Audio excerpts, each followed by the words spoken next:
This film is purely fictional. Please do not imitate it.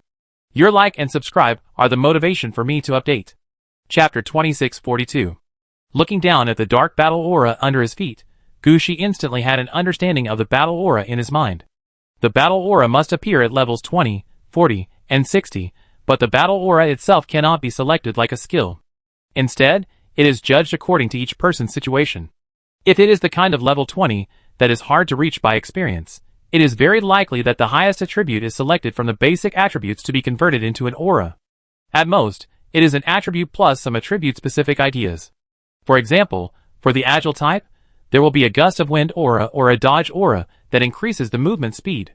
Especially among the undead, some undead, who are directly converted to level 20 have no choice. They have no record, so how can they get a strong battle aura according to their fighting style? It is enough to have a battle aura.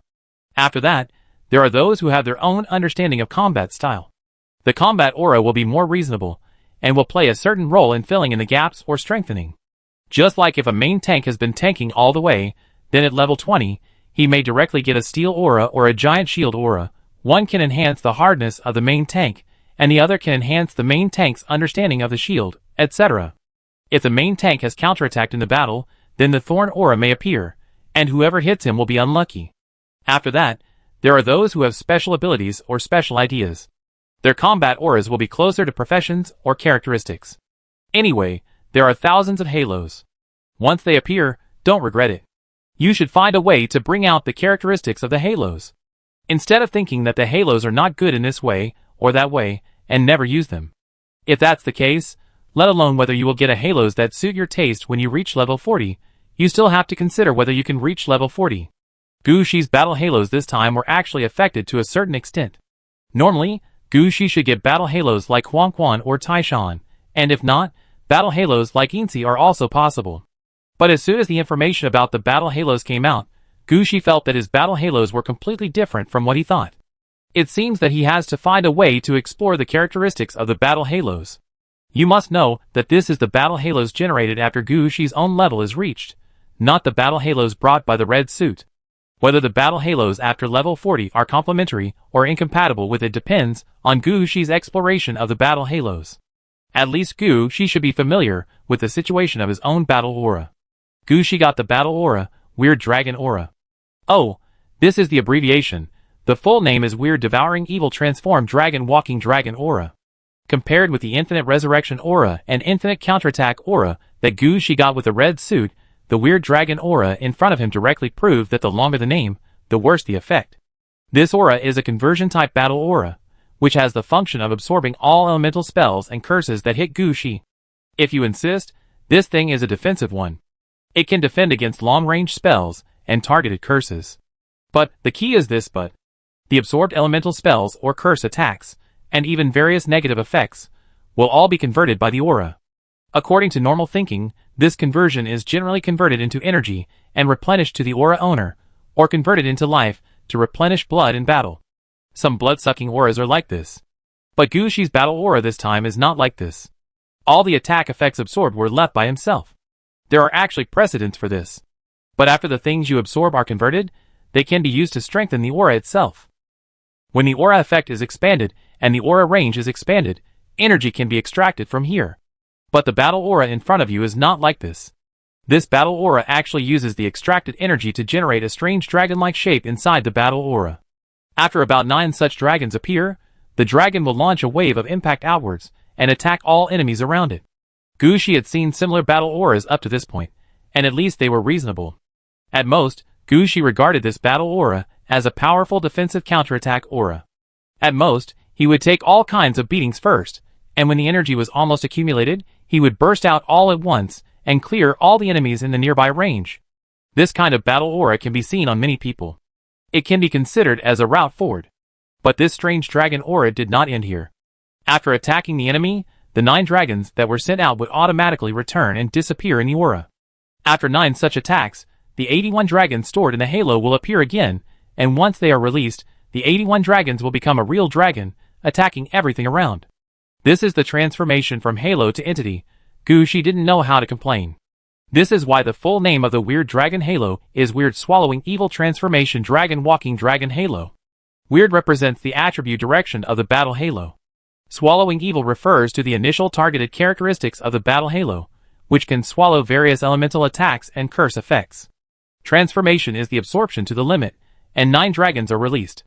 And the final walking dragon is the change of 81 dragons into a real dragon. It can be said that this halo has changed when it reaches the stage of transformation. When it comes to walking dragon, it is no longer the battle halo that Gushi imagined. The most important thing is that facing such a battle halo, Gushi doesn't know how to use it.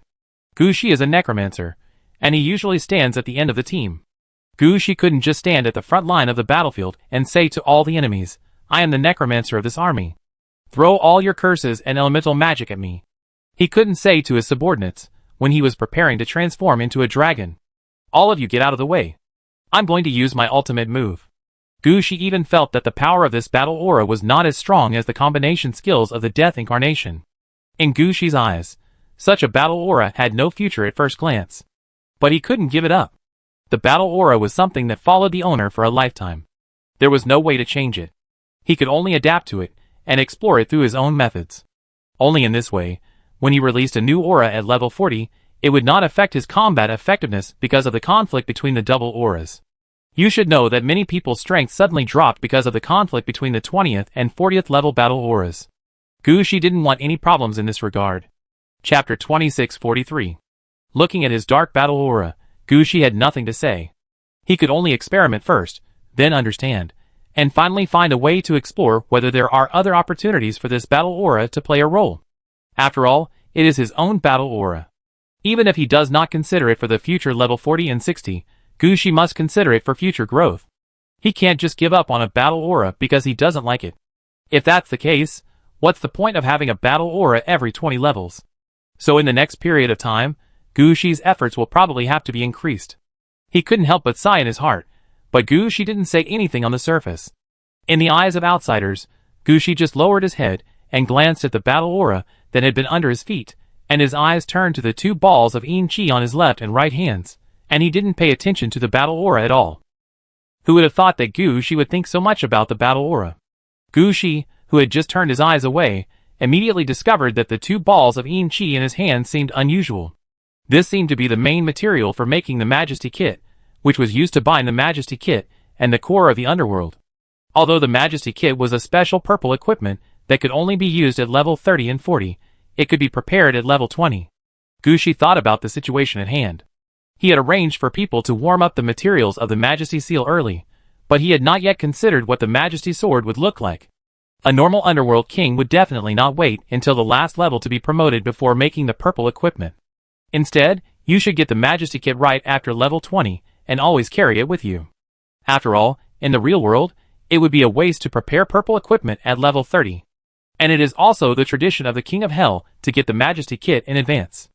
When Gushi got the secret records of the Lord of Mount Tai, he had already considered the production of the Majesty Kit, and now he will not drag this matter. Please contact Liu Yufang for me and ask her to send the materials that are kept in her place. After notifying this matter, Gushi did not think much and flew up directly. The orange-clad guard knew Nine-Tailed, who had been standing aside, wanted to move, but finally stopped. She found that there was no breath of evil spirit on Gushi's body. Now every move was Gushi's original intention, so she didn't have to be on guard all the time. After flying up, Gushi stood in the air, looking at the base below that was only 1/3 built, and took a look at the latest pop-up information, and slowly clicked a no. You have completed the promotion of the King of Hell. Do you want to exit the game now? Because of the characteristics of the King of Hell, when he took the step of the promotion of the King of Hell, this game world was almost determined to be Gushi's territory. After completing the promotion, the base he left here allows Gushi to freely enter and exit the game world in front of him. The effect is similar to that of Dragon City, but the base of the King of Hell is much more corrosive to the game world than Dragon City. After all, Gushi's attitude towards the base in front of him is different from that towards Dragon City. It is for this reason that after completing the promotion, such a prompt will appear in front of Gushi, asking him if he is willing to leave. It is definitely impossible to leave so quickly. Let alone the red missions that have not been completed, the white demons that have not yet arrived, and the blood lakes in the 3 cities of Shengjia are all places that Gushi wants to take. Gushi will not run away after he has been promoted. Now he wants to kill as much as he can and take down all the most important things in this world. At least the water in the blood lake can be used to nourish the hair of death and the head of the goddesses. It is not sure about the hair of death, but judging from the situation of the head of the goddesses, I believe that if all the blood lakes here are taken down, the seal of the head of the goddesses will be almost lifted. Even if it is a little short, it is enough for Gu Shi to find some blood from other places. Thinking that he is only one step away from the head of the goddesses, Gu Shi's eyes light up. This is a good opportunity. Gu Shi really didn't expect that he could get the head of the goddesses here. However, how to deal with the blood lake matter, Gu Shi still needs to think seriously. After all, with the military force that Gu Shi has now, if he really wants to use all his strength, it would be easy to flatten all three Shang families. Even if the three Shang families call out all the bones that have been buried underground for who knows how many years, it will be useless. But Gu Shi has no such plan. After all, the underworld battlefield that Gu Shi needs is a place where he can continue to send troops, not a place that has been conquered. If all the three Shang families are destroyed, what will happen if Gu Shi's underworld battlefield cannot get troops and resources? Gu Shi does not want to have the name of the underworld battlefield in vain, but in the end, he can only have troops, but cannot train, fight, and get no resources. Anyway, before Gu Shi returns to the plateau, sets up the underworld battlefield, and finds out the output relationship of the underworld battlefield, neither the three Shang families nor the white demons will be destroyed directly. At most, Gu Shi will offend all these forces and lead them to his base. Of course, if Gu Shi returns to the experiment and finds that the land, undead and resources refreshed every day in the underworld battlefield have nothing to do with the three Shang families and the white demons, then these guys will not be able to save their lives. Gu Shi doesn't care who they are. In Gu Shi's eyes, they are all Gu Shi's backup residents. Killing them is equivalent to 1 for 2, and you can also train the troops to take action. Gu Shi must know how to choose. Now what Gu Shi has to do is to build the base first. And while waiting for the base to be built, Gu Shi must first make the Majesty Kit. By then, the Majesty Kit will be hanging on his waist. Even if he has passed the thresholds of level 30 and 40, he can concentrate on making the exclusive orange suit for the Lord of Mount Tai. Although this exclusive orange suit is not as good as the red suit, it is definitely the most suitable equipment for the Lord of Mount Tai. Even if he has surpassed the level of the Lord of Mount Tai and started to move towards the Emperor of Fengdu, he can still use it. Now Gu Shi has a blacksmith at the level of a red guard and has enough materials. These things can be prepared. Just as Gu Shi was about to land, his eyes suddenly lit up. He saw a mist rising near the castle of the stronghold. In the mist, a paper wedding team was moving forward with music and drums. This was Li Yufang's wedding team. Looking at the two halos that appeared under the paper sedan, Gu Shi suddenly smiled. Chapter 2644. Sir. When Gu Shi landed, Li Yufang jumped out of the sedan chair and threw himself into Gu Shi's arms. It's good that you're here. It seems that you have been growing up during this period. Gu Shi touched Li Yufang's hair and said with a smile. Gu Shi remembered very clearly that the upper limit of Li Yufang's world was 45 levels. Even if someone like the Lord of Mount Tai could only reincarnate in that world, there was no way to break through. If Gu Shi hadn't planted some of the Chao Huandan fruit trees there and needed someone to guard them, Li Yufang might have left that world long ago and followed Gu Shi. No, it's because the resources given by the Sir are enough, and I have also worked hard to practice. You know the reason why I called you here this time. I know, sir. I have brought the things here. As Li Yufang spoke, he took out a very special stone. This stone is pure black, and it feels like a small mountain, but when Gu Shi took it, he felt a chill in his hand, and heard strange sounds from time to time. How did it become like this? Gu Shi couldn't help but ask after playing with the stone in his hand. Although it has been so long, Gu Shi remembered that the stone he gave to the past didn't seem to be like this. Oh, I did what the adult said, and sent this thing to the underworld and placed it in a spring. After that, I sent some strange things to bless it every once in a while. Later, I heard that the Lord of Mount Tai would sometimes pass by and throw some things in. After a long time, it has become like this now. Gu Shi nodded. He understood that the Lord of Mount Tai in that world was really free. In that world, the Lord of Mount Tai really had nothing else to do. Besides, he also had such a set of Majesty Kit in his hand. He naturally knew why this kind of stone was kept in the underworld. Although he did not take the initiative to do anything, he still made some fine adjustments when passing by. So the stone in front of him was more and more suitable for making the seal of Majesty in the Majesty Kit.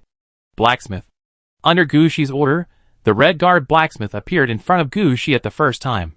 I need some materials, you take care of it. After the Red Guard blacksmith appeared, Gu Shi immediately told him all the materials for making the seal.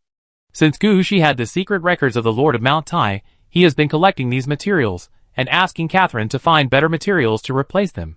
Even when Gu Shi's entire territory fell into the depths of the game, and many cities were rebuilt, Gu Shi did not use these materials. The Red Guard blacksmith knew what Gu Shi was talking about as soon as he heard it. He just flashed and brought all the materials to Gu Shi. Most of these materials are purified or strengthened gold.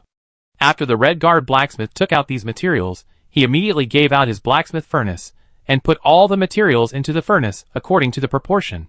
Gu Shi was not idle either. He picked up the stone, and injected the yin qi in his hand into it. When the yin qi was injected into the stone, Gu Shi could clearly feel a strange breath coming from the stone. This breath is exactly the characteristic of the underworld. It can be seen that the warming of this thing in the underworld during this period was still very successful. Especially the strange things that Li Yufeng and Taishan Mansion Lord fed from time to time. Even if they died, their souls were still bound to this stone. After all these years, these strange souls had become part of the material. Now stimulated by Gu Shi, these strange souls actually want to come out and attack Gu Shi. But these strange souls never thought that Gu Shi's first red outfit was gloves. The defense on his hands is definitely the strongest. This strange power wants to resist Gu Shi along Gu Shi's hands, which is simply a dream. Gu Shi didn't pay any attention to it, and directly hit all the yin qi in his left hand into it. Then the stone in Gu Shi's hand turned into a mountain, as if it wanted to escape from Gu Shi's hand. But Gu Shi didn't care at all. He pushed the stone back with his left hand. Under the infusion of yin qi from Gu Shi's left hand, the stone slowly began to change. The bottom of the stone was blasted into a square shape. The top still looked like a mountain, but some strange faces began to appear on the surface of the mountain. However, when Gu Shi reached this step, his movements paused, and the changes in the stone stopped. "My lord, what's wrong?" The Red Guard blacksmith, who had been processing materials, immediately discovered that something was wrong. Gu Shi didn't say anything, just stared at the stone in front of him. The Red Guard, the blacksmith, immediately reacted, and Gu Shi started making equipment, but he hadn't thought about what the equipment should look like. This is a common problem for novices in manufacturing professions. Because novices often get halfway through, and are not sure what they want to do. Generally speaking, this is the kind of person who hasn't thought about what he wants to do. Gu Shi was not a blacksmith or a craftsman before. If you want him to make an undead, as long as you give him the materials, he can make it with his hands. But if you want him to make a piece of equipment, he may need a blueprint. If there is no blueprint, but only materials, then there will be a possibility that he will not know what to do halfway through. At this time, don't guide or point out anything. Because with guidance and instruction, the final product is not the craftsmanship of this blacksmith apprentice. But Gu Shi's situation is different. He only has this one material. If he fails, then Gu Shi can only choose another material. The most important thing is that Gu Shi injected the part of yin qi he got when he was promoted. If this is gone, it will be gone. For a moment, the Red Guard blacksmith was a little hesitant, wondering whether he should remind Gu Shi. At this time, Gu Shi reacted, stretched out his right hand, pressed the stone, turned his head, and said to the Red Guard blacksmith, "I want gold thread." The Red Guard blacksmith knew that Gu Shi had reacted as soon as he heard it, and he knew what he was going to do, so the Red Guard blacksmith increased the flame in the furnace, and soon melted all the materials. These metal liquids turned into thin gold threads in the hands of the Red Guard blacksmith. But Gu Shi kept saying, "It's not enough, it needs to be thinner." Until these gold threads became as thick as spider silk, Gu Shi said to the Red Guard blacksmith, "It's okay, throw it over." Chapter 2645. Gu Shi raised his hand, and a fine golden thread fell on the stone in Gu Shi's hand. Just as the Red Guard blacksmith guessed, Gu Shi really didn't know what he wanted to make the seal look like at first. But it has already started, and Gu Shi can't stop. So Gu Shi simply used the yin qi he got this time to influence the stone. For this reason, some of the yin qi obtained during this promotion will also have a certain impact on the appearance of the stone. And Gu Shi now wants to preserve this part of the influence and make it his own. Under the effect of the golden thread, the changes in the upper part of the stone also slowly stabilized. At this time, the thread has begun to wrap around the stone continuously, and each wrapping will turn the color of the stone into a solemn gold. Soon the black stone turned into a small golden seal the length of a thumb. The bottom of the golden seal is a square base the size of a thumbnail. The bottom of the base is flat, and no words have been written on it. Looking up along the base, you will see a golden hill floating above the base. The hill is surrounded by increasingly thick clouds, and from time to time, tiny dragons appear in the clouds. If you count carefully, you will find that you can't count how many dragons there are. The only thing you can see is that the dragons have one or two strange things in their claws or mouths. At this point, the seal is half completed, at least the style and attributes of the seal are determined. But the most crucial thing has not been decided yet. Because there is a key problem here, the seal is for the underworld under Gushi. Then Gushi's underworld must have a name, and it can't always be called underworld. If Gushi has multiple underworlds, then it is necessary to distinguish which underworld the seal is for. Just like when Gushi defeated Hongguang and took down the two kings of the underworld, the location where Gushi used the seal also needs a corresponding name. And this is exactly what Gushi has not decided yet. His underworld is still called the Plateau by Gushi. That's right, it has been so long, and Gushi's plateau still has no name. I don't know how Gushi dragged it down. Now it's only a few minutes. It's really difficult for Gushi to think of an appropriate and nice name. However, the seal has come to this point, and Gushi can't stop here, and he can't use his own emblem as his golden seal.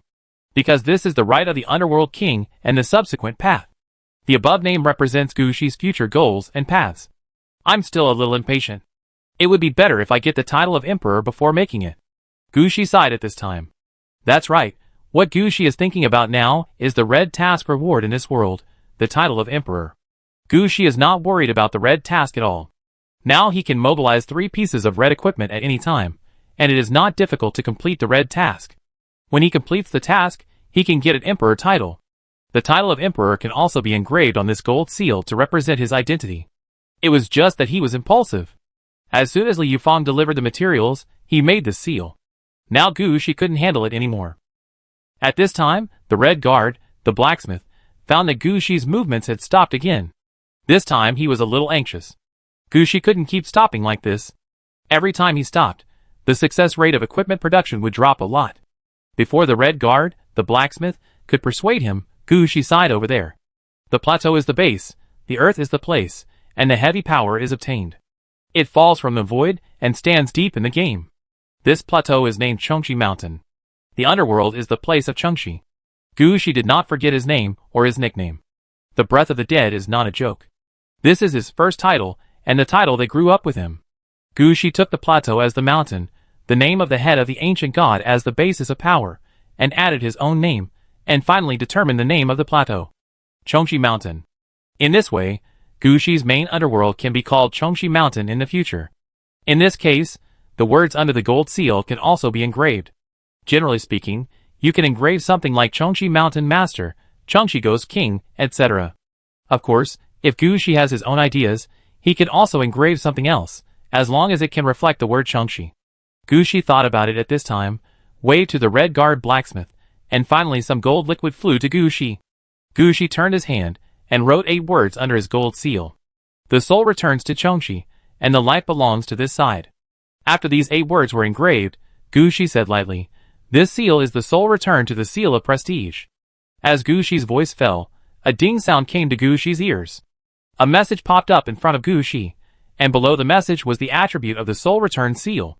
You have forged the exclusive gold seal of the Lord of Mount Tai, the soul return seal purple. Soul return seal, purple special. After equipping, intelligence +6, perception +6, charm +6. Equipment requirements, occupational king of the underworld, master of the underworld Chengxi Mountain. Special 1, Chengxi Edict, command the undead within the Chengxi Mountain range through magic power, and give the subordinates the status of the underworld Huangquan ghost soldiers and ghost officials. Exclusive status, after use, they will be recognized and become official ghost messengers. The number is related to the Chengxi Mountain range. Special effect 1, after wearing the equipment and activating the Chengxi Edict effect once, you need to pour 3 liters of blood into the Chengxi seal every day, otherwise you will be imprisoned in the Chengxi Mountain range for 7 days, and cannot leave. Special 2, Mountain Command, suppresses the earth veins, spirit veins, and dragon chi in the range of Chengxi Mountain, which can slow down the speed of earth vein energy loss, increase the speed of earth vein and spirit vein absorption growth, and slowly increase the total amount of earth vein luck. Special effect 2, after wearing the equipment, you will be baptized by the luck of the underworld once a day, and your body will slowly turn into a zombie state.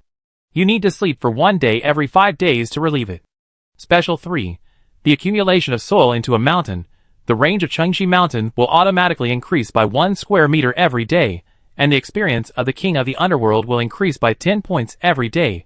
Even if you do nothing, the Underworld and the King of the Underworld will continue to grow and accumulate soil into a mountain. Special Effect 3. After wearing the equipment and activating the effect of accumulating soil into a mountain once, you need to walk 10 miles every day, otherwise you will be integrated into the earth. Explanation 1. You chose the path of Taishan Mansion, named after the mountain, which is half right. The remaining half depends on your own choice. Description 2.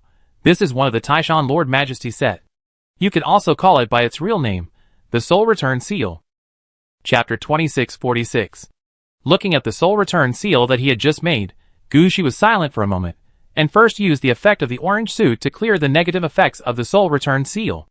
Then he hung this thing on his waist. Looking at the Yinchi still in his right hand, Gu Shi put it away directly.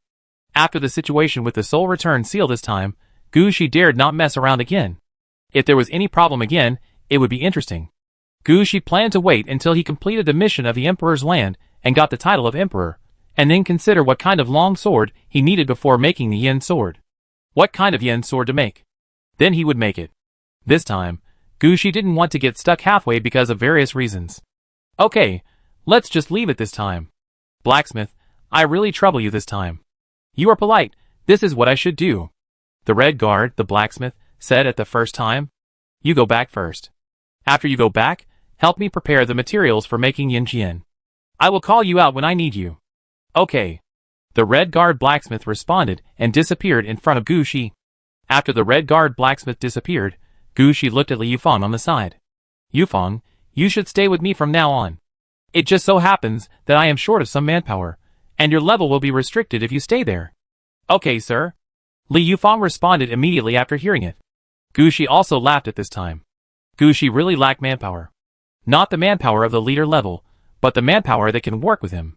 His contracted undead would be snatched away immediately after being made. Apart from Lingxi, there was almost no one who could stay with Gu Shi and help him deal with some chores. Although Li Yufang was not a contracted undead, nor was she an epic or leader level, Gu Shi could trust her. Leaving Li Yufang behind was also a compromise.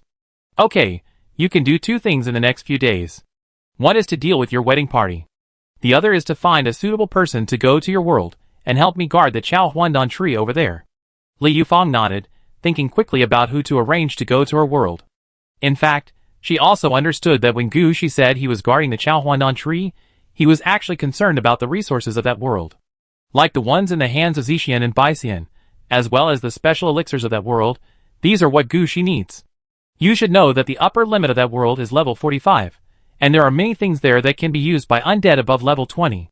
Gu Shi just needed these materials. With Li Yufang here before, Gu Shi didn't need to send anyone over. Now that Li Yufang is going to stay with Gu Shi has to arrange some people to take charge. Li Yufang also knew that it would take some time to hand over this matter. At least, she had to find a suitable person to take over the things in her hands. These things can't be done in a day or 2. Gu Shi made a request, so she naturally had to deal with it quickly. The earlier she stayed with Gu Shi, the earlier she would get Gu Shi's approval. So Li Yufang jumped on the sedan chair as soon as possible, turned around and disappeared in front of Gu Shi in the mist. After these people left, Gu Shi looked at the orange guard new Nine-Tailed who had been standing by. Nine-Tailed, thank you for this time. If it weren't for you, the existence of the evil spirit before would be enough to take my life. Wait, are you trying to drive me back? I told you that I won't leave this time. This world is very interesting. I want to stay here for a while. Seeing that Gu Shi had just arranged for his 2 men to leave with a few words, the orange guard new Nine-Tailed interrupted Gu Shi's words immediately. Gu Shi just smiled at the words of the orange guard new Nine-Tailed. I don't have the intention to drive you away. Besides, with your status, you can stay wherever you want. That's different. If you don't call me, I can't enter this game world. The orange guard, new Nine-Tailed, said calmly, I just feel that this place is interesting, and I want to stay here. It's up to you. You can stay wherever you want. I have to go out and move around. These days, I've been either sleeping or reflecting on myself. My bones are almost rusted. As for the corpse wizard, let him lead the way. I go to see what the situation is in the Imperial land first. Gu Shi said happily. After the promotion, Gu Shi felt that he was a different person. The evil spirit seeds on his body were gone, and no one could block Gu Shi's eyes. No one could make Gu Shi's temper explode. Gu Shi made all the decisions he made now. This feeling of relaxation all over the body is something Gu Shi has not enjoyed in the past few days. Gu Shi really wanted to take this opportunity to go out for a while, finish the red task first, and then let the corpse wizard take him around the blood lake to complete the task of unlocking the 2 red equipment in his hand. Even Gu Shi was still thinking that the last time he got the head of the goddesses, it was also in the promotion mission. Because he brought the red suit into the world, he activated the red mission. As a result, there was an extra head of the goddesses in that world. Then in this world, could there be something that might be a red suit? Just like the acts of creation, if there really is such a thing, Gu Shi will be rich. Every time he advances, he can get a red suit, which is something he dare not dream of. When Gu Shi was thinking about this, he did not block other people. The orange-clad guard Nu Ninetail rolled his eyes, and thought to himself, "You think you are the way of heaven in this world, and you can get whatever you want. Every world must abide by the basic law. If you can really get whatever you want, then can she also make a wish, saying that I want the Ninetail Divine Power Kit, and you can send it to me directly." Thinking of this, the orange-clad guard Nu Ninetail also had a smile on his face. Looking at the appearance of orange guard Nu Ninetail, Gu Shi was also confused. Did she think of something? Why did she react like this? But Gu Shi didn't have any mind-reading skills. Even if he had them, he couldn't break the mental defense of a master of mind magic like orange guard Nu Ninetail. So Gu Shi just looked at orange guard Nu Ninetail curiously, and then gave orders to Vesta and several heroes here. Before Gu Shi came back, build the rest of the base. After all, the base here will be introduced to Chengji Mountain when Gu Shi exits this game world. If it is not arranged well, Gu Shi's underworld battlefield effect cannot be activated well. Chapter 2647. Bringing the corpse witch with him, Gu Shi headed northwest. This time, Gu Shi's target was the blood lake closest to the swamp stronghold, which was also a blood lake in the wild. The reason why there was a blood lake outside the city was entirely because the 3 Shang families, in addition to the normal blood sacrifice in the city, also had the habit of offering sacrifices in mountains and rivers. Sometimes, when their leaders had good achievements, they would go to mountains and rivers to offer sacrifices, and tell the gods about it with blood sacrifices. So there were also some blood lakes in the wild, and some more famous places had larger blood lakes. For example, the place Gu Shi was going to this time was the main peak of Luoxing Mountain, the longest mountain range spanning north and south on the Shang continent. Because of the earth veins and dragon veins, the Shang continent regarded the Luoxing mountain range as the main dragon vein of the continent, and this main peak became the core position of the entire continent. For the 3 Shang families, offering sacrifices here was equivalent to having a direct opportunity to communicate with the gods. Therefore, the number of Fengshan ceremonies here is relatively high. The corpse witch had been here several times before he died, and was quite familiar with the road. Under the guidance of the corpse witch, Gu Shi quickly entered the mountainous area of the Falling Star Mountains. At this time, the corpse witch did not forget to introduce the situation of the Falling Star Mountains to Gu Shi. When we migrated here, we did not find a suitable place to live. At that time, everyone was confused and did not know where to go.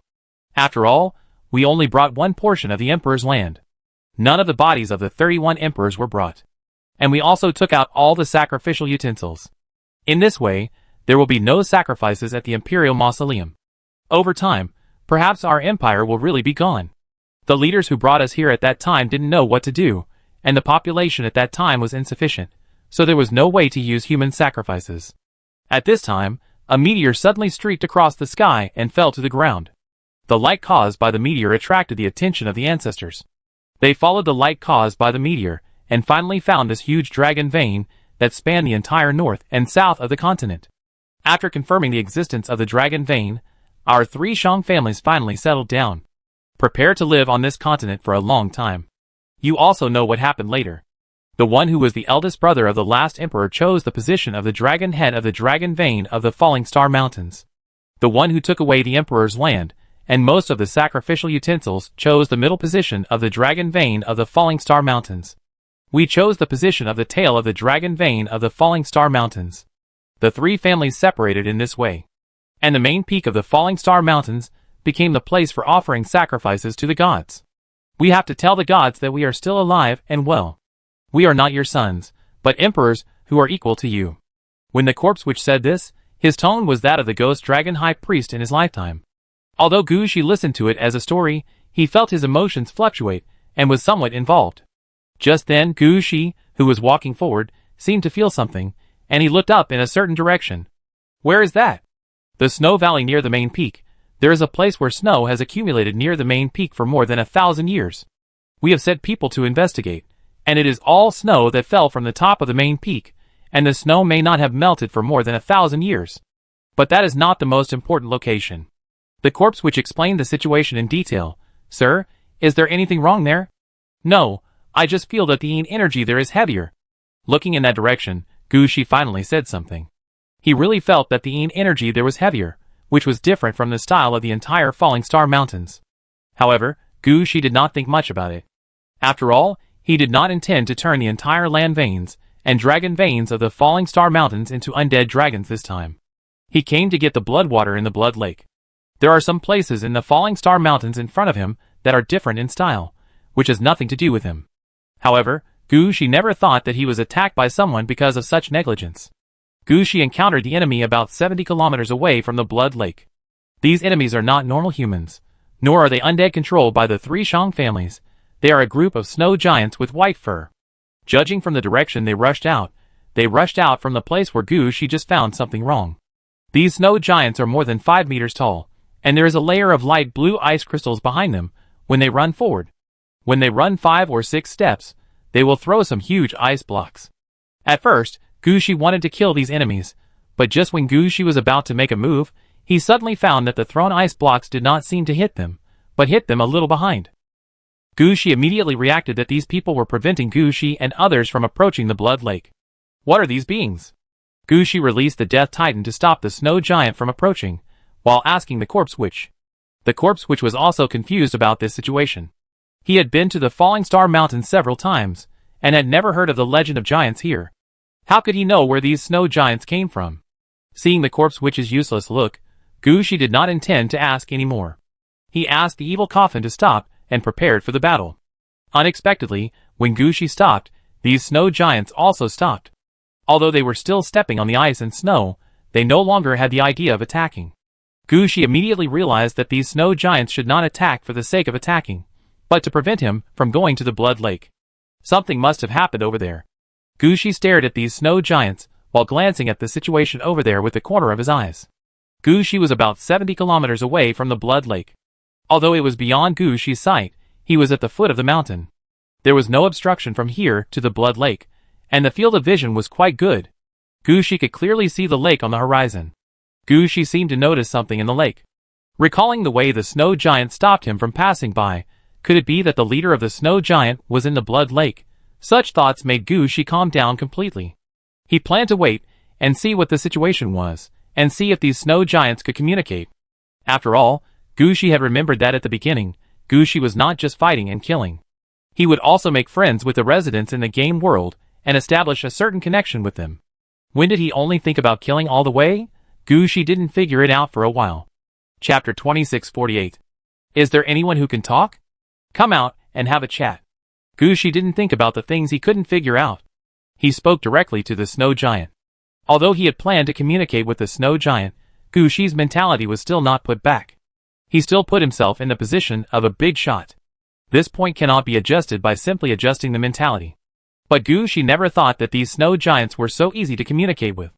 They really did as Gushi said, and a relatively tall snow giant walked out of the crowd.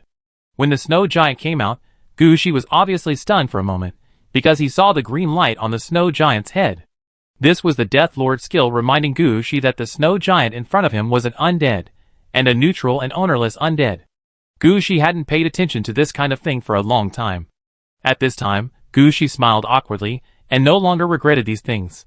He stepped forward and communicated with the snow giant, who came out. You are trying to stop me from going to the blood lake, right? Someone is upgrading there. The snow giant nodded. Sure enough, it's an outsider lord, I can tell at a glance. Yes, our new disciples are bathing in the holy lake, transforming life and death. Going there would interrupt their growth. We don't allow anyone to go there. Transformation of life and death? What does that mean? Gushi asked curiously. Maybe he wanted to promote himself. Maybe he hadn't contacted outsiders for too long. Anyway, the snow giant didn't hide anything and directly talked about their situation. Snow giants are half dead and half alive creatures. If they are dead, they can grow, mate, and give birth. But if they are alive, they are like frozen corpses buried in the ice. They usually sleep in the ice, and if they are seriously injured, they can recover in the ice. So they don't know whether they are dead or alive. They only know that they are usually dead. Every time they reach a certain age, their bodies can be revitalized, and they have to soak in blood water to make themselves grow, or let themselves mate and give birth. It's like a cub needs to be revitalized 7 times from birth to adulthood before it can grow to the standard size. After that, revitalization means growing taller or having more fertility. If they don't give birth to cubs, they can grow 1 to 2 meters taller every time they soak in blood water. If they give birth to cubs, they can give birth to a cub after soaking. Before the arrival of the 3 Shang families, the snow giants would go out to hunt down there every spring, kill wild beasts, and use the blood of wild beasts to smear their bodies to make themselves revitalized. Since the holy lake outside was built, this holy lake has become their exclusive place for resurrection, and even their life patterns have changed to some extent. That is, spring is for resurrection and preparation for giving birth. Summer is for the growth of the cubs, and only in autumn are the adult snow giants resurrected. When winter comes, they will bury themselves under the snow and become frozen corpses. Moreover, they only use this blood lake for 3 days a year. At other times, they will send some creatures to the blood pool to prevent the blood water in the blood pool from disappearing. As for the 3 Shang families coming here to offer sacrifices to the gods, they have also seen it. As long as they don't come at the time of their resurrection, they really don't care, because the 3 Shang families coming here is equivalent to adding some blood to the blood lake. And Gu Shi came this time at an unfortunate time. Today is summer, when the snow giant cubs grow up. Gu Shi wants to go to the blood lake again. If he goes there, it will definitely affect the growth of these cubs. So even if they fight with Gu Shi, they will stop Gu Shi. But now that Gu Shi is willing to communicate with them, they no longer have hostility towards Gu Shi. Willing to tell Gu Shi some things. Hope Gu Shi can understand them. How long will it take you? Gu Shi asked curiously. There is still half a day. They will stop when the meteors cross the sky at night. Gu Shi looked up at the sky. The sun was still high in the sky. It was only noon now. It seemed that it would take at least 10 hours for this to end. With the speed of Gu Shi's evil coffin, he could go directly from the south of the continent to the northernmost part of the continent in more than 10 hours. Seeing that Gu Shi's face was not right, the snow giant, who came out to communicate with Gu Shi, said politely, I know this time will be longer, but the activation process is relatively long. It has to go from dead to alive at the beginning, and then it has to constantly replenish physical strength to grow, and finally take advantage of the opportunity at night to turn the grown body back into a dead state. The transformation process here is not long, but the eating process is relatively long. And the transformation depends on time. It is not possible to transform by soaking in blood water. So it really has to be delayed until then. The snow giant still explained the situation to Gu Shi. But he also extended an invitation to Gu Shi. If you have nowhere to go, why don't you come to our base and sit for a while? We are preparing to give the children some supplementary lessons. At this time, the more guests the better. Gu Shi hesitated for a moment, and finally laughed. Okay, then I won't be polite. Gu Shi thought for a while, and finally said it. After all, these snow giants gave Gu Shi a very good feeling. Gu Shi was also willing to communicate with him. After hearing what Gu Shi said, the snow giants were also very happy. They hadn't seen outsiders who could communicate for a long time. Fortunately, it is not spring now. If it were spring, they all planned to borrow seeds from Gu Shi. But today must be happy. So the snow giants separated a team and took Gu Shi to the snow valley behind the main peak. The corpse witch looked at Gu Shi's excited face and asked, Sir, do you really want to go? Yes, is there any problem? Gu Shi glanced at the corpse witch. Sir, the other races on this continent are cannibals. They can't treat you as a human.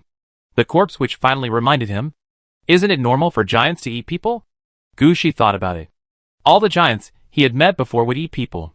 What's the problem? As long as they don't eat him, it's fine. The corpse witch looked at Gu Shi for a long time without coming back. He couldn't figure it out. Aren't humans and cannibals mortal enemies? He didn't think about it. The 3 Shang families themselves didn't do much either. They did blood sacrifices and human sacrifices. In the eyes of the cannibals, they were not good people either. Seeing that there was no way to persuade Gu Shi, the corpse witch could only follow Gu Shi. He couldn't let Gu Shi go, and he was still wandering outside. Besides, he had to protect Gu Shi. Chapter 2649. Ha ha ha, I show you how to pour wine into your neck. In the snow valley below the main peak of the Falling Star Mountains, Gu Shi and his friends were drinking in an ice cave made of blue ice.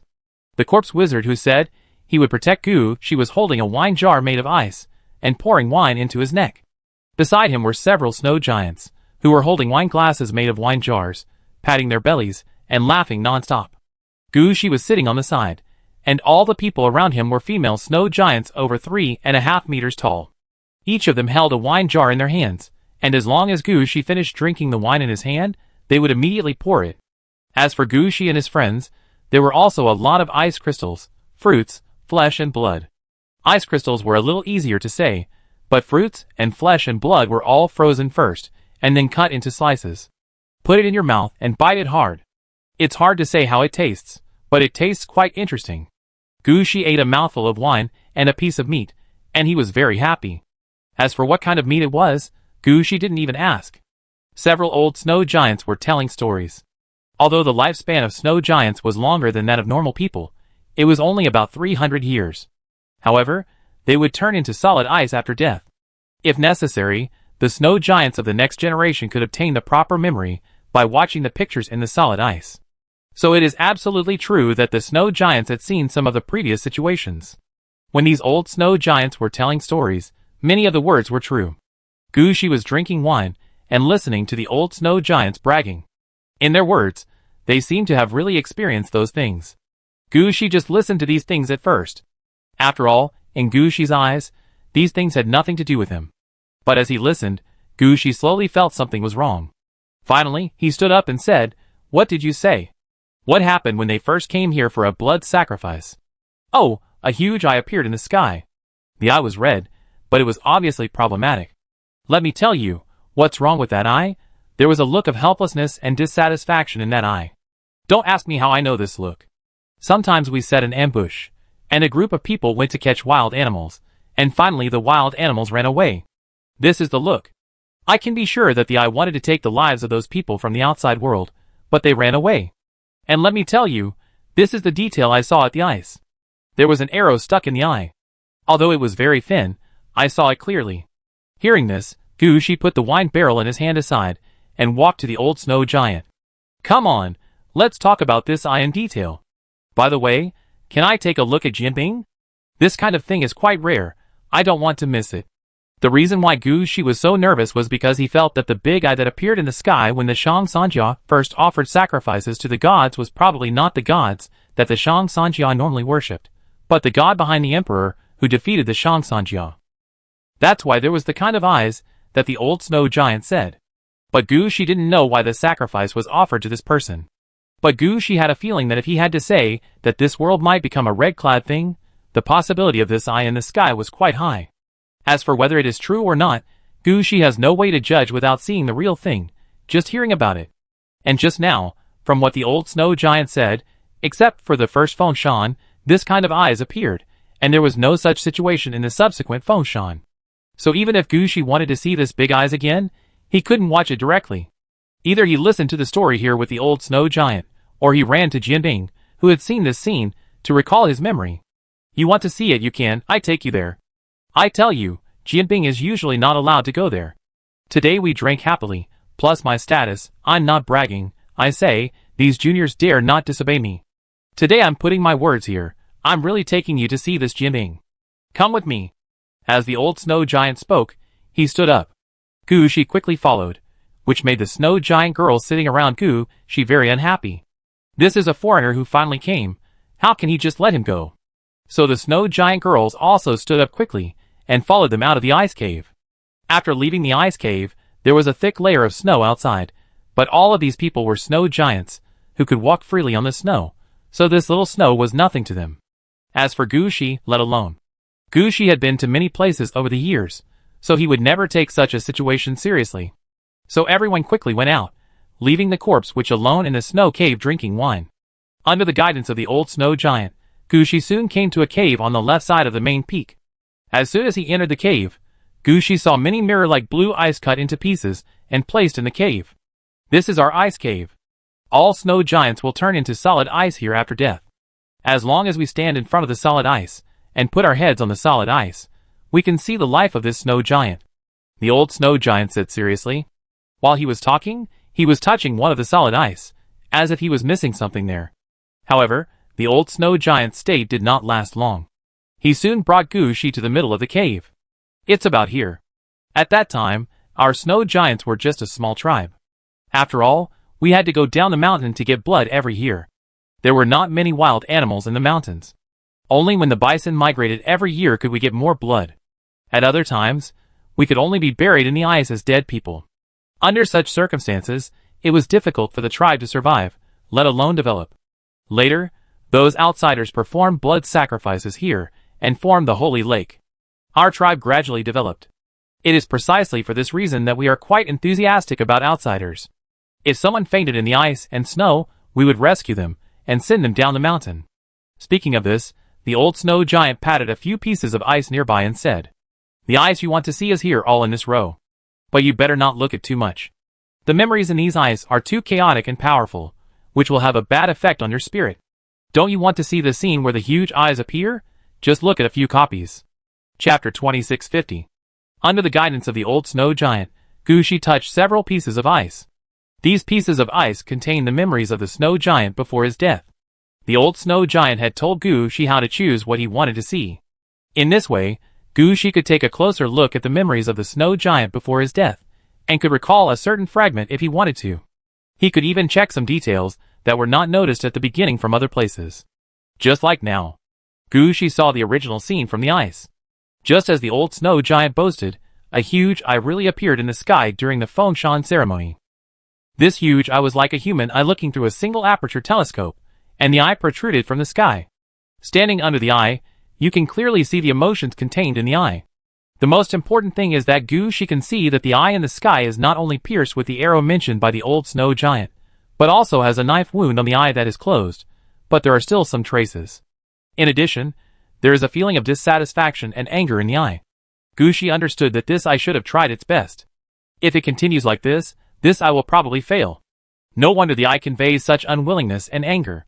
It feels like the red dress wants to rule a world, but is resisted by the common people of this world. And after resisting many times in a row, the red dress is about to be demoted. If this happened to Gushi, he would be depressed to death. Not to mention the owner of the big eyes in front of him. At this time, Gushi also understood why this person wanted to join hands with that emperor to kill the Shang Empire. If the Shang Empire continues to develop like this person's position is probably not guaranteed. However, Gushi still has some doubts in his heart, that is, what is the relationship between this person and the gods mentioned by the three Shang families? Is there a contradiction between the gods? After reading a few memories, Gushi has basically confirmed that there is a 60% chance that the big eye is red equipment, and it is in a damaged state. Although he doesn't know what caused this red outfit to become damaged, Gushi understands that if he was there at the time, he would have a chance to snatch this eye. It's just a pity now. So many years have passed, and I don't know if this red outfit has been repaired. Even if it hasn't been repaired, Gushi probably wouldn't have been able to find the existence of this red outfit in the past. After all, the owner of this red outfit has suffered so many losses, and has hidden himself long ago. Unless Gushi can unify this game world and challenge the sky again, he really can't force this eye out. As for Fengshan, even if Gushi wanted to do Fengshan, he would not do it here. Is there anything in the world of advancement that can make Gushi bow his head? Letting go of the ice, Gushi sighed deeply. How is it? Did you see that big eye? I don't know who is so brave to shoot an arrow at such a big eye. I saw it. It may be a tradition. I also saw some knife wounds on the eye besides the arrow that has not been pulled out. Gushi smiled and responded. Oh, really? I didn't notice it much.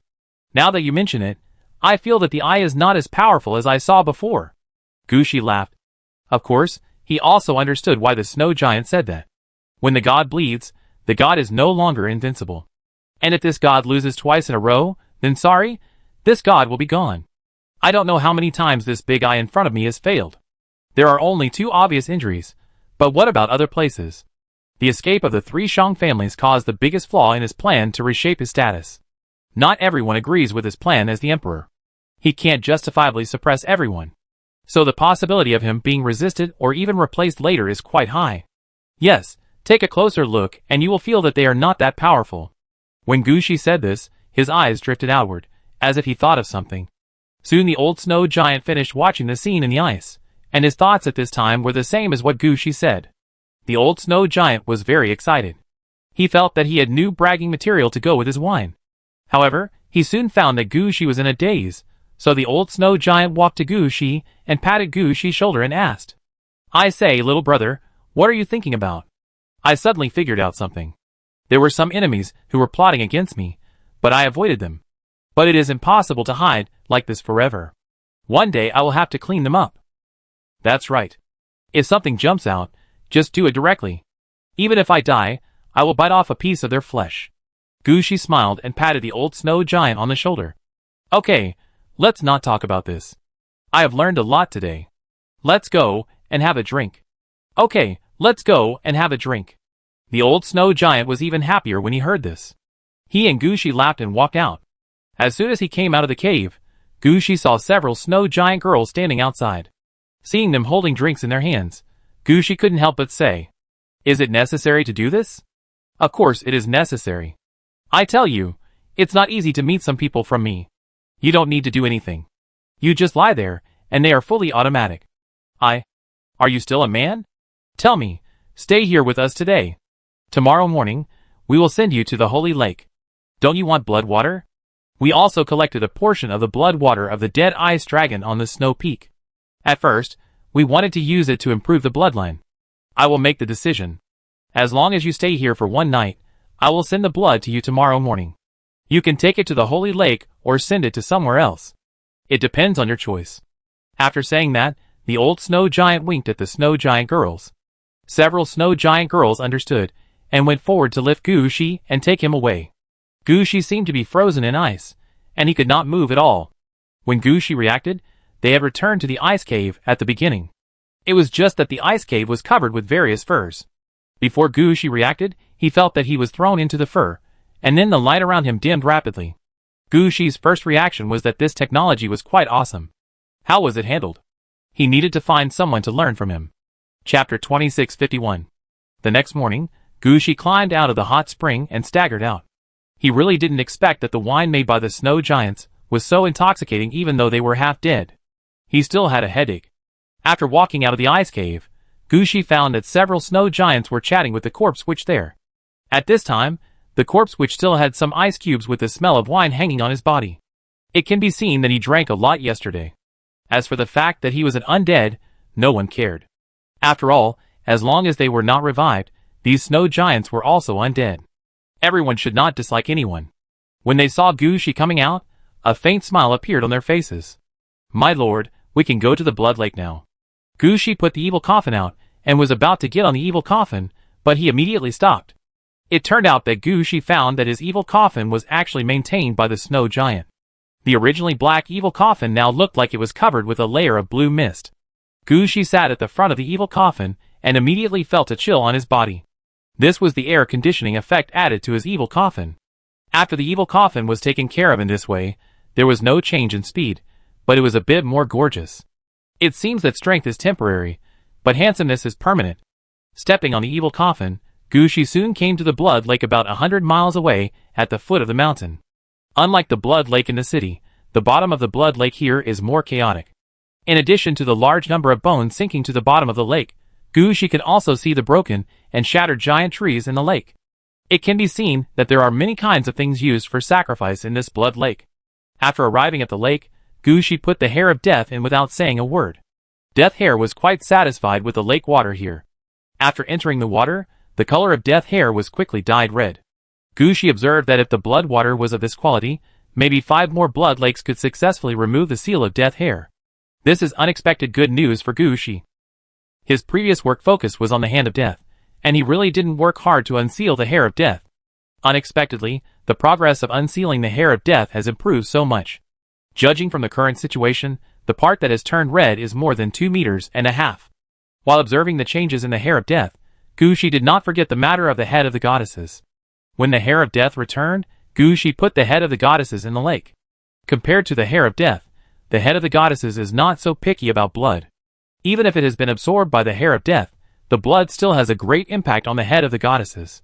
When Gushi took the head of the goddesses out of the water, the gold on the surface of the head of the goddesses had almost liquefied. Gushi could even see the skin as smooth as white jade under the gold. It seems that after the stone statue, bronze, silver and gold, The fifth most important appearance of the head of the goddesses will be the appearance of white jade skin. I don't know what the requirements of this fifth level of unsealing task are. Okay, let's go to the next place. After putting away the head of the goddesses, Gushi turned to look at the corpse witch. At this time, the corpse witch was looking at the head of the goddesses that Gushi was holding. He was a little confused at first. What was Gushi doing? Why did he put a hair in one moment and a human head in the next? Now it seems that Gushi is unsealing something. Thinking of this, the corpse witch immediately said, "Sir, the direction we are going to next is the direction of Shangjia's main city. The imperial land you want to find is hidden there. But sir, I want to make it clear to you. The guards on the edge of the imperial land are definitely not as weak as the troops in Yakyu. There is a kind of soldier called demigod on the imperial land. After they moved from the imperial land, they appeared automatically. They have been guarding the imperial land for so many years. Demigod? It's okay. I have demigods under my command. I will deal with them when the time comes. By the way, all the blood lakes that can be encountered along the way must be passed. We have plenty of time, don't miss anything." Gushi is not worried about the demigod level enemies at all. He has all the mythical soldiers. So what are the demigod level soldiers? Not to mention the demigod level soldiers, who have been promoted through various means under the golden apple tree. Even Gushi's own Night Blood Road has demigod level undead servants.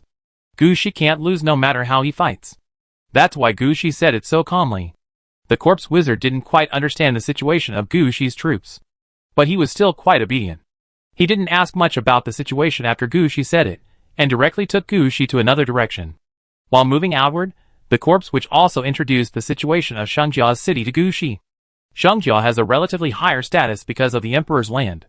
Once the Emperor's land is placed, it can basically not be moved unless the civilization is cut off. So Shangjia has two main cities. One is the city where they put the Emperor's land, and the sacrificial utensils are usually placed here. The other is the city where Shangjia usually lives, and their agricultural and industrial development are concentrated in this place. Originally, according to the corpse witch's intention, they found an opportunity to sneak attack Shangjia's main city for storing the Emperor's land, Jialing. But Gushi didn't want to. He wanted to take down all the blood lakes along the way. The reason why Gushi rushed all the way, instead of quitting the game after the promotion, was not for the Emperor's land that he had not yet obtained, and the blood water that could unseal the hair of death and the head of the goddesses. If it weren't for this, Gushi would be running here because he was too depressed. Of course, Gushi now has another reason. He wants to find someone to ask about the huge eye in the sky. If there is a chance, Gushi will definitely not miss a red dress that can be taken directly.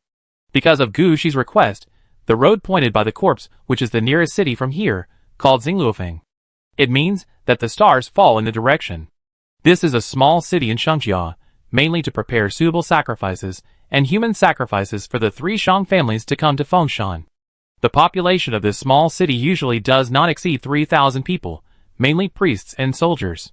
However, because Fengshan needs practice and human sacrifices need to be processed in advance, a blood lake has gradually appeared here. Although the blood lake is not big, the quality is quite good.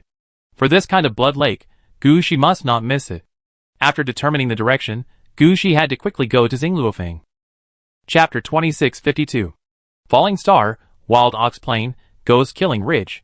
Gushi fought his way through small towns, and finally on the third day, he arrived at Jialing, the main city of Shangjia. Along the way, Gushi discovered a strange situation. That is, the residents of Shangjia in the city seemed to be affected by something, and were packing up and heading out. If Gushi hadn't come faster, he might have even encountered an empty city a few days later. This situation made Gushi somewhat confused. If this happened on Shangya's side, there would be a reason. After all, Shangya's Yakyu was captured by Gushi, and Shangya's escaped troops were mobilizing enough ghost dragons to attack Gushi's base. For this matter, Gushi also specially left 10,000 undead dragons and 10,000 death titans at the base. But Shangjia obviously didn't receive the news. Why did they send troops? It's impossible that they want to help Shangjia restore the country. They are not so idle. As for going to the seaside to resist the White Devil, it was even more impossible. According to what Gushi heard from the Corpse Witch, when the Corpse Witch was still the high priest of the Ghost Dragon, he specifically spread the news that the White Devil was coming, hoping to get help from the other two families. In the end, the two families did not respond at all. So it was absolutely impossible to go for the White Devil. Then why did they go on this expedition this time? The Corpse Witch had no way to answer Gushi's question. This kind of citywide expedition may not be clear to Gu Shi, but as the high priest of the ghost dragon, he has too many records in his memory. He can easily name 4 or 5. However, the corpse wizard thought about it seriously, and felt that all his thoughts were wrong. The situation in front of him was completely different from what he had encountered or heard before. At this time, Li Yufeng, who had put down his work, came out of the fog and came to Gu Shi. When Li Yufeng appeared, it was still the state of the wedding party and the sedan chair. But when she got off the sedan chair, the wedding party disappeared directly. "Sir, look, I can follow you alone now." Li Yufeng threw herself into Gu Shi's arms, and said very proudly. In order to make his wedding party appear or disappear quickly, Li Yufeng spent a lot of energy.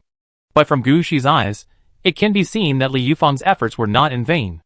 The status of the wedding party that can be folded freely has been improved a lot at once, which is directly equivalent to the evil coffin, and can be regarded as a super large means of transportation or mount. Whether in terms of movement or combat, it can be regarded as a good hand. At most, the speed of movement may not be able to keep up with the speed of the evil coffin. It is precisely because of this reason that Li Yufeng is now quite confident. She lay in Gu Shi's arms, and said to Gu Shi, "My lord, do you know that the one called Jiawei seems to be a little crazy over there? When I went there, she was always looking for some enemy. But aren't the enemies the Shangya tribe who brought the ghost dragon? Those Shangya tribe's ghost dragon troops didn't come to the stronghold, but she insisted on going over to study." "Wait, what did you say?" Gu Shi interrupted Li Yufeng. "I said that the ghost dragon troops didn't even reach the stronghold," Li Yufeng said seriously as soon as he heard it. "It shouldn't be," Gu Shi said as he drew a map on the ground.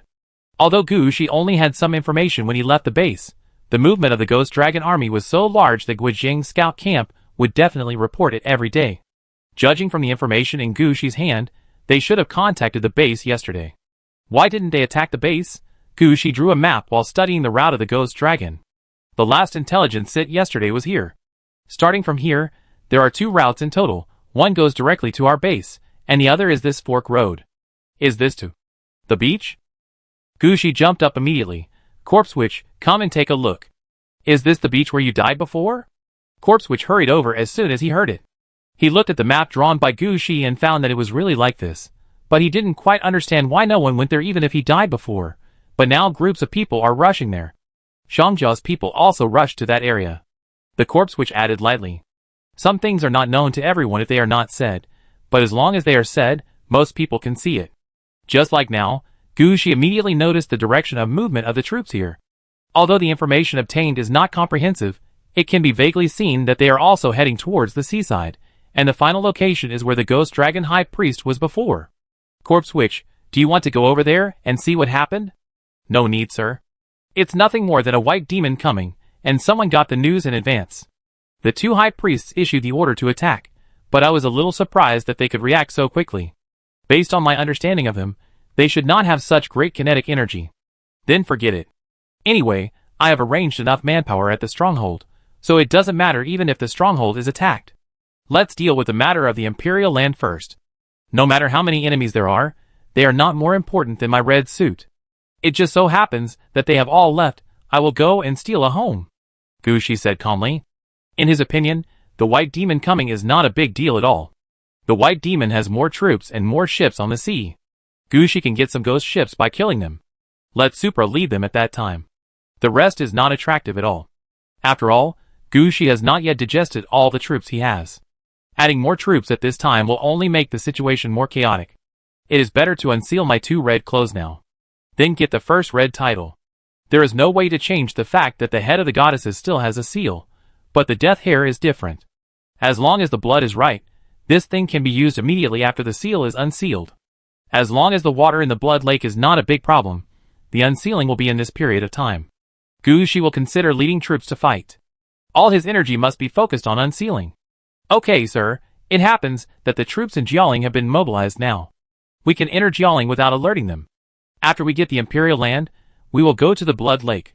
"Sir, what's wrong with you?" Chapter 2653. Nine-tailed beast sent a message and needs my help. Gu Shi looked up at the corpse wizard. "We caught a big fish this time." The corpse wizard was confused. What big fish did he catch? At this time, Gu Shi did not say much. He moved his hand forward, and the corpse mountain god of war appeared in front of Gu Shi. "My lord." The stronghold needs a strong man to be in charge. Go over and find Nine-Tailed Beast. If she finds something, you just need to follow her command. The corpse mountain god of war was not angry at all because of Gu Shi's order, but just responded seriously. Okay. After saying that, the corpse mountain god of war looked in a certain direction and walked out quickly. After sending the corpse mountain god of war out, Gu Shi turned his head to look at the corpse wizard. What did you say just now? Sir, what happened just now? Does Sir Jiawei have any important news? Oh, nothing. Jiawei was curious about where Shangya's troops were going. So he went to find a Shangya troop to check and found that Shangya's troops were all affected by the mind. There was only one thought left in his mind, to go to the beach. This kind of power is considered a relatively strong mental power. At least the attack range and the impact range are beyond the imagination of normal people. So Jiawei planned to go to the beach to see what was attracting Shangya's troops. Gu Shi explained. In fact, he was also quite curious. You know, the Orange Guard knew Jiawei has several pieces of Jiawei Shui in his hands, and he has never used such a large range of mental influence. Gu Shi was a little worried, afraid that the White Devil would have some mental red or quasi-red equipment. So Gu Shi immediately called out the god of Corpse Mountain and sent him to help the Orange Guard New Nine-Tailed. However, Gu Shi would not explain everything, and most he would talk about the situation encountered by the Orange Guard New Nine-Tailed. His main targets were still the Emperor's Land and the Blood Lake. These two things can directly improve Gu Shi's combat effectiveness, and are what Gu Shi cares about most now. Okay, what did you say just now? Do you mean that you have a way to go directly to the Emperor's Land without alerting the enemy? Ah, that's right. It's not a way to not alert the enemy, but... How should I put it? By the way, I came to worship the Emperor's Land before, and I know their defense system. I also know where to go without alerting too many people. The corpse witch thought for a while, and then said a relatively appropriate metaphor. It doesn't matter, with our current military strength, we don't have to consider the problem of defense lines anywhere. If there is an enemy blocking the way, just push it over. Although Gu Shi said this, he still ordered the corpse witch to lead the way in front. At the same time, Gu Shi also began to instruct Li Yufang to do some things that a secretary should do. For example, help Gu Shi record the time to ensure that Gu Shi will not miss some time in messages. For example, if there are some things that have not been responded to, and Gu Shi has temporarily forgotten, Li Yufang also needs to ask about them at this time. It can be said that there are not too many important things, but the things are quite complicated. In addition, Gu Shi has his own things to do, and sometimes when he gets busy, he may forget some things directly. At this time, some professional secretaries are needed to assist Gu Shi. Before, Gu Shi was thinking of asking the contracted undead to come.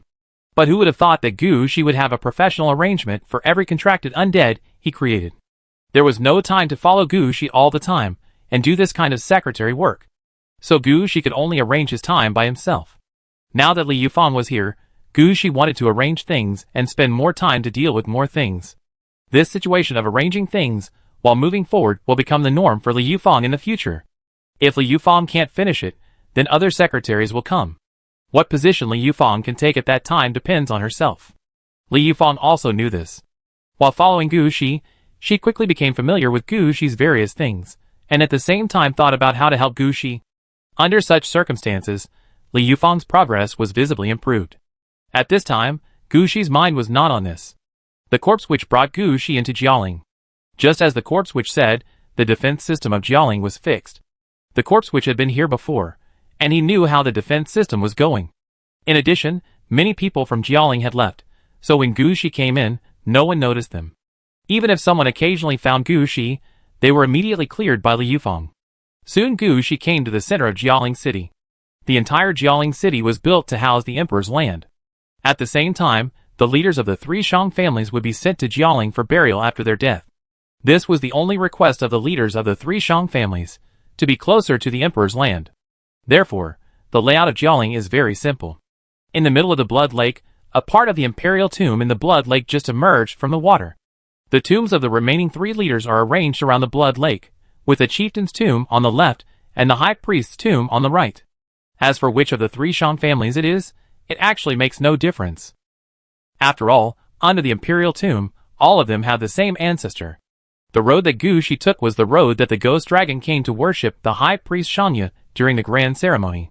Perhaps because of the heavy yin energy, or perhaps because there are only 3 days of targeted worship every year, the weeds here grow very fast, and the road is almost invisible.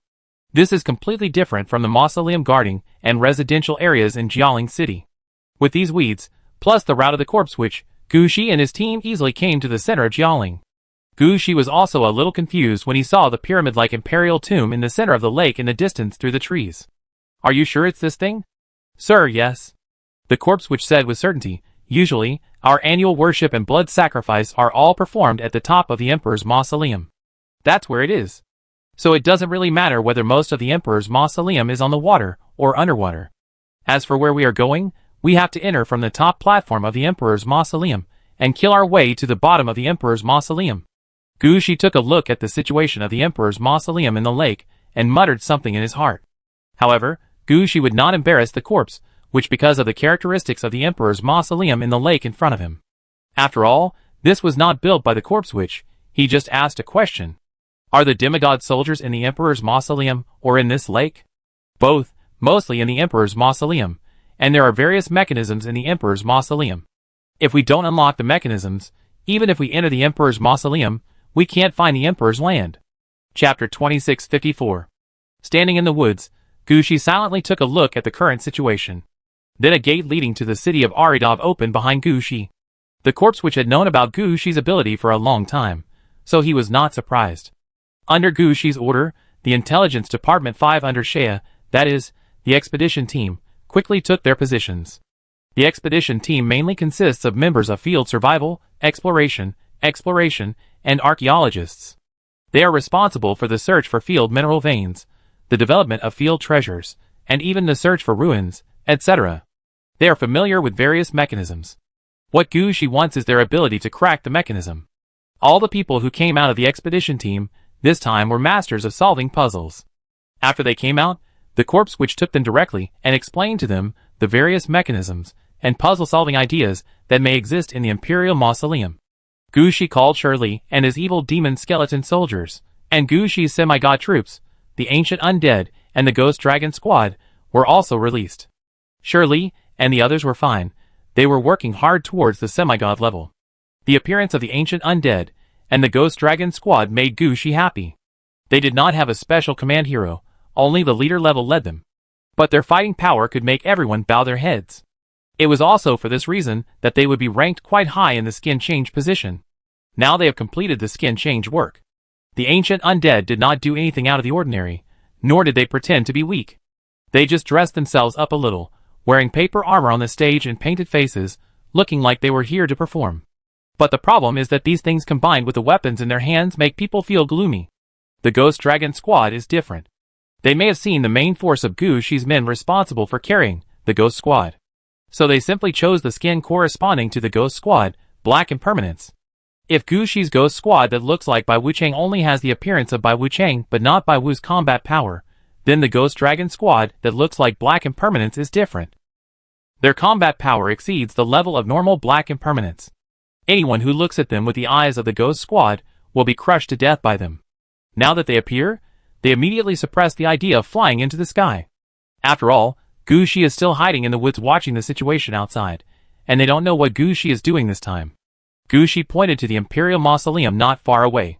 Surely, you will lead the Ancient Undead Protection Exploration Team to open the door. Surely, your God-slaying army and the Ghost Dragon team will work together to clear out the demigod soldiers in the Imperial Mausoleum. When you find the Imperial land, come and inform me, and I will go in. Gu Shi had no intention of participating in the battle himself, so he sent his men out directly. And he waited outside. Seeing Gu Shi's arrangement, the corpse witch was also a little curious. Sir, is this okay? The soldiers guarding the Imperial Mausoleum are all demigod-level soldiers. Gu Shi blessed his men with infinite resurrection and infinite counterattack, and planned to bless them with some red dress characteristics. Hearing what the corpse witch said, Gu Shi also smiled. It's okay. My subordinates are all demigods, and their fighting power is sufficient. Gu Shi was quite calm, and the new secretary Li Yufang beside him quickly took over all the chores in Gu Shi's hands. Now is the best time to take over Gu Shi's work. It's rare that Gu Shi is free now. If Gu Shi is busy, Li Yufang will also be busy. Unlike Gu Shi, Shirley rushed out with the demigod troops as soon as he received the order. Beside the ancient undead, there are 20 protected explorers. Although their fighting power is not very good, their eyesight is quite good. They had talked with the corpse witch before. Just these few words let them know the layout habits of the three Shang families. As long as they know the habits and some metaphors, no matter how many mechanisms they have, they can be cracked. As for the mechanisms that cannot be cracked, there are almost none. After all, the people of the three Shang families also have to go to see the Emperor's land, so they have no reason to seal the Emperor's land completely. So as long as they find a way to solve the problem, it is quite simple to open the passage leading to the sealed location of the Emperor's land. When the 20 or so of them swam across the lake and stepped on the Emperor's mausoleum, they had already begun to observe the surrounding situation and look for some clues. And when they opened the top gate of the Emperor's mausoleum and prepared to go down, a group of demigod troops just rushed out from inside. The situation of the demigod troops guarding the Emperor's mausoleum is somewhat similar to that of the ancient undead under Gushi. They are all ancient heroes who died in battle for many years. It's just that they are ancient heroes exclusive to the three Shang families. When they were sent in, they were definitely corpses, but under the influence of the Emperor's land, they stood up again. As for the weapons and equipment they originally brought, all of them have decayed, and now they only have the equipment given to them by the Emperor's mausoleum. A square shield and a short spear. What makes people feel most uncomfortable is that there is a blood line on their heads. Although it is not clear what the situation is, it is obvious that the head and neck are clearly layered. When Shirley led the troops to rush down, these people raised their shields and short spears to meet them head-on. As soon as they raised their shields, Shirley knew that the shields and short spears in the hands of these demigod-level troops were orange equipment. Their combat effectiveness is not much different from that of the ancient undead. Facing such an enemy, Shirley smiled instead. Don't worry about them. The ghost dragon troops will rush past them and go directly down. The ancient undead will protect the explorers and go down. I will deal with these guys. Kill the god-slaying army. As soon as Shirley saw the enemy's situation, he gave an order immediately. After that, he raised his weapon and rushed head-on to the enemy's demigod soldiers. Shirley raised his hand and swung his sword, easily blocking the neck of the enemy demigod soldier. But the next moment, Shirley's face changed. Don't hit the head, hit their body, chop off their limbs. Shirley only chopped off the head of an enemy demigod soldier and found out something. That is, the enemy's head is fake, it is a decoration, and it is useless. The real appearance of the enemy is a headless corpse holding a spear and a shield. Now Shirley is not sure where the opponent's weakness is, but it will never be wrong to chop off the opponent's limbs first. As for what to do after chopping, the enemy has fallen to the ground. Whether it is chopped with a sword or set on fire, it is actually the same. Shirley is very clear that controlling first, and then hitting is their best means of attack. Chapter 2655. Shirley's idea is right. First break the enemy's limbs, then think about how to kill the enemy. The current situation is quite smooth. The Ghost Dragon squad has already broken through the outermost demigod soldiers, and the ancient undeads are protecting the expedition team and killing all the way down. As for Shirley himself, he was not in a hurry to follow. He was still studying the enemy's demigod troops here with his men. Finally, Shirley found that the enemy needed to be cut in half to be killed. Its health value is quite high, and it can still be dragged for a while after being cut in half. In addition, although these demigod troops have shields in their hands, they are not defensive warriors, they belong to the category of berserkers. The shield in their hands is also an offensive weapon. And they were cut in half, but they could still twist a few times, and it was precisely because of some abilities of the berserker that they had to twist a few times even if they died. After killing the demigod warriors used for the experiment, Shirley raised his head. You can fight. 5 in a team, take turns to attack, cut off hands, break legs, and behead. After dealing with it, go to the next one directly. Don't worry about the one twisting on the ground, they can't get up. When Shirley's evil demon skeleton soldiers heard it, they immediately followed Shirley's method and quickly killed the demigod warriors on the Imperial Mausoleum. After that, Shirley rushed down. After a while, they caught up with the troops in front. The ancient undead were protecting the explorers and checking the nearby murals. What's the situation? There are too many passages below, and the roads are too complicated. The Ghost Dragon team will split up and go down to explore the way. The Ghost Dragon squad consists of 100 people, but they are also 100 people. Although they are not like the Ghost Squad, where the number of people can increase as the battle progresses, they can also do it, dividing into 100 and finally connecting the information. Moreover, Gushi's Ghost Dragon squad is not just 1, but 100. So many Ghost Dragon squads that turned into black impermanents flew out to explore the way, and they could find the most correct way anyway, it just took a little longer. And Shirley just happened to rush in with his men. If Shirley had come later, they should have found the correct way. Did you encounter other enemies along the way? We encountered some beings that have not yet become demigod warriors. Their strength is okay, but their vitality is insufficient, and they were directly hacked to death by the ancient undead. These undeads quickly reported the situation along the way. With their strength and number, they killed all the way, just like a big boss sweeping the novice village, and the fight was quite smooth. Those enemies who were not demigod level were often killed in seconds, as soon as they showed their heads. All the demigods along the way rushed to the previous platform. The remaining strength was not very good. Even if there were a few demigods, their number could not match that of the Ghost Dragon team. They easily cleared the way. It was not like before, when Gushi needed to use the Ice Mirror Ghost prison seal to deal with it. Knowing that the current situation was quite smooth, Shirley was relieved. He pointed to one of the Ghost Dragon team and said, "Go and tell the adults about our current situation." The members of the Ghost Dragon team went upstream as soon as they heard it. Gushi was not idle at this time either. He was watching the excitement there at first, but as soon as the Emperor's mausoleum was opened, it immediately alarmed the people of Jialing. Although most of the people here have left, there are still some heroes and dead dolls left here. In addition, Shamja's corpse pythons were not all taken away, but were released in the nearby woods. As soon as Jialing had a problem, more than 10,000 corpse pythons rushed over from all directions. Compared with the Ghost Dragon that can raise huge waves, the situation of the corpse python is much simpler. The corpse python mainly fights in a forest and mainly devours corpses. It is the largest size, and it can also lurk and move in the forest. When it lurks next to the enemy, it opens its mouth and swallows the enemy directly. In other words, the corpse python actually has the ability to swallow and kill an enemy with one blow. If it were someone else, they might disappear while walking in the woods. But he met Gushi. Although Gushi was idle, he had unlimited resurrection and unlimited counterattack, and the strange dragon aura he just got was always on. Once the infinite counterattack aura was turned on, anyone who was hostile to Gushi would be directly locked and attacked by Gushi first. That's why Gushi reacted when he was targeted by the corpse python. Gushi immediately shot an arrow in the direction of the corpse python. The black feather arrow nailed the corpse python to the ground on the spot. At this time, a large number of corpse pythons rushed out nearby and rushed towards Gushi. All of these corpse pythons were as thick as a small car, and their mouths could even be as big as a van when they opened. Anyone would be swallowed up with this bite. Looking at the corpse pythons that rushed out from nearby, Gushi's eyes flashed with disdain. Death Incarnation. The Death Incarnation Bone Dragon immediately crashed into the corpse pythons and blocked them all. Then the gate of the garrison behind Gushi opened, and the Death Titan rushed out immediately. As the mortal enemy of the Dragon Clan, the Death Titan has a very high combat bonus against creatures that can transform into dragons. In addition, they are all very tall, and as soon as they came out, they rushed directly to the corpse pythons that pounced on them. These Death Titans immediately used their hands to block the mouths of the corpse pythons, so that they couldn't close their mouths.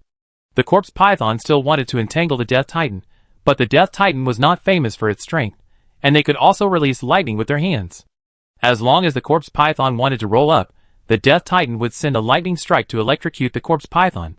When the corpse python couldn't entangle people and couldn't swallow the enemy, it had no other means. At this time, Gushi looked in the direction of the city gate with some doubts. Some different titans squeezed out from there. These titans were obviously not Death Titans. They seemed to be new soldiers that had just been researched. It seems that Eve has not stopped her research during this period. Regarding the transformation of the undead of the tower troops, she has been working hard. But I don't know how effective these titans are. Gushi looked over there curiously, and he found that these titans directly gave up long-range attacks. Although they also mastered lightning, the lightning turned into gloves, and was put on their hands. Gushi could understand this. After all, there was no need to argue about who was the main long-range force in Gushi's team. No matter how strong the long-range force is, it can't beat the huge number of corpse witch troops. With that energy, it's better to strengthen other directions. These titans in front of us are like this. They are obviously bigger, and they have the ability to teleport over a short distance with the power of lightning. After coming out of the garrison city gate, they immediately pounced behind the corpse python, raised their fists pierced with lightning, and smashed heavily on the corpse python. Chapter 2656. Bang, bang, bang, sizzle. The newly appeared undead titans have their own attack rhythm. They often send out a lightning bolt after 3 punches, shocking the corpse python. At the beginning, They were not familiar with the rhythm, and their fighting power had not been fully exerted. But as the battle continued, these undead titans fought more and more smoothly. The most important thing is that they look big, but they are not like the death titans who shoot in a standing position. When they move, their bodies will be like lightning. They will appear behind the enemy with a flash and attack the enemy from behind, hitting hard and steady. Although there are more than 10,000 corpse pythons, because they are relatively large, it is impossible for them to all be squeezed together, so these corpse pythons are dragged and beaten to death by the titans one by one. After a while, most of the tens of thousands of corpse pythons were killed or injured. If we had known that we would have to fight in the end, we would have rushed in at the beginning. The corpse witch couldn't help but say something when he saw the situation in front of him. It's different. Encircling and killing from the outside is different from the melee in front of us. Goo, she said lightly, and if we really start encircling and killing, we have to spend time cleaning up the city in front of us. After the city is cleaned up, we will go to the Imperial Mausoleum. This will delay time. The current time arrangement is just right. When we have almost cleared the enemies on the ground, the battle at the Imperial Mausoleum will also be almost over. Then we can take the Imperial land and leave. Goo, she raised his head and took a look at the current battle situation. At present, the Titans are killing farther and farther. They are about to rush out of the city, and more undead troops are attacking from the city gates where Goo, she has stationed troops, quickly filling the gaps in Goo, she's defense line. It can be said that just like that, a large number of troops appeared around Goo Shi. They did not need Goo Shi's command, and they quickly moved forward and quickly occupied the current urban area and cemetery area. Let's go out. Seeing that all the corpse pythons within 1,000 meters around him were all cleared, Goo Shi also said lightly. Before, Goo Shi and his team hid in the woods, just to prevent the enemies in the city from discovering their infiltration. Now they are all released to kill, and there is no point in staying in the woods. Goo Shi led Li Yufeng and the corpse witch out of the weeds in the woods, and approached the blood lake of the Imperial Mausoleum. Standing by the blood lake, Goo Shi finally saw the situation of the Imperial Mausoleum. The part of the Imperial Mausoleum exposed above the water is as much as 17 or 18 meters, but this part is only 1/10 of the height of the Imperial Mausoleum. Looking down along the water surface, you will find that more than half of the Imperial Mausoleum is buried in the bones and soil at the bottom of the lake. Especially on the stairs in front of the Imperial Mausoleum, there are too many bones that still maintain human shape. From the situation at the bottom of the lake, it can be seen that the blood sacrifice here consumes a lot of energy. Goo Shi thought as he put the death hare into the blood lake. As the death hare went into the water, Goo Shi kept a close eye on the changes in the lake water. This time, Goo Shi felt that the lake water did not seem to become lighter as he imagined. What is going on? Could it be that the death hare does not like this pool of blood? This should not be right. You know, the color of the death hare in front of you seems to have changed again. The blood red color is already 3.5 meters long. And the blood red color is still growing, indicating that the death hare is constantly absorbing the required part of the blood. This situation can only mean one thing, that is, the blood lake in front of us is larger than the blood lake in Yakyu, and the blood quality inside is much better. This is really an amazing harvest. At this moment, a being like He Wuchang flew out of the Imperial Mausoleum and landed beside Goo Shi. Sir. Goo Shi was still not used to Gui Long turning into He Wuchang. But Goo Shi had said that he would let his subordinates choose their own skins, and he couldn't take it back. Besides, it's a demigod level, so what if they are a little wild? The He Wuchang troops look much better than Gui Long. What happened? It's like this, the current situation of the Imperial Mausoleum. Gui Long quickly reported the following situation to Goo Shi. At this time, Li Yufeng was also listening on the side. She understood that she had not yet completely taken over the position of secretary. This matter is still in Goo Shi's hands. After she takes over the secretary's work, this matter will pass through her hands first. Now she needs to understand how Goo Shi handles it, and the priorities of the matter. While Li Yufeng was observing, Goo Shi quickly made new arrangements. When making the arrangements, Goo Shi did not avoid Li Yufeng, but just let Li Yufeng watch from the side. Although Li Yufeng did not quite understand it in her heart, she still wrote it down. She would think about it when she had time. However, Li Yufeng never thought that she did not think of Bai's things, but the corpse witch thought very clearly. Seeing Li Yufeng's puzzled look after Guilong left, the corpse witch dragged Li Yufeng aside to explain. Li Yufeng was still confused at first, but after the explanation from the corpse witch, he immediately reacted. What do you think? Li Yufeng was a little puzzled. Wasn't the corpse witch a high priest when he was alive? How could he be so skilled in these things? The high priest is the secretary of the ancestors. He arranges work at the beginning of each year and reports work at the end of the year. He handles small matters himself and reports big matters to the ancestors. Isn't this normal? You get used to it after doing it more. The corpse witch said it normally. At this time, Gushi just picked up the death hair he brought back and measured the part of the death hair that turned red. Hearing what the corpse witch said, Gushi felt that this seemed to be right. So Gushi put away the death hair and turned to look at the corpse witch. You are lucky. I just upgraded, and there are 2 Incha positions that have not been used. Then I will make you a Incha. In the future, you will follow Li Yufang and form a secretary group to take over some miscellaneous tasks. With an order from Gushi, the corpse witch in front of him changed a little. He put on a black robe, and a high-topped black square hat was stuck on the corpse wizard's neck, because he had no head. Thank you, sir. The corpse wizard didn't care about the problem of having the hat stuck on his neck. He said to Gushi seriously, I will definitely take care of all the chores. Gushi didn't say much, just took out the heads of the goddesses and put them in the blood lake. Seeing Gushi like this, the corpse wizard hurriedly pulled Li Yufang aside and explained in a low voice. He could see that Li Yufang was not familiar with the duties of a secretary. He only knew what to do during the day and what to do at night. So Li Yufang had to teach him. Chapter 2657. Gushi did not pay too much attention to the subsequent battles. His attention was all on the head of the goddesses soaking in the water. The quality of the blood lake water on Jialing's side is quite high. Not only did the death hair gain a lot, but even the head of the goddesses also got enough benefits. The golden liquid on the surface of the head of the goddesses has been almost washed away by the blood, revealing the white jade skin and black hair like the starry sky underneath. Gushi understood that the head of the goddesses was just a little short of details. As long as it was one more detail, the seal would be almost unlocked. At this time, Gushi could already see the appearance of the head of the goddesses. The head of the goddesses in front of him, which was the size of a normal human head, combined the effects of the first 3 seals being broken. Her eyes were as black as the starry sky, her lips were as red as if stained with blood, she had a bronze earring hanging on her left ear, and a silver necklace with moonlight stuck on her neck. That face was the face of the goddess of wisdom and war, with flowers and leaves in her hair, and golden light flashing from time to time in the crown. Coupled with the skin like white jade, Gushi didn't know what the head of the goddesses would look like after the last seal was lifted. But one thing is certain, that is, after the last unsealing, the head of the goddesses will definitely come back to life.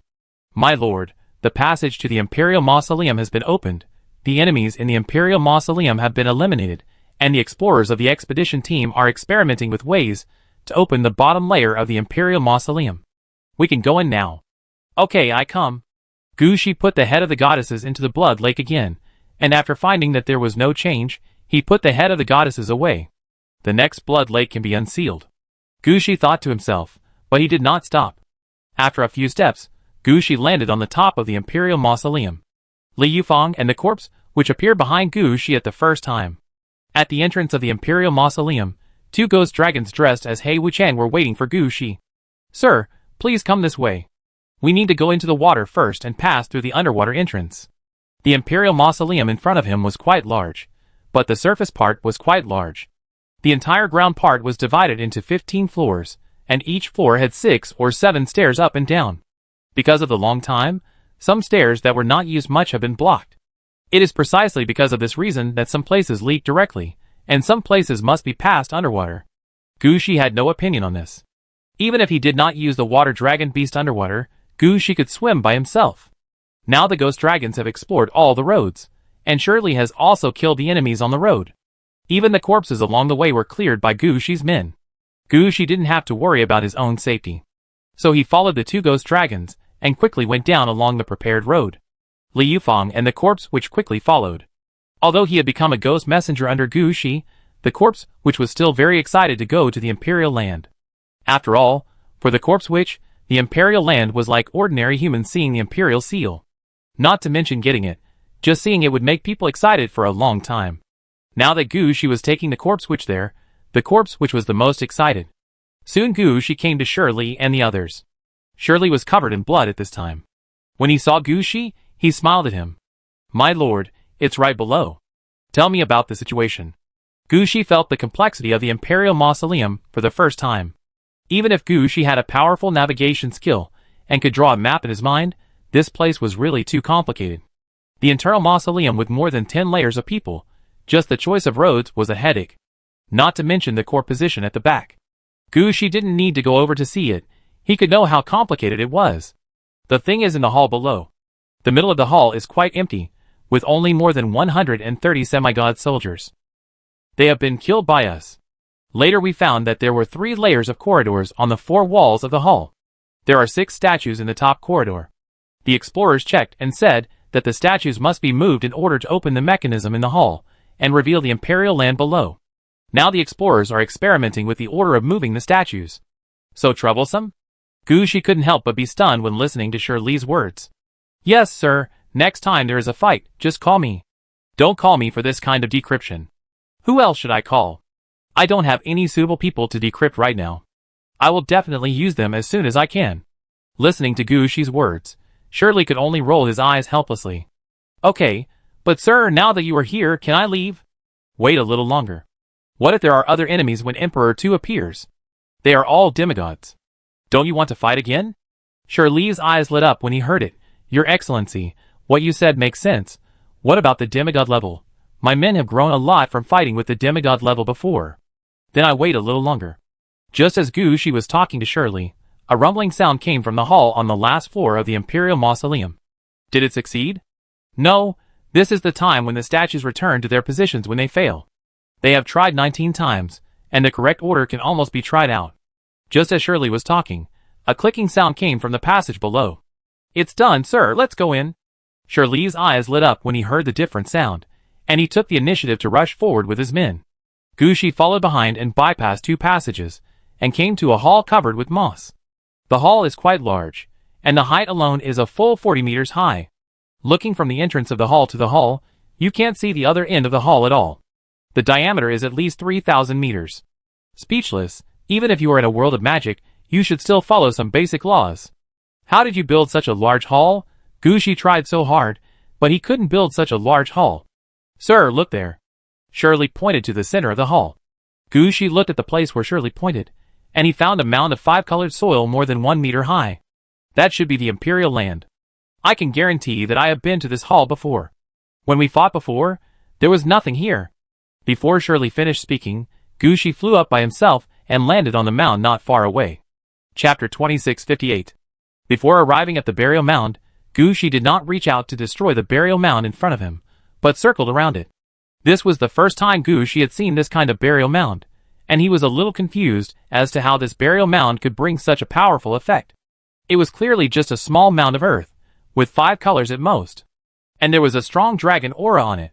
Gushi could tell how many things were hidden inside without even wearing the Huangquan dragon robe. If he had to say it, Gushi felt like a continent was compressed into this pile of burial mound. After circling around the burial mound, Gushi reached out and grabbed the burial mound. The moment Gushi touched the burial mound, a voice came to his ears. There is only one chance to grab it. Take as much as you can. Gushi paused when he stretched out his hand, and he knew that this thing was not so easy to collect. At this time, Gushi's eyes turned and he began to think of some ideas, such as opening a city gate here directly, or use the hand of death to catch this thing and send it to the ghost prison.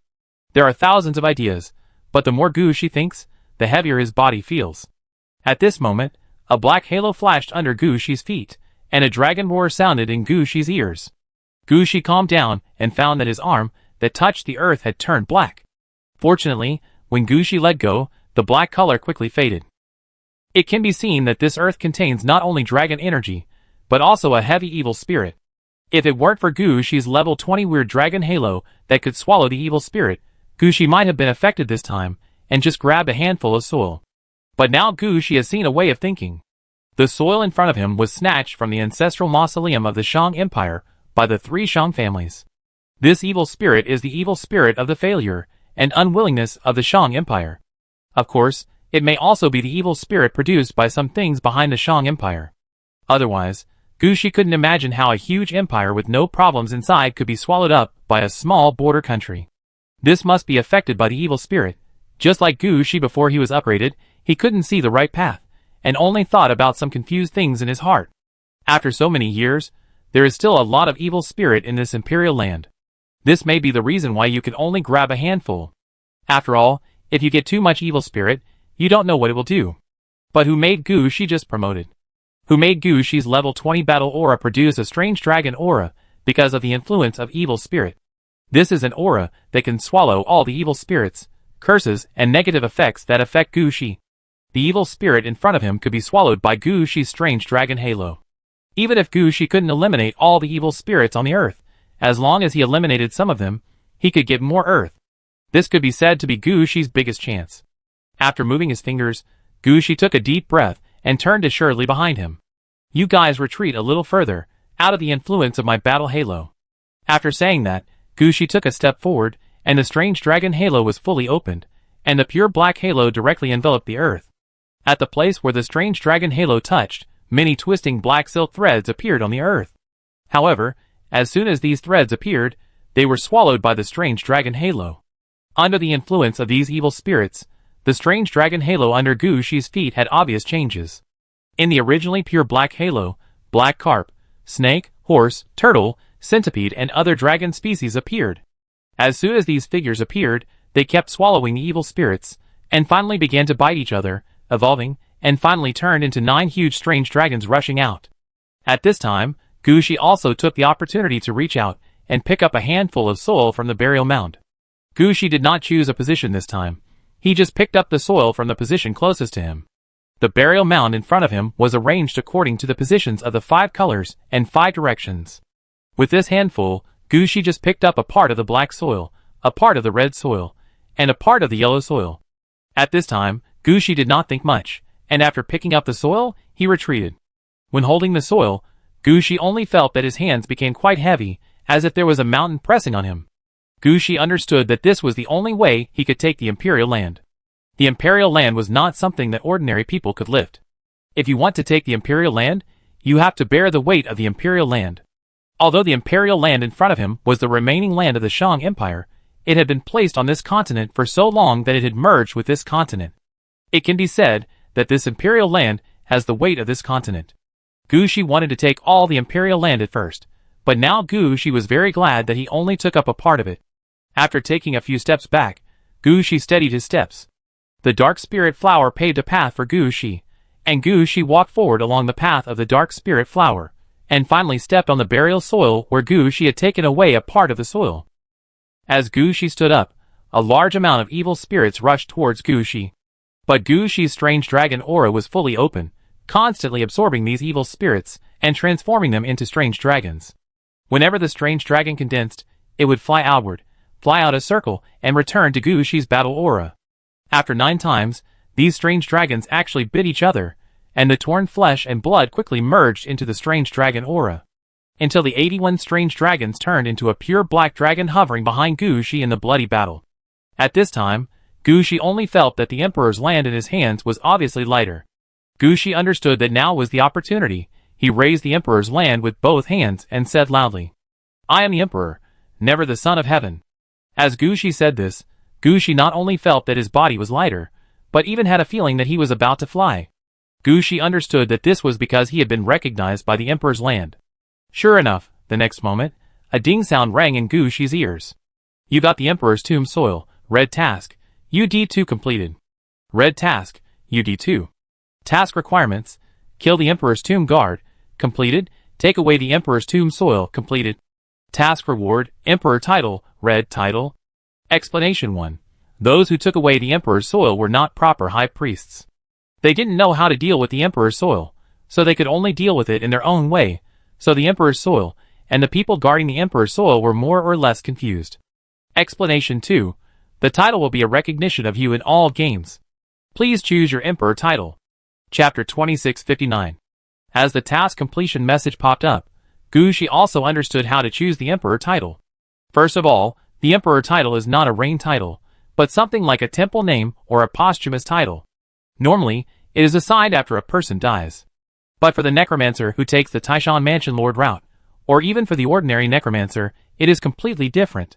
On the Taishan Mansion Lord route, as long as you reach the step of the Underworld Ghost Emperor, you can automatically be counted in the range of dead people and get the corresponding Emperor title. And ordinary necromancers, if they have the opportunity to become the Underworld Emperor or the Ghost Emperor, can also have their own Emperor title. Gu Shi just got such an opportunity one step ahead and could have an Emperor title in advance. Of course, the choice of emperor title is not that simple. Here, the emperor title still adheres to the attitude that the fewer words, the bigger the matter. Often one word can represent many meanings. Just like the word Wu, it has many interpretations such as being strong and upright, powerful and powerful, overcoming disasters and chaos, punishing the people and overcoming difficulties, boasting about one's ambitions and poverty. And those who follow the will of heaven, are sincere and enlightened, establish the ultimate, promote literature, strive for martial arts, respect the wisdom, filial piety, benevolence, and holiness, purity, etc., can be known as bragging. The title of emperor that Gu Shi has now obtained is of red quality. In addition to being able to choose an emperor title of 2 to 33 characters, he also has several privileges. The first is that Gu Shi can use the word D. The word D here does not mean putting the word D at the end of the title like Emperor Wu and Emperor Wen. It is the emperor title that puts the word D at the beginning like Emperor Yi and Emperor Xin. It is the emperor whose virtue is like heaven and earth, and the emperor who is the same as heaven and earth. This represents what Gu Shi said just now. He is an emperor, not the son of heaven. This is also the characteristic of the red emperor title. If there is no red emperor title, even if Gu Shi reaches the level of the ghost emperor in the underworld, the emperor title he can get is probably the emperor title of Changxi Ghost Emperor. But now it is different. Gu Shi starts with a red emperor title. As long as he chooses, he can really make a big thing happen for Gu Shi. The second point is that the red emperor title can be exclusive. For example, Gu Shi can rigidly require a certain word to be exclusive to him, and deprive other emperor titles with lower quality than red. For example, the emperor titles such as Zulong, Woody, and Taizong, you don't need to explain in detail, you can know who they are. As long as Gu Shi uses this ability, then a certain emperor title will belong to him completely. Others cannot use it. The third point is that the scope of the emperor title has been expanded. If it is an ordinary emperor title, it is like Gu Shi who became the ghost emperor in the underworld. He may get the title of Changxi Ghost Emperor. This kind of emperor title will be recognized in Gu Shi's underworld, and may be recognized by Gu Shi's allies. As for other games, this emperor title may not be recognized. But the red emperor title is different. All game worlds, as well as the depths of the game and the real world, all recognize it. Even in some places, the emperor title has some special functions. The fourth point is that the red emperor title has the function of opening a tooth and building a mansion, which can arrange more positions for subordinates. Just like Gu Shi's Incha skill, the number of people increases as his level and skill level increase. There are 2 Incha positions per level, and 1 Incha position per skill level. If Gu Shi reaches level 60, and his skill of Incha is also upgraded to level 60, he can have a total of 180 official Incha. This number is definitely not enough. Now that he has the red emperor title, it is different. Gu Shi can arrange at least many times more official positions, and even arrange some positions for his contracted undead. All these can only be done with the emperor title. The fifth and last point is that the red emperor title can suppress luck. As long as the emperor title is still there, some strange influences will be weakened, and some luck will be concentrated on the emperor title user. For example, some big guys want to destroy an emperor, but they can't break the other party's emperor title, so they can only release the fox spirit to wear out their luck. For example, a certain emperor was chased all the way, and the enemy was either washed away by a flood or hit by a meteor. If it doesn't work, someone suddenly jumps out to help the emperor. This is the help of good luck. Gu Shi saw these 5 points and understood what a red emperor title can bring him. At the same time, he also understood how to choose the title of emperor. Gu Shi did not intend to brag, so it was impossible to fill the title of emperor with 33 characters. He would definitely choose from the 2-character title of emperor. Because there was nothing to choose from the first character, it must be the word emperor. The real word Gu Shi wanted to choose was actually the second character. In Gu Shi's opinion, words like Shen, Huang, Di, Wen, Wu, Zhu, Zong, Tai, etc. were all good choices. However, because the first character was Di, the 2 characters Huang and Di could be directly abandoned. As for the word God, Gu Shi thought about it and gave up. Emperor God? Gu Shi knew his own business, and he really didn't have the ability to suppress this emperor title. As for the following one or Wu, Zhu or Zong, there are certain explanations. But Gu Shi always felt that something was wrong. For this situation, Gu Shi thought seriously for a long time, and finally gave up the emperor titles of Wen, Wu Jing and Ming. These emperor titles are mostly used to show the emperor's achievements. Gu Shi has never done it. Now that he has these emperor titles, it will only limit Gu Shi's growth path. As for the emperor titles such as Zhu and Zong, you can choose them, because this kind of emperor title represents that this emperor is the founding emperor or the ancestor emperor. But Gu Shi changed his mind, and he could push it forward. Emperor Zhu or Emperor Zong are not very nice, but Emperor Jia or Emperor Yi are also okay. Just like the first emperor, this also means that Gu Shi is the first emperor of his own territory or empire. In this situation, coupled with the Red Emperor title, it can definitely ensure that Gu Shi's territory will rise. Thinking of this, Gu Shi no longer thought about it. He made a decisive choice. My emperor title is Emperor Armor. With Gu Shi's order, the dragon behind Gu Shi led back to Gu Shi's strange dragon aura. At the same time, a voice came to Gu Shi's ears. Obtain the emperor title, Emperor Armor, Red. After that, Gu Shi felt that the upward force before seemed to disappear. Looking closely, Gu Shi found that except for the part of the Emperor land in his hand, the previous seal land had disappeared. And the attributes of the Emperor land in Gu Shi's hand also popped out. In Emperor land, Red, also known as Yu Emperor land, belongs to the territory of the underworld part of the empire, which can be put into the underworld or the underworld to expand the scope of the underworld or the underworld. Chapter 2660. Gu Shi's eyes lit up at the properties of the Yin Emperor soil. This is a good thing for expanding the scope of the underworld. This expanded scope will be about the same size as Chengxi Mountain. If it is placed on Chengxi Mountain, the area can be doubled directly. However, Gu Shi has a different idea in his mind. This Yin Emperor soil can be used to strengthen the underworld, but it does not say that it must strengthen the main underworld. Yin Emperor soil can also be used to strengthen other underworlds. Gu Shi's current Chengxi Mountain occupies a large area, and Gu Shi's current position in the game depths is not as invincible as he imagined. Gu Shi has some ideas of arranging 3 burrows in his mind.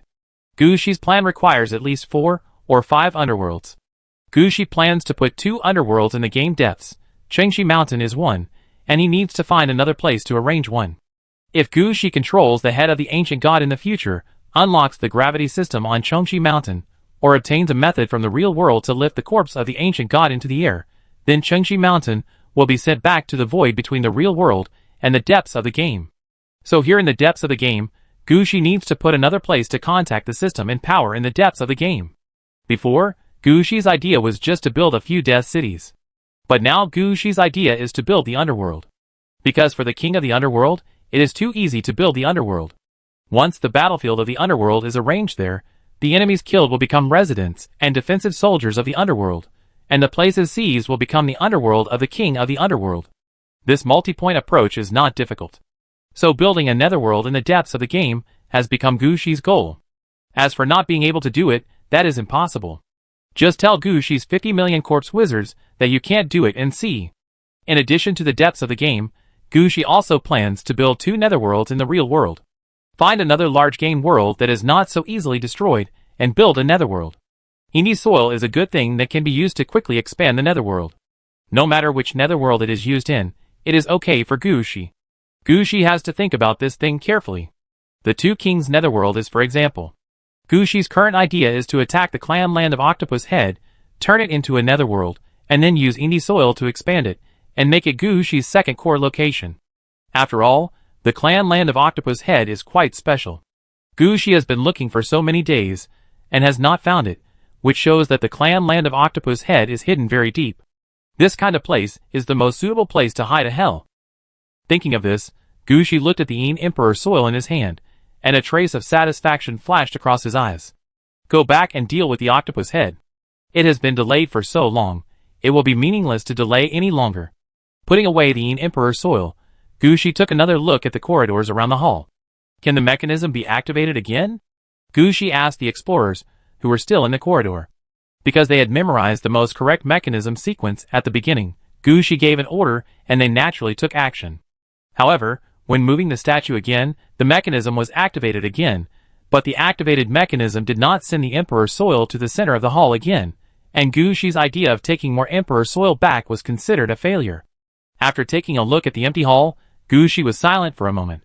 He was thinking about whether he could find the remaining Imperial land if he demolished the Imperial Mausoleum in front of him.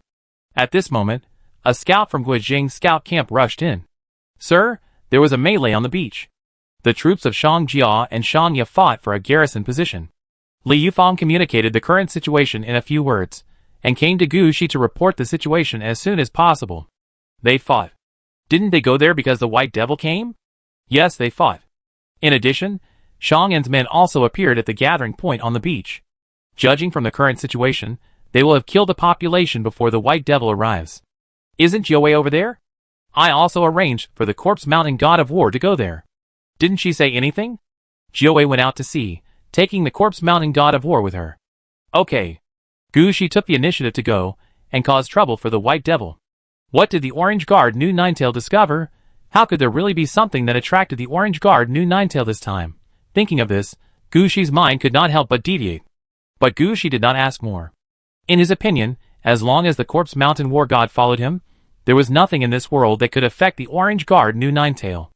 As for how the Orange Guard New Ninetail went out to sea, Gushi did not care. After all, even if the Orange Guard New Ninetail had no means, the Corpse Mountain War God had the ability to send her out to sea. Although he did not care where the Orange Guard New Ninetail was now, the gathering of the three Shang forces at the seaside could not continue like this. You have to know that the troops of the three Shang families are all Gushi's achievements now. They are going to be sent to the battlefield of the underworld. If they die on the beach now, how can Gushi use them? They must be led to the swamp stronghold. Thinking of this, Gushi's face slightly raised. It seems that they have to be led there. As for things like leading people to the stronghold, it is not known whether the heroes can complete it. Corpse Witch, what did you say to those heroes before? Corpse Witch is not like Li Yufeng. He was a professional secret. No, a professional high priest. He must guess the thoughts of the gods. He can even guess a little about the existence of the gods that are difficult to figure out, not to mention Gushi, who is an easy-to-understand superior. As soon as Gushi asked, the Corpse Witch knew what the real question Gushi wanted to ask was. The Corpse Witch said immediately, My lord, I suggested to those heroes before that they use Shangya's sacrificial vessels to attract Shangya's troops. But this method may not be applied to Shandong and Shangjia. We have been separated for so many years, and the sacrificial vessels we use are no longer the same. Many sacrificial vessels are no longer the same. They may not recognize them. If you want to lead them to the stronghold, you can't use the sacrificial vessels robbed from Yakyu. You should use the burial objects from Jialing instead. Gushi thought for a while. Are you referring to the chieftain and the high priest buried here? Yes, and we must keep looking for people to lead the troops to the stronghold. Gushi thought for a while. You go and arrange this matter. Just report the number of manpower required. What I need is to lead everyone away from the seaside, and lead them to the stronghold in batches. Chapter 2661. The Corpse Witch received Gushi's order, and quickly made arrangements. Of course, Gushi did not forget the reason behind the three Shang families gathering troops at the seaside.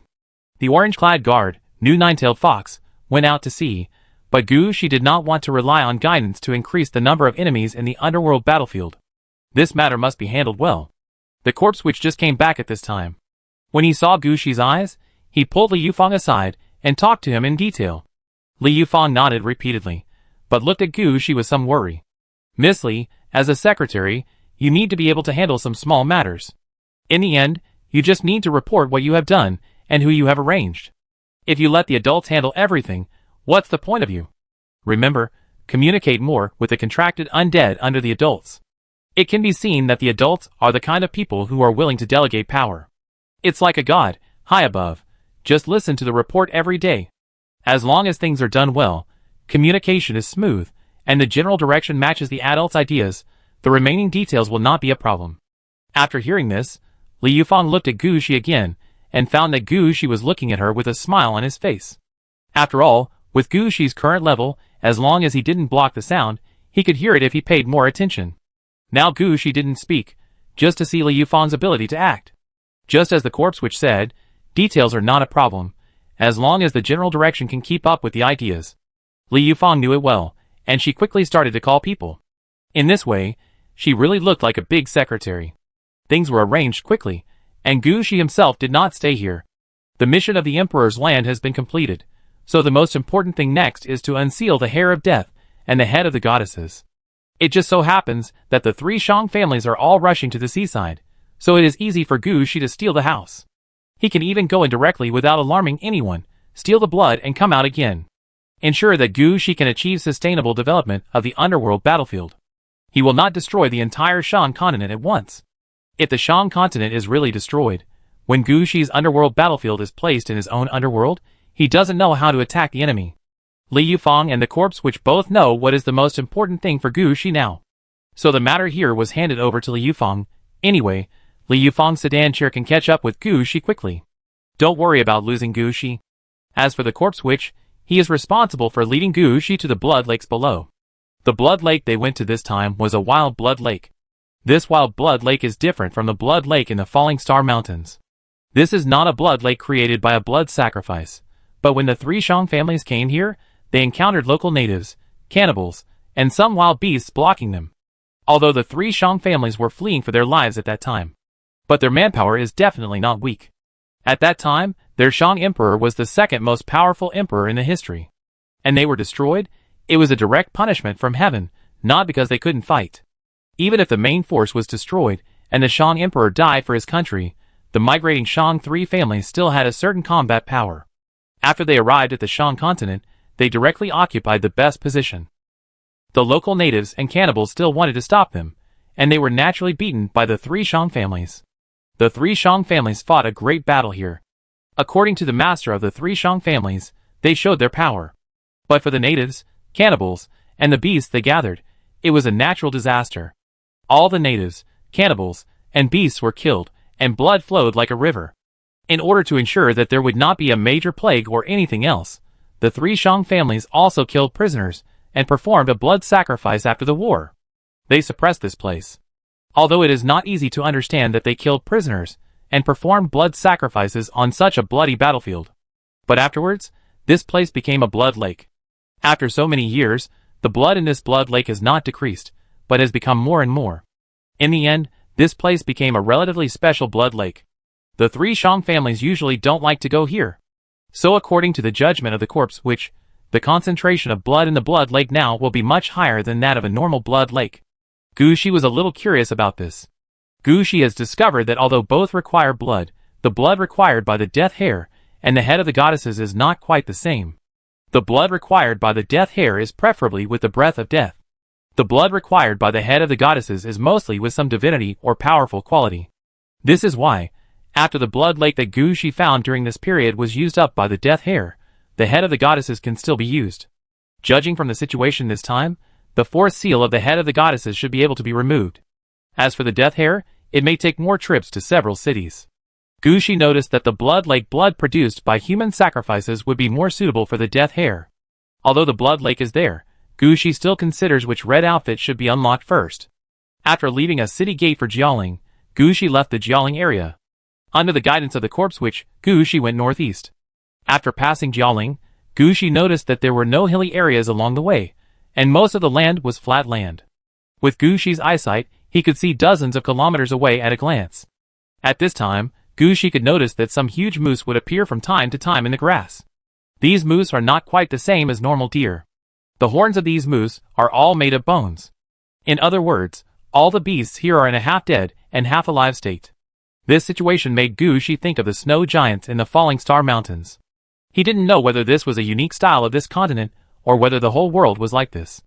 Anyway, this half-dead and half-alive creature in front of him gave Gu Shi some ideas. These creatures are very suitable for living on Gu Shi's plateau. If possible, find a way to get some back. Use it to enrich the ecological environment of Chengxi Mountain. Just when Gu Shi was thinking about this, the corpse witch suddenly found a burst of wolf smoke in the distance. The corpse witch was about to see what was going on, but Gu Shi had already raised his head. With Gu Shi's eyesight and hearing ability, how could he not notice such an abnormality? However, Gu Shi only glanced at the direction where the wolf smoke came from, and found that it was inconsistent with the position he was moving forward. If he went there now, he would have to fight with them, which would not only take a detour but also waste time. Gu Shi didn't plan to waste this time. If he had the time and energy, he would have completed the unsealing of the head of the goddesses long ago. As Gu Shi approached the wild blood lake, he found that the wolf smoke had followed him. It seemed that they had also discovered him. Gu Shi didn't want to let such a being go at all. He estimated the number of enemies, and didn't even release the city gate. He just put in 30 mud trucks. 30 mud trucks represent 30,000 soldiers. Judging from Gu Shi's current military strength, it is enough to fight anything. After putting down the mud truck, Gu Shi didn't pay any attention to that side. He came to the edge of the blood lake as soon as possible.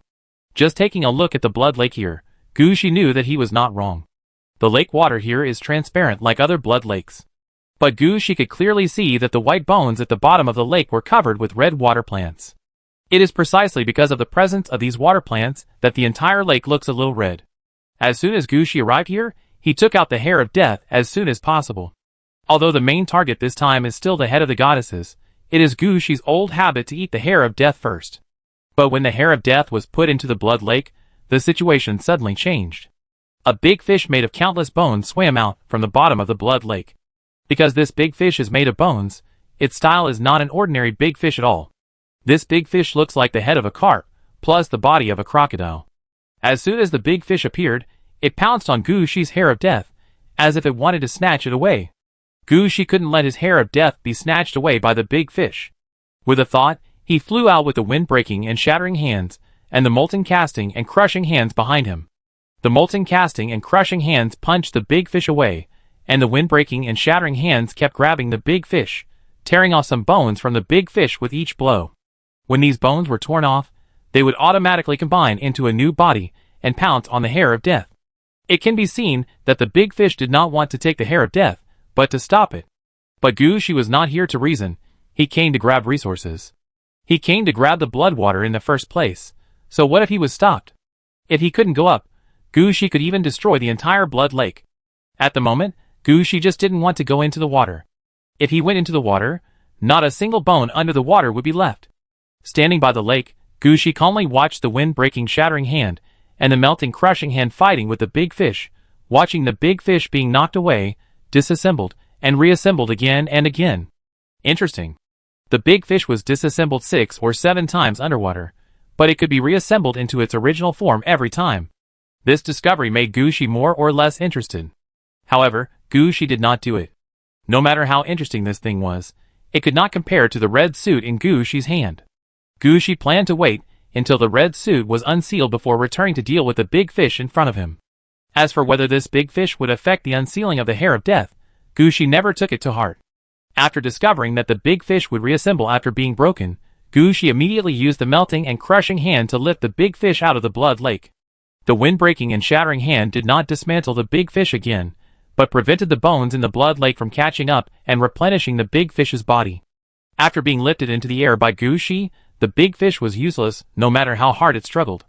At this time, the death hair flew back from the blood lake by itself, and this time it took the initiative to wrap around Gushi's hand.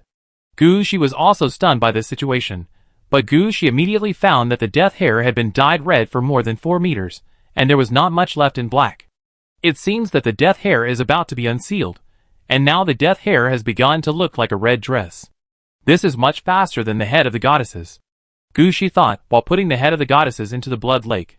As the head of the goddesses was put down, the big fish that had been controlled by Gushi actually struggled again.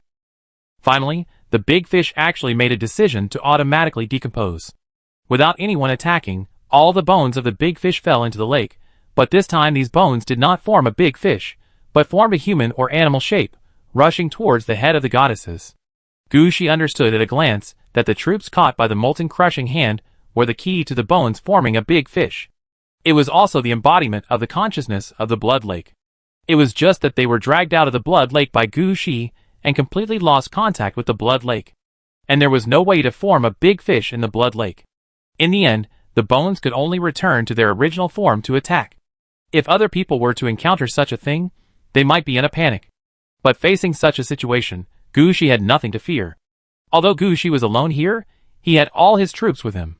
When these white bone troops were formed, Gushi immediately released the mermaids, floating corpses and seahorse cavalry. As soon as these troops rushed out, they were directly thrown into the battle. With their attack, the white bone troops in the blood lake were dispersed again. Gushi stood by the lake and looked at the head of the goddesses in the lake. But his mind was on the blood lake. Gushi felt that the blood lake in front of him was different from other blood lakes. The blood lake here had self-awareness. He placed all his last hopes on this big fish. He seemed to want to escape. Gushi thought while waving his hand. The molten cast crusher flew in front of Gushi. At this time, only the fish head was left of the big fish, still struggling in the molten cast crusher. Gushi smiled and stretched out his hand to press the fish head. As Gushi pressed his hand down, a black entity dragon appeared behind him. The struggling fish head stopped struggling immediately. It was obvious that under the pressure of Gushi Emperor, the remaining part of the big fish accepted its fate. The big fish even took the initiative to tell Gushi about its situation. It turned out that the reason why this blood lake has not dried up for thousands of years without blood sacrifice was because the battlefield was just on a medium-sized land vein. The original battle was the founding battle of the three Shang families on the Shang continent.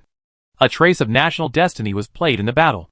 This trace of national destiny was integrated into the land vein, and finally formed a little dragon energy, which also gave the blood lake some consciousness. In recent years, the blood lake has relied on this consciousness to devour the wild beasts that come and go, and replenish the water volume of the blood lake. The dragon energy fell on some of the bones, and finally formed this big fish. As long as the big fish continues to develop like this, it can eventually turn into a dragon, or even a real white-bone dragon. Gushi's use of the hair of death, and the head of the goddesses to absorb blood water, is digging the roots of the blood lake, so the big fish rushed out at the first time. But everything is useless. Not to mention that he couldn't beat Gushi. The most important part of the big fish was also caught by Gushi. Even the power of Gushi's emperor suppressed this part of the national destiny dragon energy. In the end, these things actually became the best materials in Gushi's hands. Chapter 2662. Gushi looked back at the head of the goddesses, who was still soaking in the blood lake, and his attention returned to the bones with the national destiny dragon energy. Gushi noticed that this thing could communicate. It would send some information to seek a glimmer of hope. Gushi naturally gave it two choices. One is that Gushi took this part of the bones away, and put it in his own Chengshi mountain. At that time, this part of the national destiny dragon energy and spirituality will remain. As for how far the big fish can grow, and whether it can become a dragon, it depends on the big fish's own destiny. The other is that Gushi took out the big fish, and made it into his own Yanjian. At that time, the big fish will definitely be fixed at purple quality, but as Gushi's decoration, not the main weapon, the Yanjian made by the big fish will definitely accompany Gushi until after level 60. In fact, what Gushi wants to do more is to turn this big fish into his own Yanjian. After all, this was the first time he had come across such good materials. Even if it was a little wasteful, it didn't matter. Yanjian's requirements were for purple quality or above, and he didn't say that it had to stop at purple. It was just that when he told Dayu about this situation, Gushi didn't tell him in such detail. After telling Dayu about the choice, Gushi no longer paid attention to this matter, and his attention was all on the head of the goddesses. The head of the goddesses, which was soaking in the blood lake, was no longer using blood to wash away the last trace of golden liquid on its head and face, but opened its mouth and kept sucking blood. Although the blood flowed out from the neck after being sucked in, it was obvious that the head of the goddesses had already started to move. This shows that the head of goddesses, like the hair of death, is in the blood of the blood lake and has reached the end of the seal. Sure enough, not long after, the head of goddesses flew up by itself and flew in front of Gushi. The pair of pure black eyes were level with Gushi's eyes, staring at Gushi's every move. Get enough blood to wash away the prosperity on the surface of the head of goddesses. The head of goddesses, the fourth seal, has reached the standard for unsealing, and the seal is officially lifted. The fourth seal of the head of goddesses is unsealed, and the fifth, last, of the 5 seals begins to be processed. The head of goddesses, the fifth seal, because the fourth seal borrows the blood of the national blood sacrifice to unseal. The unsealing content has been slightly adjusted. Please participate in a war of genocide or national extinction, and use the spoils of this war for sacrifice to lift the last seal of the head of goddesses. Note, genocide or national extinction is not a simple matter. First of all, there are standards for selection. Note, do not contact the Queen of Heaven, do not contact the Queen of Heaven. Looking at the information that popped up in front of him, Gushi's eyelids also jumped. Under this prompt, Gushi also saw the standard line for genocide or genocide. Whether Gushi was going to choose genocide or genocide, there was a standard line, and the enemy must have a quasi-red equipment. The requirement for genocide was that the clan was complete and had no descendants. The requirement for genocide was that the country was destroyed, the country name was lost, and there was no possibility of revival. After completion, more than 80% of the heads had to be collected to make a Jingguan for sacrifice, and then the seal could be unlocked. Of course, if you can do it like the 3 Shang families, you could also directly sacrifice people. After all, the Shang family is good at using human sacrifices. It is precisely because of their blood sacrifices and human sacrifices that the blood in the blood lake contains not only the power of death, but also a strong divinity. This divinity is equivalent to divine blood, which just washed away all the gold on the surface of the head of the goddesses. Now using the Shang family's human sacrifice method, I think the effect of unlocking the fifth seal will be better. Gu Shi thought about it, and stretched out his hand to collect the head of the goddesses. Unexpectedly, the head of the goddesses floating in front of Gu Shi flashed and avoided Gu Shi's hand. "Don't touch me." This voice appeared in Gu Shi's ears, scaring Gu Shi. Gu Shi thought about it, and finally asked hesitantly, "Head of the goddesses? Is this how you know me?" The voice was silent for a while, and finally a voice reached Gu Shi's ears. "Oh yes. The head of the goddesses, who was sealed with 5 layers.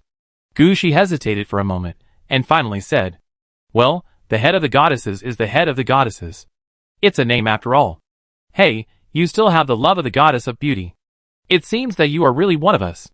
Can you put down your work now, and help me to remove the last seal first? As long as you help me to remove the last seal, I will thank you for the rest of my life," the voice said again. But Gu Shi could clearly hear that the speed and tone of this voice changed significantly, as if different people were talking. "Wait a minute, can I ask what's going on with you? And I'm going to remove this seal for the red equipment. I really may not be able to use your gratitude," Gu Shi said, complaining in his heart. "Thank you for a lifetime. What's the use of your gratitude? Can it replace a red equipment? Or can it be called at any time?" The voice was silent for a while about Gu Shi's question. "Red equipment? I understand. This should not be a problem. If you can help us unblock it quickly, maybe we can help you adjust this red equipment." "Adjust?" "Yes. Oh, you may not know the situation here. Is it safe here?" The voice was obviously hesitant. Gu Shi thought about it, raised his hands directly, and the nether spirit flower floated out quickly, and then the emperor title on Gu Shi's head unfolded. If it weren't for the Corpse Mountain War God accompanying the orange-clad guard knew Ninetail to go out, Gu Shi even wanted to call the Corpse Mountain War God over. But in fact, it would be enough for Gu Shi to open a red emperor title. The emperor should not be coveted. Not to mention that Gu Shi also opened the nether spirit flower. At this time, the voice said, "Okay, I didn't expect you to be an emperor. Although his strength is a little weaker, the emperor is the emperor, and it is possible to ascend to the throne in advance. And judging from your situation, you have obtained the throne quite legitimately. Then there are some things I can talk about. In fact, you have noticed the red dress mission for so long." "Noticed what? Do you mean the War of Gods?" "No." The voice said, "The War of Gods was just an accident. The real reason is that our gods are planning to attack the ancient gods. And we are all sacrifices. In the process of advancing to the ancient gods, we sacrifices robbed some of the ancient gods' resources and escaped." "Ancient gods? Sacrifices?" For some reason, the first thing Gu Shi thought of was the chapter of the underworld. He was about to speak when the voice said again. Chapter 2663. "We brought out a part of the origin of the ancient god. If you are willing to help me, you can give more than the red suit." Hearing this, Gu Shi paused. In fact, Gu Shi was ready to respond to this voice just now. After all, the mission of the head of goddesses has come to this point. No matter how unreasonable it is, as long as this voice can guarantee the red suit of the head of goddesses, it is enough for Gu Shi. But judging from what the voice said, it seems that there are more benefits. But think about it. Gu Shi has an ancient god head in his hand, and there are at least more than 80 red suits waiting for Gu Shi. This head of goddesses stole the origin of their god system to be promoted to the ancient god and escaped. Maybe not much was stolen, and coupled with the loss over the years, there is not much origin on him now. But it is not too much for Gu Shi to ask for 10 red suits. Thinking of this, Gu Shi almost laughed. 10 red dresses. "Ah?" The voice paused. "What did you say?" "Give me 10 red dresses, and I will do my best to remove the last seal and let you go safely." "That?" The voice was obviously hesitant. "Just tell me if my offer is reasonable or not." "It is reasonable, but..." Now the head of goddesses is stuck on the last seal, and Gu Shi has got a hold of it again. Gu Shi understood at a glance that the head of goddesses was first to protect themselves, and then to divide the original power of the ancient gods equally. The original power of the ancient gods was only robbed of a part, and in addition, the goddesses trapped in the head of goddesses have been trying to survive by relying on the original power for so many years, and they have also devoured and consumed a lot. It doesn't matter if the rest is discarded. On the contrary, the last seal is the key. If the seal is not lifted, even if the head of goddesses can float now, it belongs to Gu Shi. Gu Shi can take it as he wants. The head of goddesses can resist, but can't resist too much. In fact, it is possible to exchange 10 red clothes for everyone's freedom. Just when Gushi felt that the head of goddesses was about to agree, he didn't expect the head of goddesses to change the tone. I know your request, but how about we discuss it? The voice was fast and urgent, not giving Gushi a chance to interrupt. Your request of 10 red suits is really reasonable. We can get them if we grit our teeth. But there are differences between red suits. Pseudo-red suits are red suits, and exclusive red suits are also red suits. The difference is huge. I don't think you want 10 pseudo-red suits, but powerful or even advanced red suits, right? Gushi was silent for a moment. Among the 3 red suits in his hand, only the Ghost Flower is an ordinary red suit, which is just for beginners. The Griffin Black Throne and Cursed Armor are both in the range of pseudo-red suits. He has never seen any other combination, powerful, advanced, and exclusive red suits. If he can really get a red suit above powerful, Gushi is really willing to change it. Exclusive, Gushi said while extending a finger, indicates that if there is an exclusive red suit, then he will take one. Gushi can still judge the value of red suits. What is the concept of exclusive red suits? Shinhua is the exclusive red suits for humans. In the real world, there is a valuation table. The value of exclusive red equipment is 3 times that of promotion red equipment, and the value of promotion red equipment is 4 times that of powerful red equipment. So as long as you get an exclusive red equipment, preferably a red equipment that can be exclusive to Gushi, you will not lose money. Seeing that Gushi was willing to talk, the voice changed its tone again. This tone was a little soft, and Gushi felt that it sounded so familiar. This voice also had a hint of charm, in order to convince Gushi. Exclusive is also possible, but exclusive is not so easy to adjust. You see, why don't we do this? Let's study how to deal with it. We will try our best to get exclusive. Even if it doesn't work, we can guarantee that it is at the level of promotion red equipment. What do you think? Gushi heard that this was quite sincere. He nodded and agreed. At this time, the voice began to explain to Gushi again. Then let's put it this way. You choose a race or country with at least 3 quasi-red equipment or 1 pseudo-red equipment to fight a war of genocide. Then perform a blood sacrifice with the quasi-red equipment and the entire race. We will divide a part of the origin of advancement and use the unsealing process to upgrade the red equipment. During the promotion process, we will adjust the characteristics of the red equipment to make it more inclined to you. Only when it is completely integrated with your strength, fighting style, and even your future development, will the red equipment become exclusive red equipment. It's like you are now taking the route of the underworld. The feeling of this power is similar to that of Hades. The voice at this time changed again, becoming a little gloomy. Gushi frowned, and before he could express his dissatisfaction, the voice changed again. We can adjust the characteristics and path of the red suit according to your route.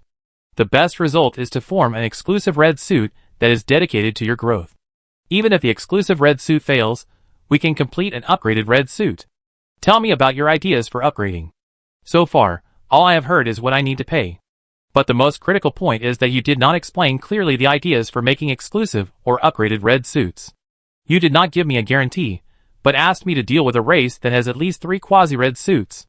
Do you really treat me as a sucker? When the time comes, tell me if the promotion is not successful, will the level of the red suit be further reduced to the level of enhanced red suit? What do you want? Draw the bottom line. I want a guarantee. What is the worst level I can reach? Don't tell me you can't draw this bottom line. If you can't draw it, I don't care. I happen to know the goddess of beauty. It's not a big deal. If I give her this head, I think she will definitely give me something good. Even if she doesn't like fire and casting, she shouldn't mind picking up the hammer again for the source of advancement in this head. If it doesn't work, I believe that the goddess of beauty knows so many people that she can always make a special red suit for me. Even if it doesn't work, the idea of advancing to the red suit must be provided, and I will find it myself. If there is really no way, I can still find death. It's not like what you said, adjusting the characteristics and path of the red suit according to my route. What did you say in the end? Nothing. How can you let me believe you? And I tell you directly, don't think you can influence me.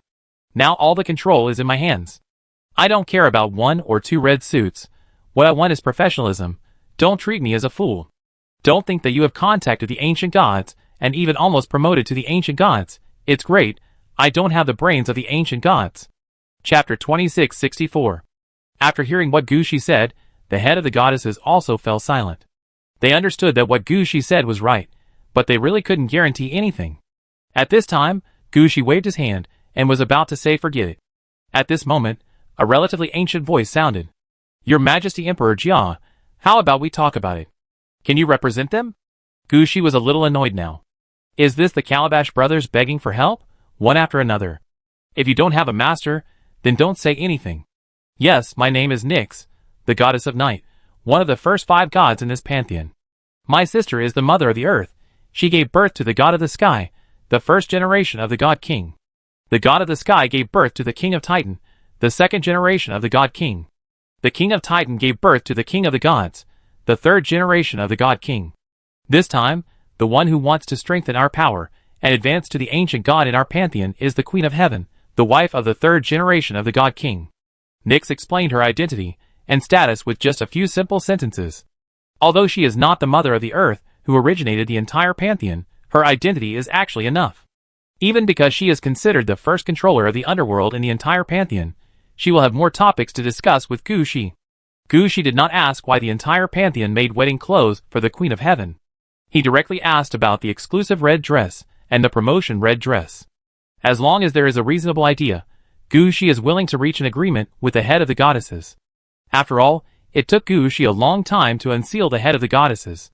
Gu Shi's initial thought was that after unlocking the 5th level seal, he would at least be able to get a powerful red outfit.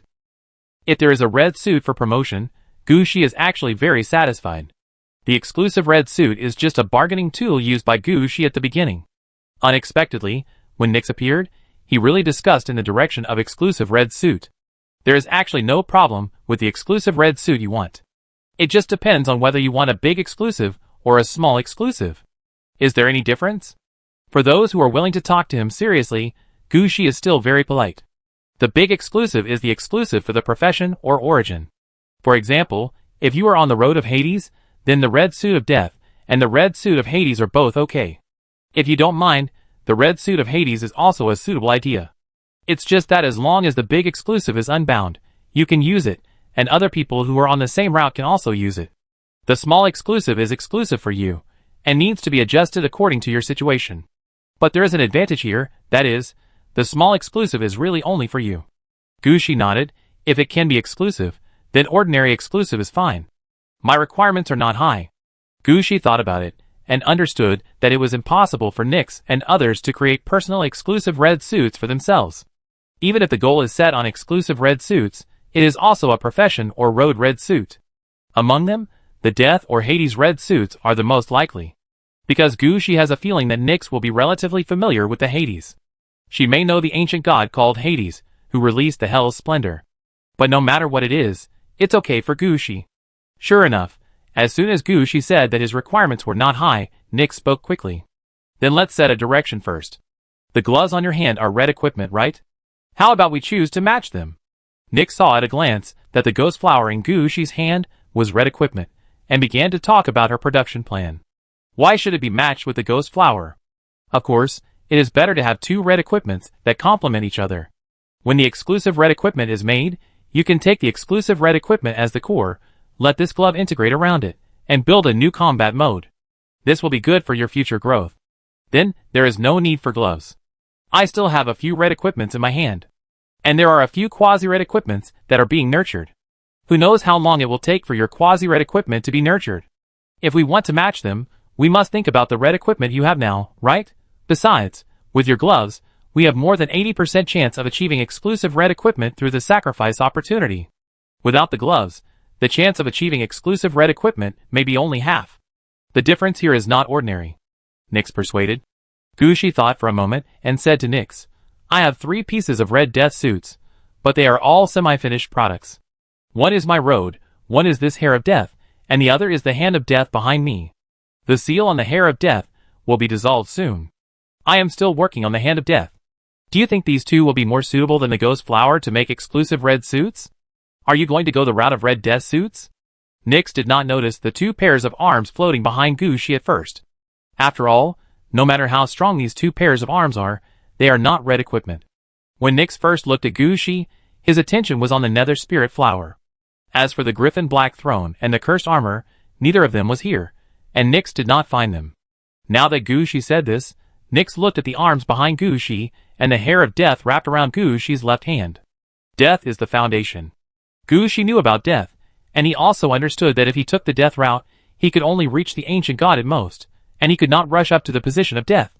So after he reached a certain level, he must find his own way. But no matter how he went later, death was Gu Shi's foundation. That's true. Considering that you have obtained so many good things at your current level, the few things in your hand are just for your transition. You will have other opportunities later. That's fine. With these two items, it's easier to find ideas.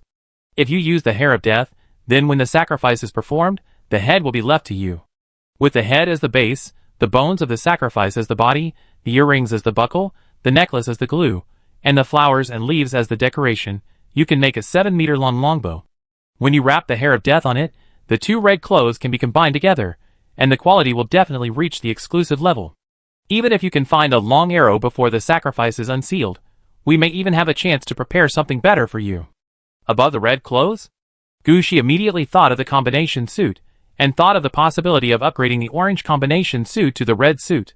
Could it be that there is a possibility of impacting a higher level later? Unexpectedly, the face of the head floating in front of Gu Shi changed, and Nick's voice said decisively, "No, there are no other grades above the red suit. If you choose the hand of death, then when the time comes for the sacrifice, the head will be left to you, and the head will be the core." Chapter 2665. We will keep a part of the origin of advancement, use earrings, necklaces, flowers, and leaves to form a force field, and then integrate some of the power of the underworld or Hades.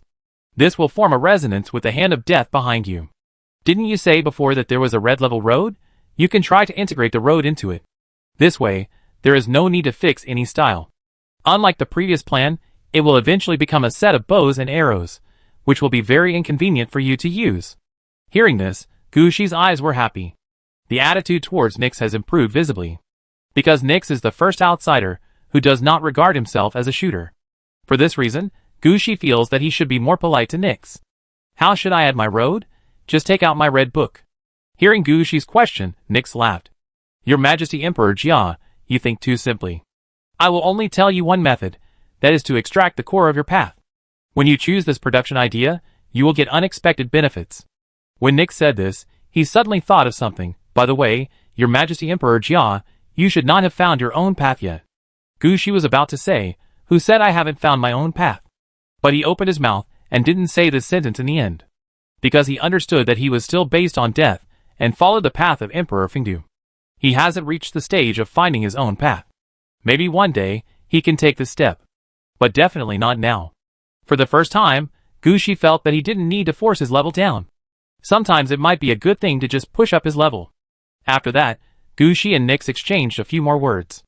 After agreeing on the maximum period for the blood sacrifice of exterminating a country, Nyx returned to the head of the goddesses. Then the head of the goddesses looked at Gu Shi seriously, and the floating head fell back into Gu Shi's hands. According to the agreement, after Gu Shi left the promotion world in front of him, he would have 2 years to select a target and destroy the country or the clan. If Gu Shi did not complete the war of exterminating a country or the clan within 2 years, the head of the goddesses could refuse any request from Gu Shi. If Gu Shi completed the war of exterminating a country or the clan within 2 years, the head of the goddesses would make an exclusive red outfit for Gu Shi through the opportunity of unsealing. If the exclusive red outfit failed to be made, the head of the goddesses would guarantee that Gu Shi could get an equipment of the lowest promotion red quality. After the agreement was reached, the head of the goddesses fell back into Gu Shi's hands. Although there are still 2 years, Gu Shi also understands that things like exterminating a country or a clan are not so easy to accomplish. Apart from other things, the requirements for choosing a target for exterminating a clan or a country are quite strict. At least 3 quasi-red suits must be in hand. This is not a matter of Gu Shi picking a game and choosing a country to kill. But Gu Shi soon found a target. Octopus Head, a race that Gu Shi has always wanted to kill, but has never found a chance. They have at least 1 red suit and more than 3 quasi-red suits in their hands. It just meets the requirements for exterminating a clan. Gu Shi can complete the unsealing task while clearing out his biggest enemy. This is why Gu Shi agreed to complete the extermination of the clan within 2 years. If it were other tasks, Gu Shi really couldn't guarantee that he could complete them within 2 years. And the reason why Gu Shi dragged it out for 2 years was that he had his own plans in mind. The hair of death will soon be unsealed. In the next period of time, Gu Shi plans to focus on the production of the hand of death. Gu Shi's goal is that when the extermination of the clan is completed, even if the hand of death cannot break through to the red quality, the third pair of arms must be produced. Otherwise, the quality of the Hand of Death will have a certain impact on the red outfit given by the head of the goddesses. This is a chance to get the exclusive red outfit directly. Gushi will not mess this up because of his laziness. After putting away the head of the goddesses, Gushi turned to the corpse witch and said, "I say, you remember?" The corpse witch did not hesitate at all, and he didn't know where he turned out a small notebook and quickly recorded it. Gushi quickly assigned various tasks to his subordinates. Of course, the main thing here is the mobilization of troops. After all, fighting Octopo's head requires a large army. Gushi needs to prepare various troops and supplies in advance, and then there are various intelligence, as well as Octopus Head's helpers, and so on, all of which must be considered by Gushi. Gushi has actually been preparing for these things. It's just that this time Gushi's needs have become urgent. The corpse wizard recorded everything, and after Gushi confirmed that there was no mistake, he nodded. "You send these messages back. I will go to the next blood lake first. After the death hare is dealt with, I will leave the promotion site and return to Aridavi city. I need to see the entire Chongqi mountain in action by then." The corpse witch quickly went down to make arrangements upon hearing this. And Gushi jumped onto the evil coffin as soon as possible and headed in the direction set at the beginning. As for other things, Gushi really didn't care. In Gushi's eyes, the most important thing now is to remove the seal of the death hare. As long as this is completed, his importance in this promotion site will be reduced a lot. This place will eventually become Gushi's underworld battlefield. But it will definitely not involve Gushi's more energy. And just as Gushi was rushing to the next blood lake, the orange-clad guard, the new nine-tailed fox, who was protected by the Corpse Mountain god of war, had also arrived in the middle of the ocean between the Shang continent and the White Devil. At this time, they landed on a small island. Although the orange guard new Ninetail looked quite relaxed, it can be seen from her eyes that she had consumed too much energy in order to hurry along the way. However, the god of Corpse Mountain was still the same, and there was no change at all because of this distance. After stopping on the island, the orange guard new Ninetail said seriously, "I don't need to rest. I still have enough physical strength, and I can move forward. I'm not asking you to rest, but to prepare for battle. Didn't you say before that you can feel the enemy's position? Why can't you feel it now?" The words of the god of Corpse Mountain made the orange guard new Ninetail stunned for a moment. Then she raised her head and looked at the other side of the sea. At this time, the fog was blown away by the wind, and countless white bone warships appeared on the sea. The orange guard new Ninetail's eyes did not look at the flagship at the front of the warship group, but fell on a medium-sized warship on the left rear. The captain there wore a black mask on his face, looking like a fox with his face covered. Chapter 2666. In Shengjiao area of Shang continent, Li Yufeng, who had completed the task arranged by Gu Shi, has caught up.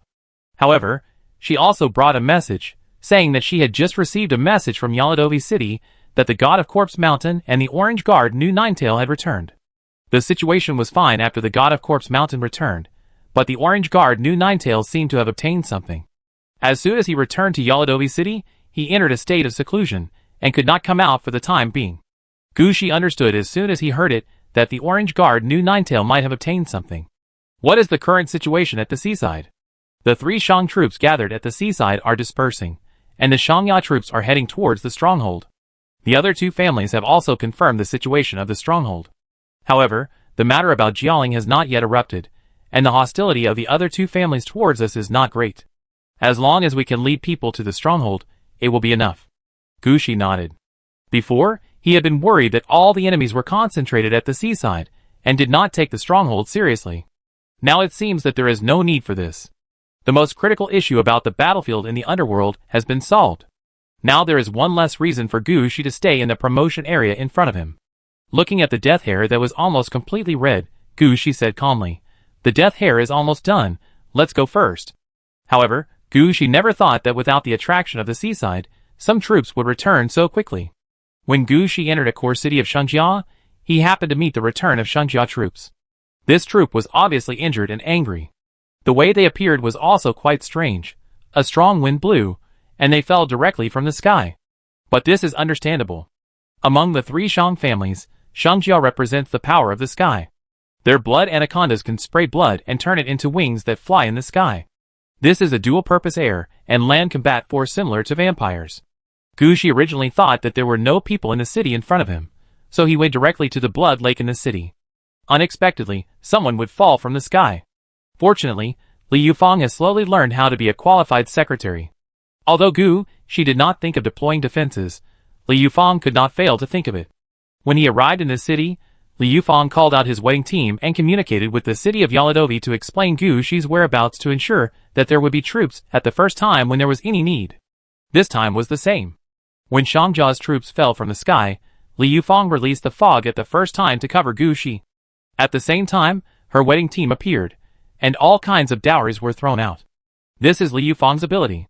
These dowries have a strange aura, and will actively attract other people's attention. As long as these dowries are snatched away, the strange power will curse the person who picked up the dowry. After killing the enemy, part of the enemy's power will become new dowry, mixed with the old dowry, and added to Li Yufang's dowry team. And now these dowry teams of Li Yufang are to help Gu Shi buy some time.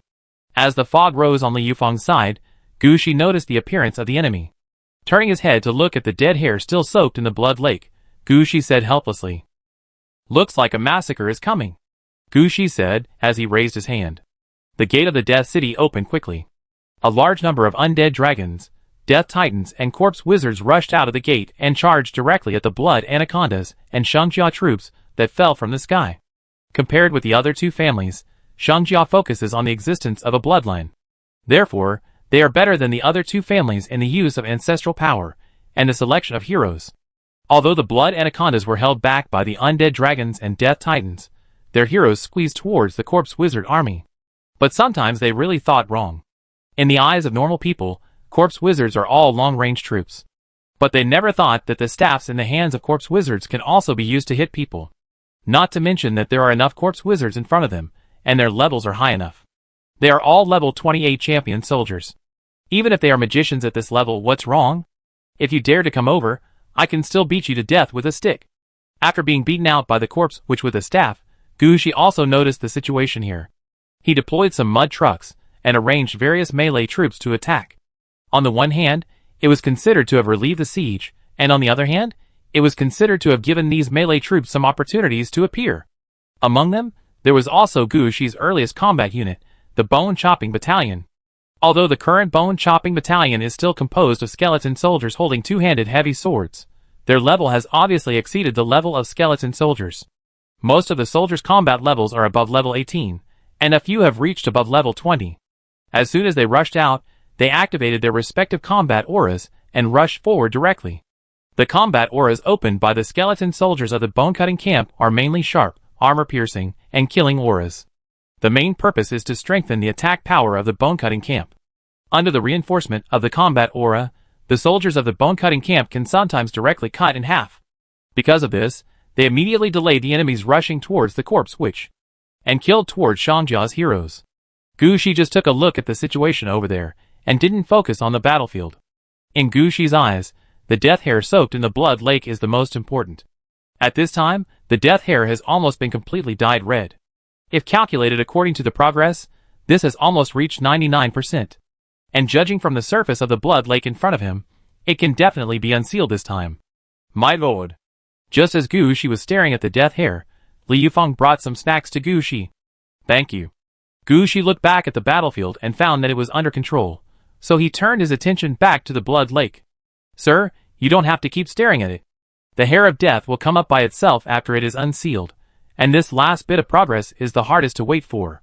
Seeing Gu Shi eating and being in a daze, Li Yufang still persuaded him a little. It's okay, it will be fine soon. Gu Shi had just finished speaking when a red light flashed in the clear and transparent blood lake. A blood-colored unicorn seemed to be breaking through the waves. This unicorn was at least 5 meters tall, and its body length from the tip of the horn to the tail was more than 20 meters. It stepped on the lake surface and could jump nearly 40 meters with just one step. However, the unicorn only ran a few steps, and its body exploded like a bubble, leaving only a pure blood-colored mane floating quietly on the surface. Chapter 2667. A unicorn was trapped in a hunter's trap, and its heart-wrenching cry made you feel pity. You managed to kill it, and the dead unicorn paused and disappeared in front of you, leaving only a mane with death. When the bloody unicorn disappeared on the lake, Gu Shi also heard such a voice. Hearing such a tip, Gu Shi was somewhat speechless. He really didn't expect that he would give such a funny tip. However, this tip also shows one thing: the death hair in front of him has completed the absorption of blood, and now is a good time to deal with it. Gushi raised his hand, and the telekinesis ability was activated, and the hair that had completely turned blood red flew back to Gushi's hand. Gushi put down all the work in his hands, and ignored the battle behind him, and directly carried out the promotion ceremony. This ceremony was performed by Gushi when he got the death hair. The purpose is to allow Gushi to directly upgrade and bind the death hair without having to go through a long task to bind this new red dress. Although Li Yufeng didn't know what Gushi was doing, she quickly protected Gushi and prevented outsiders from getting close to Gushi. The most important thing for the advancement of the death hair is to absorb enough suitable blood. The last ceremony is just to activate all the effects of this blood. Standing in the ceremony, the 5-meter-long death hair kept circling around Gushi. Gushi smelled a strong smell of blood. In this smell of blood, Gushi saw all kinds of dead creatures. Among these creatures, there are normal humans and huge beasts. All of these humans and beasts were gutted, and their internal organs were taken out. It is obvious that these are the source of blood absorbed by the death hair. However, Gushi did not care about these, as they were all the food for the death hair. He just glanced at these humans and beasts, and a special pattern came out from Gushi's hand. Under this special pattern, everyone can feel a breath of death. Li Yufeng, who was closest to Gushi, noticed this situation at the first time. She wanted to say something, but she felt a chill all over her body, as if she was being stared at by some natural enemy. If she was not standing next to Gushi, she would have wanted to kneel down and lie down at the first time. This breath of death did not stop for Li Yufeng, but spread outward. When the breath of death passed by, all the places in the city where there was a melee stopped. The undead under Gushi knelt down directly, and Shang Jia's troops, whether blood anacondas, heroic spirits or dead dolls, all fell to the ground, not daring to move. This was just the beginning, and then a sharp cry came from Gushi. No one understood what the sound was, but everyone understood that it was the wail of death. After the sound, the color of the death hair, which had turned blood red, quickly returned to black. At this moment, a ding sound popped up beside Gushi's ears. Complete the promotion ceremony, the death hair is promoted to the Mane of Death. Mane of Death, red, belt, bound by Gushi. After equipping, turn on the anti-shooting force field, forming an anti-shooting force field composed of silk threads around you. When you are in the force field, the damage from long-range attacks is reduced by 95%. At the same time, it can display the enemy's life, weaknesses, and the possibility of instant death during combat. Equipment requirements: Death Reward, Blood Unlock, Special Ceremony. Special Route 1. Soul Pulling. This route can directly connect the user with death, lead the soul of the person being pulled out, and send it to death. All the immunity to death below the red equipment will be invalid, and life will be deducted according to the percentage probability until death can be remotely controlled by arrows. Route Skills 1. Soul Extraction, Eye of Death, Soul Locking and Pulling. Special Route 2. Red Line of the Underworld. This route can protect the soul from harm, freely enter the Yin and Yang worlds, and freely open or close the underworld channel during battle, travel between the Yin and Yang worlds, and move through the Yin and Yang worlds. Route Skills 2. Yin and Yang Shuttle, Ghost Gate Opening, Yin and Yang Conversion. Special Route 3. Death String. This route can switch between Yin and Yang through the thread, and transform the virtual and real. The virtual can connect the opponent's fate and lead the enemy into death, and the real can cut off the opponent's body and send him to the underworld. Route Skills 3. Death String Net, Life Collapse, String Cutting the World. Special Route 4. Bloodwire Net, Domain Route. This route can open a domain, and countless blood-made silk nets can be arranged in the domain. When the enemy enters the net, they will automatically be sucked blood and finally become a dried corpse hanging on the blood net. At the same time, they can block the enemy's long-range attack. After the own troops enter the net, they can get blood supplements, silk net movement, and other special effects. Route Skills 4. Blood-Sucking Net, Sky Net, Net Movement. Special 1. After binding the equipment, you can choose one of the 4 routes as a binding protection. If someone wants to forcibly unbind or kill the bound person, the strongest skill of this route will be automatically issued. Special 2. After binding the equipment, you can choose one of the 4 routes as the main battle route. The power of this route can be increased by 150% more than other routes. Special 3. After binding the equipment, you can choose one of the 4 routes to open the battle aura, and you can open 3 additional battle auras through upgrading and other means. Special 4. After binding the equipment, you can divide the number of times a certain route can be used and lend it to other players or subordinates. Double Red Equipment Resonance. None. The resonance generated by 2 different red equipment and different routes needs to be studied by the red equipment binder, and the number of resonances is 1. Explanation 1. Although this equipment comes from death, it is not a red equipment exclusive to death, but a red equipment of ordinary quality. Explanation 2. Death has seen through everything about you. It is definitely right to give death main to a shooter. Death is really accurate in judging people. Fortunately, I didn't agree to the first option of the head of the goddesses. Death main is not something for shooters. After reading all the attributes of Death main, Gushi muttered.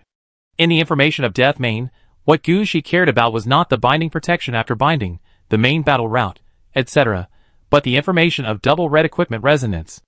Although Gushi has already obtained 4 red suits, he has only now put on 2 red suits. It is for this reason that Gushi has only now understood that when the second red suit is put on, there is actually a resonance of 2 red suits. If there is no second red suit, I am afraid that I will never know this in my life. How to deal with this matter, I am afraid that no one can teach Gushi. After all, on the human side, the only one who has 2 red suits is Mr. June, and he is probably also in the process of experimenting. Gushi has to choose the next path himself. But before that, Gushi needs to decide on the binding protection, main battle route and battle aura.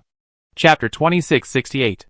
Use the blood thread net for binding protection, choose the death string for the main battle route, and use the red line of the underworld for the battle aura.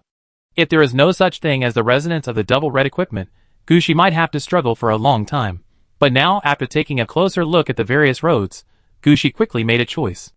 The blood thread net for binding protection, on the surface, can be laid wherever Gushi sees. It can be seen directly by people, or hidden in the air. But if anyone wants to grab Gushi's death main, the entire planet will be entangled by the blood thread net, and finally everything on the entire planet will be drained by the blood thread net. It is most reasonable that the death string will be chosen as the main battle route, because the death string is the road that looks the most promising on the death main. Gushi feels that the role of the death string should not only be used as a variety of attack methods, nor is it used to cut the enemy's body or fate. There should be other uses in it.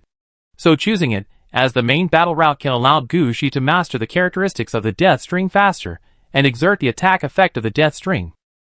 As for the battle aura's choice of the underworld red line, it was Gushi's idea. Gushi's initial choice was to leave the souls and spirits. He planned to create a battle aura that would make all enemies unable to use the immune instant death effect. But Gushi thought about it again, the range of the battle aura is not that big. Even if it is bigger, Gushi can't go directly to the front line to use the battle aura to affect the enemy. On the contrary, the underworld red line road directly indicates that it is used for yin and yang shuttle. Once the battle aura is turned on, Gushi can be in the underworld if he wants to be in the underworld, and in the world of the living if he wants to be in the world of the living. If you want to open the Yellow Spring Road, you can open the Yellow Spring Road. If you want to appear anywhere, you can appear directly there. In a short distance and small range, this is almost an invincible means.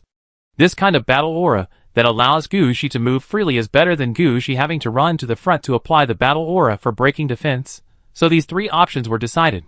As for the resonance of the 2 red clothes, Gushi has not decided yet. This matter is not something that Gushi can decide on by assumption. Gushi is afraid that he really wants to experiment. Although Gushi does not know the situation behind this, one thing is certain, as long as the 2 red clothes resonate, there must be an effect of 1 + 1 greater than 2. If the choice is wrong, the resonance of the 2 red clothes will be useless this time. The next time there is such an opportunity, you have to wait until the hand of death or the head of the goddesses is in place. Judging from Gushi's current situation, he is afraid that he is unwilling to wait that long. And the 2 red clothes each have 4 roads, a total of 16 different combinations, and Gushi must choose a combination from them to resonate. But there is no sample or exact number for this kind of combined resonance. After all, there are thousands of ways to become a red dress, and there is no precedent to follow. Everything depends on the user's own judgment and research. Gushi felt as if he had just graduated from college, and was going to conduct the highest level of research directly. Gushi suddenly lost his confidence. But fortunately, Gushi had experienced other things. At most, he would have to study analysis and data deduction. At worst, Gushi could find a few undead with higher IQs to deduce by himself, or practice death main first and wait until he was familiar with a few skills. Thinking of this, Gushi felt a lot more relaxed. He replaced his original belt and wrapped the death main around his waist. The 5-meter-long death main wrapped around Gushi's waist for more than 4 circles. However, on Gushi's fingers, he seemed to have caught something like spider silk. Gushi, who was about to quit the promotion game, took a look at the enemy who was suppressed by the breath of death when the death hair was promoted just now, and his heart moved. With a flick of his left finger, a silk thread flew out and disappeared into the void. Then a group of enemies lying in front of Gushi died on the spot. Some of them died inexplicably, lying on the ground and disappeared. Some were directly cut into many large and small pieces. This is the ability of the death string. Gushi is trying out these enemies. However, Gushi shook his head. It seems that it is not very useful, and the power is not as good as the black feather arrow of the Griffin Black Throne. There is a problem with the skill of the death string. Although the death mane is not a combat equipment, it is still an ordinary red equipment. The quality is much better than the pseudo-red equipment, such as the Griffin Black Throne. And Gushi also set the death string as the main combat skill. Normally speaking, no matter how bad it is, its power will not be inferior to the black feather arrow. But Gushi just used it, and felt that the death string should not be used in this way. This made Gushi frown, and he had to use other skills in advance for experiments. Like the blood thread net, teleporting the troops on his side, sticking to the enemy, and sucking the enemy's blood. It's like the red line of the underworld directly tore open a passage to the underworld. In the absence of the ghost gate to suppress it, the energy inside directly surged out. For example, soul pulling. For the first time, Gushi felt that killing instantly was a very easy thing. These 3 routes are quite interesting, and the power is not weak. Compared with the 3 routes, the death string move is somewhat inferior. But the more this happened, the more Gushi felt that there was something wrong with it. It seems that he needs to find a place to study it carefully. But before that, Gushi glanced at the scene. He raised his hand. Blood silk web. All the enemies here were tightly entangled, kneeling or lying on the ground, and Gushi's men did not have any inconvenience. Then the bodies of these enemies shrank rapidly, and turned into mummies entangled in spider webs. Because the blood silk web can be arranged in many layers, in addition to on the ground, it can also be arranged in midair and in every corner. So under Gushi's operation, these mummies actually stood up by themselves, like puppets, lining up and walking towards the garrison gate that Gushi had opened there long ago. Watching these mummies jumping into the garrison gate, Li Yufeng, who had been staying beside Gushi, couldn't help but say, "Sir, do we not have to clean the battlefield from now on? You think too much. I finally got a red equipment, and you asked me not to clean the battlefield. Do I have so much free time? Notify them that I'm going to leave. You stay with me later. Be quick and don't miss anything." Li Yufeng nodded quickly, and went down to arrange this matter. Gushi also took this opportunity to start looking for the teleportation point to exit the promotion game. After all, Gushi's promotion game this time came from Hades University. It was reasonable for Gushi to go back to Hades University to explain the situation. Chapter 2669. You have entered the influence range of Shinhua. It has been confirmed that you have red equipment. Please report the name of the red equipment and apply for the equipment number. The moment Gushi stepped out of the promotion game, he heard a ding sound in his ear. Then Gushi found that he was standing in front of a small fire. The light of the flame could only illuminate the darkness of about half a meter. Appearing here again, Gushi was a little speechless. Could Shinhua not be so fast? But Gushi still said in a relaxed tone, "Shinhua, long time no see, what is the number of the red equipment now?" It turned out to be you. 1039 Minglinghua. I seem to have received news that you found the ancient god corpse. Are they willing to give you the opportunity to have 2 red equipment? Is this the red equipment they gave you? Shinhua's voice came out at this time. No, this is the red equipment given by Death. Oh! Shinhua didn't ask any more questions after hearing this. Do you know Death? Gushi became curious all of a sudden. We are the first batch of players who have come into contact with the game world. Who among us who has survived to this day has not come into contact with death or life? Shinhua sighed and said, originally, I thought Xiao Jun was the only one who received the attention of Death, but I didn't expect that you were the one that Death paid the most attention to. The 2 pairs of arms behind you are also red clothes given by Death. Are they about to be unsealed? Not yet. Gushi paused. Soon? This won't be taken back, right? Of course not. This is given to you by Death. Who dares to snatch something from Death? Don't worry about your life. But after the unsealing, you'd better come and register. After all, you are still a human being. 1 more red suit means 1 more power for human beings. Shinhua said calmly. He had actually encountered something like Gushi. After all, human beings are developing at a high speed, and there will always be geniuses of this, or the kind who are favored by others. For Death and other big guys, Ordinary red suits are as ordinary as a purple suit to them. With Gu Shi's current level, he can really give away many purple equipment at will. Xinhua is not so stupid as to offend great people like death or life for a red suit given by a big guy. Xinhua is the guardian of mankind, not the destroyer of mankind. What's the benefit of offending death? Xinhua just said, when Xiao Jun got the second red suit, we old guys were discussing the matter of the red suit ban order. Because when Xiao Jun and you got the second red suit, they were all unblocked after the big guys gave it. This is counted in the task reward. That is your opportunity and your luck. Our original intention of setting up the red dress prohibition order is to prevent humans from fighting over red dresses, and to prevent all human red dresses from being concentrated in the hands of a few people. But you must guarantee one thing, that is, you will not leave humans within a certain period of time. Are there people who take the initiative to leave humans? Gu Shi became curious when he heard it. He didn't want to gossip, but he didn't have anything to talk about now. Gu Shi couldn't say that he still had several pieces of red dresses waiting in his hands. Wouldn't that be a slap in Xinhua's face? Of course, some people have the idea of establishing their own tribe after getting the red dresses. It's not that we don't allow it. After all, when you reach the level of red suit, you can't keep it by force. As long as they still admit that they are allies of mankind, many things can be discussed. But you can't do it now. You have 2 red suits. You are now one of the few people with the top luck in mankind. We admit that this luck is yours. But you must stay and count it in the luck of mankind. Are you going to deprive me of my luck? Gu Shi asked calmly. No. Xinhua directly denied Gu Shi's statement. We are not concerned about how much luck each person gets. We are concerned about the total amount of human luck. This data cannot be lowered. The rest of yours is still yours, and no one can take away your luck. After Xinhua's explanation, Gu Shi finally understood. It turns out that the human luck is a big pool. The sum of all people's luck is the total amount of luck. The higher the total amount of luck, the more things you get in the real world, and the smoother your development. And everyone's luck is like a part of the water in the pool. They are just data used to calculate the total amount, and they will not be taken away by others because of which pool the luck belongs to. Some people's luck will even become higher and higher because the total amount of the luck pool is larger. This kind of great luck gathers together, which is beneficial to every human being. And people like Gu Shi and Teacher Jun, who got 2 red clothes by themselves, are the pinnacle of luck. Once they leave, although the human luck pool will not be seriously affected, it will be greatly affected. So Xinhua made such a request. It was reasonable for Gu Shi to get 2 red suits, but he must not leave the human race. Gu Shi had no objection to Xinhua's request. After all, no matter how strong he was still a member of the human race. Gu Shi had never thought of leaving the human race. When Xinhua finished explaining the situation here, Gu Shi said calmly, I have always been a human being. Just as Gu Shi wanted to show his loyalty again, Xinhua suddenly said, What's the situation?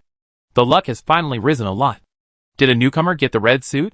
After that, Xinhua was silent for a moment. After about 7 or 8 minutes, Xinhua's voice sounded again. Sorry, something happened just now, and I went to deal with it. Although Xinhua's voice did not change much, Gu Shi still heard some doubts in his tone. It seemed that there was something that could not be determined. Gu Shi couldn't figure it out. For a person like Xinhua, what else could he not figure out? In order to make up for his mistake of running away suddenly, Xinhua, who had returned, immediately changed the subject. By the way, you wanted to come over to number your red outfit, right? This is a good thing. Humanity has been developing quite smoothly during this period. Since there have been 11 new red equipment, including the Cursed Eye, the Luck Scales, the Immortal Relic, the Honghu Umbrella, the Azure Holy Cloth, the Phantom Long Skirt, the Black Sword of the Demon Transformation. Now the number has been ranked 1051. Are you sure you want to report it for numbering? Make it up, after all, I am also a human being, and it is my duty to increase the luck of mankind. Okay, then can you tell me the name of your red outfit? No need to say anything else, just report the name. Death Mane, ordinary red outfit. Death Mane? Okay, number 1051 Death Mane. Now there is one thing I need to ask. Do you need to hold a red outfit exhibition? Chapter 2670. Gu Shi paused, his expression changed somewhat. I don't know. Mainly, I don't have much time. I still have a war of extermination to fight. Extermination? In the game? Xinhua became energetic when he heard it, and the range illuminated by the flames became much larger. Extermination of a race is good. Extermination of a race is equivalent to taking away all the luck of this race. This is exactly what humans need. What Xinhua is worried about now is that the race that Gu Shi wants to exterminate is a race in the game, and there won't be much luck like that. After all, the size of a game is there, let alone exterminating the race in the game. Even if the entire game is exterminated, the luck will not increase much. Gu Shi listened to Xinhua's words, thought about it seriously, and finally said one sentence. A race with one red suit, and at least 3 quasi-red suits. Do you need a thug? The kind that fights for free? Xinhua said at the first time. Well, the distance is a bit far. How far can it be? If it doesn't work, send a few legions to fight. Don't worry, humans are your back. Gu Shi was not polite at this time. Now he has the confidence to negotiate with humans. Gu Shi said lightly, in the depths of the game. For a while, this space was in a state of silence. Is there something wrong with Bai Lui? Hearing Xinhua's question, Gu Shi immediately asked back, why do you ask this? Since you got the red suit, we have actually been waiting for Bai Lui to return. I think Bai Lui can bring the entire city back from the depths of the game, and he must have used a large red suit, which may be a tower or a bridge. By then, we humans will have a safe passage to the depths of the game. But you have graduated from Hades University, and those people from Bai Lui have not returned. There must be something wrong here. If you didn't say it before, I wouldn't ask. After all, the depths of the game are your opportunities, and it is quite reasonable for you to monopolize these opportunities. Now that you mention it, I will ask one more question. Is there something wrong with Bai Lui? Yes, Bai Lui is building the creation bridge, and they plan to use the bridge to open a passage connecting the real world and the depths of the game. It's just that some situations have encountered, and there are more players who are qualified to open the creation bridge. They all want to occupy the last step of the creation bridge. From working together at the beginning, it became a matter of pulling each other's legs. In the end, someone took advantage of the opportunity to enter. So that's the case. This is also normal, not to mention in the depths of the game. Even in the real world, if there is a chance to get a red dress, many people will be willing to fight for it. After listening to Gu Shi's explanation, Xinhua was somewhat confused. But Xinhua immediately said, in this case, we can't help you. You are right not to expose the passage deep in the game all these years. The environment deep in the game is different from ours. If other people knew that the red suit was being built deep in the game, and it was already the last step, I'm afraid many people would go to grab it. I don't know what Bai Lui is like now. But judging from some of the information you said, your strength is probably not good enough. Gu Shi thought that the strength of Yuanzhu City was only level 45, and there was no more above that. And it is only in recent years that orange equipment has become popular. Before, it was considered quite remarkable for a city to have one orange equipment.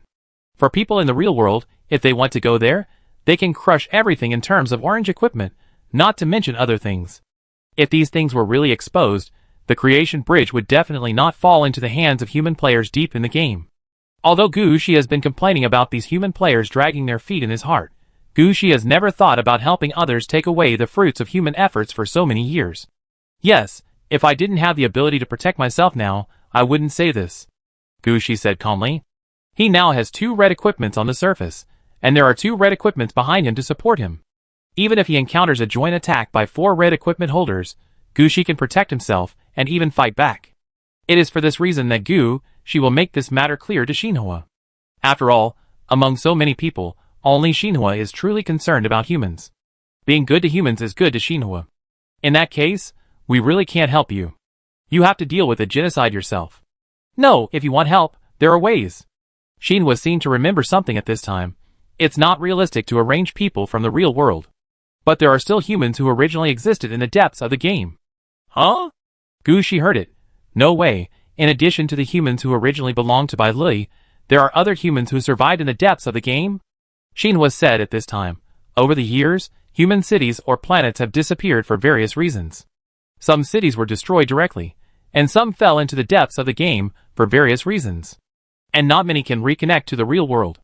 I learned about Bai Lui from you, and also learned about other human cities through other means. Among them, there is a human in Fengjuanyu who has a communication device that can communicate with the real world, and from time to time, they send back some news from the depths of the game. If you need help, you can go to them. Although they don't have enough combat power, they are still human beings, and they can be used when you are short of manpower. Fengjuanyu? Humans? Yes, pure humans. You don't really think that Bai Lui is the only city that has fallen into the depths of the game in recent years. That's not the case. There are many human cities in the depths of the game. And humans also have various self-rescue abilities and mentality. It's just that the distance between the depths of the game and the real world is too far. The things you need to consume to come back are too big. So far, few people have been able to come back from the depths of the game. In addition, I just feel the appearance of the red dress holder. Even if the others escaped from the depths of the game, what would happen? In the end, they were still ordinary people. So this matter did not spread. Only I, number 2 Destiny Lock, and number 3 Star Domain Origin would know the detailed information, and no one else knew. Gushi understood it somewhat, but he still asked. Then why do you let me find the humans in the Wind Scroll domain? Isn't it easier to find other humans? That's because the Wind Scroll domain has more frequent contact with us. We also know that they are still alive. After the creation bridge you mentioned is built, we also hope that you can make a way out so that the humans in the Wind Scroll domain can return to the real world. We can't confirm the situation in other cities now. Even if we tell you the information, you can't find them, right? Chapter 2671. Gushi can understand Shinhua's words. After all, between always being in contact and never being in contact, who should be given priority? Everyone knows this. But Gushi really didn't think of looking for the people in the Wind Scroll domain. It is true that they are in the same depth of the game, but the depth of the game is so large that they are not necessarily in the same area. Even if they are in the same area, they may not be strong. Gushi has to face Octopus Head, who has a powerful enemy with at least 3 pieces of quasi-red equipment. Pulling them in without red equipment is actually a harm to them.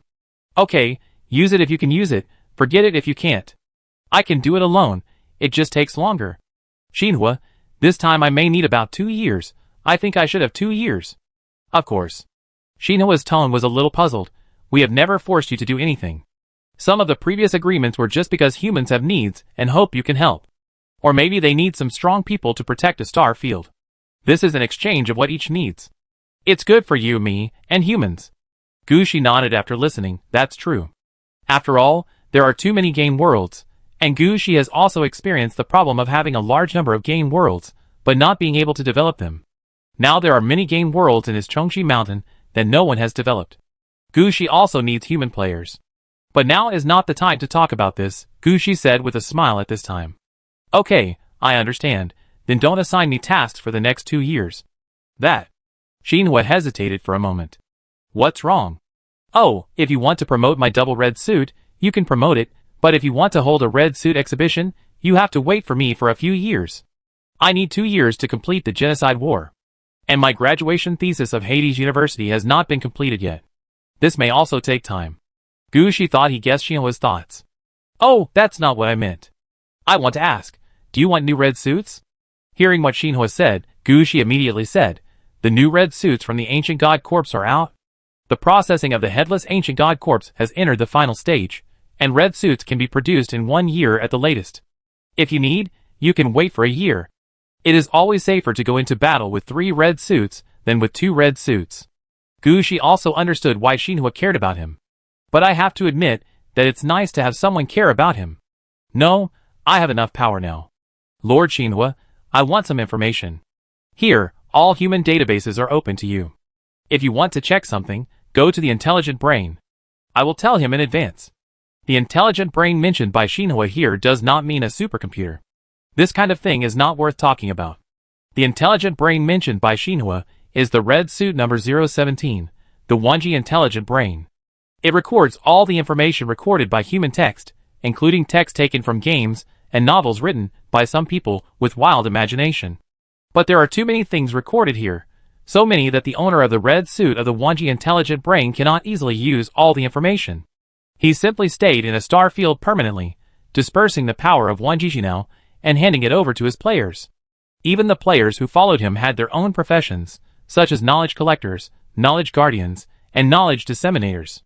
If you want to check some information at ordinary times, no matter whether the information is true or false, you can get the corresponding answer as long as you go to the star field of Wanji now. You can even get various packaged materials. But there will always be some content that is not suitable for dissemination and will be sealed. Shinhua's words are equivalent to opening up the highest authority to Gushi. Even if there are various secret discussions of the top leaders, Gushi can find them out if he wants to. Not to mention that Gushi just wants some experimental reports and the use of the Ancient God Corpse. These are confidential in the eyes of others, But in Gushi's hands, the confidentiality level is not high. Thank you very much. Gushi laughed. This authority came at the right time. After all, in addition to the matter of the ancient god corpse, Gushi still needs to find some information. Before, when Gushi wanted to check something, he either asked Yanryu to look for it in the Hades University or asked Gonglingyu for help. He had not had much contact with the Wanji intelligent brain. Now he was afraid that he would have to go through it again. Shinhua did not say much about Gushi's gratitude. In his opinion, as long as Gushi was in the human camp, humans would take advantage of Gushi. What's wrong with giving Gushi some authority? Is Gushi the kind of person who doesn't repay his gratitude? Haven't you seen how much benefit humans have gained in the past few years since Gushi came back from the depths of the game? Gonlingyu's red dress and the headless ancient god corpse.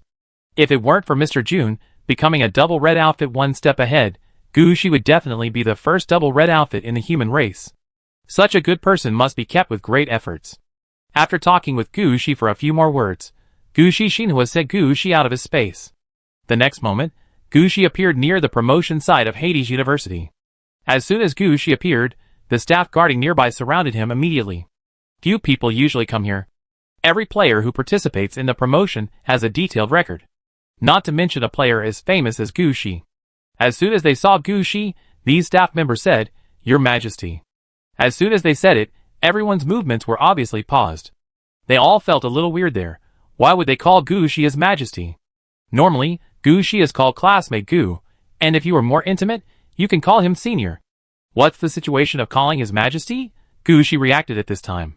He understood that this was due to the influence of the Emperor title. His Emperor title was too high, and was recognized everywhere. Some people who were not as strong as Gushi would be affected at the first time, and at least would change the way they addressed Gushi. And people whose strength was equal to or higher than Gushi would become more polite to Gushi for this reason. For such a situation, Gushi could only adapt himself.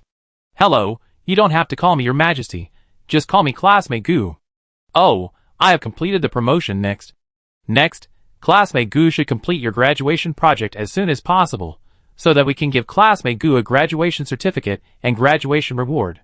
At this time, other staff members who received the notice also rushed over. After all, everyone knew that Gushi's level was enough and his strength was in place, and he only needed a graduation topic to graduate. This was the best opportunity to build a relationship with Gushi.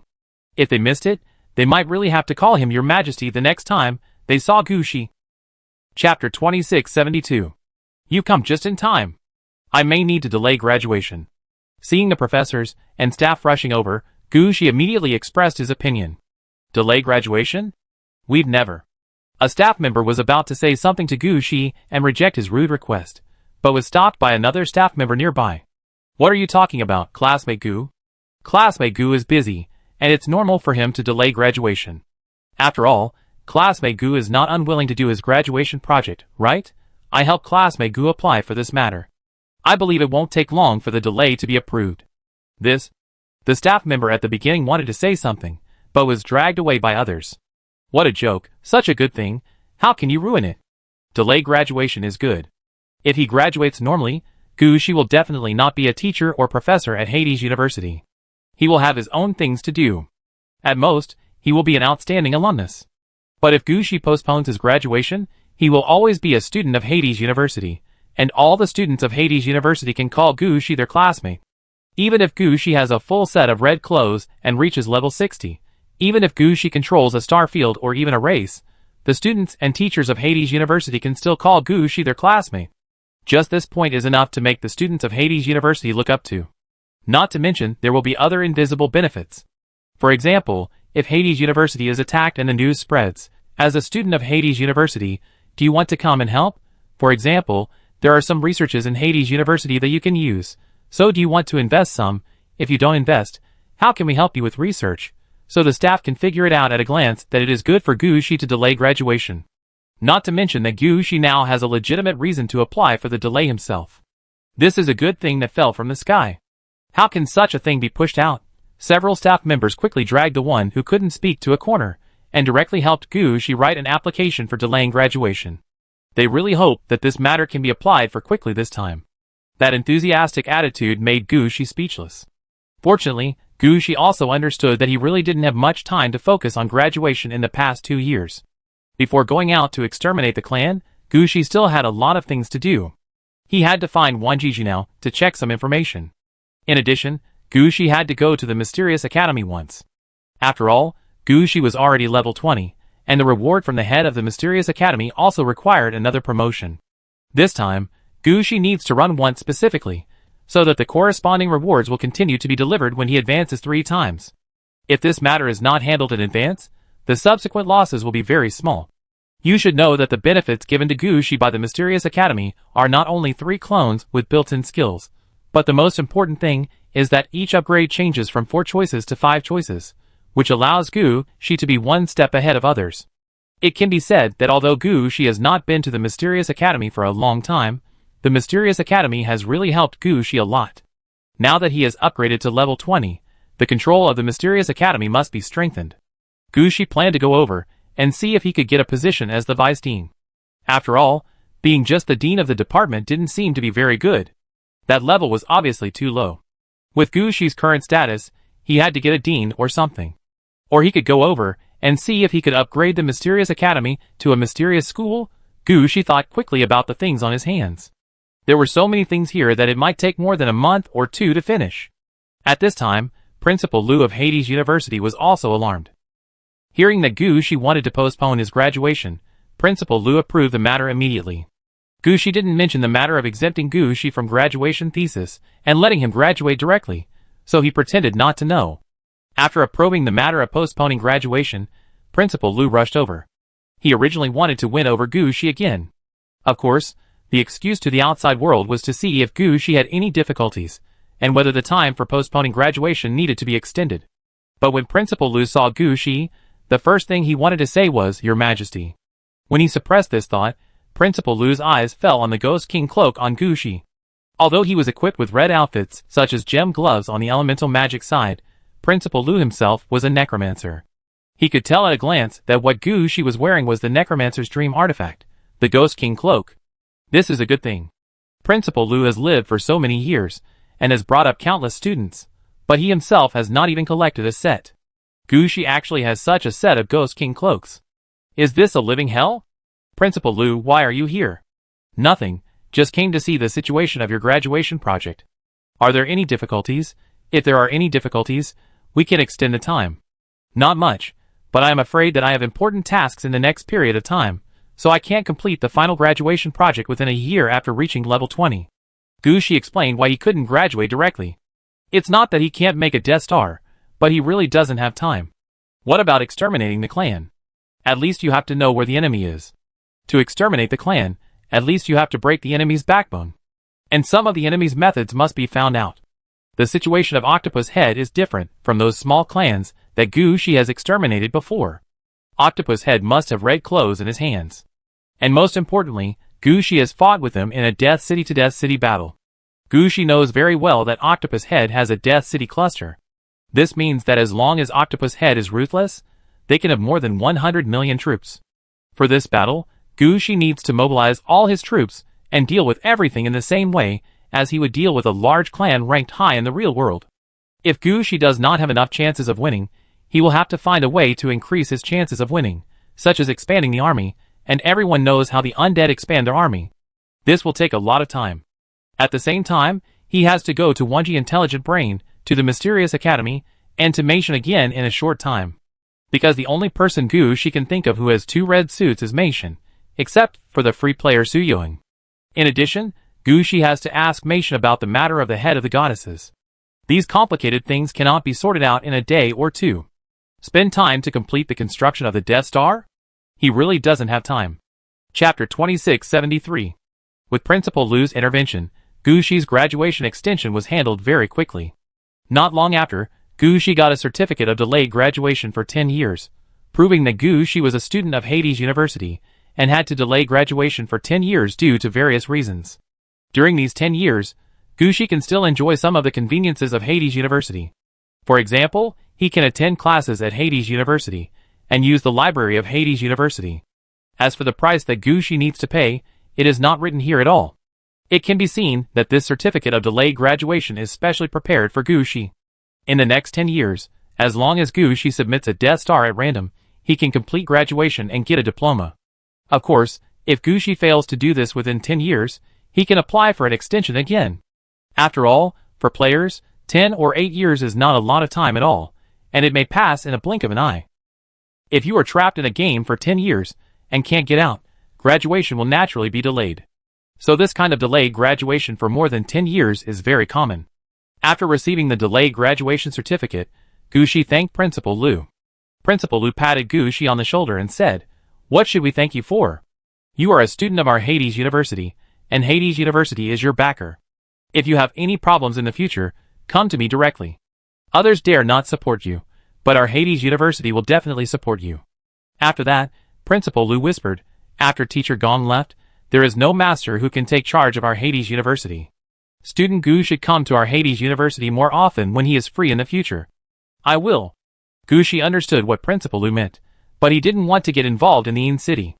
No matter how much Principal Lu and the others jumped, the Yin City still belonged to Teacher June. All of them together were not as strong as Teacher June alone.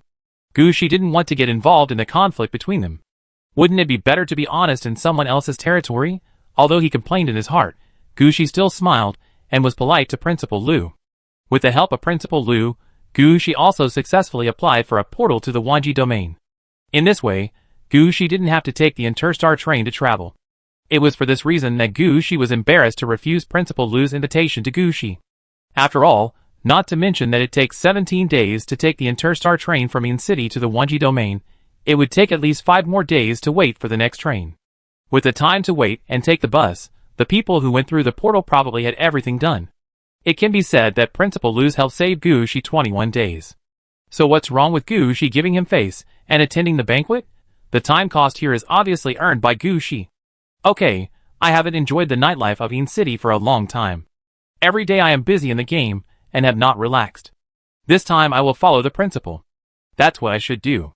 Come, let's change clothes later. I will lead the way and show you. Gushi gave him face, and Principal Lu was very happy. He also understood that Gushi's final destination would definitely not be here.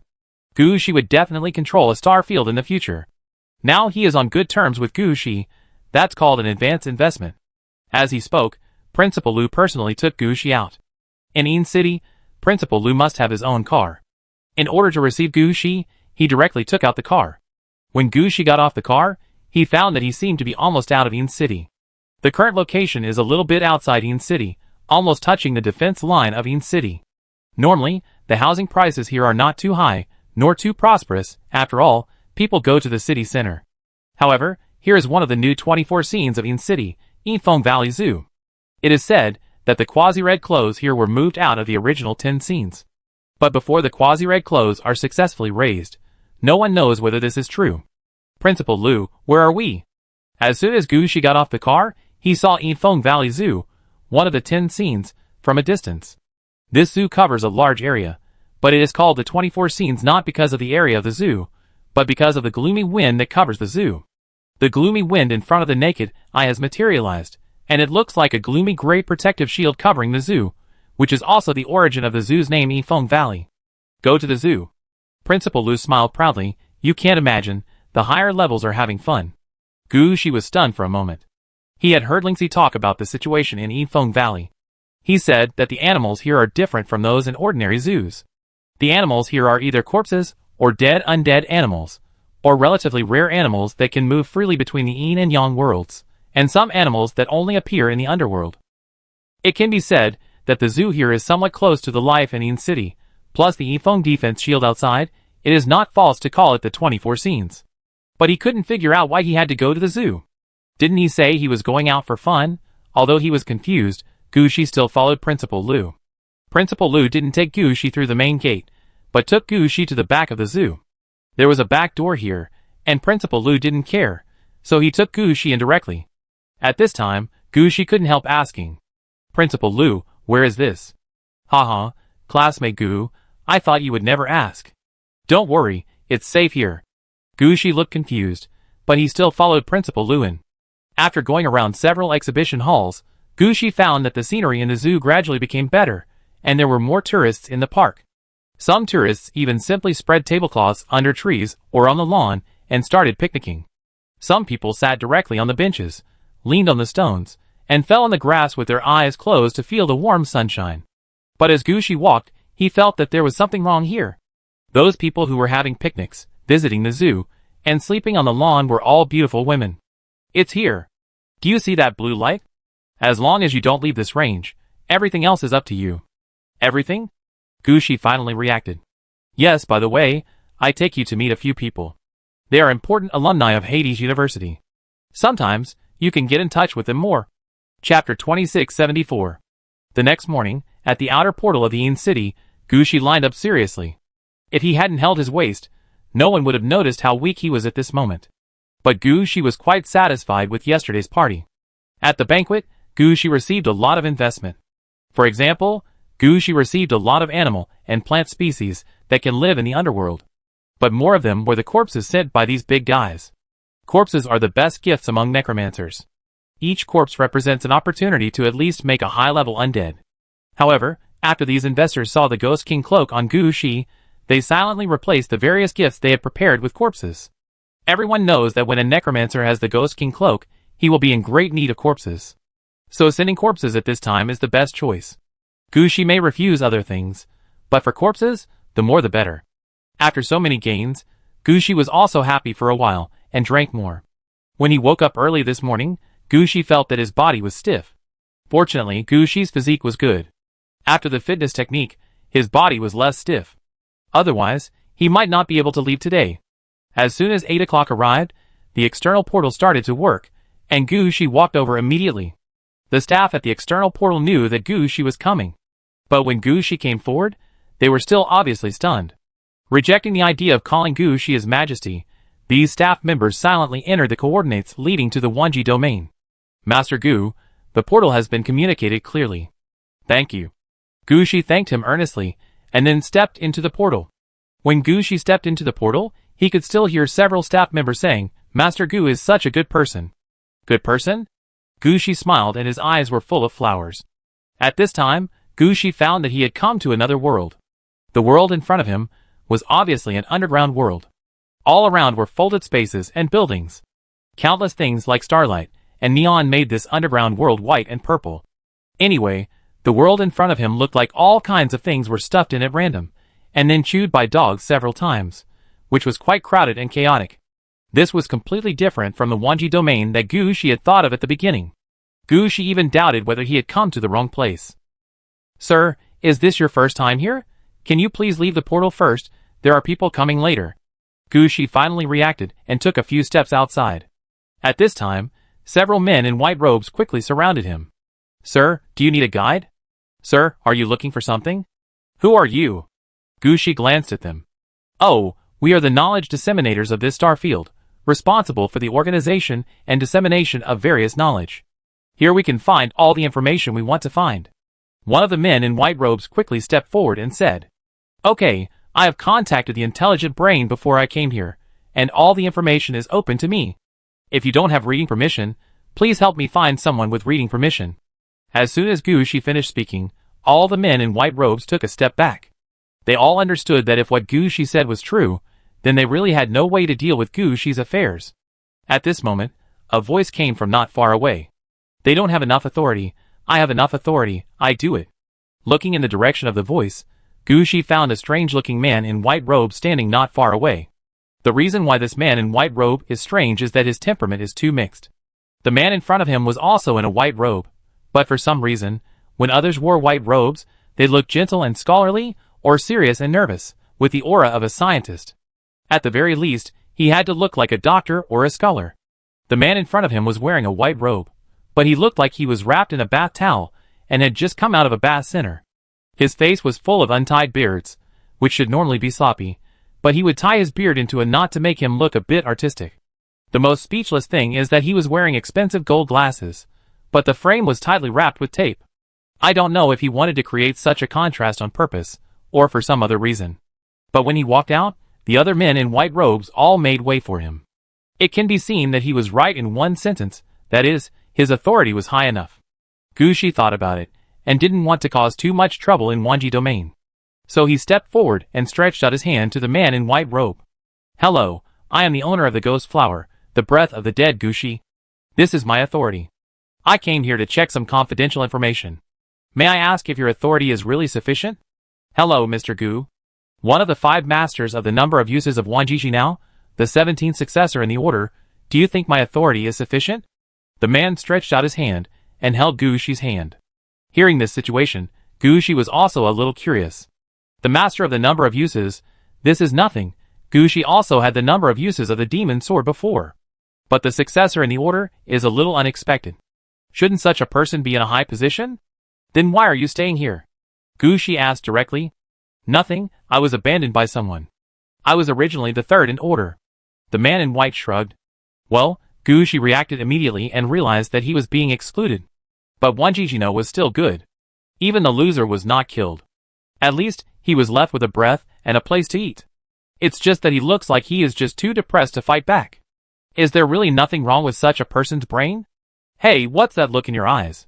This is my job, okay? Don't worry, no matter how down and out I am, my authority is there. It's not easy for anyone else to find a knowledge disseminator with high authority other than me. Okay, then it's your turn. What do you mean by it's your turn?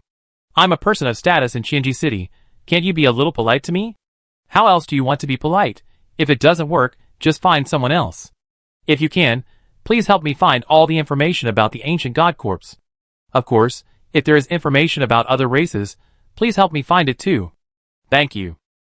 Chapter 2675. Okay. After just one sentence, Gushi was invited to a nearby coffee shop. In Wanji Domain, there are more coffee shops than hotels and tea houses. Because the players here are all very busy, and they need to replenish their energy in large quantities. Coffee that does not take too long to drink and can replenish their energy naturally becomes their first choice. After sitting down, the man immediately ordered 3 cups of pure black coffee for himself, plus 4 fist-sized breads. As for Gushi, he was the only one who paid. For such a situation, Gushi was also quite speechless. Just when Gushi wanted to say a few words to the man raised his head and poured a cup of hot coffee directly into his mouth. Lu Yongcheng. What? My name is Lu Yongcheng. You don't have to worry about me running away. I just haven't eaten for several days. This is what you want. Including us humans, there are a total of 7 races that have records about the ancient god corpse. The Wanling clan, the Tianan clan and us have complete ancient god corpses. In addition, the Shirley clan, the Tianhua clan, the Xiaoying clan and the Duishu clan have limbs of the ancient god corpse. As for the research data on the ancient god corpse, we can retrieve all the research data on the human side, ranging from ordinary to top secret, a total of 11,877 copies. The communication data between the Wanling clan and the Tianring clan are all decrypted data obtained during the communication between them 500 to 600 years ago, a total of 3,710 copies. There are some data traded from the Tianhua clan and the Duishu clan, a total of 317 articles. As for the other 2 clans, we only got the corresponding intelligence information, and the intelligence that can be found is a total of 5 articles. If you need it, you can call it up now. Of course, you can also explain what you want to check. Can I check everything? Seeing Lu Yongcheng talking about the information he found, Gushi was a little stunned, and he asked directly. You have the highest authority, you can check everything. If I want to ask how many red suits came out of the ancient god corpse, can I do that? Gushi was a little curious about how high his authority was. You can check, these are all recorded. I see 3,371 related news reports, 1,129 related research materials, and 1188 strategies from different angles. Do you need me to retrieve it for you? With so many, how long will it take to print? Gushi was also surprised when he heard it. When he came here just now, Gushi knew that although this place is called Wanji and uses intelligent computers, many places still use paper to record everything. There is a kind of player called knowledge collectors here. Their task is to take papers with words from different places. For them, paper is paper, but as long as there is a word on the paper will become a carrier of knowledge. On the road of Wanji Domain, there are even roads specially for books to move. So when Li Yongcheng said that there were so many, Gushi couldn't help but worry about the total amount of these materials. More than 70% of these contents are confidential and cannot be taken out. They can only be read at designated locations. Of course you can memorize or copy, but the copying must be done by our people. In addition, transcription can be divided into 3 types: Brief recording, transcription and detailed analysis. Brief recording is the simplest way to record the situation. You also know that the fewer words, the bigger the matter. If you only select the major matters for transcription, some details will be lost. Transcription is a complete record. Whatever information we collect is what we finally transcribe. Detailed analysis is the analysis of our professionals. Of course, you can choose not to believe these professional analyses. I want the most original version of the transcription record, and the data report that I need to store, and use the ancient god corpse. I need some physical strength for this part. In addition, the ancient god corpse should have its own name. This name must have been used. I need the way and result of using these names. Gu Shi quickly stated his needs. Lu Yongcheng was more and more shocked as he listened. Gu Shi's words had already explained one thing, that he had obtained a part of the ancient god corpse alone. This situation may not sound right at first, but if you think about it carefully, it is really possible. Because the headless ancient god corpse newly discovered by humans was discovered by Gu Shi. For this reason, humans decided to reward Gu Shi with a red equipment. Gu Shi is also a person who has come into contact with the ancient god corpse. If he finds a small piece of ancient god corpse fragments, he will not fail to recognize it. I think Gu Shi came here just for the use of the ancient god corpse. This is understandable. Things like ancient god corpses are not necessarily complete. Sometimes there may be only a finger left. Such an ancient god corpse will not be rewarded with a red suit if it is handed over to humans, so it is better to use it yourself. Maybe one day you will get a chance to get a red suit. This situation is actually understandable. At least if Lu Yongcheng encounters such a situation, he will find a way to use this ancient god corpse himself if he is sure that he cannot exchange it for a red dress from humans. Not to mention Gu Shi's current status and position, he can completely keep a piece of the ancient god corpse fragment in his hand. Okay, I check it now, but these contents cannot be read here. You can only go with me to the confidential reading room, where you can read it. Let's go! Gu Shi stood up as soon as he heard it, and put down the coffee in his hand. To be honest, Gu Shi only drank a sip of the coffee here, and didn't plan to drink it again. In order to replenish people's energy, a variety of things are added to the coffee here. The first thing Gu Shi felt when he drank it was not the taste of coffee, but a strange and chaotic taste. It tasted a bit like Chinese medicine, and a bit like electrolyte. Not only was his mouth bitter, but his tongue was also numb. Although just a sip made Gu Shi energetic, he felt like he could stay awake for 7 days and 7 nights. But Gu Shi didn't want to live like this at all. Even if the war was busy, Gu Shi didn't plan to not sleep. He would take a sip of this kind of thing, but he really didn't want to drink more. Lu Yongcheng saw a flash of hesitation in his eyes, and finally poured all the coffee that Gu Shi drank into his own coffee cup. Seeing his actions, Gu Shi couldn't help but ask, "Do you have to do this?" "No way, I can't live anymore, so I don't care about these. To be honest, I haven't entered the game for almost 10 years, haven't received any business, and haven't participated in various reading clubs. Although I still have the authority, no one in Wanji domain looks up to me, and I don't even have the money to leave here. Today is the most I have eaten. After eating, I don't have to eat for the next month." Chapter 2676. Can I ask you how you got to this point? Listening to Lu Yongcheng's words, Gu Shi felt that it was quite remarkable that he could survive like this. At first, Lu Yongcheng didn't want to talk about his experience. But he thought that even if he didn't say it, there were many people in the Wanji domain who knew about it. Gu Shi could find out the situation by just asking anyone. So Lu Yongcheng simply said, "It's not a big deal. 10 years ago, the previous owner of the intelligent brain merged with the intelligent brain, leaving the binding position of the Wanji intelligent brain vacant. The first-ranked heir suddenly died in the game at this time, and the remaining heirs fought for the binding position. You also know what happened later. The second-ranked heir died in the battle, and the fifth-ranked heir took over and bound the Wanji intelligent brain, becoming the new intelligent brain, and my ranking jumped directly from the original 3rd to the 17th. That's enough, there's no need to say what's next." Gu Shi could already imagine that the holder of the red suit was integrated into the intelligent brain, and the first-ranked heir died in the game. How close was Lu Yongcheng, who ranked 3rd, to binding the red suit? Especially when the second-ranked one also died in battle, he could be said to be just one step away from binding the Wanji intelligent brain. As a result, he was overtaken by someone, and the 5th-ranked one bound to the Wanji intelligent brain, and he was directly ranked 17th. What does this mean? This means that he didn't even get the chance to bind, and was directly skipped. And the life he lived in these years further illustrates his situation. Although he is still alive, someone doesn't want him to live as he wishes. Otherwise, he wouldn't be unable to play games and have no work to do. If he wasn't a player, he would have been doing well before, and he still had some savings, but he might have starved to death on the street. However, Gu Shi also understood that Lu Yongcheng might not be able to survive in Wanji domain. The other red dress bosses either didn't know about this situation, or if they knew, they would not offend another red dress boss for a small role like Lu Yongcheng.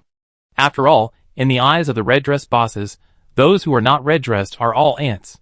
There are some things that really don't need to be taken care of. Some people can't be saved.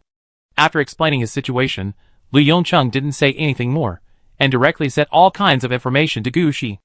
Although Lu Yongcheng was almost starving to death, his authority was still there, and Gu Shi came here with the highest authority this time.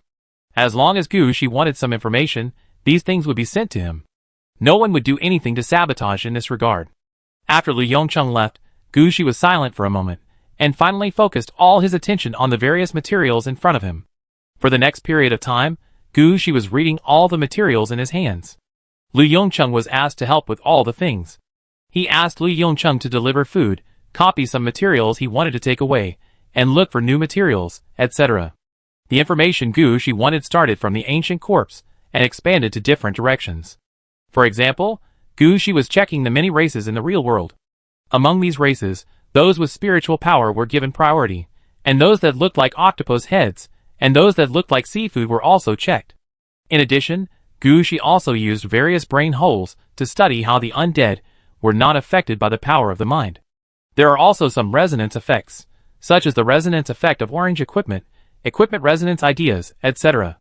Although these are not mainstream, the information here is so complete, whether it is human or other races, as long as it can be recorded, all are needed. It seems that this resonance method is what Gu Shi wants. Then, there are some miscellaneous information that cannot be pieced together into a system or direction. It looks like Gu Shi improvised and asked people to search at will. However, no matter what information it is, Gu Shi reads it very seriously. After encountering useful information, Gu Shi will stop and think seriously. This situation lasted for about 7 days, and Lu Yongcheng's expression was visibly better. It can be seen that he followed Gu Shi to eat and drink during these 7 days, which can be regarded as replenishing his physical strength. Even if there is no business in the future, he can still hold on for another 1 or 2 years. Putting down the last document in his hand, Gu Shi said calmly, "Please copy this one too, Mr. Lu, do you mind talking?" Lu Yongcheng was stunned for a moment after taking the document handed over by Gu Shi. What does Mr. Gu plan to talk about? I think Mr. Lu has no chance to make a comeback at Wanjiji now. When Lu Yongcheng heard this, he couldn't help but smile bitterly. What do you mean no chance to make a comeback? If Gu Shi hadn't come, he might not live until the next Chinese New Year. Even if Gu Shi supported him this time, he could only delay it for 3 or 4 more years at most. After that, he might die on the street and become organic fertilizer under the Wanji domain. As for the idea of making a comeback, he never thought about it. As long as he had any idea of jumping, he might die early the next day. Looking at Lu Yongcheng's appearance, Gu Shi understood that Lu Yongcheng knew his situation, but he had no ambition. At this time, Gu Shi turned the chair around, leaned back on it, and asked, "Mr. Lu, what is your current level, and what is your official profession?" "Me?" Although Lu Yongcheng didn't understand why Gu Shi asked this, he still answered seriously, "I am now level 47. I used to follow the mage route, and was promoted to the archmage, magician, and sage route. Now I am considered a sage. At the same time, because of my work at the intelligent brain, I am considered a knowledge disseminator, which is a specialized profession. I can't explain this kind of thing clearly for a while. If Mr. Gu wants to know, I have some external information here." At this time, Gu Shi asked again, "Does Mr. Lu want to move to another place? I mean moving while alive, not the kind of transformation after death. Can I?" Mr. Gu may not understand the status of the intelligent brain on the human side. Intelligent brain number 17 belongs to the earliest batch of red clothes of mankind, and the intelligent brain records the information of most of the human red clothes. Then he must have recorded my latest information, double red clothes. Gu Shi looked like the intelligent brain would give face. Lu Yongcheng was stunned for a moment. He had read the news, and knew that Gu Shi would be rewarded with a red suit by humans, because he handed in the ancient god corpse. In addition, he already had a red suit, so 2 red suits were inevitable. But what did he mean by 2 red suits now? Lu Yongcheng was silent for a moment, and his eyes lit up. He suddenly understood Gu Shi's confidence. Chapter 2677. Lu Yongcheng has been struggling to survive these years, but the control of the intelligent brain over the Wanji domain is too strong. It is so strong that Lu Yongcheng's every move is under the control of the intelligent brain. Even Lu Yongcheng's fate is in the hands of the intelligent brain. It can be said that Lu Yongcheng's chance to struggle was given by others. Lu Yongcheng is also very clear about this. He stared at Gu Shi and said seriously, "What do you want?" "Loyalty." Gu Shi said lightly, "You also know my profession." At the beginning, I didn't believe in the word loyalty. In my eyes, only the undead are loyal. But at this point, no matter how busy I am, if there is a need from humans, I must step up. In the future, there will definitely be a star field that will fall into my hands, and I need to manage it. I can't send all the people sent by humans to the Yellow Springs Road and let them become undead. I need players to help me take care of all this. "You chose me?" Lu Yongcheng asked, staring at Gu Shi's face. "At least you are strong enough, knowledgeable enough, and you almost reached this point. I can't pick a better candidate now," Gu Shi said calmly. "Yes, I almost became the master of the intelligent brain, and I almost managed a star field. What you said are all the things I had to do 10 years ago. These things are not difficult. Yes, these things are like a door. When the door is closed, it is extremely difficult, but as long as the door is opened, it is really not difficult. What do you think? What can I say? If you don't agree, you can only find me in the sewer in 2 years. Don't joke, I can really find it." Gu Shi said lightly that if he looked for it seriously, he could find the person even if he turned into meat paste. "Oh, I forgot that you are a necromancer, but I can't leave like this. I need to remove the order inheritance right of the intelligent brain. Although 17 is already a very marginal number, they will not be unprepared. In addition, I need to remove the identity and authority of the knowledge disseminator. This identity can bring me benefits, but after I die, everything I have will be taken back to the intelligent brain." Hearing this, Gu Shi couldn't help but smile. Removing the order inheritance right is certain. Otherwise, Gu Shi can completely kill the other heirs and force Lu Yongcheng to take the position. At that time, the ownership of the intelligent brain will be unclear. Even if Lu Yongcheng didn't mention this matter, Xinhua would not let Gu Shi do this. Gu Shi was a little surprised that all knowledge disseminators would be collected back into the intelligent brain after death. They are more necromancers than necromancers. "That's fine, but can you do it now? Do you need me to help you?" "No, to resolve all this, we don't need to find the previous or current intelligent brain, but the first intelligent brain. The first one, I heard that he existed in the same era as Xinhua. Is he still alive?" "He is still alive, but he has become the underlying logic of the intelligent brain, which usually supports the operation of the intelligent brain and generally doesn't care about anything. This is also the fate of the holders of the intelligent brain. They usually control the intelligent brain, and when the intelligent brain needs it, they will merge into the intelligent brain and become a part of the intelligent brain. Generations of intelligent brain holders know their own fate, and they also know that this is another kind of immortality. At least before humans still exist, and the Wanji intelligent brain is not destroyed, everyone is immortal," Lu Yongcheng said with emotion, and at this time, he was thinking about his past. In the past, he also wanted to contribute everything he had to the intelligent brain, even his life. But now, he no longer has such an idea. Now he just wants to live. And Gu Shi just gave him a chance. Lu Yongcheng would naturally think about seizing this opportunity. "Okay, I wait for you here for another day." Lu Yongcheng understood that this day was an opportunity given to him by Gu Shi, and also a test for himself. If Lu Yongcheng couldn't get rid of the shackles on his body, Gu Shi would not wait forever. "Okay, Mr. Gu, please rest assured, I will be back in half a day," Lu Yongcheng said as he left quickly. Gu Shi flipped through some of the information he left behind. This part of the information was news that Gu Shi picked out at random. It was all about the expansion of human territory, and the news that humans had defeated some kind of enemy. But from Gu Shi's perspective, it can be seen that if these news were pushed back 5 to 10 years, many of them appeared when the holder of the red suit was free. In other words, the time given to Gu Shi was not much.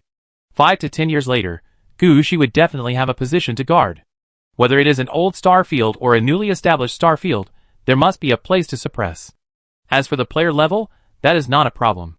In the case of Gu Shi, if he had not been studying at the Hades University and spent a lot of time, he would have taken the Hades flower to some high-level game worlds to kill a circle, and then ignored other things and directly rushed to the level. He would be at least level 26 and almost 27 now. So Gu Shi believes that Xinhua will give him time, but the time may not be too long. He will eventually need to build a star field. When the time comes, Gushi needs a trustworthy and capable person to help him. At first, Gushi's plan was to let Mary come. After all, as a necromancer, it is normal to let a contracted undead take the position. But the situation in the depths of the game may not be that simple. Before the creation bridge is built, Mary's work focus should still be on Changshi Mountain. As for the other contracted undead, they all have their own arrangements. It is definitely not possible to let his secretary come to take charge.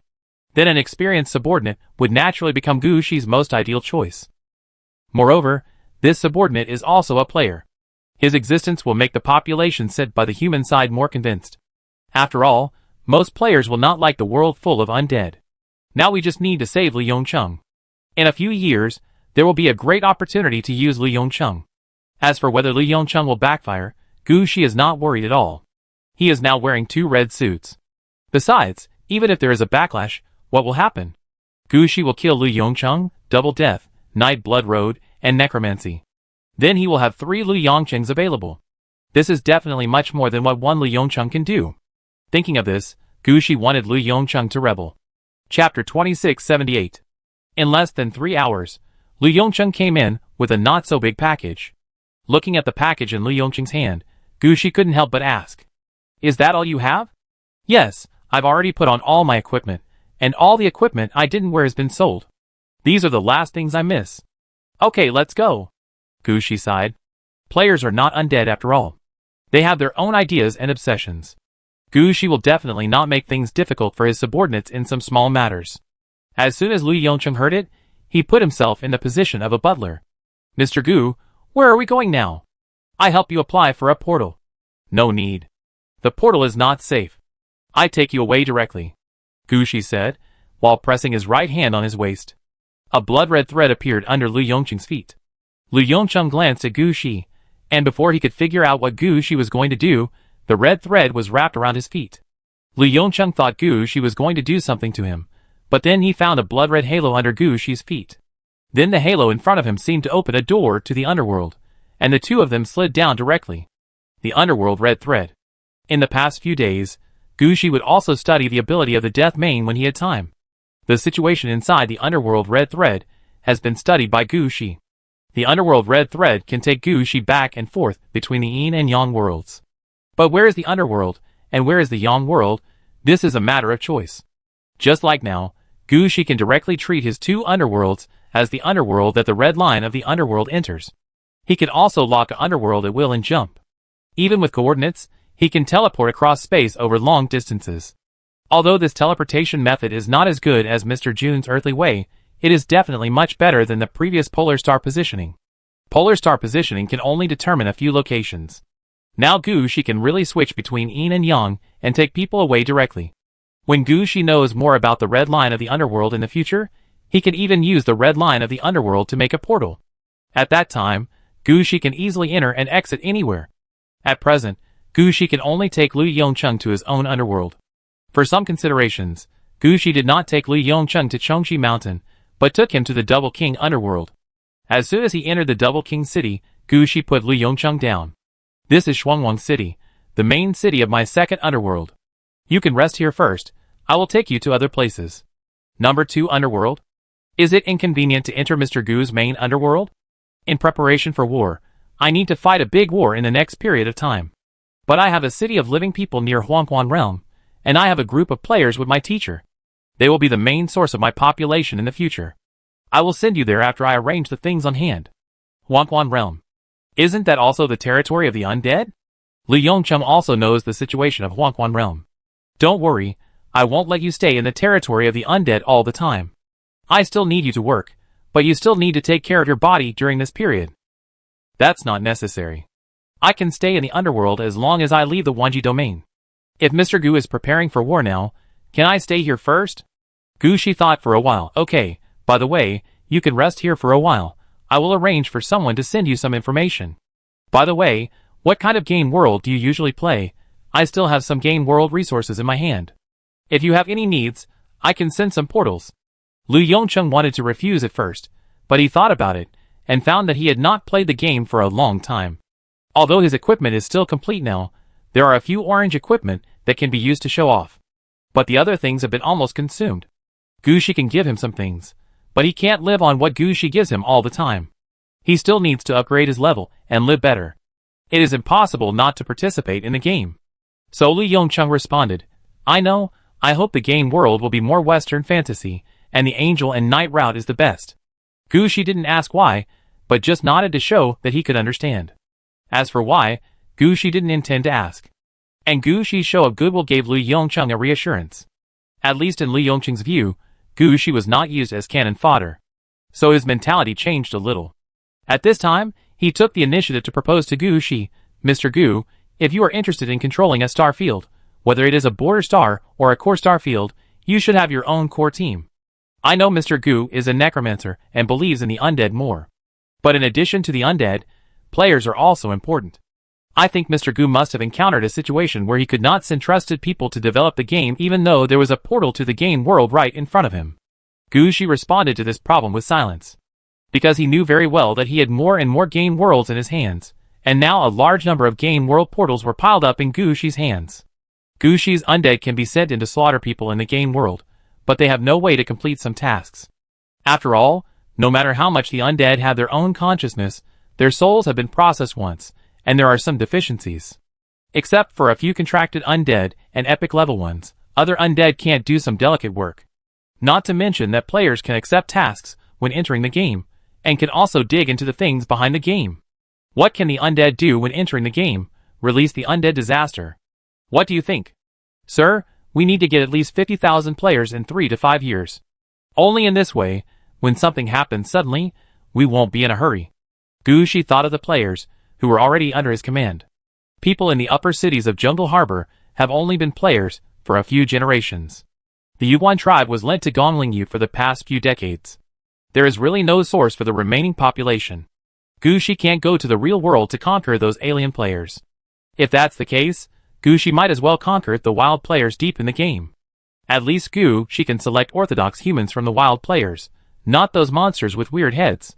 At this moment, an idea suddenly flashed through Gu Shi's mind. Chapter 2679. Mr. Gu seems to have some ideas, but he is not sure? Looking at Gu Shi's eyes, Li Yongcheng asked immediately. He also understood that he was not Gu Shi's first team. If he did not ask clearly at this time, it would definitely affect the subsequent things. At this time, fog rose all around, and Li Yufang's wedding team arrived in the tune of sending a wedding. Li Yufang also brought along Mary, the contracted undead in charge of administration. After seeing Gu Shi, the two came to Gu Shi immediately. Sir. Well, you are here. This is Lu Yongcheng. He will be the general manager of our territory players in the future. Gu Shi introduced them to each other. Hello, General Manager Lu. When Li Yongcheng heard it, he responded repeatedly, and at the same time understood the nature of Li Yufang and Mary's work. After they got familiar with each other, Gu Shi did not ask Li Yufang about the situation during this period, but began to tell Li Yongcheng about a location where players might come from. The source of this player is not the wild players in the depths of the game. Because before the creation bridge was built, Gu Shi, the wild players in the depths of the game, could not be brought directly to the real world. When the creation bridge was opened, human players could return to the real world.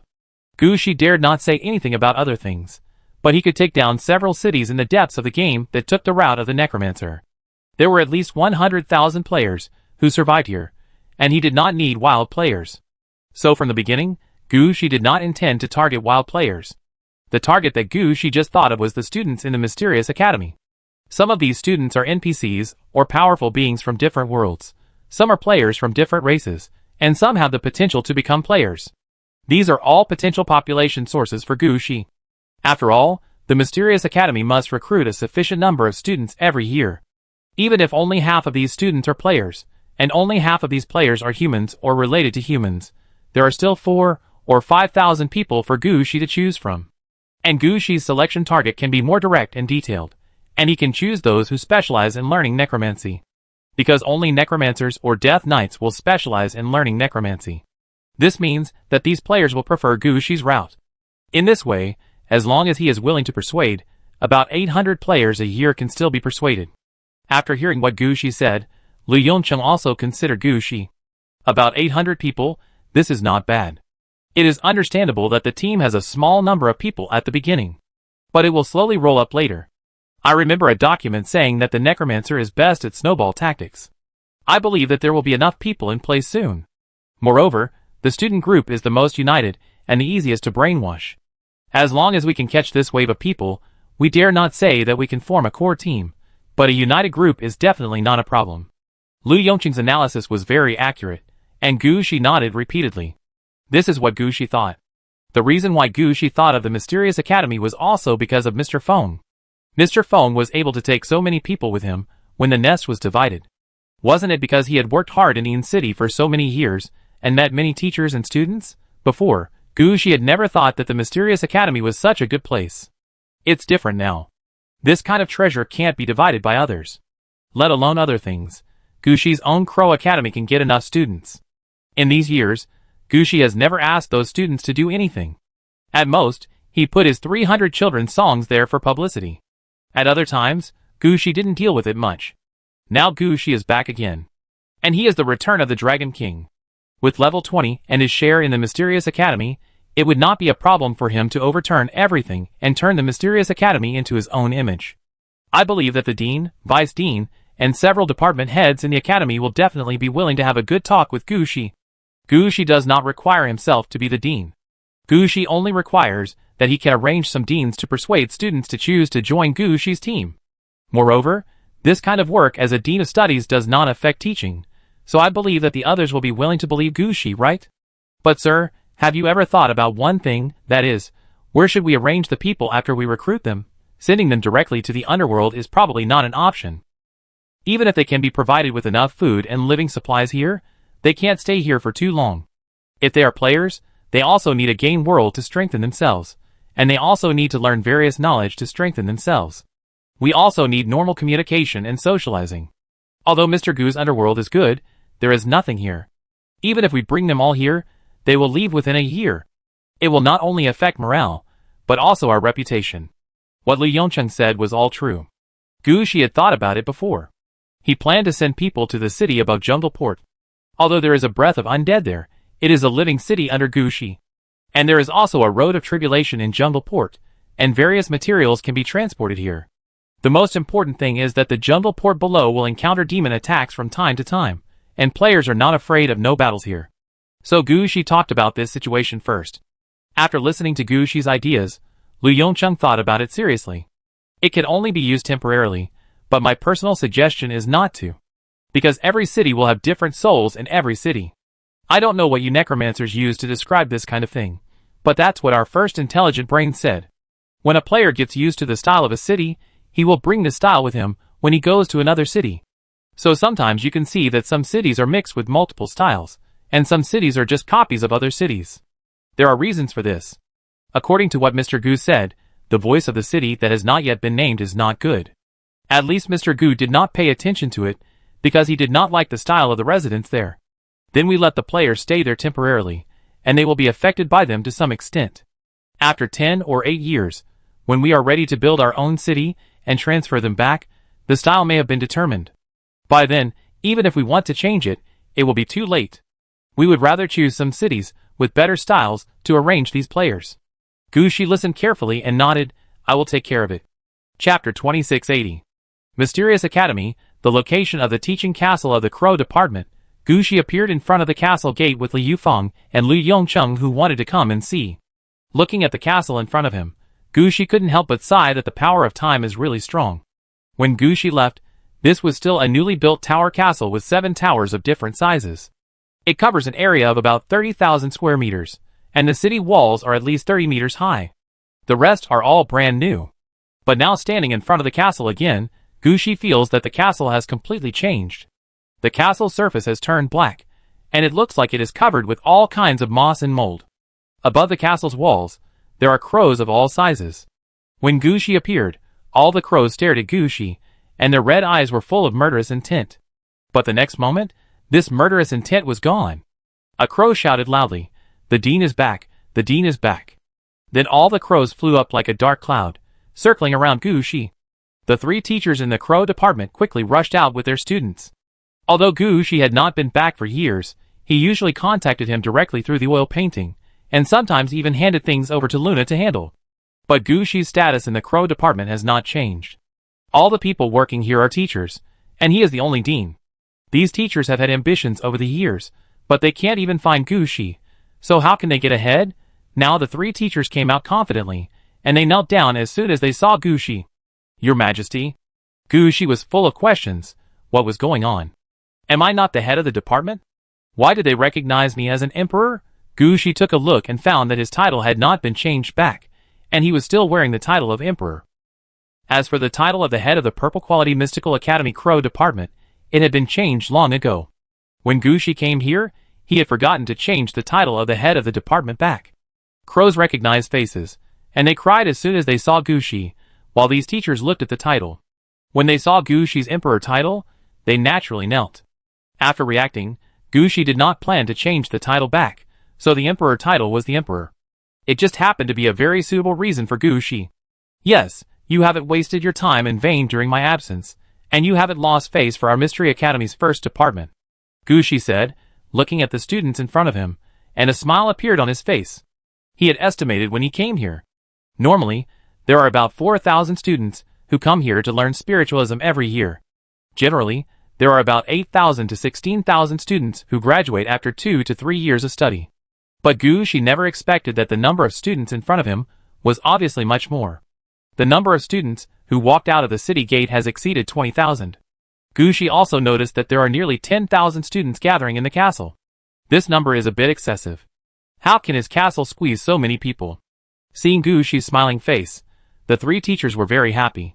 All the previous thoughts were now gone, and they felt that the thigh they were hugging was emitting golden light. You have also seen the reason why I came here this time. I am the emperor, and my imperial title is Emperor Jia. I have been recognized by all the worlds. This time, I came to the Mystic Academy to bring royal glory to my Crow department. In the future, the Crow department will be called the Royal Crow Department. All students will be recognized by me and become disciples of the emperor. Although more than half of the students here don't know what the disciple of the emperor is, they all understand that their status will be improved a lot by coming here to study.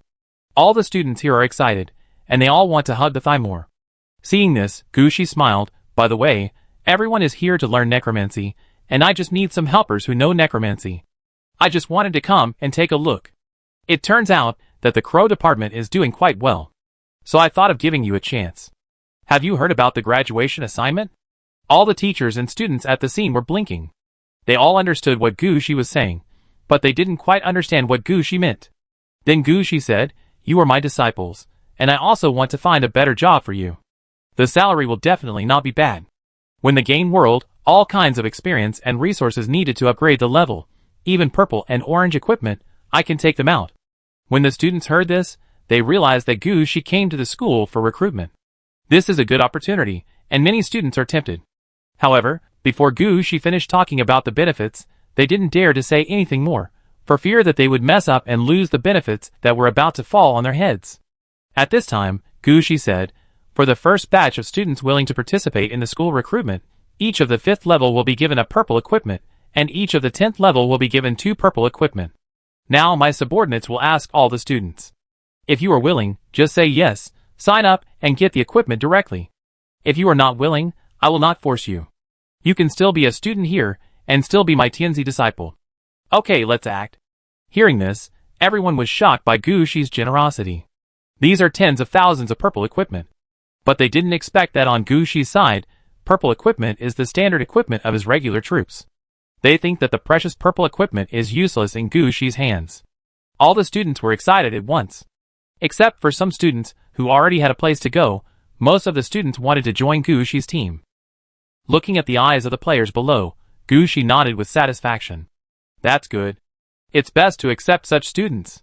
So Gu Shi turned his head and looked at Li Yufang beside him. Li Yufang and Lu Yongcheng walked towards the teacher who was still kneeling in front. They needed to ask these teachers about the situation. At least they had to get a roster or something, so that they could record how many of these students were willing to join Gu Shi's team. At the same time, they also needed to confirm the situation of these students, how many were NPCs, how many were powerful troops, and how many were players. This needed to be checked clearly. Gu Shi, who had explained everything, nodded to everyone and went towards the castle. Chapter 2681. Because the number of students exceeded Gu Shi's previous expectations, The interior of the castle in front of him has undergone great changes. Among the 7 towers in the castle, except for the towers dedicated to the department head and the towers dedicated to the teachers, all other towers have been used. Not to mention every tower, even the first floor of the tower is crowded.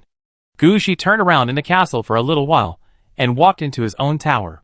At this time, Gu Shi noticed that even if his tower was not occupied, there were still many traces of the years left in this tower. Here, oil paintings are used to paint the outstanding graduates of each year, as well as the time points of each department's expansion of enrollment.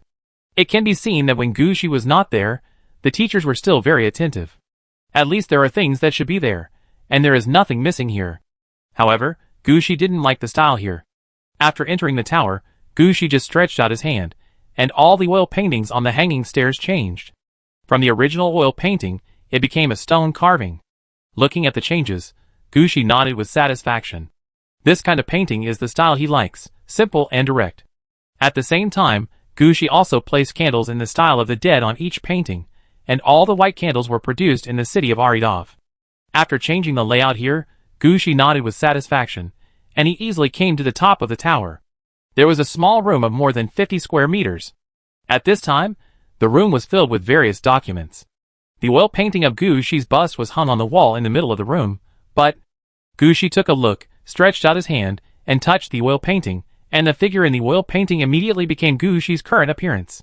Wearing the Ghost King's cloak, 2 pairs of arms fluttering behind him, a jade seal hanging on his waist, and although there was no crown on his head, the aura of the Emperor was directly blowing in his face. This time, Gu Shi's boasting before was finally fulfilled. At present, this department was officially renamed the Royal Crow Department. The status directly occupied the first place in the Mysterious Academy. Even if the authority ratio of others in the Mysterious Academy was improved, it would not be necessary. Unless another Red Emperor appeared in other departments, they would always be suppressed by Gu Shi. After finishing the oil painting, Gu Shi sat at his desk.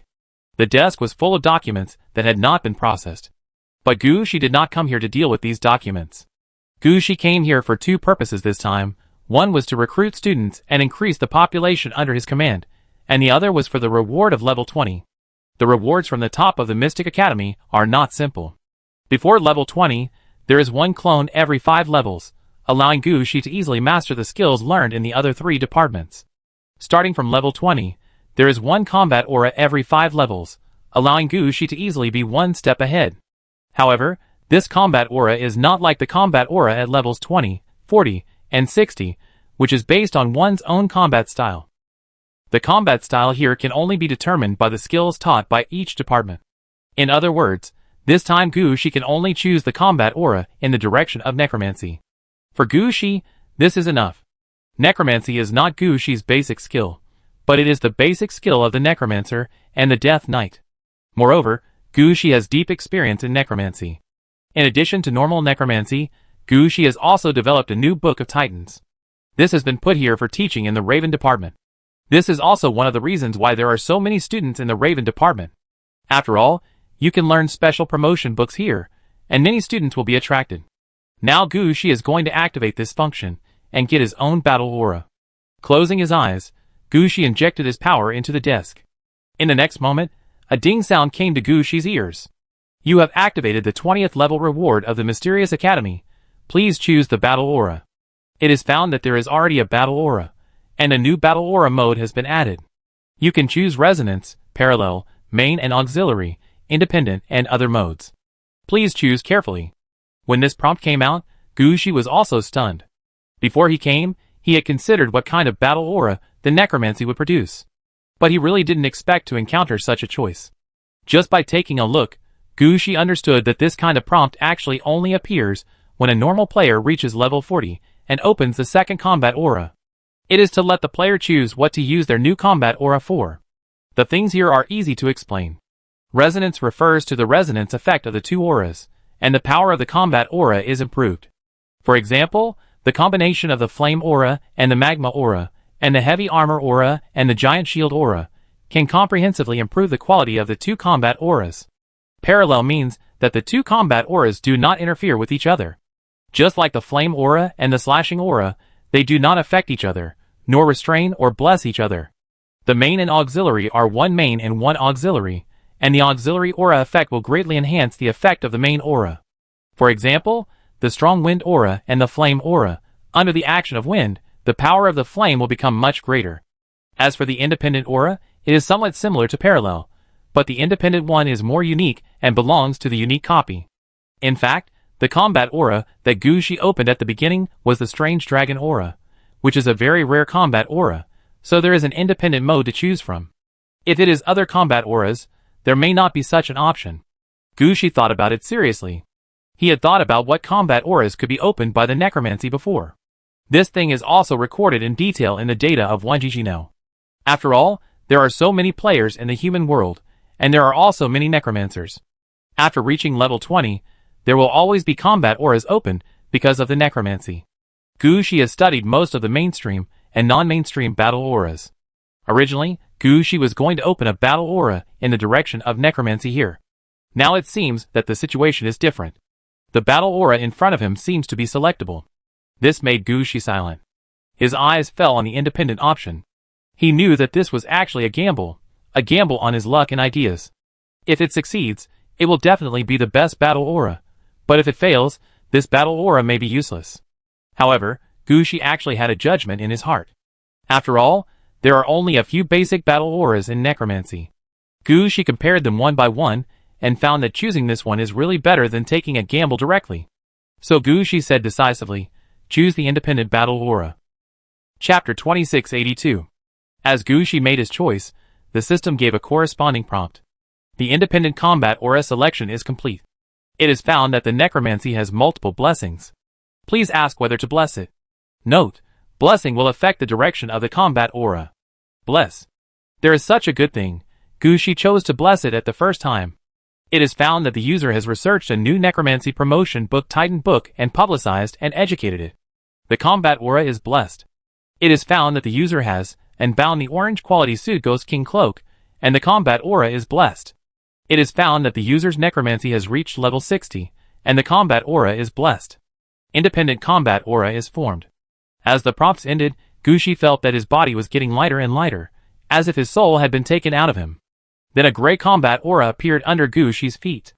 The entire combat aura was a gray halo, and there were many gray skulls in the halo.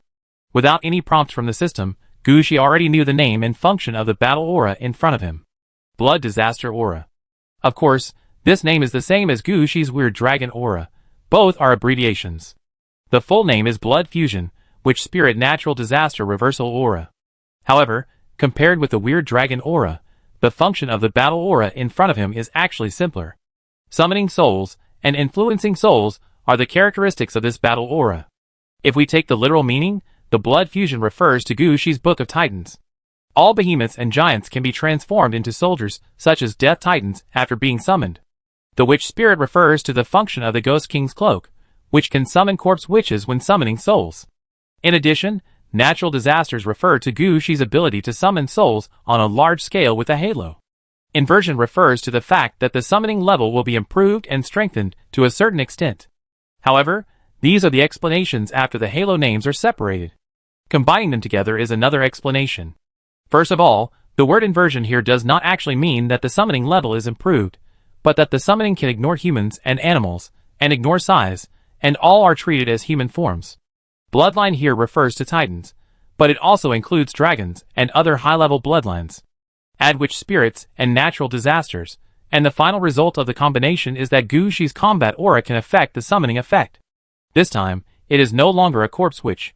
The corpses of dragons or those with dragon blood will become dragon liches when summoned because of the bloodline. Other ordinary corpses, regardless of size, human or animal, will become a hybrid of titans and corpse witches as long as they are summoned. In other words, the Ghost King cloak was affected by the battle aura. The corpse witch was no longer the main force under Gushi. Looking at this situation, Gushi couldn't help but blink. Is this scientific? Oh, this is a game, and I am still a necromancer, so it's okay. The information in front of him made Gushi somewhat excited. He and Eve have been studying the new undead titan for some time. Unexpectedly, something different would appear here. After understanding the effect of the blood disaster aura, Gushi didn't think much about it, and directly pushed open the window of the tower and flew out of the window. Under the tower, Li Yufeng and Lu Yongcheng were still recording the information of every student who wanted to join Gu Shi's team. Behind them were the subordinates, who had just been called by Li Yufeng. In order to ensure the completion of Gu Shi's mission, Li Yufeng specially asked his wedding team to return to the city of Aridov and transferred a large amount of purple equipment from there. They really signed one person and gave one purple equipment. Seeing their classmates get purple equipment, all the students' eyes lit up.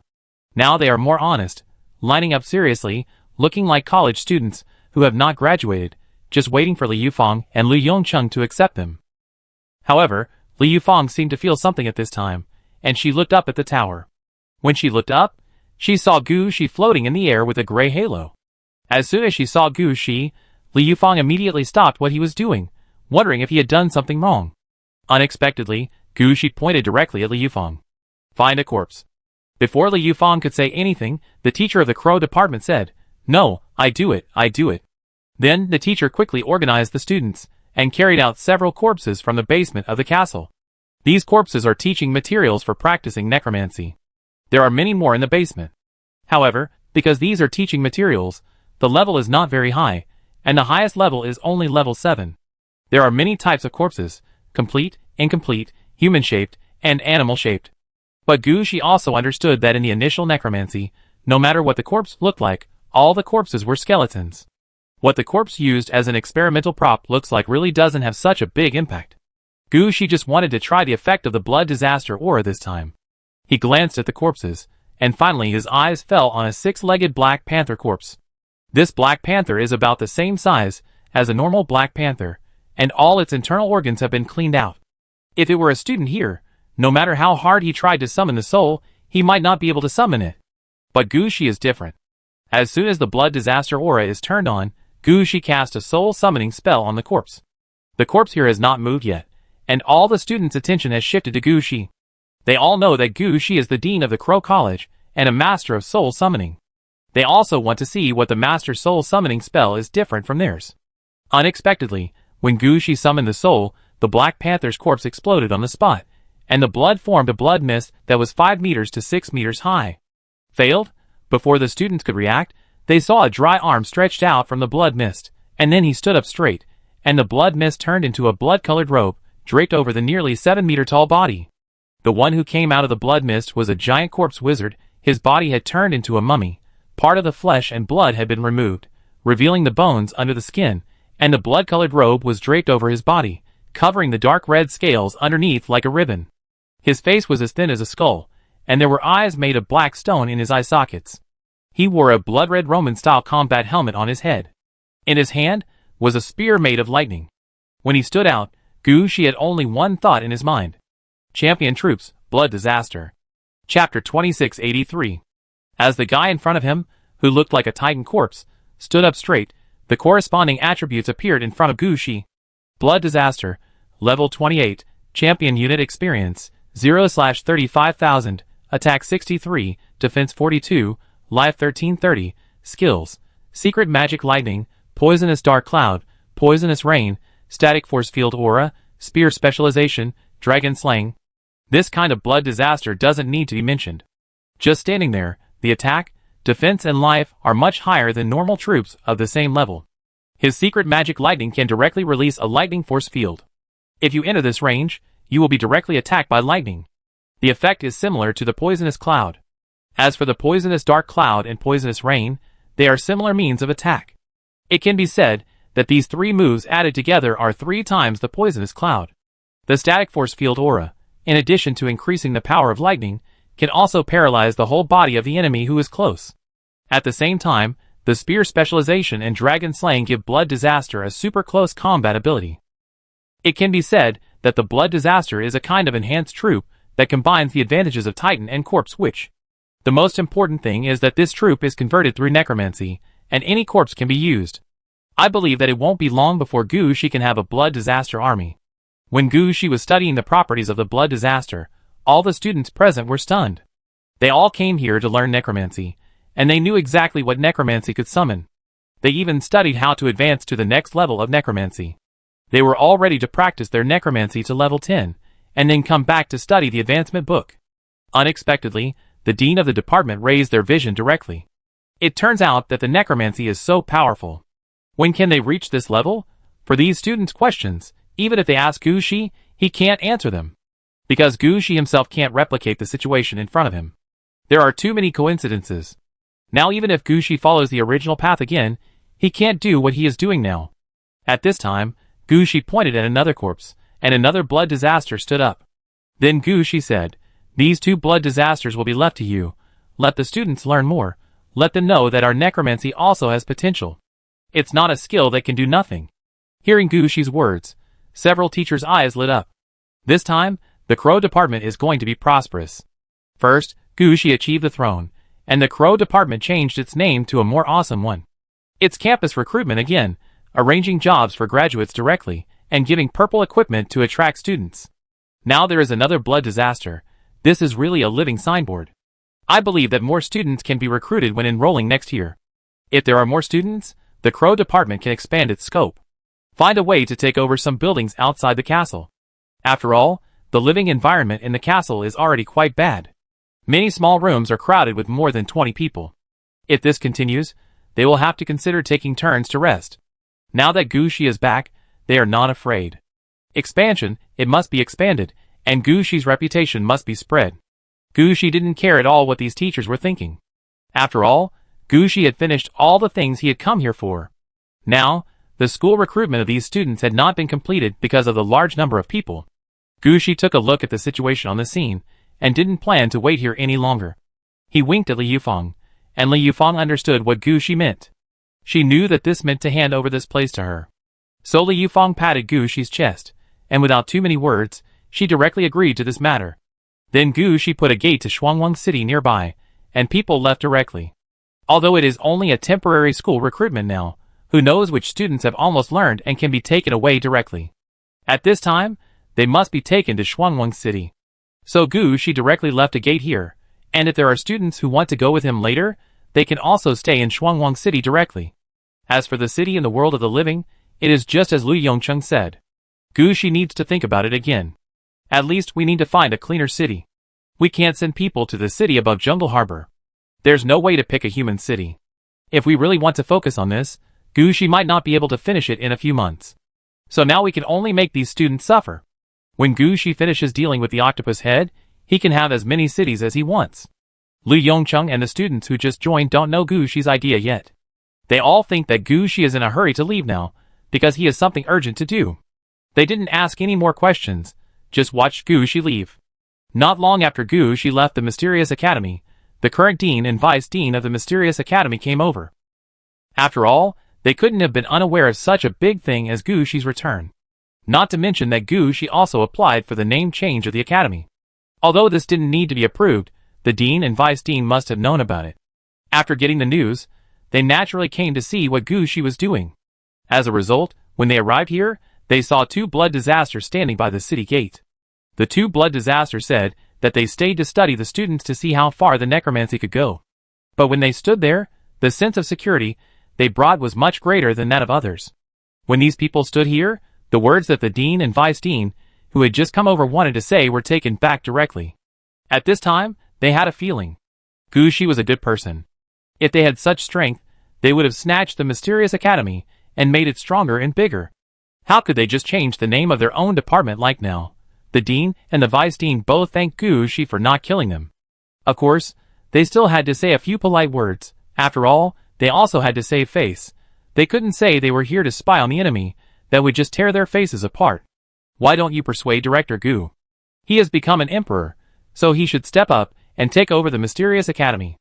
It's too simple to just call it the Royal Crow Department. Look how good it would be if it was called the Royal Mysterious Academy. Then our academy can be expanded, or even upgraded to a school, with more departments and colleges, and enrollment will be much better than it is now. Tell your Director Gu not to do it next time. That's right, the academy is his home, and he can discuss anything with us.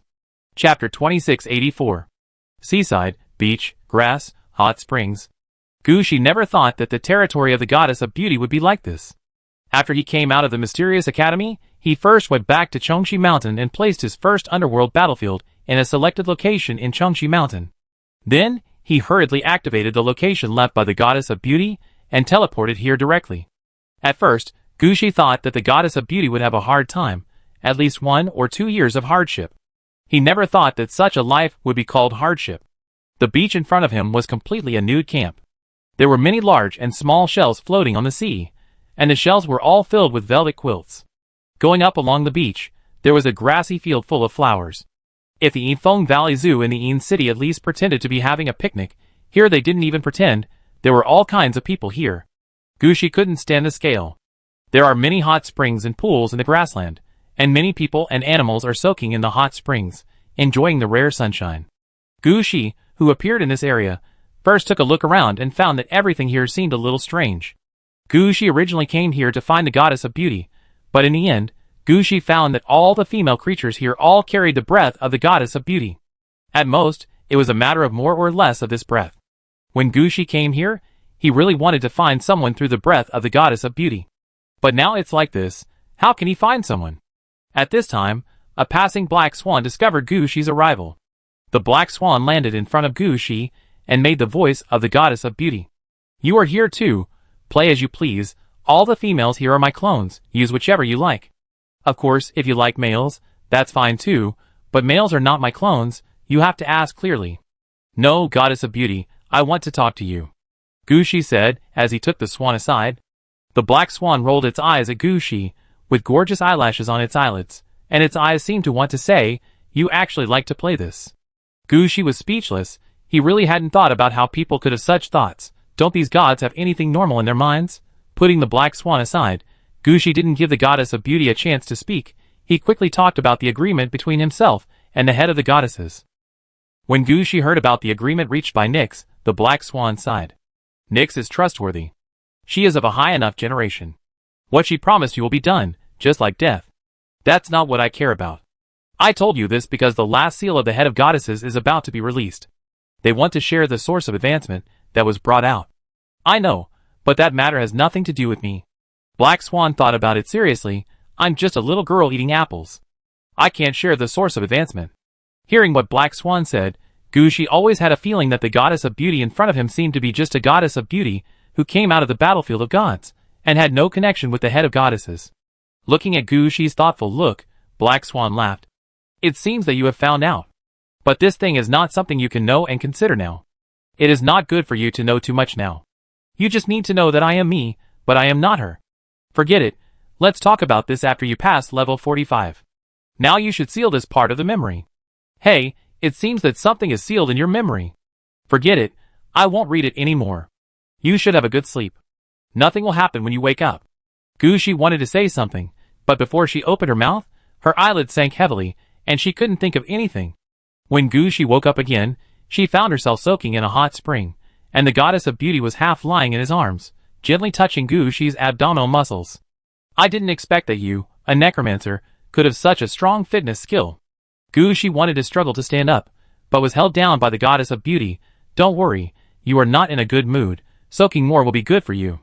Gushi wanted to say something, but after being persuaded by the goddess of beauty, he did not move. After soaking for more than half an hour, Gushi's face turned red, and he remembered what he was going to do this time. So he said there, I am unsealing something called the head of the goddesses. During the unsealing process, I communicated with the goddesses inside and agreed with them that I would exterminate the clan and sacrifice blood once in exchange for a special red dress for them. Those women, they are not easy to mess with. But they are trustworthy after all. You are right to do this. Gushi nodded and was about to speak, but for some reason, he always felt that he had said what he wanted to say 10 times. Gushi frowned, but finally took back the words that were on the tip of his tongue and quickly changed the subject. It's okay as long as it's credible. By the way, I came here this time. In addition to telling you this news, I also want to ask you for help with a few things. Sure, go ahead. The goddess of beauty replied with a smile, while reaching out to press Gushi's waist. Gushi only felt a warm current flowing through his skin, making him more energetic. It's like this. I came here this time to inquire about the resonance of the double red suits. The matter of the head of the goddesses has been told to the goddess of beauty, and Gushi has no intention of saying anything more. His main goal is still on the resonance of the double red suits. In addition, Gushi also wants to ask the goddess of beauty how to deal with the spiritual race. After all, Gushi will face the octopus head next. For this kind of race with enhanced spiritual power, Gushi naturally wants to inquire more about the information. Even if there is no corresponding information, Gushi also wants to listen to the experts about the response plan for spiritual power. Listening to the questions raised by Gushi, the face of the goddess of beauty was not so good. Gushi was really talking about something that was not related to the topic. Are these two topics suitable to talk about? Mental power, that is part of the route taken by the goddess of beauty. Will she tell you how to deal with mental power? Double red outfits. The goddess of beauty has never had double red outfits. She only has one red outfit, that dress, that broken fan and so on, which is not her red outfit at all. She has never experienced any double red outfit resonance. However, looking at Gushi's face and thinking about Gushi's reaction just now, the goddess of beauty finally sighed. Forget it, who made me meet such an enemy like you? Double red outfit resonance does not actually need to consider whether it is suitable or not. All roads can be used for resonance, and there is no need to find any common points at all. You just need to think about what can be done for you when two roads resonate. Chapter 2685. Although Meishan has always said that she doesn't know much about resonance, to be honest, she really said a lot of useful information. This information is something Gushi has never thought about. If Meishan hadn't said it seriously, Gushi would never think about it from this direction. For example, the resonance of the two red suits can be done without considering the suitability of the road, because the red suit's roads will adjust themselves. It's like the red suit user can lead the red suit to a more suitable career. As long as the red suit user sets the resonance road, the road will adjust itself. So resonance is not as difficult as Gushi thought. As long as Gushi identifies two roads, resonance can be achieved. It's just a matter of power and road effect. At most, it's the player's own combat ideas and operation problems. Many things are really not that difficult. The only thing to consider is who is the main and who is the secondary in the two roads, and whether you have only two red suits in your life, or there will be more red suits in the future. Gushi didn't think much about the previous situation. In his opinion, if what the goddess of beauty said was true, then the situation was to choose 1 out of 16, and it might even be a blind choice. Then he really didn't have to think so much when he was resonating. He just had to consider which one sounded better with which one. Gushi had to think seriously about the latter situation. Because Gushi obviously couldn't have only 2 red clothes. He now had 4 red clothes in his hands. 2 of them were directly worn, and 2 of them were not worn, but they also belonged to Gushi. In addition to the head of the goddesses who would be unsealed soon, the magic staff that was being nurtured, and the hand of death that was still unknown when it would grow up, Gushi could definitely wear more than the 2 red clothes in front of him. Then he would have to consider the idea of red outfit resonance in the future. So Gushi asked seriously, "Is there anything particular about the resonance of more than 2 red outfits?" "It depends on you." Meishan didn't want to talk about this issue. With this kind of time, there are other things to do. But thinking of Gushi's efforts just now, Meishan still sighed and said, "You can choose one of them as the main resonance body, and the other pieces as secondary resonance bodies, resonating around one point. You can also pair up in pairs, resonate with each other without disturbing each other. Anyway, there are many routes for red outfits and many ways to play. Your level is too low, and the development of red outfits is not in place. Many things only stay on the surface. In fact, you don't understand red outfits at all." Maybe Meishan was just sighing there. But Gushi got the point at once. "Can you explain it in detail?" Meishan was stunned for a moment. Why didn't this guy finish? But touching Gushi's body strengthened by fitness techniques, Meishan still softened her heart. Think about it. What do you do with a red suit? And what do others do with a red suit? Don't put your perspective on those who are not as good as you, but on those who are stronger. Gushi's heart moved, and he was stronger than him. For some reason, the first person Gushi thought of was Teacher June. Thinking of Teacher June's unlimited opening of the door, Gushi understood that Teacher June must have developed a certain road of the Earth Road to a very strong level. There are also big guys like Shinhua and Jinao, who can directly contact all human territories, which may have pushed several roads to a very high level. Then Gushi thought of Gongling Yu again. The last time Gushi was covered with evil spirit, Gongling Yu saw it at a glance, which also showed that Gongling Yu had already walked ahead of him. Only Gushi himself was still using the red suit as a means of attack. If there was no reminder from the goddess of beauty, Gushi would probably have to reach a very advanced level before he could react. Although the red suit was still powerful no matter when it was picked up. But Gushi's advantage at the beginning was gone. Thinking of this, Gushi couldn't help but hug the goddess of beauty, leaned his head on her arms, and said seriously, "Thank you." When the goddess of beauty heard this, a smile appeared on her face. This was right. She was about to turn over, but found that Gushi had closed his eyes. The goddess of beauty thought about it, and finally held Gushi in her arms and moved by herself. As for Gushi, let him empty his mind now. Gushi, who was soaking in the hot spring, could be said to have thought a lot at this time. He was thinking about his next move, the resonance of the two red suits, and his red suit path that had not been fully developed. All this made Gushi realize that his foundation seemed to be a little weak.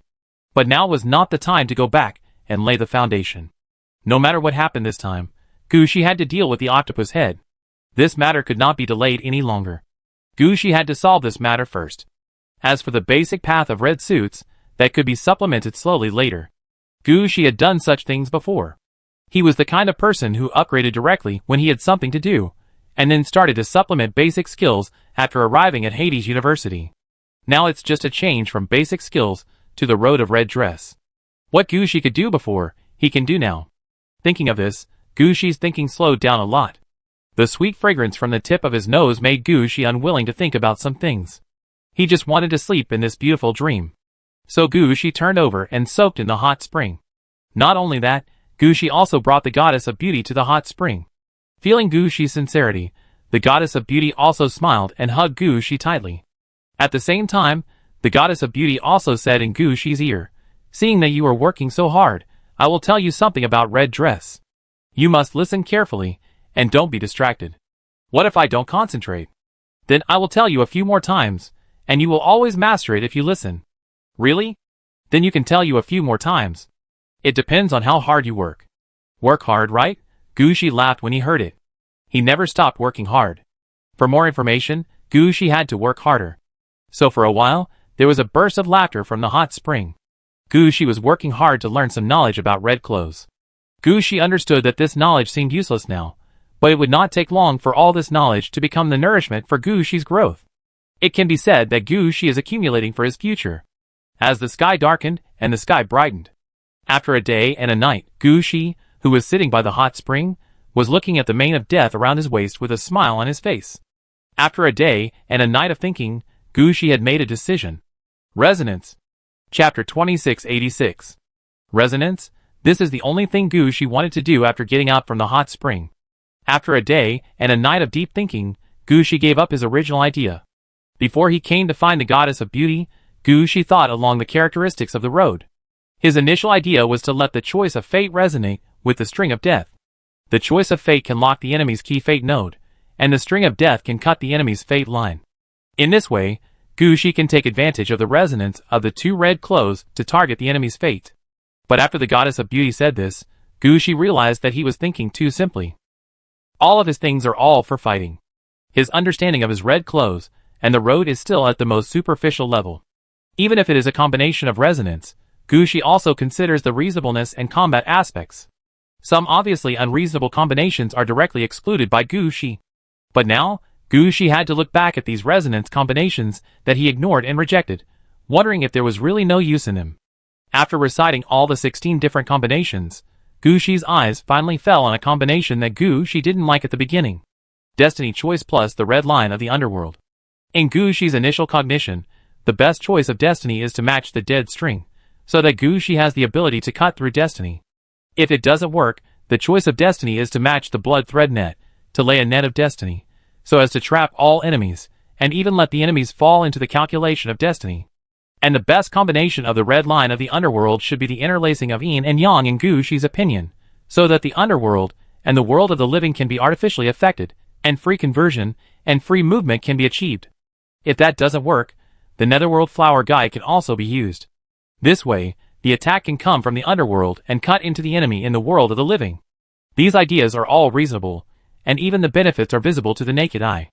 On the contrary, Gushi's current choice, the destiny choice, is the least suitable to match the red line of the underworld. But Gushi directly chose this route.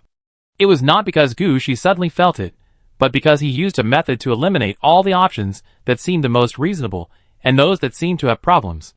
Among the remaining 4 options, Gushi picked the one that looked pleasing to the eye. Gushi didn't know if he made the right choice, but he believed that he would not regret it. After Gushi made the decision, the death mane that had been wrapped around Gushi's waist and the netherworld flower that had been worn on Gushi's hand moved by themselves. The netherworld flower quickly turned into petals in front of Gushi, and the death mane turned into a blood-red line that kept stringing the petals of the netherworld flower together. Every time a petal was strung together, the red line of the death mane would vibrate slightly. And some whispers appeared in Gu Shi's mind. These whispers were persuading Gu Shi. This is fake. These two paths cannot resonate. You will regret the choice you made. Give up, you will fail. If he had not experienced the influence of the evil spirit, Gu Shi might believe this. But the last time the evil spirit was affected, it not only affected Gu Shi's level 20 combat aura, but also affected Gu Shi's mentality. Usually, it is not obvious, but every time Gu Shi made a decision, some words, and so on would not affect Gu Shi's judgment. This kind of whisper is nothing to Gu Shi. After Gu Shi made his choice, he was very determined and would not change. This is what Gu Shi is like now. He doesn't care about anything in front of him. He just watches the petals of the nether spirit flower, and the red silk thread merge and resonate with each other. Finally, Gu Shi's eyes lit up, found it. After Gu Shi said this, the red silk thread was wrapped around Gu Shi's limbs, and the remaining red silk thread dragged Gu Shi forward at the first time. A large number of nether spirit flowers quickly appeared in front of Gu Shi, forming something like a portal. The abnormality here surprised the goddess of beauty. But she immediately found that Gu Shi's situation was not right. You haven't chosen a target yet, you can't. The target has been chosen, come out, the hidden eye. Gu Shi has always had an opportunity to use the hidden eye. That is the red outfit of the octopus head. But Gu Shi has always sealed it, because Gu Shi knows that if he uses this opportunity, the octopus head will find out who used it. Then he will be in the open. But now it is different. The portal composed of ghost flowers in front of Gu Shi quickly changed from blue and white to red. There were many closed eyes on the door of the portal. When Gu Shi approached the portal, many red silk threads opened the portal in front of him, and Gu Shi was squeezed into the portal by the red thread. This scene made the goddess of beauty a little stunned, and she took a long time to react. I told you not to choose such a stable choice, but I didn't make you so crazy. It turns out that the goddess of beauty also saw the resonance of Gu Shi's double red outfit this time. The fate choice of the ghost flower, and the red line of the underworld of the mane of death can actually treat fate as a switch between the underworld and the world of the living, and can directly send Gu Shi to a certain time point. This send is no longer a trivial matter like the fate choice, which goes back to the past to affect some nodes. Gu Shi can directly appear in the period selected by the fate node. As long as Gu Shi does not change anyone's fate, he can stay here forever. If he accidentally changes fate, the red line can also drag him back. This is much better than the original fate choice. The original fate choice Gu Shi can only be viewed as a cutscene. People can appear there, but many times they can only think about what results they need, and the rest is the fate choice itself. Sometimes Gu Shi clearly wants to watch it, but finds that the picture turns, and he is sent to another node. Now with this resonance, it won't happen. Gu Shi can freely observe everything he wants to see. In addition, there are other benefits. For example, as long as this resonance is used, Gu Shi will be in the state of fate in the underworld or the world of the living. In other words, if someone wants to target Gu Shi by means of influencing Gu Shi's fate, he must find the person first. In addition, Gu Shi can take some things back from fate, or bring some people back. Or communicate with the people in fate, and erase some of their memories of themselves. It can be said that Gu Shi can do quite a lot now. And behind so many benefits is Gu Shi's craziest choice. Chapter 2687. Again, it was the familiar void. After being sent into the portal formed by the nether spirit flower by the red thread, Gu Shi immediately appeared in the void. Unlike the previous animation, Gu Shi could clearly see the red thread wrapped around his hand reaching into the void. Other than that, Gu Shi was not affected by anything. In other words, Gu Shi could go wherever he wanted now. But Gu Shi was a little confused at this time. He would use the number of times the secret eye was used in order to find the location and weakness of the octopus head. But what was the situation in front of him? Could it be that the weakness of the octopus head was in the void? At this moment, Gu Shi suddenly found a flash of starlight in front of him. A meteor was streaking from one end of the void to the other. The meteor just flashed by, but Gu Shi locked onto the meteor immediately. Gu Shi could clearly feel that there was the breath of the secret eye in that meteor. Gu Shi stretched out his hand and pressed his waist. His body was quickly entangled by countless red lines, and the red lines took Gu Shi to the direction where the meteor passed. The next moment, the inside of the meteor was broken open by the dark spirit flower, and the red lines took Gu Shi in. When he walked out of the door opened by the dark spirit flower, the first thing Gu Shi saw was a wet space like internal organs, which was filled with countless eggs the size of a human head. The eggshells of these eggs were all translucent soft shells, allowing people to see the situation inside at a glance. In each eggshell, there were many thumb-sized octopuses. No matter how fast the meteor flew, these eggs were not damaged at all. It can be seen that this is the last foundation of the octopus head, and it is also all the octopus head escapes from the real world to the depths of the game. Standing inside the meteor, Gushi's right-hand fingers moved slightly. As long as he made a move, the octopus head would be gone. But in the end, Gushi still suppressed the idea of destroying the enemy in front of him in one fell swoop. It's not that Gushi is afraid of fate backlash, but he promised the head of all goddesses to offer his clan to remove the seal of the head of all goddesses. At this time, destroying the octopus head that is not grown up, although it solves one problem, there will be more problems later. It's better to check the landing point of the octopus head and determine the opponent's weaknesses. Thinking of this, Gushi sat down with his legs crossed. Although he sat back directly at this time, he did not sit anywhere inside the meteor. He sat between fate and the void and had no contact with here. Gushi only watched the time in front of him flow in front of him like a meteor, and watched the secret I placed inside the meteor flashing brightly and darkly. At this moment, Gushi couldn't help but understand something in his heart.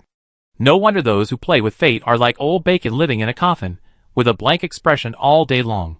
So in their eyes, time is like this. If he is like this, often hundreds or thousands of years will pass, and he will become the kind of old bacon that comes out of the coffin. After all, there is nothing new in this world, everything is repeated again and again. As Gushi sat down, the fate of the meteor entered an accelerated state. In just a few seconds, the meteor skipped a few years and slammed heavily into the depths of the game from the void. When the meteor landed deep in the game, Gushi took a step back. The resonance between the nether spirit flower and the road of death allowed Gushi to do many things easily. If Gushi had used some of the methods of operating the nether spirit flower before, he might have had to think about it, or even yell something. Now he didn't need to do that. Now some of Gushi's operations became like instinct. Just like a normal person walking, he couldn't always order his left leg to lift up first or something, just walk and walk. The situation in front of him was the same. Gushi didn't need to think much at all. He just stood up and retreated from the inside of the meteor and appeared in the sky. Gushi glanced around and noted the location where the meteor fell. At this time, all the octopus eggs in the meteor exploded, and the small octopuses inside were flowing out with the liquid. When these octopuses flowed out, they were about to look up, and suddenly all the small octopuses felt a chill. There was a feeling in my heart that when I was born, fate pointed me to death, and no matter how hard I tried, I would eventually die. This is actually a skill effect of Gushi's double red outfit resonance. Gushi calls it the return of death. This move does not affect the fate of those who are touched by the return of death. Gushi does not move their fate lines during their lifetime. No matter whether they are strong or weak, whether they are successful or unknown, it doesn't matter. As long as they are alive, they will eventually die. And you can't say that there is anything wrong with Gushi's influence on fate. This is the destination of life itself. After these people died, Gushi could say that his manipulation of fate affected their lives. So when they died, could Gushi take back the fate lines that touched their souls? If the fate line is taken back, can the soul also be taken back? If the soul cannot be taken back, then what about the fate and memory of this person's life? These can be obtained. So this is the real way to death. Now let them live a little longer. Gushi, standing in the air, watched the octopus below move there. Watched them eat the meteor that had been burned beyond recognition. Watched one of them put the hidden eye on himself and hid the entire tribe. Watched them move separately, lurking in the water, and sneak attacking various animals passing by the water. Watched them use the bodies of these animals through spiritual guidance to contact the wild player race deep in the game. Watched them kill these wild player races and move their bodies to each other's heads. Watched them build their own city and expand their own tribe. Finally, Gushi watched them find a secret space and move the most important things in the tribe into it. Seeing this, Gushi also showed a hint of smile in his eyes. This is it. Seeing that Octopus Head had gathered the power of the entire clan to build a secret space, and brought the secret eye and a newly made quasi-red furnace to the secret space, Gushi stood up excitedly. During this period of time, Gushi has witnessed the death of at least 5 generations of Octopus Head. He didn't know how many fate lines with the soul of Octopus Head he had collected. Now is the best time to use these fate lines. After the secret space was built, Gushi took a step forward and took the initiative to come to the secret space. Chapter 2688. In this secret space, Gushi quietly watched all the octopus heads attract a large number of intelligent creatures through mental guidance. These intelligent creatures looked a little stunned at this time, drooling. It was obvious that the octopus heads used these intelligent creatures as talents, and did not consider whether they could survive. After controlling these intelligent creatures to form a circle in this space, the leading octopus head pulled out an eye from the center of his eyebrows, and then he opened his mouth and spit out a red liquid on the eye.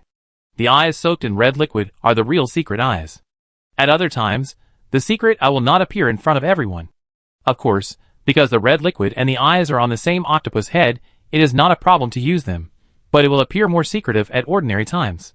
After taking out the secret eye, the octopus head raised his hands upwards, and at the same time, the octopus tentacles on his face also raised the secret eye above his head. Everyone look at me. Under the command of the octopus leader, everyone looked towards the secret eye. Remember this place? From today on, our clan land is built. But everyone should understand that no matter how secret a space is, it will be discovered. Only by hiding our clan land in a place where others cannot find it can we avoid being attacked like our ancestors. So everyone look here and remember your clan land. In the future, our clan land will be in the memory of these people. In memory? No wonder. Gushi understood what the octopus head was thinking. He quickly looked around.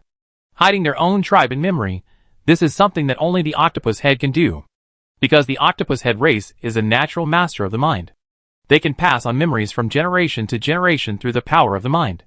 And those who don't have a secret space to build this memory, even if they turn the depths of the game upside down, can't find the entrance here. It seems that the octopus heads are doing something terrible in the depths of the game, but they are still hiding in nature. Gushi was thinking about this situation, and the leader of the octopus head said loudly, "Look here, remember everything." Gushi just raised his head at this time, and he noticed that the hidden eye raised by the octopus head leader flashed by, just in time to put the picture in front of him into his memory. Although Gushi can block the influence of the power of the mind, the hidden eye is red. The effect of the red outfit is not so easy to block. At this moment, the leader of the octopus heads also said immediately, "Kill." The octopus heads acted quickly, and killed all the intelligent creatures they controlled. With the death of the last intelligent creature, the space in front of them became illusory. The octopus head's clan land exists, with the memory of these intelligent creatures as the carrier. This space only exists in the memory of these intelligent creatures. Now that all these intelligent creatures have been killed, no one can destroy or find this place. As for the octopus heads themselves, they can enter and exit this secret space through memory, but they cannot change everything in front of them. This is how the octopus heads protect their tribe. Get rid of these bodies, keep the heads and brains, and throw the bodies away. Throw them farther away, so that no one can see our movements. Chief, throw the bodies away. What if the 10,000 undead slaw asks something from the bodies? At this time, an octopus head suddenly said, "What you said makes sense. Necromancers have a way to read the memory of corpses.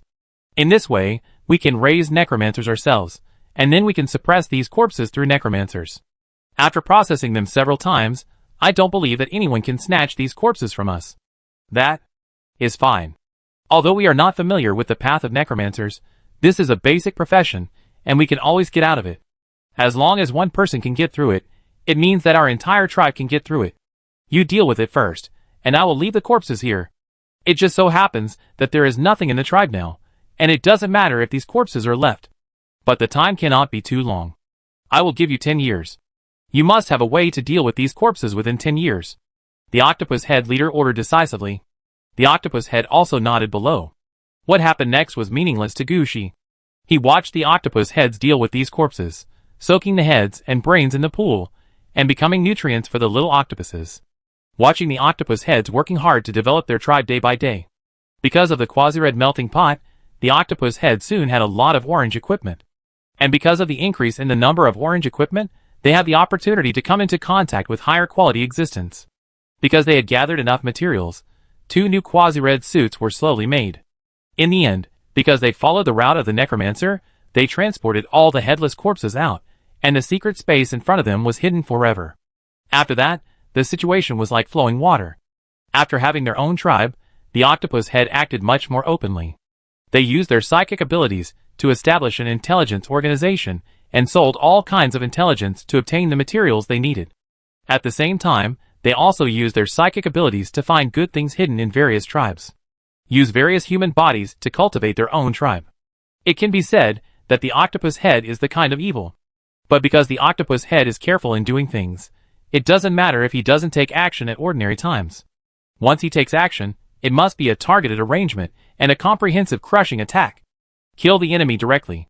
If they don't kill the enemy after taking action, they will also erase all clues and won't let people find their actions. So after so many years, the octopus heads have not been known for anything bad except for being famous for intelligence. If it weren't for the opportunity given to them by the creation bridge this time, humans wouldn't have been on guard against these octopus heads. Gushi has been observing these octopus heads, making the flow of fate faster and faster. It's almost time to transform into the future, but Gushi didn't find out why they were targeting him. The only thing that can be seen is that the little fox's divination is true. They will really clash with Gushi on a certain fate line in the future, and crush Gushi with a big advantage, and kill him in the creation bridge. As for the reason and time for their attack on Gushi, Gushi didn't see it at all. Seeing this, Gushi sighed. There was no need to read on. It was almost thousands of years ago. If it was fast forward, it would be easy to deduce a new fate. Although the double red outfit resonance has the ability to do this, Gushi really doesn't need to do it. His target this time has always been very clear, the octopus head. Chapter 2689. In the territory of the goddess of beauty, the ghost flower grew out of thin air, forming a portal that allows a single person to pass through. The goddess of beauty, who was soaking in the hot spring, couldn't help but look up. In her mind, Gushi had just caused the resonance of the two red clothes and was brought into the portal by the red silk thread. She had no idea that Gushi had fast-forwarded in fate for many years. Now she only saw Gushi being lifted out of the portal by the red thread, like a kitten. At the moment of being lifted out, Gushi's figure was illusory, and it seemed that he was between the underworld and the world of the living. After about 7 or 8 minutes, Gushi finally withdrew from this state of not knowing whether he was in the underworld or the world of the living. As soon as he came out, his feet softened and he fell directly into the hot spring. The goddess of beauty walked up to him with a smile on her face and hugged him directly in her arms. When Gushi fell into the hot spring, the goddess of beauty saw that Gushi had seen too many things and his heart had not yet recovered. At this time, a powerful existence like the goddess of beauty is needed to comfort him. After being held in the arms of the goddess of beauty, Gushi only felt a burst of coolness in his mind, and a song like the waves came to his ears. In this song, Gushi fell asleep. When he woke up again, he found himself lying in a shell on the sea, covered with flowers. Just as Gushi was about to get up, a white dolphin jumped up. Don't take it off yet, you have consumed too much mental energy, and you need to recover for a while. Why did you become like this? Of course Gushi could tell that this was the voice of the goddess of beauty, but Gushi didn't quite understand the thoughts of these gods. Is it fun to turn into an animal? Aw, nothing, I just want to swim, nothing else. By the way, in your current state, it's best not to use any spells and relax here for another 3 days. You used too much energy to use skills before, and people who didn't know would think you were locked up somewhere for thousands of years. Isn't it thousands of years? Gushi went through all the thousands of years that the octopus head family fell into the depths of the game in an instant. Even if there were many times when they were watched in a fast-forward way, it still consumed a lot of energy. Gushi couldn't get up at all now. Of course, Gushi could solve all this by upgrading, but now that the goddess of beauty is here, Gushi eats and drinks well every day, and has someone to accompany him. So Gushi doesn't need to be so anxious to restore his mental strength. And Gushi still has some things to deal with. It's just right to use the territory of the goddess of beauty to deal with the things at hand. If there is something wrong, the goddess of beauty can at least help. Thinking of this, Gushi reached out and touched the dolphin's head. It must be said that the dolphin's skin is quite good. The dolphin rolled his eyes at Gushi, and a look flashed in his eyes, saying that you also like to play this, and then he plunged into the sea. After the dolphin walked away, Gushi stretched out his hand, and dark red silk threads with the breath of death appeared in his hand. All these silk threads came from the fate line of the octopus head, and each one represented a dead octopus head.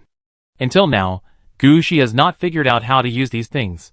He only knows that it is better to have these things in his own hands than in the hands of the enemy. Now that he is free, Gushi might as well take these things out and study what they can bring to him. As Gushi took out these threads of fate one by one, his hands were like flowers blooming, weaving them automatically. Each thread of fate will extract something in Gushi's hands. After a while, a strange net appeared in Gushi's hands.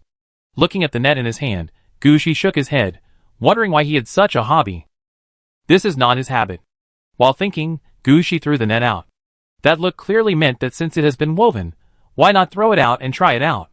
When Gushi threw the net, the goddess of beauty reacted immediately. What is this? Destiny, isn't this little guy on the undead route? Why is he playing with this? Never mind, as long as it doesn't affect his body, he can do whatever he wants with the rest. The goddess of beauty said she really didn't care.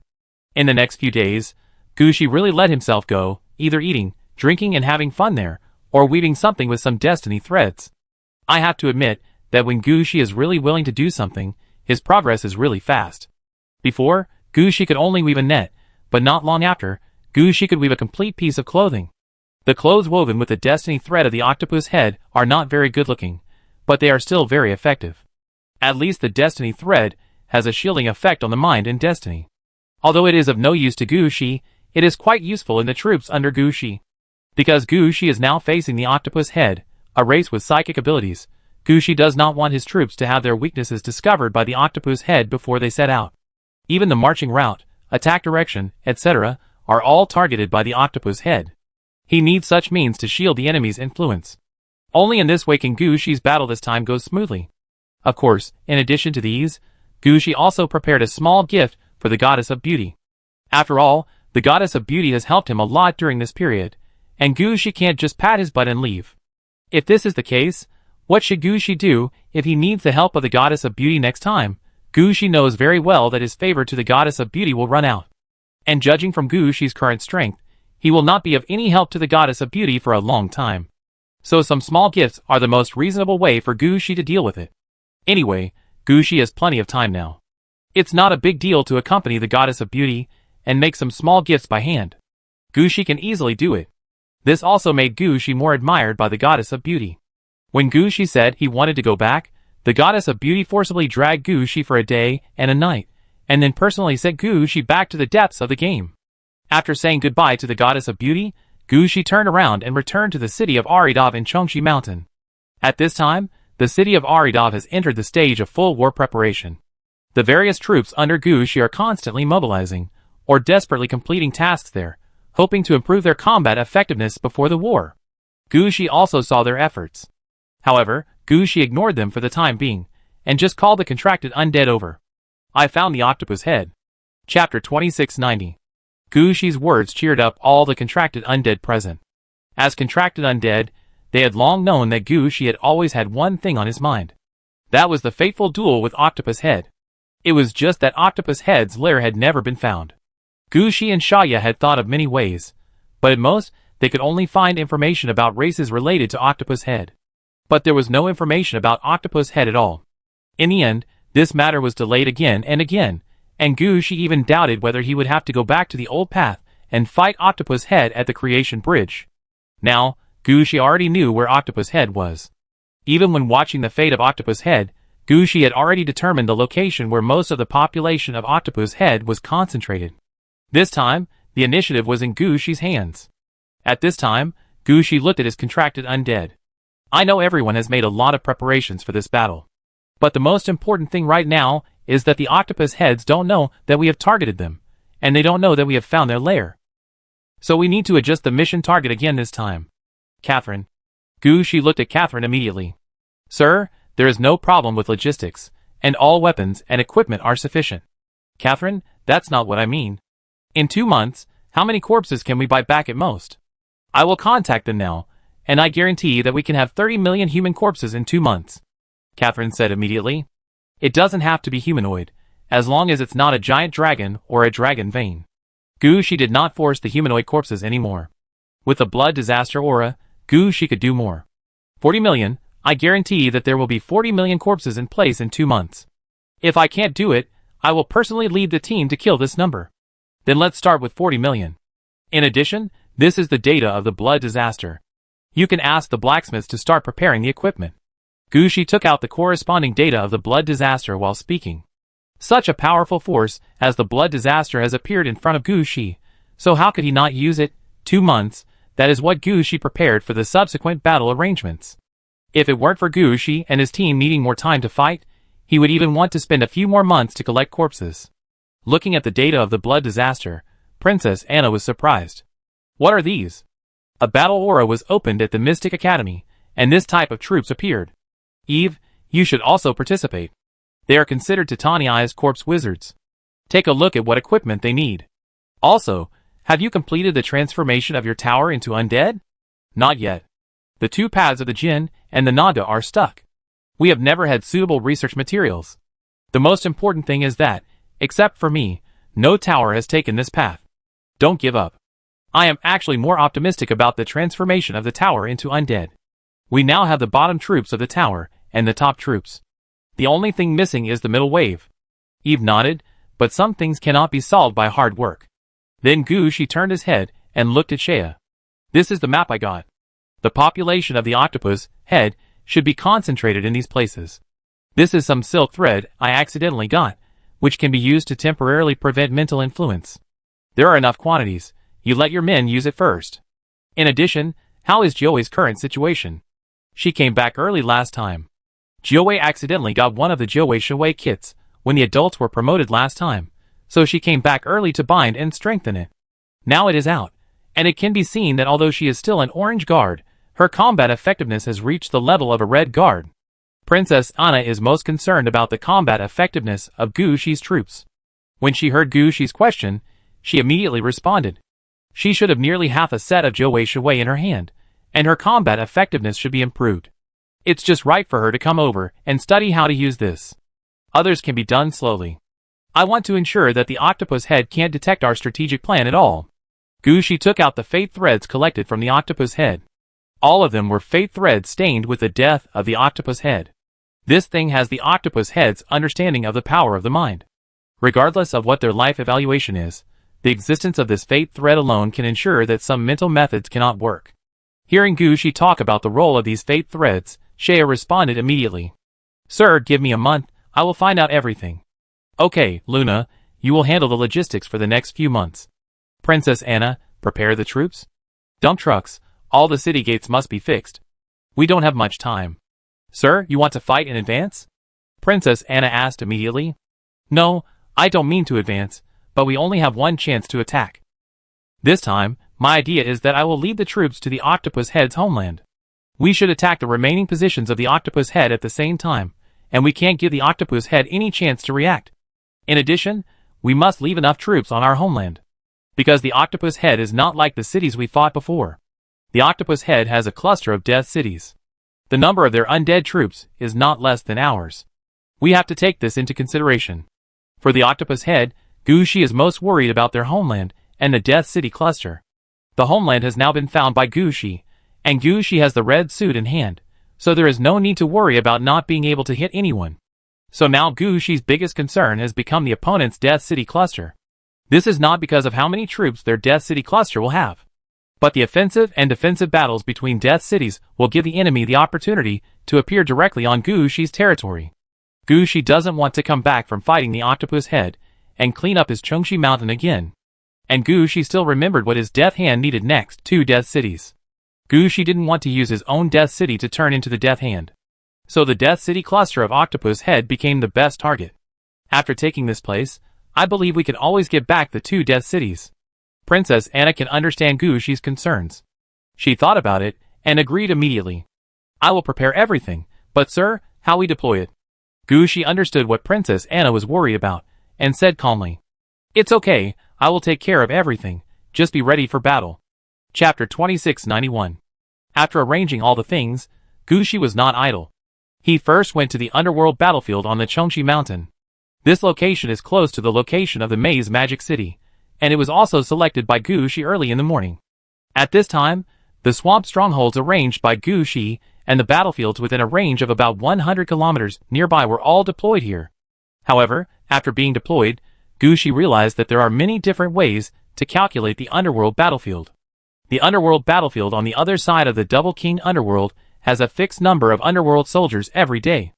It's like refreshing enough resources every day. Even if all are killed, there will still be so many underworld soldiers refreshed the next day. The underworld battlefield in front of him is connected to the promotion site, where Gushi promoted to the underworld king.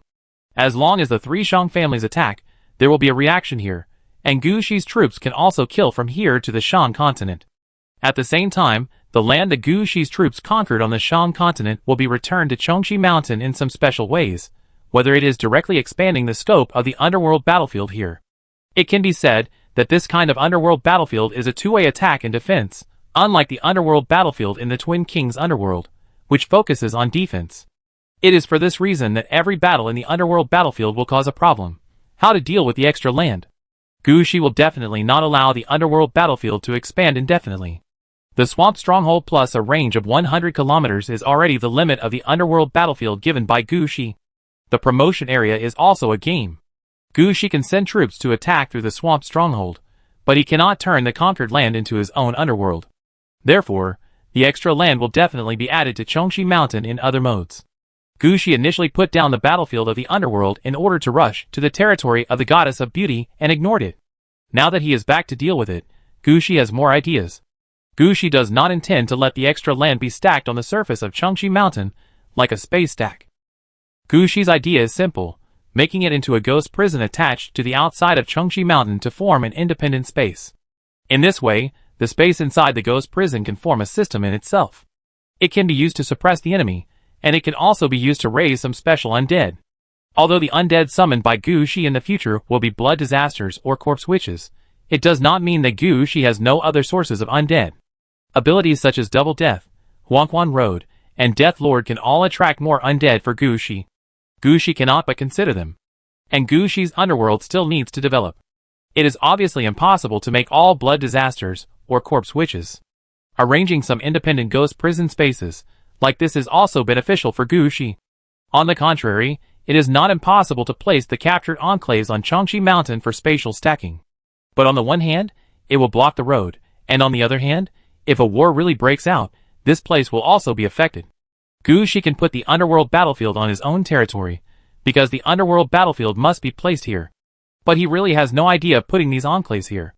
Therefore, building a ghost prison attached to Chongshi Mountain has become Gushi's best choice now. This time Gushi came here to sort out this matter. The territory of the three Shang families can definitely be taken first. With such a large piece of territory, the enclaves converted can be divided into at least 3 to 5 ghost prisons. However, when making ghost prisons, some different things need to be added into them. For example, Gushi's earliest Ice Mirror Ghost Prison and Horizontal Thunder Prison are like this. In this regard, Gushi has a Headless Corpse Wizard to use, because he knows best what kind of abilities the 3 Shang families have. As long as the abilities of the 3 Shang families are brought into play, it will be the best ghost prison attribute. Now Gushi just needs to lay a good foundation and leave the rest to his men. When he came to the battlefield of the underworld, Gushi noticed that today's battle seemed to be over. In addition to the troops of the 3 Shang families, there were also undead dressed as pirates and navy on the battlefield. It seems that when Gushi left, the White Devil's troops had also landed. Gushi's swamp stronghold was just stuck at the location where the White Devil landed. After they landed, whether they went south or north, they had to pass through the stronghold. So they had come into contact with the stronghold. Originally, these white demons wanted to communicate with the guards in the stronghold. At least they had to find a way to deceive them. But these white demons never thought that the undead troops left by Gushi were mainly focused on killing. All the living people close to the stronghold were enemies. They didn't consider whether the people coming over were the 3 Shang families or white demons.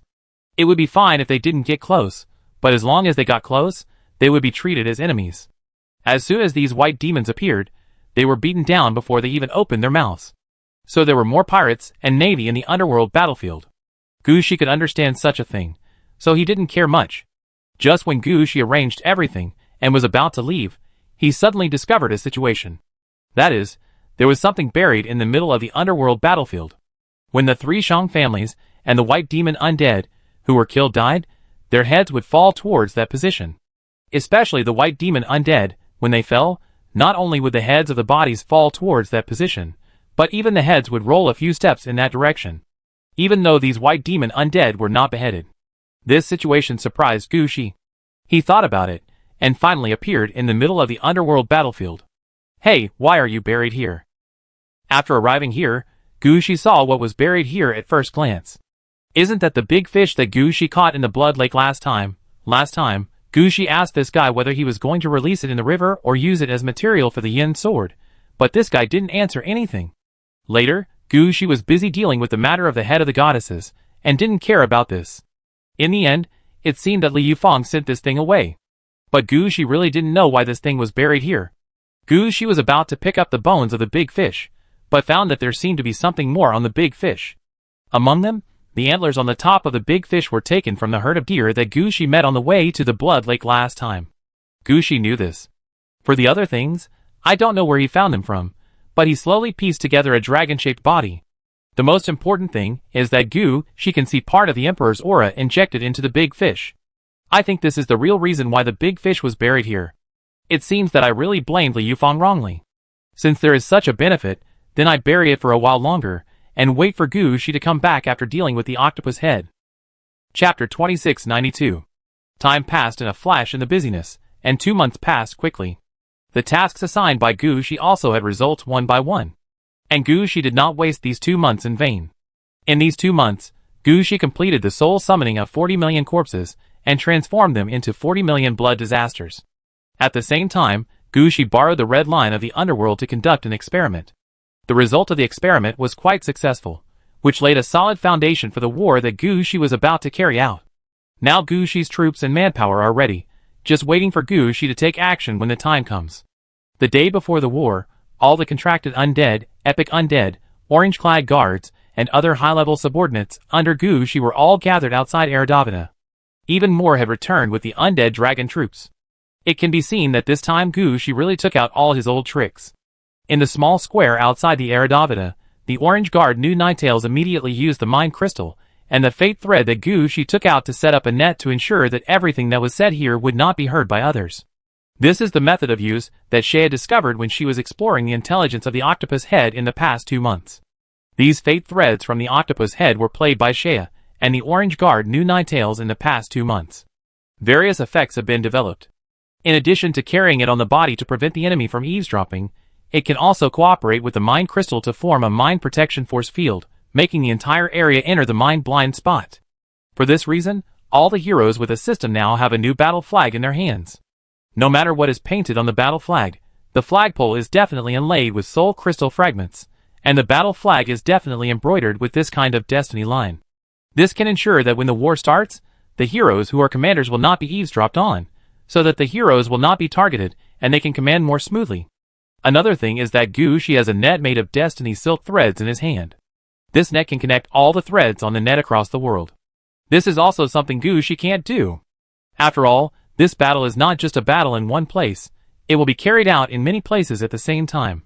The scope of the battle is so large that even the command hall cannot cover it, and only this method can be used to transmit the latest intelligence. After all, the battles in various places always have to report the situation. If there is a shortage of troops where something happens, the spare troops must be mobilized in the shortest time. Now, using these destiny threads as telephone lines is actually a relatively crude way of using them. If we give the orange guards, New Ninetailed, some time, we can do better. In addition, although the main effect of these destiny threads is on the mind, after being touched by the soul of the octopus head, some information will always be left.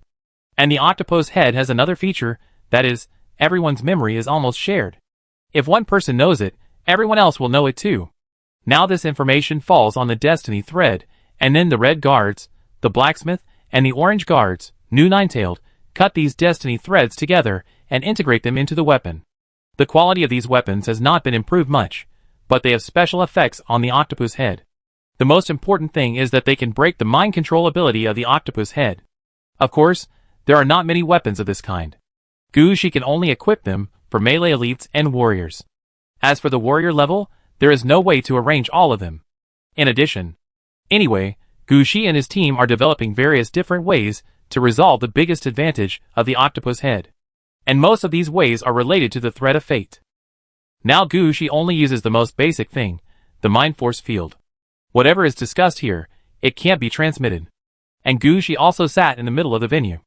Princess Anna, everything has been arranged, right? Everything has been arranged, and all the soldiers have been mobilized. 150 million soldiers have been successfully organized, equipped with the latest equipment, and all in place. All the gates of the Death City and the dump trucks have been numbered, and each leader has received their respective tasks. As long as they are deployed, they will know what to do. Princess Anna said immediately.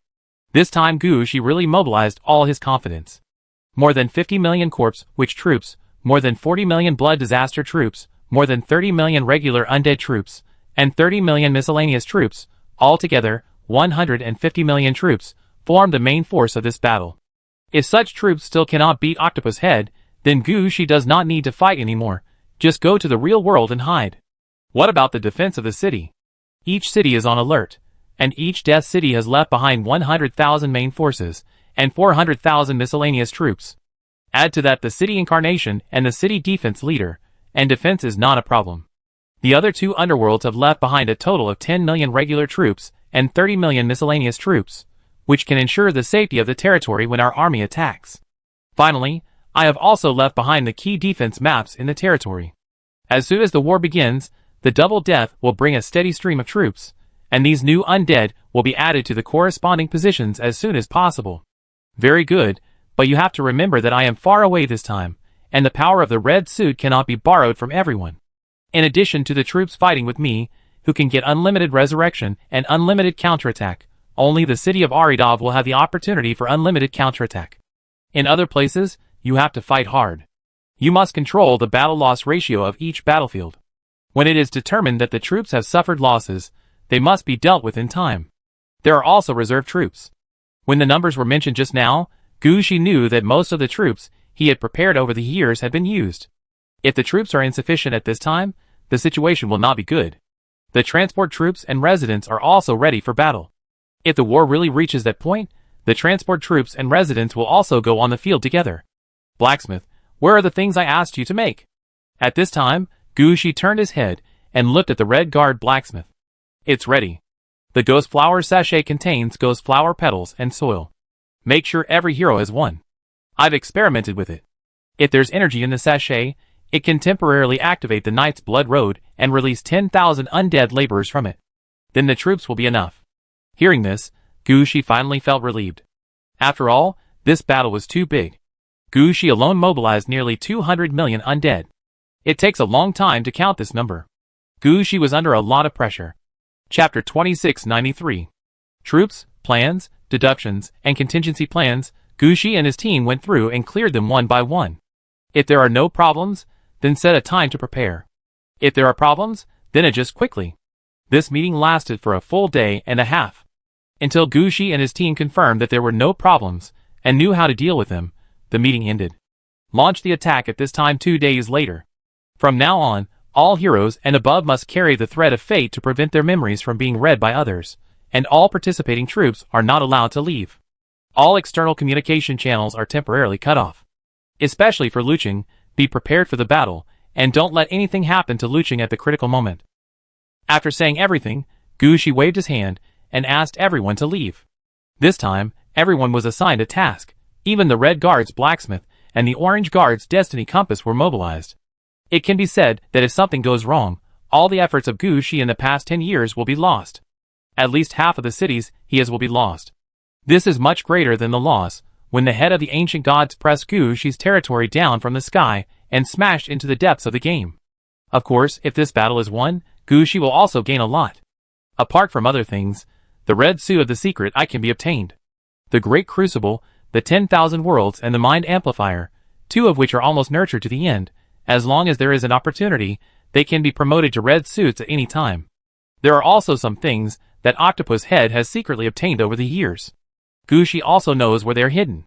After all, Gushi did not watch the fast-forward fate for so many years in vain. It can be said that Gushi now knows the other party better than Octopus Head. Many of these things were obtained by Octopus Head secretly. As long as Octopus Head is killed, Gushi can take these things out. After all, Gushi's reputation of digging 3 feet deep in the ground is not called for nothing. As long as Gushi wins, even bones can be squeezed out of oil for you. Not to mention that Gushi is now in contact with people from many channels. These things hidden by Octopus Head may be very large if placed in this area deep in the game. But if they are sent to other areas, it will not be a problem. If it doesn't work, they can be sent to the real world. They will be digested in a blink of an eye. So as long as there is a win, all losses are not losses. Now everyone is waiting for this battle. Whether it is a win or a loss, good or bad, profit or loss, it all depends on this. With this idea in mind, Gushi found a place to lie down on the grass outside Aridavida. He no longer needed to deal with the final preparations for 2 days. What he needed now was rest and sleep to maintain the most adequate energy. Gushi had already thought about this battle. If he was not energetic enough, he would immediately choose to upgrade to make up for it. It can be said that after the battle, Gu Shi would almost enter a state of sleeping only 2 hours in 3 days. When that time came, Gu Shi was afraid that he would not have time to make other choices. He had to prepare everything now. Gu Shi's subordinates also knew the pressure in Gu Shi's heart at this time, so when they saw Gu Shi, he fell asleep directly, and no one came to say anything. They were all busy with their own things. As for Gu Shi, let him sleep like this. It was not until the next night that Gu Shi was awakened by the orange guard, new nine-tailed fox. My lord, it's time to get ready. How many hours are left? 2.5 hours. It's 1:30 in the morning now, and it will be exactly 4 o'clock then. Then get ready. Gu Shi stood up and sorted out his equipment. Lingxi came all the way from Yin City for this battle. Lingxi didn't say anything at this time, just feeding Gu Shi. Li Yufang carefully helped Gu Shi sort out the final preparations and check whether all kinds of energy were replenished. Now every detail was very important to Gu Shi. If something went wrong, Gu Shi might die. After everything was ready, Gu Shi nodded to Princess Anna. Wait for me. After that, Gu Shi's figure flashed, and a red silk thread was wrapped around his body, dragging Gu Shi to the junction of Yin and Yang. This is the power of the red line in the underworld. Gu Shi also borrowed some of the resonance effects this time. He appeared one step ahead of time near the cities, or gathering places of all the octopus heads and their affiliated races. These places were all the locations selected by Gu Shi in advance. By means of the resonance of the double red suits, Gu Shi made a fixed position here. The purpose is to launch all the city gates and mud trucks at the same time after 2.5 hours. This is Gu Shi's plan, to act at the same time. If it was before, Gu Shi might not have this ability. But now it is different. With the resonance of the double red suits, all kinds of destinies can be fast-forwarded. It is not difficult for him to affect the time. At most, it will be deployed when Gu Shi comes, but due to the influence of fate, there is a problem with the deployment, and the speed of appearance is a little slower. This is reasonable, right? It is not that you say to release it, and I will release it directly. 2.5 hours. That is the time for Gu Shi to run back and forth between these locations. After all, except for the clan land, other places of Octopus Head are too scattered. It takes a lot of time for Gu Shi to run on the road, not to mention that Gu Shi has to deploy the city gates and dump trucks according to the plan. Which city gate is deployed to which position, which dump truck is deployed to which position, all are calculated. If there is a mistake, then the whole situation is wrong. Gu Shi has to act carefully. Gu Shi can be said to be at full firepower along the way, using everything he can use.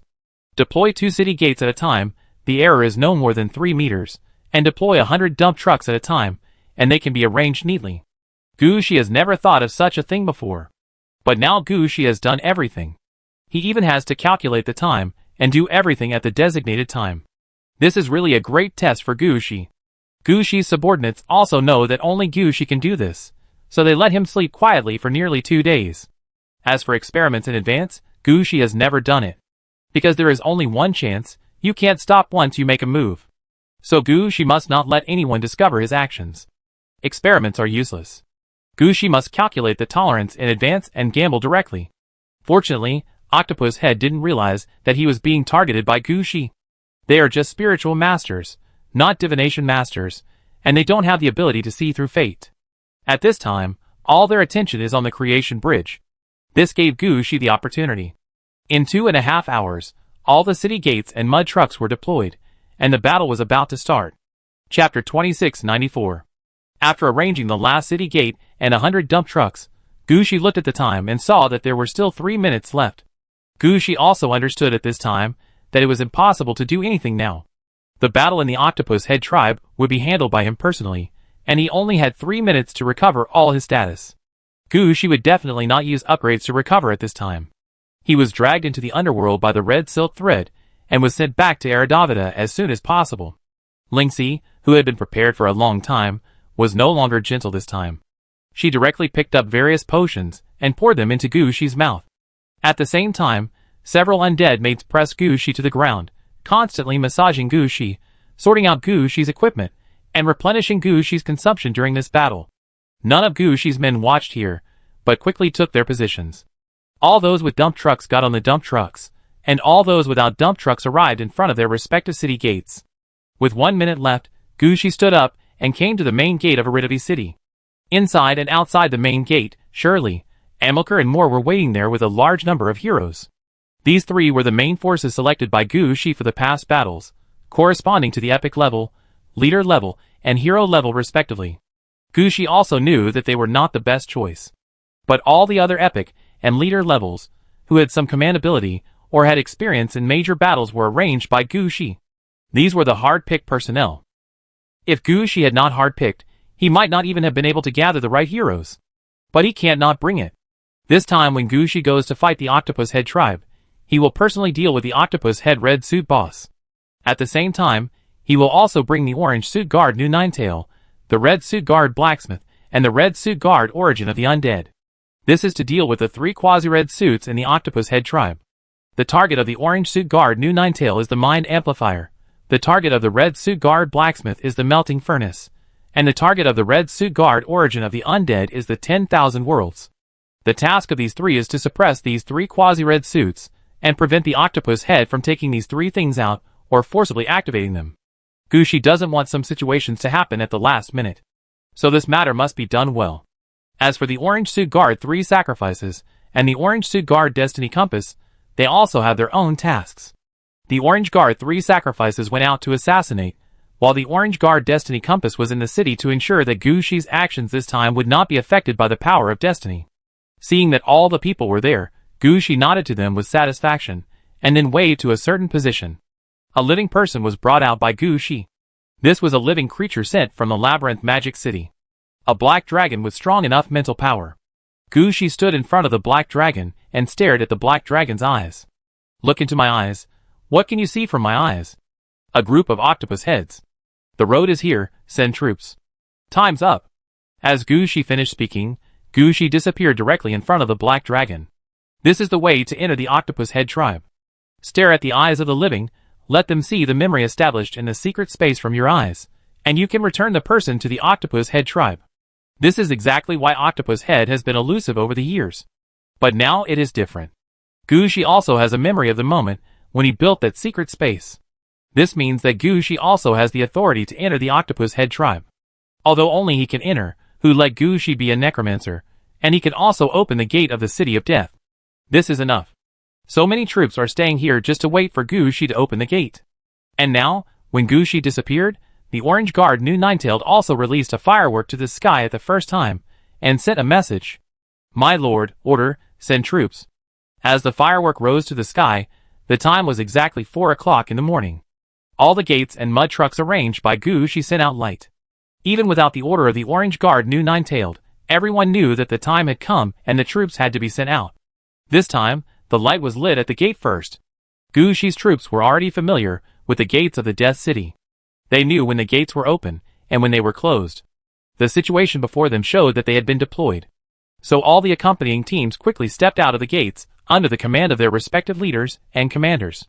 As soon as these troops rushed out, they determined the direction at the first time and began to move towards the planned location. At the same time, all the dump trucks disappeared in Gu Shi's territory.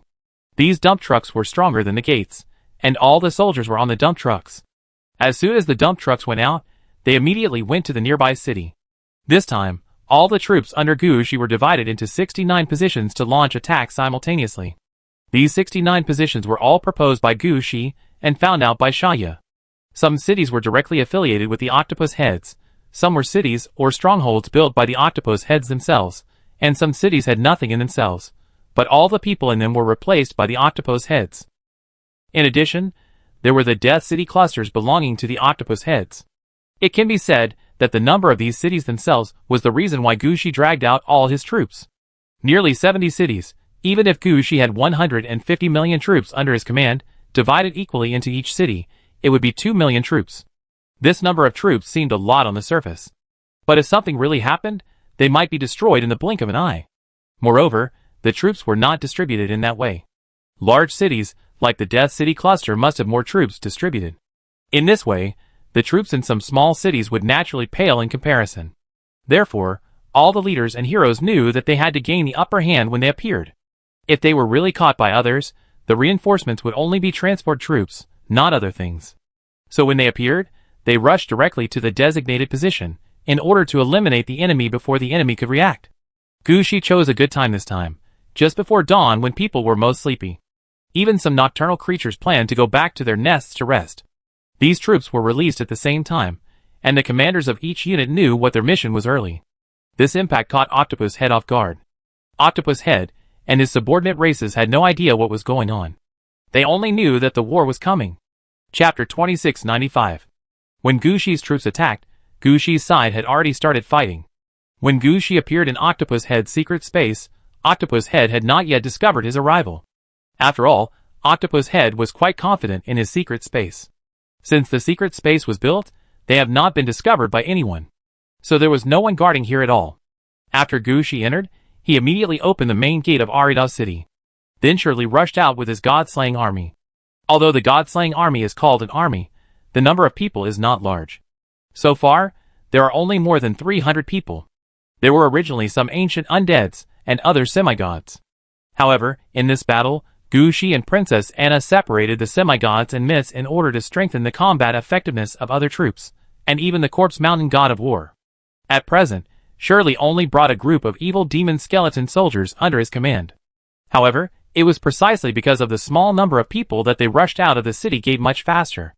In just a few seconds, they had already rushed through the city gate and rushed into the secret space in front of them. The next to rush out was Amilcar's Aurora Knights. After they rushed out of the city gate, they immediately divided into 4 teams and rushed in different directions. Although they came out slower than the god-slaying army, it was not because they were slow, but because they had more troops. Amilcar brought 40,000 heavy cavalry, mainly 4 types of knights: bloody red, dark blue, pale white and evil blue. As for the bone-light cavalry and the white-robe iron cavalry, they were all assigned by Gu Shi. Amilcar also knew that this was his chance. So although they were divided into 4 directions, he did not assign one direction to each Death Knight, but assigned the knights according to his own ideas. The Scarlet Knights acted as the spearhead, the Pale Knights were the rear guard, and the remaining 2 types of knights acted as the central army. 10,000 people were arranged in each direction, and they would kill out as soon as they came out of the city gate. This was a fighting method that Amilcar had experimented with many times and thought was the best. Such an arrangement can ensure that the knight troops rush to the end, and they do not need to stop even if they encounter the enemy in the middle. This is the most normal attack method for cavalry. And Gu Shi's requirement for Amilcar was not to let him command the army into a melee. Gu Shi only asked him to charge and break through everything, and the rest of the things would be handled by other troops. The other troops mentioned here are the troops that are coming out of the city gate in batches. The total number of soldiers is about 150,000, including 30,000 different types of corpse witches, 30,000 blood disasters, 30,000 undead dragons, 10,000 death titans, and 50,000 other undead troops. In addition to the 40,000 Aurora Knights and the several hundred god-slaying army, these are all the troops that Gu Shi brought. However, Gu Shi was not worried about the problem of insufficient troops.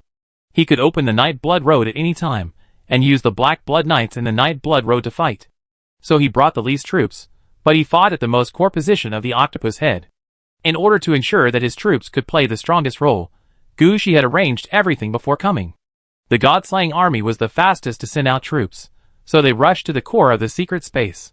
They had only one mission, which was to kill all the high-ranking members of the Octopus Head in the shortest possible time. Although the Octopus Head usually communicated through the mind, they would have different statuses in their own clan. Gu Shi had watched the fate for many years before he confirmed this. The high-ranking members of the Octopus Head in the clan all had means to shield their minds from being read. Of course, they would project some of their minds on the surface, but they actually didn't use their real minds. The previous coups within the Octopus Head were formed in this way. As long as the high-ranking members of the Octopus Head could be eliminated one step ahead, even if the news of the Octopus Head city came, they would not have time to deal with it. As for Amilcar's Aurora Knights, they broke through the defense system of the Octopus Head clan. Prepare for the attack of the troops behind. There are a total of 150,000 people in the troops behind, of which the corps, which will send 10,000 people to guard the main city gate here. The rest will follow the hero to kill all the Octopus Heads in this secret space. While his men were walking out, Gu Shi was not idle either.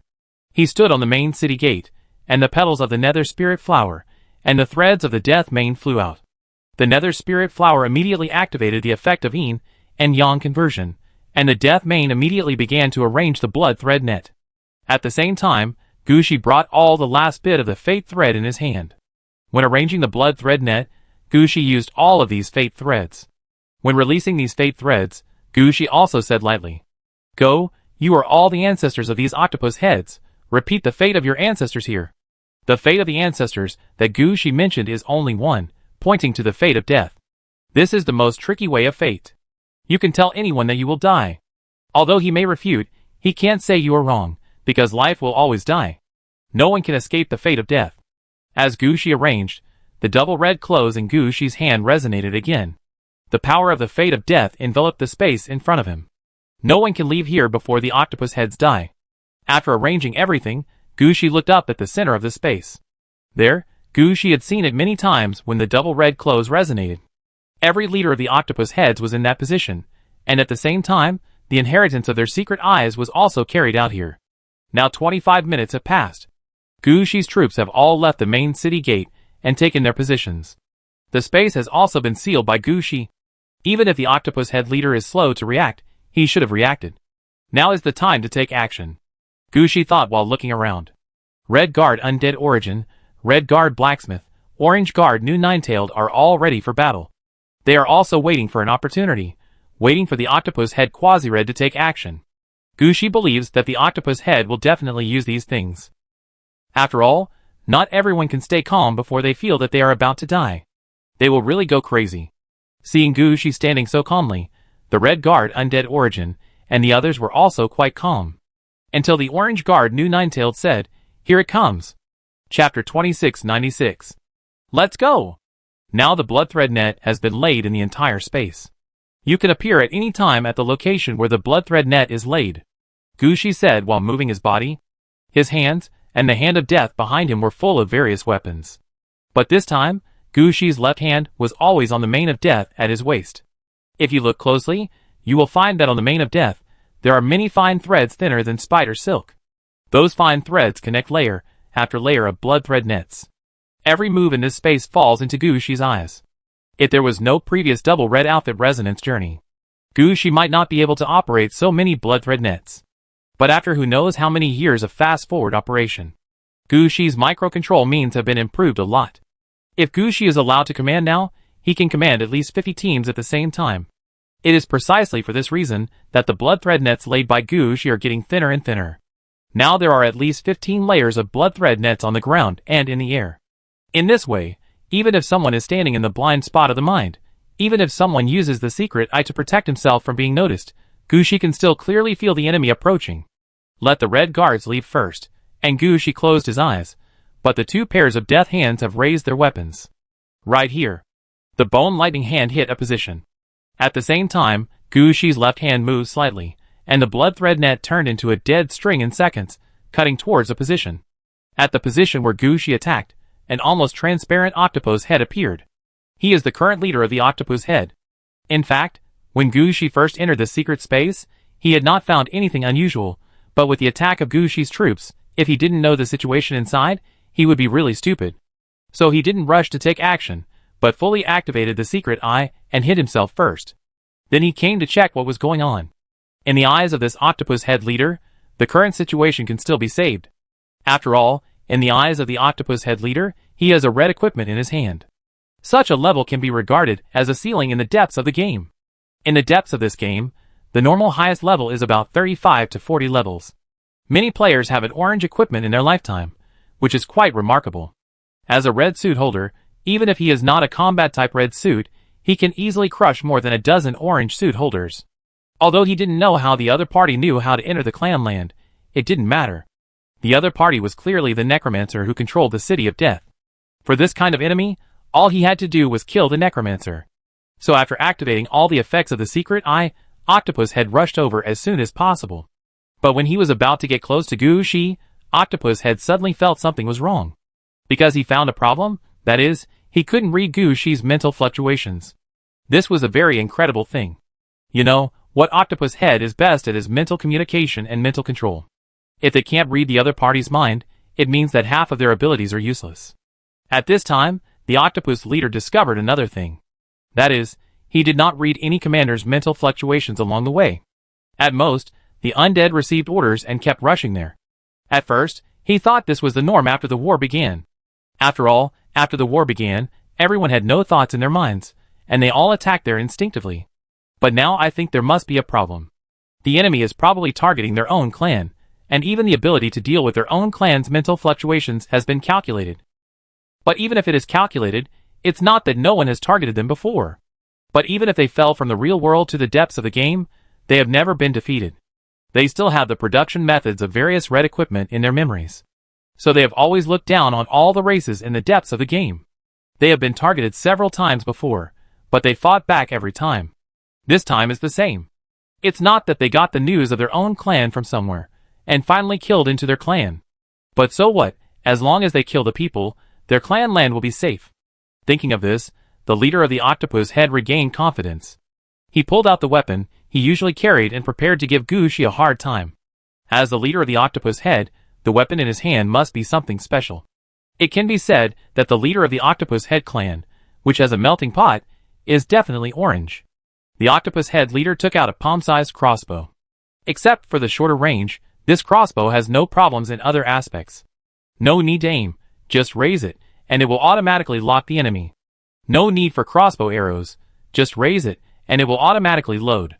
Most importantly, this crossbow is quite powerful. Within 5 meters, it can directly blow a person into pieces.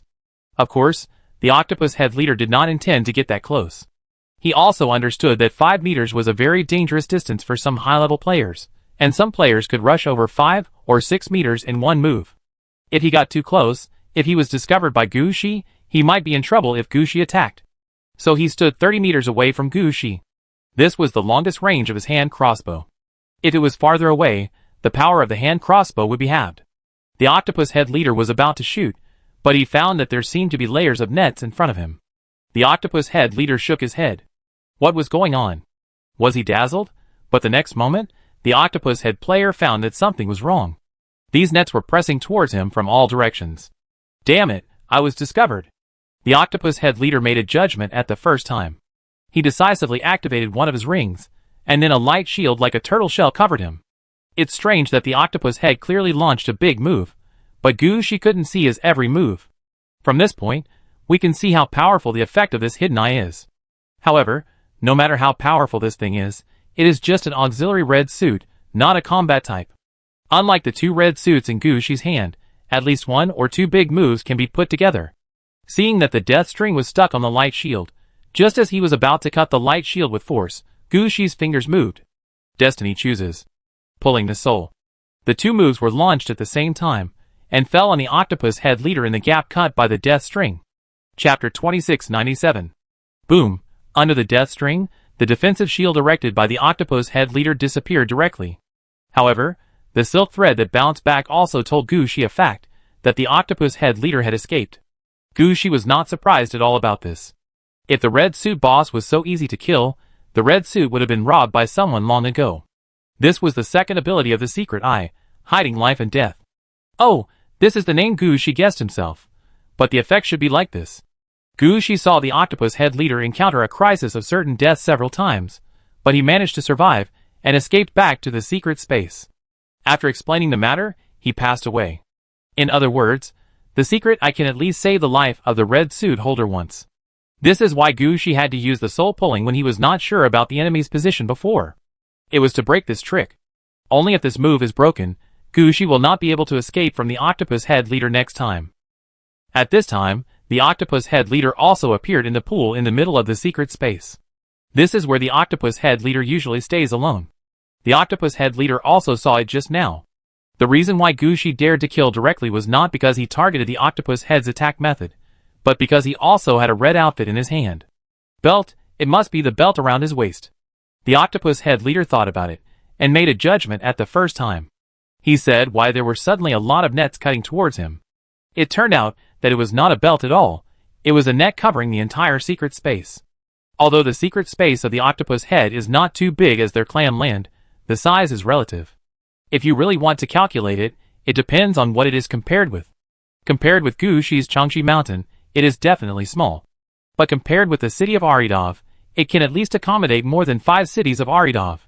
It has been half an hour, and Amilcar's cavalry has not rushed to the end of the space. From this, we can see how big the scope of this space is. But such a large space is full of Gushi's net. The leader of the octopus head is not stupid. He knows what kind of existence he is facing. The enemy has red clothes. Then the leader of the octopus head can no longer run to Gushi. When Gushi's move fell on him before, he clearly felt that his soul was sucked away. This is the effect of instant death magic. Moreover, he did not want to activate the life-saving method of the secret eye at the beginning, but wanted to use an orange equipment on his body to teleport himself away. As a result, before he activated it, it seemed that something happened, and the orange equipment had a problem, and did not activate. That's why he took such a blow. Now if he goes back, he will not be protected by the red equipment effect, and he will really die if he is hit again. For the octopus head leader, it doesn't matter if he dies. But now Gushi is in their clan land. If he dies, who will stop Gushi? So he can't die. And he has to find a way to stop Gushi. Thinking of this, the octopus head leader reached out and touched the secret eye embedded in his forehead. It seems that only that method can be used. Thinking of this, the octopus head leader pressed his hand down with force. Gushi had observed well at the beginning. The 4 paths of the hidden eye, regardless of the name of the skill, are hiding oneself, hiding life and death, hiding needs, and being unable to hide. Hiding oneself is the way the octopus head builds a secret space in front of him, and the octopus head leader sneaks in front of Gushi. He can hide himself, the entire tribe, and even all the information about himself. As long as everything is hidden and others can't see it, it is considered hidden. Hiding life and death is the trick that Gushi guessed before. It can ensure that he will not die once and escape directly to a safe place, but this kind of hiding is considered to be a reversal of life and death. There is only one chance, unlike Gushi's infinite resurrection, as many times as you want. And the latter hiding needs is used to deceive his own people. For example, if you want to do something but don't have the materials, you can use this trick to deceive first, pretend that the materials are complete, make the things first, and then make up the materials later. There are also some things that don't have enough time to warm up. You can also use this trick. Pretend that the time is enough, use the effect of this thing first, and if it doesn't work, you can warm it up again. As for the last inability to hide, that is the last resort of the secret eye. In the secret eye, hiding is not the most important thing. The most important thing is that no one can hide anything in front of me. The octopus head leader can find Gushi in the first time, and can find the fine silk threads arranged in the space, which is the permanent ability of this trick. If the octopus leader had been more careful when he ran behind Gushi, and used this move, he would have found that Gushi was not wearing only 1 red suit, but 2 red suits. But the octopus heads were always arrogant, and even their leader had the same mentality. When he first went over, he did not take Gushi seriously. He did not check Gushi's situation, and when Gushi made a move, it was too late for him to react. He missed the only chance to see Gushi's attributes. This time, the octopus leader wanted to use the ability to hide. Now that he knew that Gushi had the red suit, the octopus leader would naturally find a way to deal with Gushi. In the octopus leader's mind, the secret eye was good for hiding, but it was not good for fighting. And he was just hiding, not completely disappearing. If he encountered a large-scale attack, he would still be discovered. Just like the blood thread net in the entire space in front of him, as long as he went out, he would definitely be discovered. The closer he was to Gushi, the greater the chance of being discovered. And the octopus leader believed that Gushi came here with a purpose, and he must know how to deal with him. So he could only use a few quasi-red suits in advance. In the octopus leader's mind, as long as he could temporarily upgrade the quasi-red suit to red suit, no, as long as he could get close to the level of red suit, he could fight 4 red suits against 1. Then the victory would still be theirs. Thinking of this, the octopus leader acted quickly. While he used his mind to contact the octopus head guarding the 3 quasi-red suits, he activated skills such as hiding, asking the octopus head here to quickly pick up the temporarily upgraded red suit to help him. But the octopus head never thought that Gushi's several red suit guards and orange suit guards were already waiting next to these 3 quasi-red suits. As soon as he turned on the function of hiding, Gushi's men took action. Chapter 2698. In the southeast corner of the secret space, there is a place full of magma. Many octopus heads whose skin has turned into black iron are distributing the weapons they have just made. They have received the news that someone has invaded the secret space. Although they are blacksmiths in the octopus head tribe, they also have to arm themselves and participate in the battle. At this time, one of the old octopus heads seemed to have heard something. He kept nodding his head and said seriously, "Don't worry, Chief, I can do it." Then he turned to the octopus head next to him and said, "The chief has ordered to use the big furnace in advance. Now we need 18 warriors. I will go first, and you will follow behind." After that, the octopus head took the initiative to jump into the magma. The other octopus heads didn't think much about it. In their opinion, their sacrifice is beneficial to the entire tribe, so that's enough. So one octopus head after another jumped into the magma. Although they were wrapped in black iron, they were carbonized immediately under the temperature of the magma. As the 18 octopus heads jumped down, the 19th octopus head stood up. When he jumped into the magma, a large amount of black metal suddenly rose from the magma, and these metals quickly attached to the body of the octopus head player. Affected by the black metal, the body of the octopus head player was obviously much larger, but this was not the most important thing. The most important thing was that when he stretched out his hand, various different weapons automatically appeared in his hand. Obviously, this is the effect of the melting pot. The octopus head player nodded his head and was about to go out. After all, the crucible temporarily raised its power to this level just to let him go and save the situation. He needed to fight Gu Shi. It didn't matter if he died in the battle. But he never expected that he would be hit hard in the abdomen by a hammer just after he came out of the lava. Bang! The octopus head player didn't stand well, and was immediately beaten back into the lava. Then the red guard blacksmith stood up. He came here to deal with the crucible. In the previous actions of the octopus head, the red guard blacksmith had been standing there, waiting for the crucible to be activated. Now that the crucible has been activated, the red guard blacksmith will not wait. After beating the octopus head player back into the lava, the red guard blacksmith immediately stepped forward and smashed the hammer in his hand heavily at the octopus head. Although this octopus-headed player is learning to be a blacksmith here, the octopus-headed tribe itself is oriented towards the direction of psychics. They really don't have any close combat talents. If it weren't for the existence of the Great Furnace, they wouldn't have specially trained various blacksmiths. So the essence of this octopus-headed player is still a magic range player. The red guard blacksmith hammered down, and even if the octopus-headed player was covered in black iron, he was still dizzy. And the red guard blacksmith didn't stop there. The red guard blacksmith has already seen that the great furnace in front of him is a cast-type quasi-red suit, and it is the kind that has almost been successfully warmed up. If this kind of quasi-red suit is snatched, Gu Shi will definitely not use it. After all, Gu Shi will not go the blacksmith route. As long as he performs better this time, he will have a chance to use it after this battle. Even if he can't bind, he can cooperate with the melting furnace, which is of great benefit to his growth.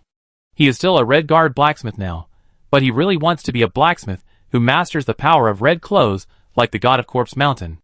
Even if it's just a fake red clothes. For this goal, the red guard blacksmith needs to make another move. The red guard blacksmith raised the hammer in his hand again, and his eyes turned red. Flame! The red guard blacksmith's hammer instantly gathered enough flames. Once the flame appeared, the temperature of the entire space rose a lot. When the octopus head, who was beaten down, saw this situation, he had to make fists with both hands and condense the same flame to meet it. Boom! Under the collision of the two flames, a wave of explosions occurred here directly. The red guard blacksmith was blown away at the first time. But the situation of the octopus head was even worse. He was directly blown into the magma. Before he could get up, the magma poured into his mouth. If it weren't for the fact that the furnace also had a path of fire, this would be enough to burn the octopus head player to death. The three paths mastered by the red guard blacksmith are fire, casting, and power. Although he didn't know what the path on the other side of the furnace was, he definitely had fire and casting. The remaining two were the key to the battle between the red guard blacksmith and the octopus head player. This was exactly what the red guard blacksmith lacked. The red guard blacksmith needed to break up all of this before the octopus head player could react. As long as the octopus player was killed, the furnace would be without an owner, and this space was sealed by Gu Shi, so the furnace could not escape. So when the octopus player was still rolling in the lava, the red guard blacksmith stepped forward again, and he raised the hammer high with both hands. At this time, his arms expanded rapidly, as if they were inflated. Then he smashed it down heavily. As he smashed it, the whole ground shook, and the lava was shaken into the air. All the octopus heads that gathered nearby because of the battle were burned to death by the lava. And the octopus head with the furnace was also hit deeper into the lava. When he was hit, the red guard blacksmith could see that the chest of the octopus head had been sunken. If it weren't for the power of the furnace to support him, he might have died from the previous blow. But this was not enough. The other two roads of the melting furnace have not appeared yet. Who knows what the melting furnace can do at the last moment? So the red guard blacksmith took this opportunity to hit the magma 3 times. The first of these 3 hits activated the flames in the magma and gathered all the metals in the magma together. The second time, the metals that had just been gathered in the magma changed rapidly, and the quality increased from blue to orange. The third time, these orange quality metals turned into a huge metal box, pressing heavily towards the location of the octopus head. The octopus head player did not expect the red guard blacksmith to play like this. He was about to climb out of the magma when he found himself stuck in the box. This box was specially made for him, and his limbs were specially placed outside the box, and they were stuck tightly, so that he could not move. And the inside of the box will continue to hit various metals, and finally the octopus head will be trapped in this box forever. Although the octopus player didn't react, the melting pot on his body reacted immediately. The melting pot gave the octopus player a hint, and told him a plan to save himself. Chapter 2699. Integrate yourself into the furnace, and give up your body. With the power of the furnace, he can break out of the box and fight for 15 minutes with the strongest combat power. After 15 minutes, he will die, and the furnace will become an uncontrolled red equipment again, returning to the magma, waiting for the octopus head to bring new orders. But this time, there should be no hidden power set by the octopus head leader. Even if the octopus heads come again, they can only use this as an ordinary furnace, and wait for the furnace to be fully nurtured. At least it can't be used now. But the octopus head also understands that these 10 minutes are also what he asked for. If he doesn't fight hard, he will die anyway. So the octopus head player made a choice at the first time. He opened his mouth wide, took a deep breath of magma, and injected all the magma into his body. Then his skin temperature rose, and the casting path of the furnace started, melting the material that would become the box. But at this time, the red guard blacksmith had already prepared for the attack. He stepped directly into the magma, and kept hitting down with the hammer. This time, the red guard blacksmith did not seem to be attacking normally. At this time, he seemed to be forging something, and every movement had a certain rhythm. The treasure box on the octopus head player was melting, but every time it melted, the red guard blacksmith was beaten solid. The octopus head player wanted to stop it, but found that there was more and more metal in his hand, and finally, he couldn't raise his hand. He wanted to activate the casting effect of the melting furnace, but found that he had never thought of encountering such a situation. He never knew what to do when he was locked up. This gave the red guard blacksmith an opportunity. The iron hammer was hammered down one by one, and each hammer would hit the most critical position and interrupt the fusion of the melting furnace. At the beginning, the octopus head player was still struggling there, but as the fight went on, the treasure chest was beaten into an iron ball by the red guard blacksmith, and the flesh and blood of the octopus head player were also integrated into these metals. The octopus head player who was still thinking about struggling no longer struggled at this time. Finally, the red guard blacksmith hit the octopus head player's head heavily with a hammer, smashing the head off with force, and killing the octopus head player. Then the red guard blacksmith looked around and looked down at the magma area. He had just felt that the melting furnace had sunk back into the magma. He had no way to lift the furnace out. Now the red guard blacksmith could only guard this place, and wait for the battle to end before letting other undead come to carry it. However, what the red guard blacksmith didn't know was that when he killed the octopus-headed player, Gushi also sensed it. After all, everything in this space was monitored by the blood thread net. As long as the number of blood thread nets increased, the monitoring effect would be much better than the ghost flower. And the last few attacks of the red guard blacksmith were as powerful as the normal attacks of the red guard. So how could Gushi not feel it? It can be said that Gushi felt this attack the first time. He raised his hand, and the ghost flower tore open a knight's blood path, and an undead laborer rushed out. This undead laborer was the octopus-headed player who had just been killed by the red guard blacksmith.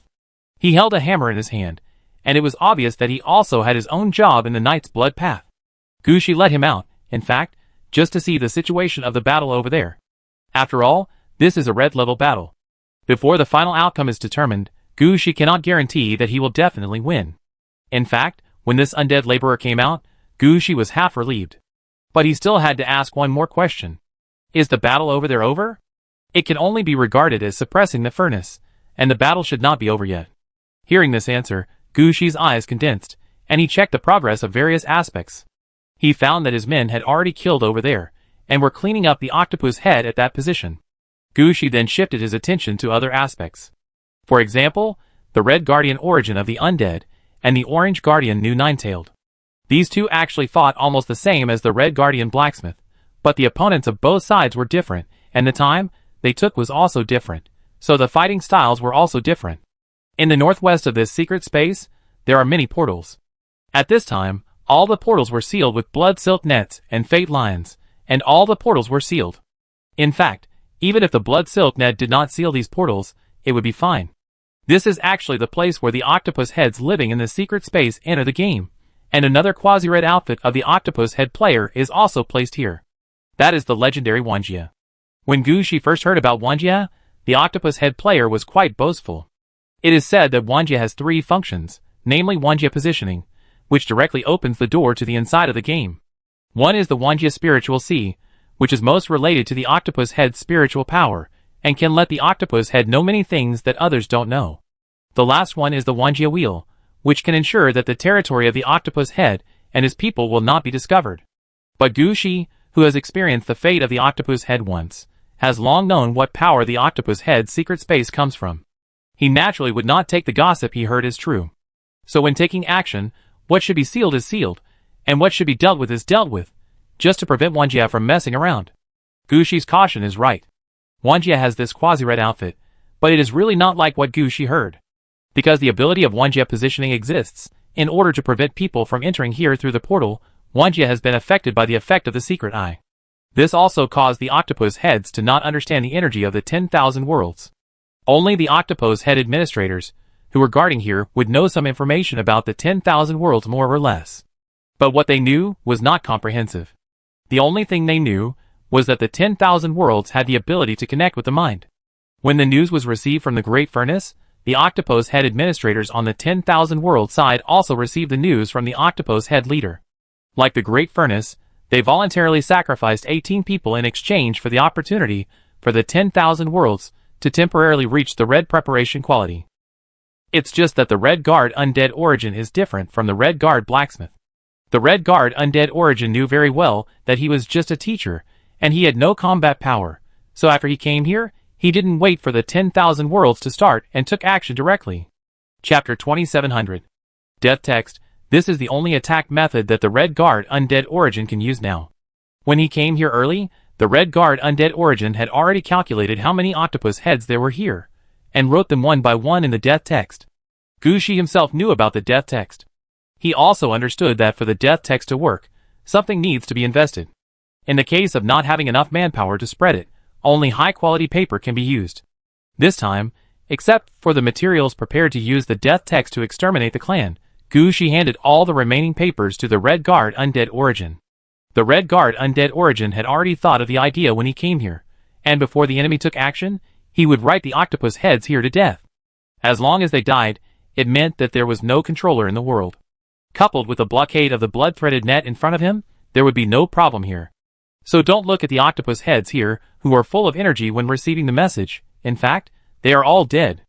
At the same time, they carry the pollution of death. If Wanjia does not use these octopus heads, it will be fine. As long as he uses these octopus heads, Wanjia will be polluted. At that time, Wanjia itself may not be affected, but the game world behind Wanjia's positioning and the octopus heads connected in Wanjia's spiritual sea will all be affected. This is what hurts the foundation of Wanjia. When the octopus heads sacrificed 18 people, the Red Guard, the origin of the undead, stood up at the first time. He needs to pay attention to the enemy's reaction. After sacrificing his companions, an octopus-headed player stood up. He walked towards one of the portals in this area. This portal was not much different from the other portals, and the color was no different. But in this place, the portals looked exactly the same, which was the biggest problem. All the portals here were built to protect the 10,000 worlds, and of course there was also a 10,000 worlds nurturing ceremony. Now this octopus-headed player was going to take the 10,000 worlds.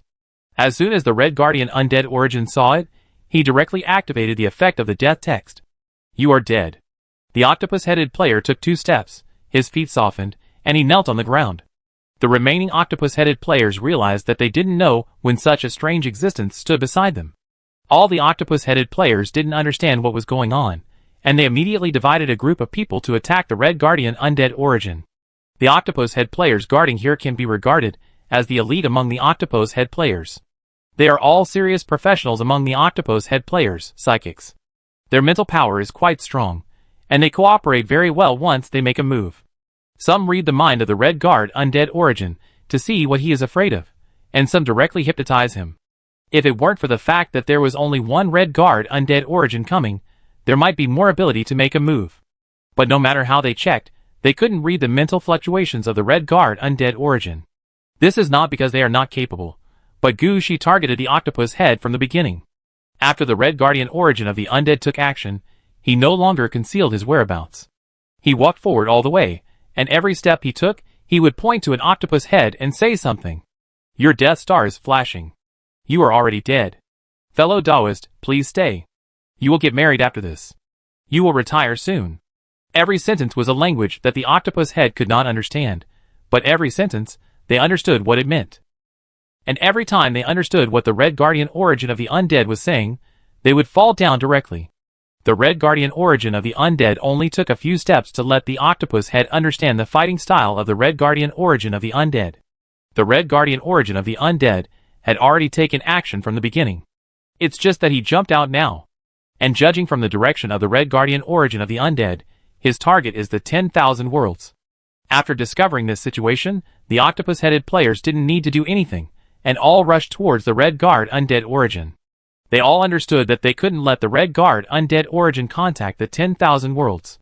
At the same time, 3 octopus-headed players ran directly towards the 10,000 worlds. They needed to activate the 10,000 worlds before the Red Guard Undead Origin could react. But the Red Guard Undead Origin was waiting for their reaction. For the octopus-headed players who rushed over, the Red Guard Undead Origin dodged directly, and at the same time pointed at the 3 octopus-headed players who were running towards the 10,000 worlds. These 3 octopus-headed players thought they were going to die, so they lined up directly, and the ones running behind blocked the guns for the ones in front. But they didn't realize that this time, the target of Red Guard Undead Origin was Wanjia. The 3 octopus-headed players finally ran to the portal. When they pressed their hands on the portal, they suddenly heard countless voices in their ears. It's the dogs of the Joshu tribe. Are they going to die? I want to eat grilled squid. Is that an octopus head? They look so ugly. They deserve to die.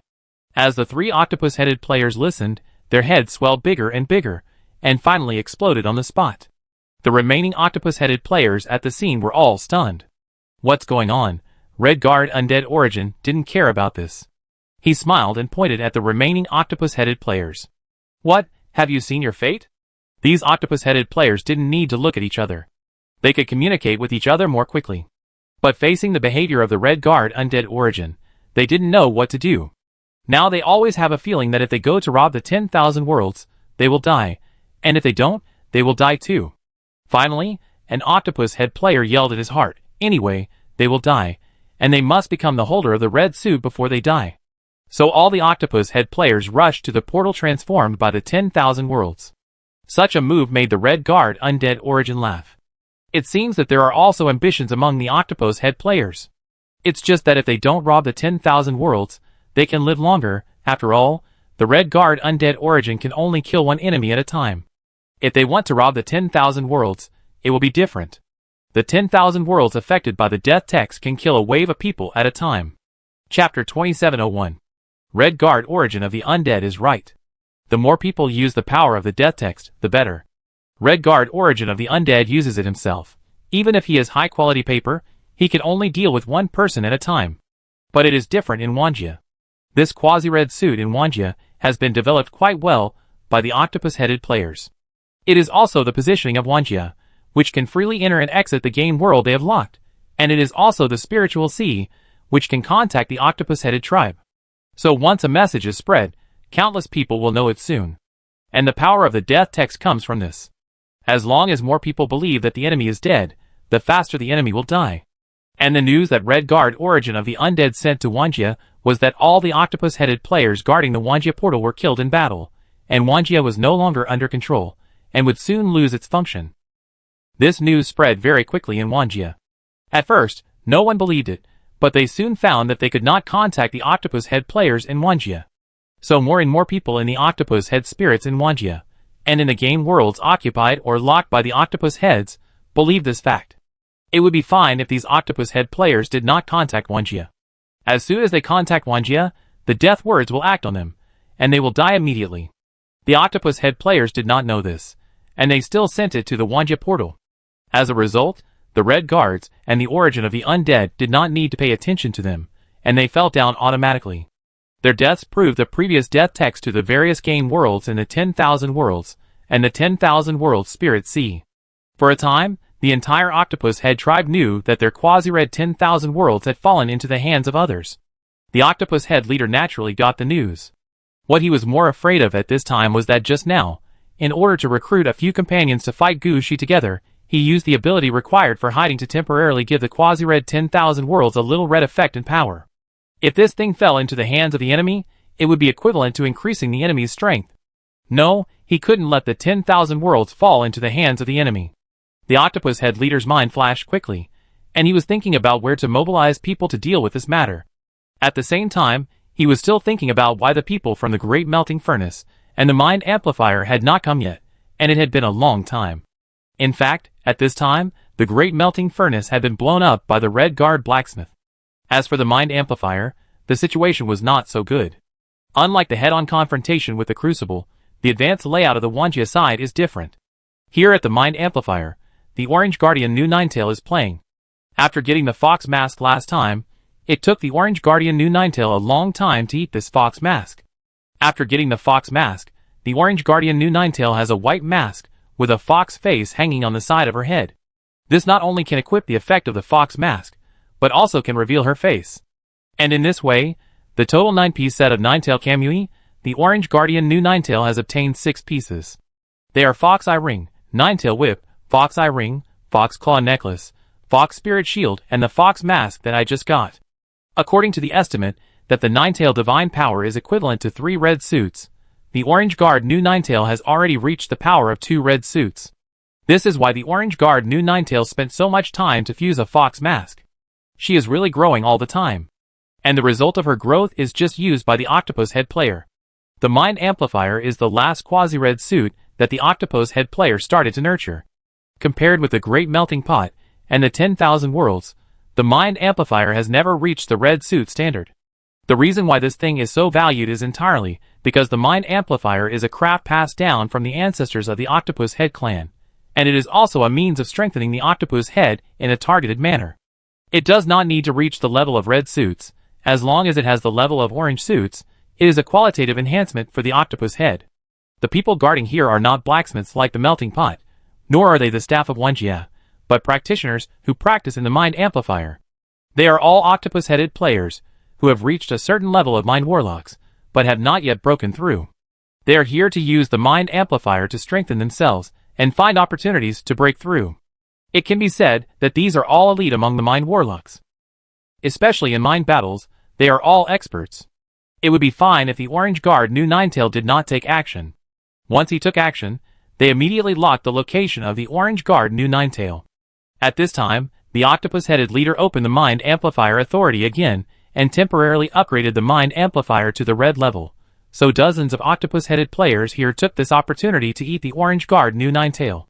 The Orange Guard Nu Ninetail has 6 pieces of Ninetail Divine Power, and her combat power is really not inferior to the Red Guard. She is mainly at a disadvantage, because the Ninetail Divine Power is a set of 9 pieces. If it were like Gushi's Ghost King Cloak or Cursed Armor, she would have combined them long ago. If you really regard the Orange Guard Nu Ninetail as a newbie who doesn't understand mind warfare, then you really underestimate the Orange Guard Nu Ninetail. Before entering the combat range of the Mind Amplifier, the Orange Guard Nu Ninetail had already taken action in advance.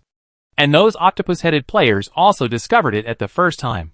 While they use mind reading, mind guidance, and other means to find the location of the Orange Guard Nu Ninetail, they use mind defense and mind connection to defend against the attack of the Orange Guard Nu Ninetail.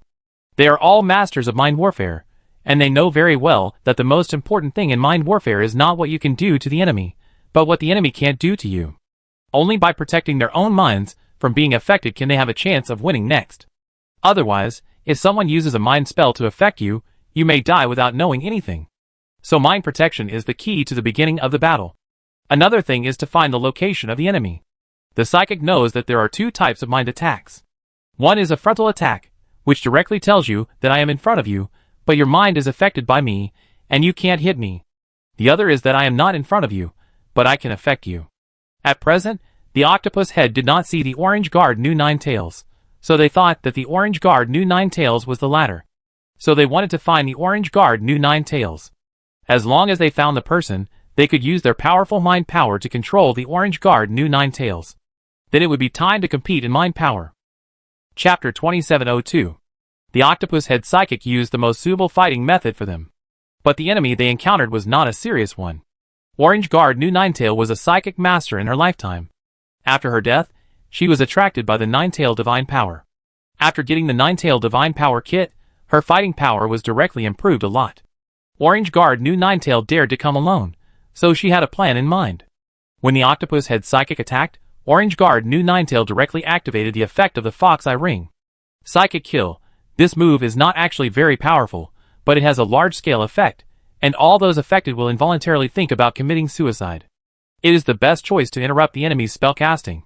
Psychic Influence is also considered spellcasting, and Orange Guard knew Ninetail knows very well that if the psychic spell fails, the backlash will have a great impact on the psychic. It was precisely because of this that the Orange-clad Guard knew Ninetails, who was not originally a stealth fighter, took the initiative to lurk, allowing all the octopus-headed psychics here to use psychic spells to find him.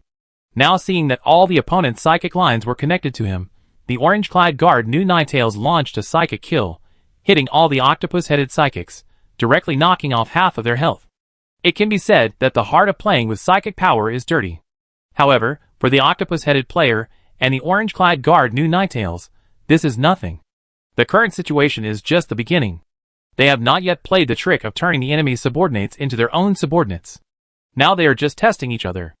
The octopus-headed psychics already know that the Orange-clad Guard knew Ninetail has the ability to affect the mind in a large range, which is quite unfriendly to them.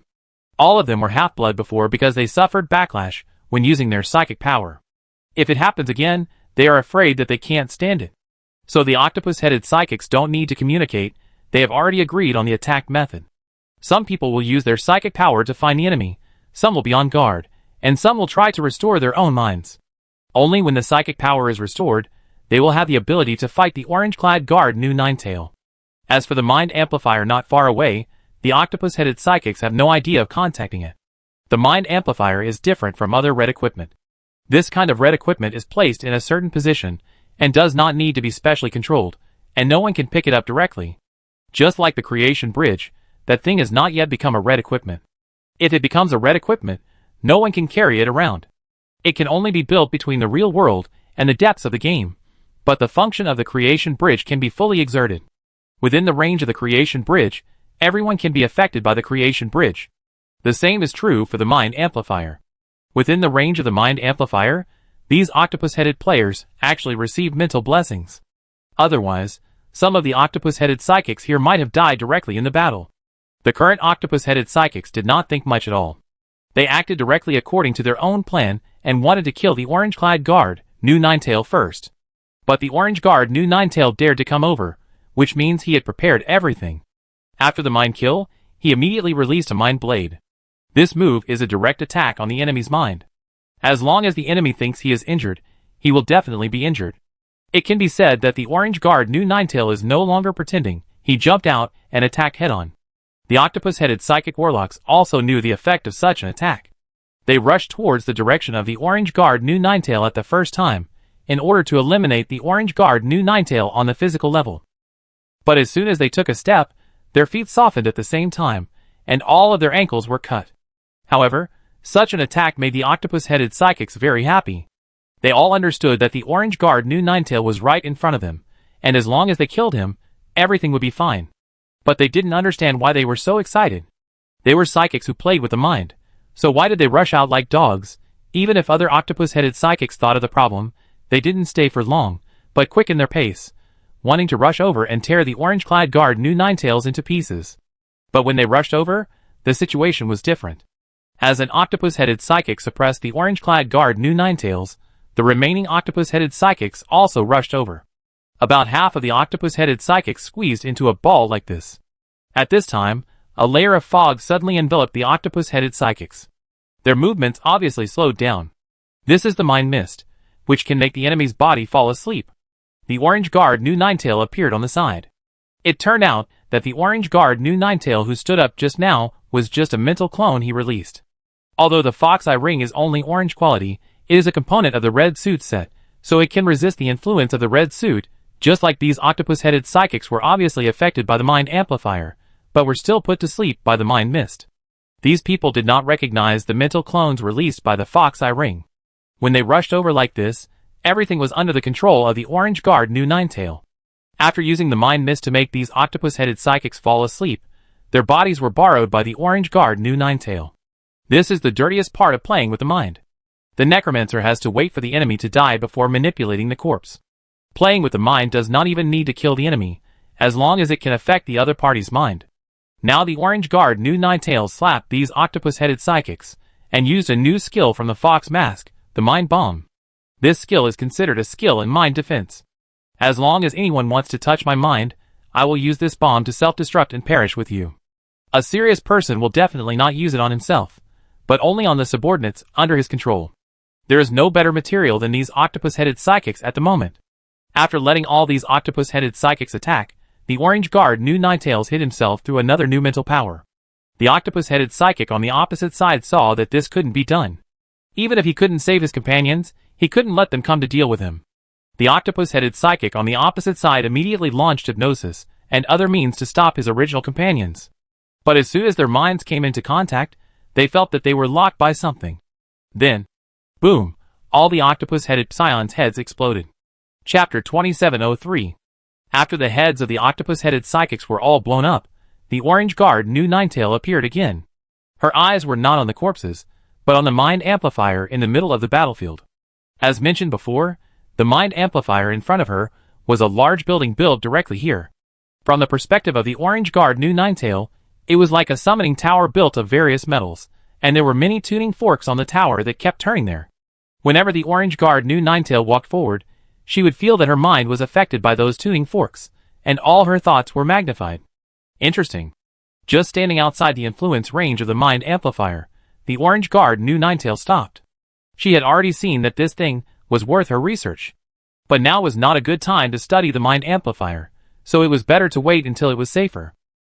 At this time, the most important thing for the Orange Guard New Ninetail is to protect the spoils of this battle and prevent others from taking the mind amplifier back. Thinking of this, the Orange Guard New Ninetail contacted Gushi and told him about the situation here, while looking at the corpse on the ground. The Orange Guard New Ninetail found that these octopus-headed psychics seemed to have no equipment, and even the clothes on their bodies were relatively simple. I don't know what's going on with them. Didn't it say that each octopus-headed psychic would have an orange equipment in his hand? They don't look like that. In fact, these octopus-headed psychics have reached a bottleneck in their growth, and they specially came to the mind amplifier to practice. When practicing, they must take off all their equipment and empty their minds. Gushi came suddenly this time, and the octopus heads did not react. It was reasonable that they did not put on their equipment. They could only blame their slow reaction speed. Gushi had been attacking for almost an hour, but they still hadn't reacted. The Orange Guard New Ninetailed, who didn't know about this, looked at them with some disdain, sat down on the ground, released a spiritual clone, and hid himself. After receiving the news from the Orange Guard New Ninetailed, Gushi also put down half of his heart. The battle on the melting pot had ended long ago, and now the Orange Guard New Ninetailed sent the news that the battle on her side had ended, which meant that there were only 2 of the 4 red and quasi-red outfits left in this secret space without any news. As long as there was news from the 10,000 worlds, Gushi would take the initiative to attack and hunt down the octopus head leader holding the secret eye. After all, among the entire octopus clan, the first one to be dealt with must be the opponent's red-clad boss. Before dealing with the opponent's red-clad boss, Gushi couldn't let go and fight freely. Origin of the Undead? Is the battle over there over? Putting his hand on his waist, Gushi quickly found the location of the red-clad guard, Origin of the Undead through the blood thread net. All the octopus heads were killed, but I didn't deal with the 10,000 worlds. Okay, make sure no octopus head can pick up the 10,000 worlds to affect me. Gushi knew as soon as he heard it that the 3 quasi-red suits had all been dealt with, so the next step was for Gushi to encircle and suppress the opponent's red-clad boss. Gushi's body has been, and he took a step forward, as if he was walking in the void. However, this time he did not use the power of the Sky King, but Gushi stood directly on the blood thread net. Although the blood thread net is so thin that normal people can't see it at all, this thing can be transformed into a dead string at any time, which can cut off the enemy's body. Just think about it, and you will know how tough it is.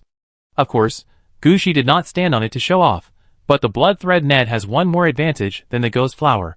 That is, it can allow Gushi and his men to locate and teleport through the blood thread net. Seeing Gushi's body pressed down, he disappeared directly on the spot, and the next moment, Gushi appeared near the pool of the octopus head leader. Although the octopus head leader no longer has the effect of hiding his life, his effect of hiding himself is still on. Gushi only knows that the other party is here, but he can't see his figure. But as long as he knows where the person is, Gushi is not only a means of death main, but also Ghost Flower. Fate Choice. Gushi used this move immediately. In addition to being able to attack the enemy's Fate node, the Fate Choice of the Nether Spirit Flower can also directly affect the enemy's current situation. Let them reveal flaws intentionally or unintentionally. They may even die directly due to various accidents. As soon as Gushi used the Nether Spirit Flower, the effect of this Fate Choice affected the octopus head leader. He can hide himself, but if he accidentally bumps into something while walking, he can't blame others. Gushi is now thinking of this. As long as the octopus-headed leader moves, Gushi will know where he is. Things will become simpler afterwards. Gushi has dealt with red dress users before.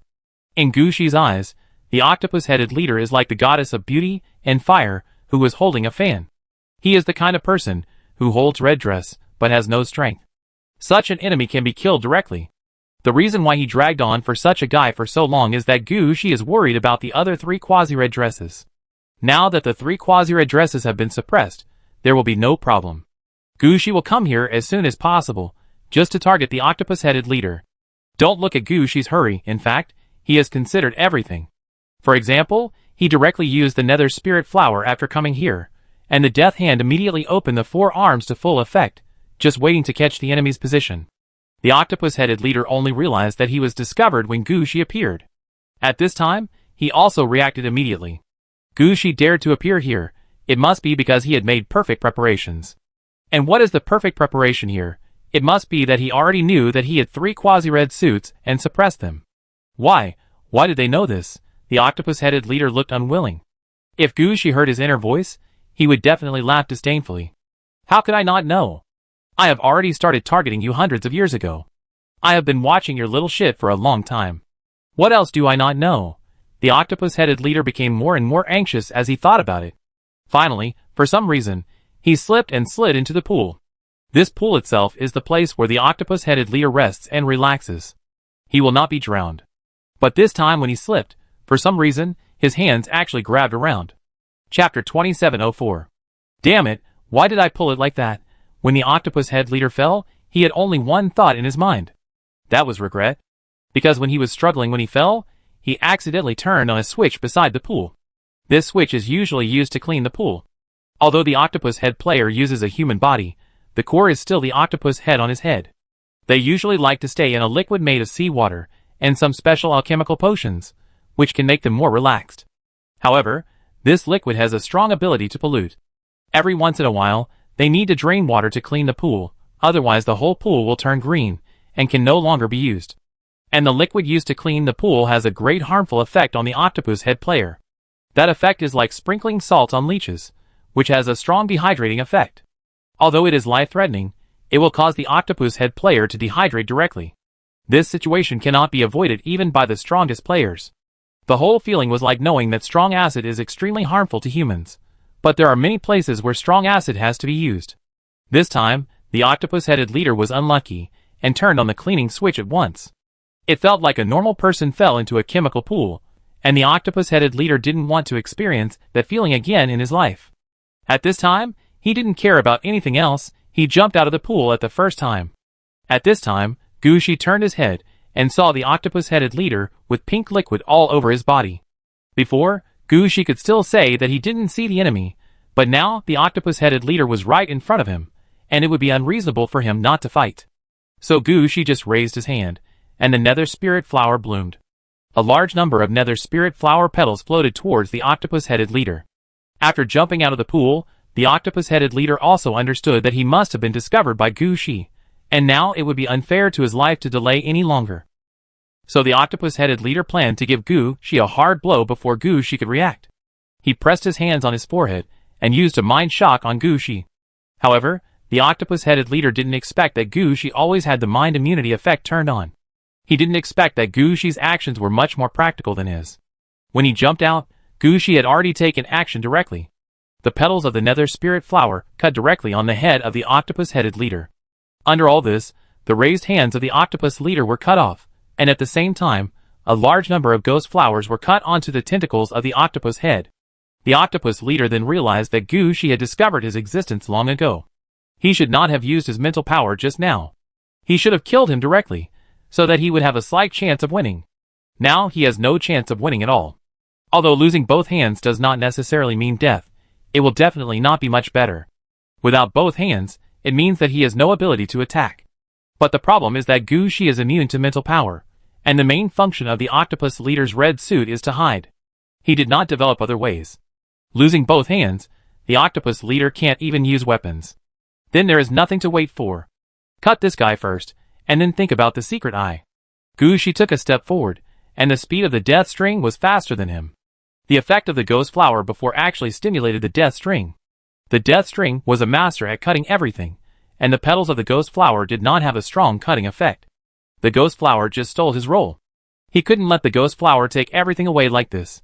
So the death string quickly wrapped around the octopus head leader, and the force seemed to want to cut everything on him into pieces. The octopus head leader also reacted at this time, and he screamed loudly. Gushi only felt that he seemed to see Tai-Nai. The whole person almost fainted directly. Fortunately, the death hand behind Gushi quickly blocked in front of Gushi, and blocked the attack for Gushi. At the same time, the death mane on Gushi's waist immediately dragged Gushi backwards, and dragged Gushi into the underworld. Of course, Gushi recovered quickly after being dragged. Gushi also laughed at this time. He really didn't expect that he almost capsized at the last moment. This really slapped his face. Gushi didn't even think about it, and activated the red line effect of the underworld and jumped back from the underworld. At this time, the octopus head leader had also shut up. When he saw Gushi being dragged away, his first reaction was not to chase, but to retreat. The octopus head leader knew very well that he only had one life, and if he died, he would really die. If he escaped now, he would have a chance to save the entire Joshu tribe. But he never expected that Gushi would come out so quickly. He was dragged away, and came back in the blink of an eye. Gushi, who reappeared, pointed in the direction of the octopus head leader. The death string was wrapped around the octopus head leader again, but this time Gushi did not give the octopus head leader any chance. Fate chose to stop all the counterattacks of the octopus head leader. At the same time, the death hand on Gushi's back was the first to attack, and the lightning arrow and death luck also attacked the octopus head leader. It can be said that this time Gushi really used his full strength, and did not give the octopus head leader any chance. The octopus head leader originally wanted to retreat. When Gushi came out, he did not think about defense, but wanted to escape. But when fate chose this move, everything went wrong. You must know that fate chose to trap the octopus head leader when his combat effectiveness was still intact, not to mention that his combat effectiveness is now in trouble. The octopus-headed leader, who lost both hands, wanted to activate the orange equipment effect on his body to speed up his speed so that he could escape to a relatively safe place. As a result, when he activated the orange equipment effect, some problems happened. The orange equipment effect was not activated clearly, and the direction of the charge was not chosen correctly, and he rushed into the pool again. The pool was full of that pink liquid at this time. The octopus-headed leader jumped out of it screaming as soon as he fell in. Gushi noticed that the skin of the octopus-headed leader had turned into a strange gray color, which was obviously a serious dehydration. Gushi felt that even if he didn't move, the skin of the octopus-headed leader might turn into sand when the wind blew. But Gushi was not the kind of person who waited for the enemy to die. Looking at the octopus-headed leader, who jumped back to the shore, Gushi waved his hand, and the dead string shot out, cutting the seriously injured octopus-headed leader into pieces on the spot. Chapter 2705. I curse you! This was the last voice Gushi heard. When Gushi reacted and looked over again, he could only see a piece of debris. This time, Deathstring used all his strength to cut all the orange equipment on the octopus head leader into pieces. I don't know if the Red Guard blacksmith can put these orange equipment back together. While muttering in his heart, Gushi turned on the strange dragon halo, and the curse of the octopus head leader was swallowed by the halo in the first time. And Gushi himself was like returning home, and he grabbed a stone box that was about to grow spider webs from nearby. The moment he opened the stone box, he could see that there was a thick layer of lead plate inside the stone box, and the lead plates were filled with mercury. Gushi had seen this stone box many times in the history of the octopus head. It was used to temporarily seal the secret eye after the death of the previous octopus head. The new octopus head leader will get the secret eye from this box and master this red dress only after completing his inauguration ceremony. However, the normal octopus head leader only knows about this thing by listening to the description of the previous leader, unlike Gushi, who has seen it several times with his own eyes, and is already familiar with it. He picked up the stone box and pressed it against the secret eye that fell to the ground. He raised his hand and closed it, and put the secret eye away. Now is not the time to study the secret eye, now is the time to kill the octopus head comprehensively. Thinking of this, Gushi put away the stone box and decisively opened the communication network he had set up on the side of Aradavida. The enemy red dress holder has been killed, and the second step can be carried out. As the news spread, the battle between Gushi and Octopus Head entered the second step. Compared with the first step, the second step is actually simpler, that is, to kill all the enemies in the 60 or so cities related to Octopus Head. Before, because the leader of Octopus Head was still alive, and the red suit was still in the opponent's hands, Gushi would fight more cautiously. After all, problems could occur at any time, so Gushi must ensure that his troops could retreat or counterattack at any time. Now it is different. All the red suits of Octopus Head have been taken down, so there is nothing to defend. Now you can let your men be more violent and take down these cities in a short time. After taking down these cities, it is the third step of Gushi's battle, hunting down the remaining Octopus Head. Gushi promised the head of the goddesses to carry out a genocide. In other words, all the octopus heads must die. Even the little octopuses must be killed. Gushi has a way to deal with the lurking octopus head. Death text can have the best effect. But the more the death word kills, the higher the quality of paper needs to be consumed, or the more people need to be spread. The consumption of using the death word to kill a clan, and using the death word to kill the remnants of a clan is very different. Gushi can use the death word, but he can never use it without consumption. If you want to kill a lot of people with the death word, you have to invest in it. Gushi's idea is to kill all the octopus heads in the open first, and then find the octopus heads that can be found. Finally, the octopus heads that can't be found or have escaped to other places, and can't be chased back will use the death word. It doesn't matter if it takes a little longer, as long as we can complete the battle of extermination.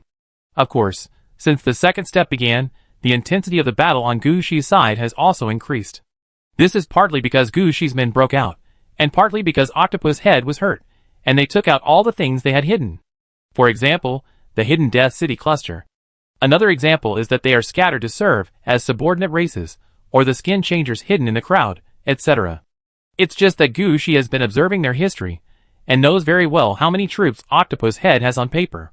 His actions this time are all allocated according to the opponent's paper troops. It can be said that as long as Octopus Head has a department, Gushi has doubled the troops for targeted attacks. The 150 million troops are the result of Gushi's calculations, not that Gushi can only take out these troops.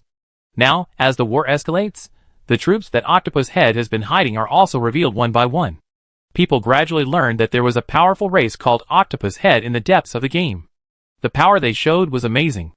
In addition to the Death City cluster that Gushi had come into contact with at the beginning, Octopus Head also had 3 directly subordinate races, 2 of which had been directly controlled by the upper level through mind control. A skin-changing race that Octopus Head used as an identity. 2 slave races. The biggest role of these 2 races was not labor, but to provide the most suitable body for Octopus Head. Then, there were intelligence organizations, spies, thieves, and so on. Various organizations that rarely appear in normal times. When attacked by Gushi's troops, they actually directly took out unimaginable combat power to fight back. This kind of power is not simple. Adding up all the things, that is the combat power that can be used to destroy a country. All the races in the depths of the game reacted at once, and they all immediately checked whether there were any octopus heads who had changed their skins in their tribes. No one paid attention to the battle here anymore. However, this does not mean that the battles in these places have subsided. When Gushi took down the leader of the Octopus Head, Gushi's men had actually occupied an advantageous position as planned. Now they have begun to clear and kill the Octopus Head and his various forces. Make the original battle even more intense. If the previous battle was Gushi's organized and planned sneak attack, then the current battle is the street fighting and massacre in the city, which is a targeted attack by various arms. It is a life and death tug-of-war between the 2 sides. Especially after Gushi's order was passed down, all his troops went crazy. The undead themselves did not need any morale. Normal undead only needed to think about fighting their way out. Now that Gushi's order came down, they simply took out all their combat power, regardless of whether there were casualties or not, and pushed forward directly. It can be said that as soon as the battle on Gushi's side ended, reports on the progress of the battle in other places flew in like snowflakes. Almost every minute and every second, there would be the latest battle report, and each report represented that a unit had taken another step forward in the plan. Chapter 2706. Gushi, who was in the secret space, just gave the order and didn't care about what was going on there. He had done everything he could. Now he had to clean up the place in front of him and make a major renovation according to the plan. The renovation plan of the secret space was set by Gushi from the beginning. The entire secret space is one of the core battlefields of this battle, and it will also be Gushi's subsequent underworld. After all, Gushi had thought it through very clearly before. He must put 2 underworlds in the depths of the game. As long as Gushi finds a way to make Chongshi Mountain take off, it will definitely be sent to the void between the real world and the depths of the game as soon as possible. The other several death cities have their own uses, and are not convenient to become Gushi's underworld. The secret space in front of him is a good choice for Gushi. He only needs to conduct a blood sacrifice of the entire clan here to enhance the breath of the undead in the space, and then arrange a death city and a battlefield in the underworld. Slowly, a new underworld can be developed from the underworld battlefield. And this secret space itself exists in the memory of some people. After killing all the octopus heads, no one except Gushi will know where this secret space is. At that time, Gushi's underworld will exist deep in the game, but it cannot be found by normal people. This is also a more favorable choice for Gushi. What Gushi needs to do now is to let his men demolish the internal buildings of the entire secret space. Most of the buildings here are suitable for the survival of octopus heads. For Gushi, they will only occupy building space. He could just take advantage of the war to flatten everything here, and then transport some of the various materials hidden here back. After everything is cleaned up, Gushi can have someone come over to set up a magic circle that occupies the entire space as a base. After the blood sacrifice of genocide is completed, this place will become suitable to serve as Gushi's underworld. Thinking of this, Gushi nodded. This is exactly the situation that Gushi is satisfied with. After putting away the stone box, Gushi turned around and prepared to leave. He planned to go to the front line to take a look at the battle situation everywhere. But when Gushi turned around, his eyes couldn't help but sweep over some things that the octopus head leader placed nearby. Some of these things are the collections of the octopus head leader, and some are offerings handed in by the octopus head members. Of course, because the octopus head clan has a large melting pot, the octopus head leader will not specially put ordinary orange equipment here. Those that can be carefully collected by the octopus head leader must be some good things. Gushi originally planned to just take a look and then have his men come to collect it. But when Gushi glanced over, his steps suddenly paused. He found 2 familiar items among the collections. One of them was a ball of white fur. It could be seen at a glance that it was made of fox fur. The whole ball of fur was only the size of a fist, but Gushi believed that if it was unfolded, it would be a fox fur coat. Fox fur coat? Gushi guessed it immediately. Since the first fight with Octopus Head, Gushi knew that Octopus Head had the parts of the nine-tailed divine power. But he has never been clear about how many of these things they have, and which ones they are. The little fox's divination at the beginning always made Gushi think that Octopus Head was eyeing the fox eye ring in his hand. But judging from the situation later, it seems that this is not the case. The reason why Octopus Head is staring at him, and wants to attack him with all his strength should be for other things. This is exactly what Gushi has always been confused about. Before the battle in the Death City, Gushi had never come into contact with Octopus Head. How could they target him? Now looking at the bald fox fur coat, Gushi couldn't help but sigh. Unexpectedly, he still came to this step in the end. Not only did he not be targeted by Octopus Head's undead troops in Genesis as fate would have it, but he was ambushed and killed. Instead, Gushi carried out targeted treatment on all the troops of Octopus Head as the result of the divination at the beginning, and now they have all come to Octopus Head's lair. This also has to be said that Octopus Head chose the wrong opponent. As he thought about it, Gushi reached out and picked up the fox fur coat. This thing was something that the Orange Guard, New Nine-Tailed, could use, so he sent it to her one step ahead. Another familiar item among these collections was 2 rings that looked exactly the same. The reason why Gushi was familiar with this was because he had received a ring like this before. The ring was said to be brought out by the boss of a certain world to protect the world. It was made of the world core. As long as the 3 rings were put together, a game world could be rebuilt. Gushi, who was only level 10 at the time, was shocked by this situation, and thought he had really encountered a treasure. However, he reacted later and thought that this thing was unreliable, so he threw it into the sewer space of Balian City, and into the crystal transformed by the dead game world. He never thought that there was such a ring in the hands of Octopus Head, and there were two of them. However, Gushi's eyes suddenly lit up, and he suddenly remembered a situation. It seemed that Octopus Head had attacked Balian City once before. At that time, Gushi was going to participate in Genesis. In this battle, Gushi also became a little popular, which made some families in Balian City look up to him and gave him money and girls. I don't know how those girls are now. Now think about it, Octopus Head must have felt the ring thrown away by Gushi at that time, so he sent people to grab it. But the ring was thrown into the crystal transformed by the dead game world by Gushi. In the end, they are afraid that they got nothing. After that, the Octopus Head seemed to be targeting him. Could it be that they were targeting him for this reason? Thinking of this, Gushi narrowed his eyes. Before, Gushi had always thought that the Octopus Head was targeting him because he took the Fox Eye Ring. But later, Gushi's progress in collecting the Nine-Tailed Divine Power became smoother, and he found that the situation was not like this.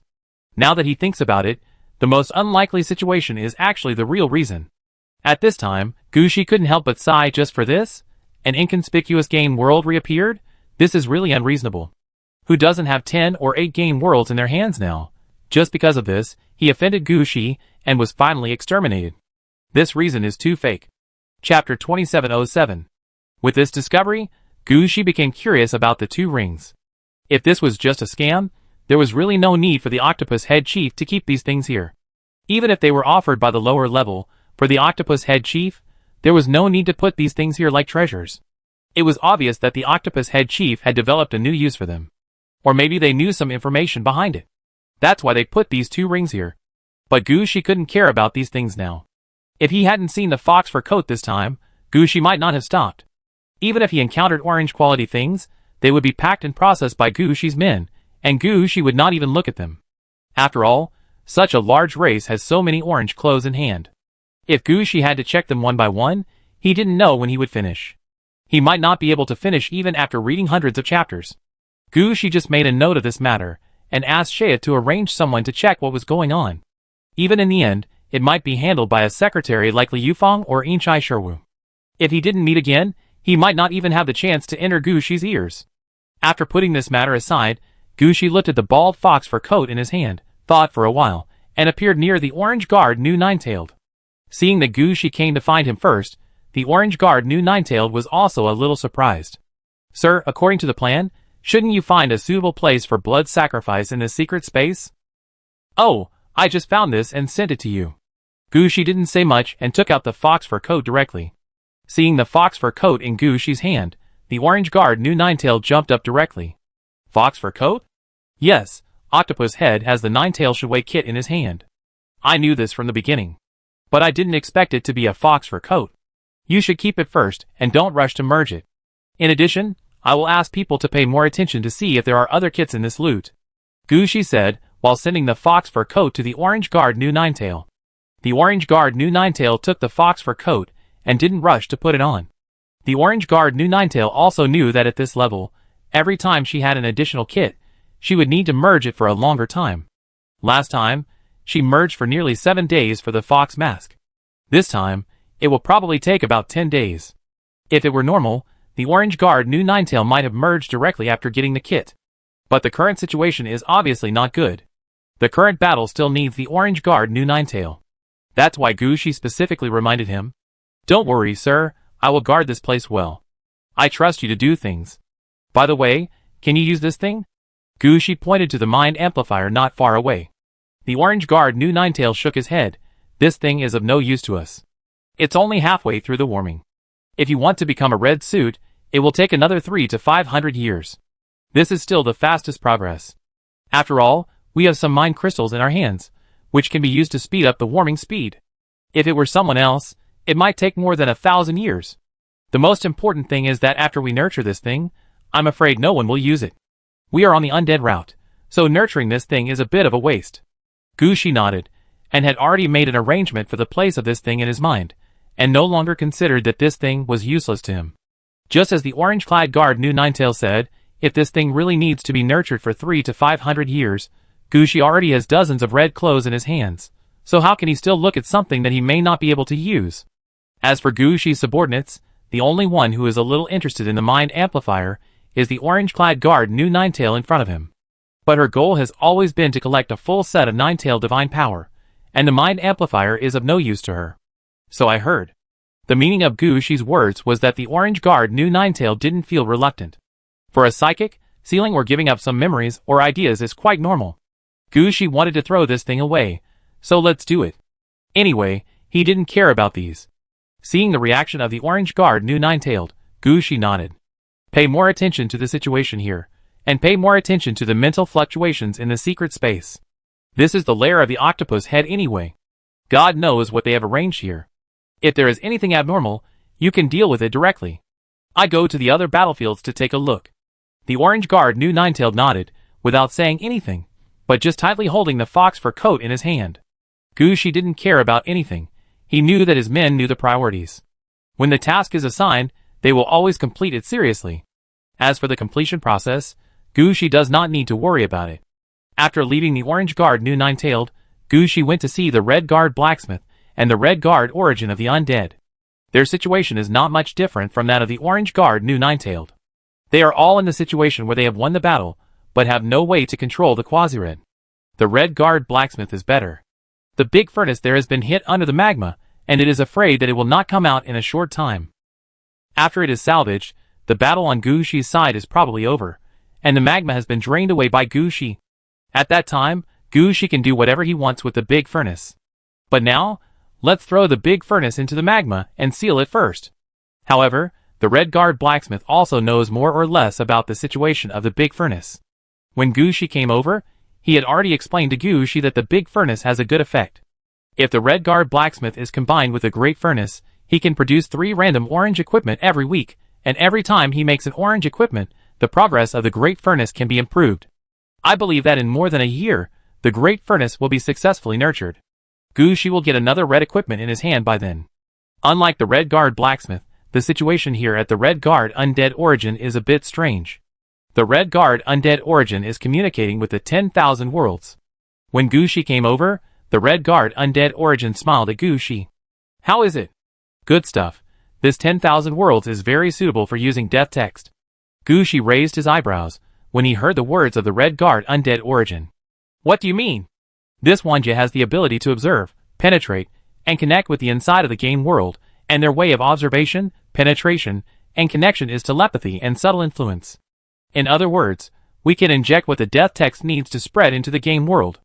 Although the spread between NPCs is a little smaller, they are still living things after all.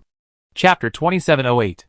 While Gu Shi was dealing with the quasi-red suit, the octopus head players in the secret space had already fought desperately. They had all heard the last curse of the octopus head leader, and understood that their boss was dead. None of the octopus head players here wanted to escape at this time. They all used their best abilities to kill all the troops sent by Gu Shi. Their behavior brought some trouble to Gu Shi's troops. After all, the octopus head players had their cooperation. Although their psychic abilities could not read the commander's thoughts, they could still read the thoughts of soldiers and leaders. So in their eyes, the position of Gu Shi's troops was actually the same as what was in front of them. Although these troops were numerous, they were not uncontrollable. So they used their own means to hypnotize and amnesia the troops under Gu Shi. Anyway, various psychic skills were constantly released in order to disrupt the rhythm of Gu Shi's troops with a melee. However, when Gu Shi's troops came, they had already considered everything. All the troops have undergone certain training. Although they are not immune to psychic attacks, they know how to deal with basic psychic influences. If they are hypnotized, just punch them. It's okay if they lose their memory, just push them forward from behind, and you can always rush to the enemy. If they are crazy, they will come back to their senses after being counterattacked. There are ways to deal with all psychic attacks. Even if they hurt their companions, they must wake them up. The efforts of the octopus head players caused Gu Shi's troops to be confused for a while, but it was just a confusion for a while. They simply had no way to stop the advance of Gu Shi's troops. Gu Shi was very stuck in terms of military strength. Each player with the head of the octopus was dealt with by 2 subordinates, but in terms of commanding the battle, Gu Shi let his leaders and heroes handle it on their own. His heroes would definitely not divide the troops into twos and attack. They would definitely calculate based on 10,000 people, cut the enemy, and achieve 10-1, kill the enemy in seconds, and switch to the next target. Even when the number of people was small, they had to ensure 5-1. Only in this way can the battle be guaranteed to go smoothly. Even if they encounter such and such mental influences, it will not affect the entire battle situation. Even if the octopus head player wanted to fight desperately in the end, it was too late. They were in chaos and had no organization. They could only rely on their familiarity with the space in front of them to fight with the Gushi troops. But the Gushi troops did not come here to occupy this place. Their goal was to destroy this place and demolish everything here. So it didn't matter where the enemy hid. A wave of long-range or fire attacks fell, and then everything was flattened, and the enemy would naturally be killed. With this in mind, Gushi's troops completely suppressed the octopus head players. The octopus head players were getting fewer and fewer, and when they thought about escaping, they found that they could not even gather 10,000 people. This was quite terrifying. You have to know that at the beginning, there were more than 70,000 people living in this secret space, and they were all high-level octopus head players, with at least one orange equipment in their hands. No matter where they were the elite among the elite. Normally, it is not a problem to flatten 100,000 enemies. After all, this is the clan land of Octopus Head, and the core area of Octopus Head.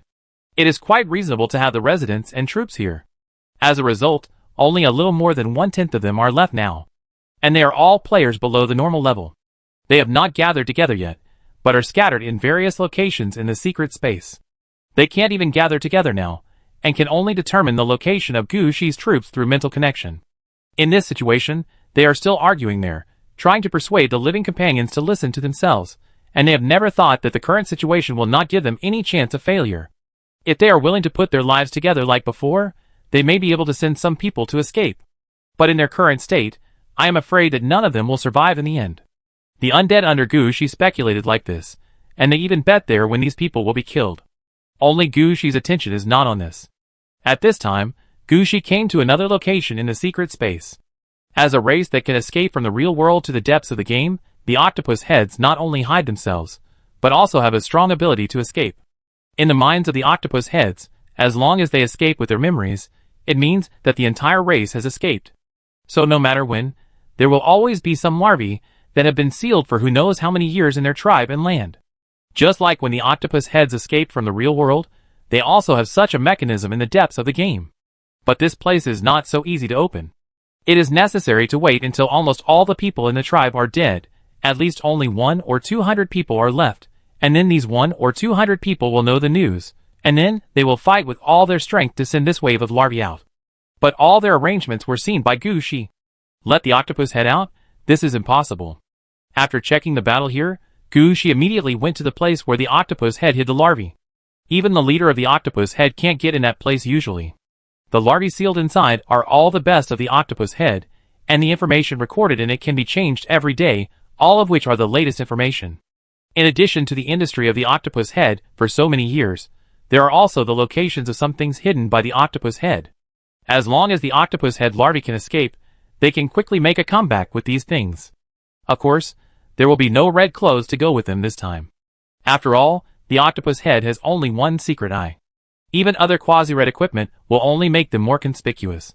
So this time, the octopus head larvae can only pray for good luck. But now that Gushi has come, these larvae have no chance to escape. Although Gushi has no way to enter the location where the larvae are sealed, his ghost flower can activate a certain effect. Fate choice. This skill of the ghost flower is actually very useful. At the same time, Gushi used the death string to cut off the fate of these larvae. In other words, it's okay for these larvae not to move. As long as they move, these larvae will have no chance of survival. At this time, the number of octopus head players in this secret space has also been killed to about 200. They seem to hear the sound of a seal being unsealed in their hearts. Chapter 2709. Here it comes. Gushi, who had been watching the last arrangement of Octopus Head, immediately felt the movement nearby. The effect of Destiny Selection was activated immediately. Originally, this was Octopus Head's only chance of survival. But now it is their last weakness. The last Octopus Head player jointly activated the switch in his memory, but this switch became a little stuck because no one had dealt with it for many years. It was precisely because of this stuck time that the sealing material that had entered the launch orbit actually adjusted its direction again. The Octopus Head larvae in that pool had no idea what was going on, and they had no way to adjust themselves. They didn't know that it was because of such a stuck that they were killed directly. In order to ensure that these larvae could escape with their last hope, Octopus Head thought of many ways. The most important point is that the protective pool sprayed out by the launcher has a very strong impact. Only in this way can the octopus head larvae in this pool be guaranteed to fly away from the dangerous environment in front of them.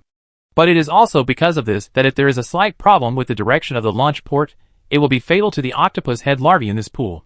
As soon as Gushi felt that the fate choice had taken effect, he heard a bang, and then the entire secret space shook. Many buildings that had not yet been demolished by Gushi's men collapsed directly in this earthquake. This situation surprised Gushi a little. He really didn't expect that the escape device of the octopus head would be so powerful. Now it's good. None of the octopus heads escaped. We can start cleaning the battlefield. Gushi gave the order decisively while thinking. Hearing that they could start cleaning the battlefield, all the undeads under Gushi were excited. Even more and other leaders or heroes were very happy. They all understood that this secret space in front of them was the real core of the entire octopus head. The good things here were accumulated by the octopus head for many years.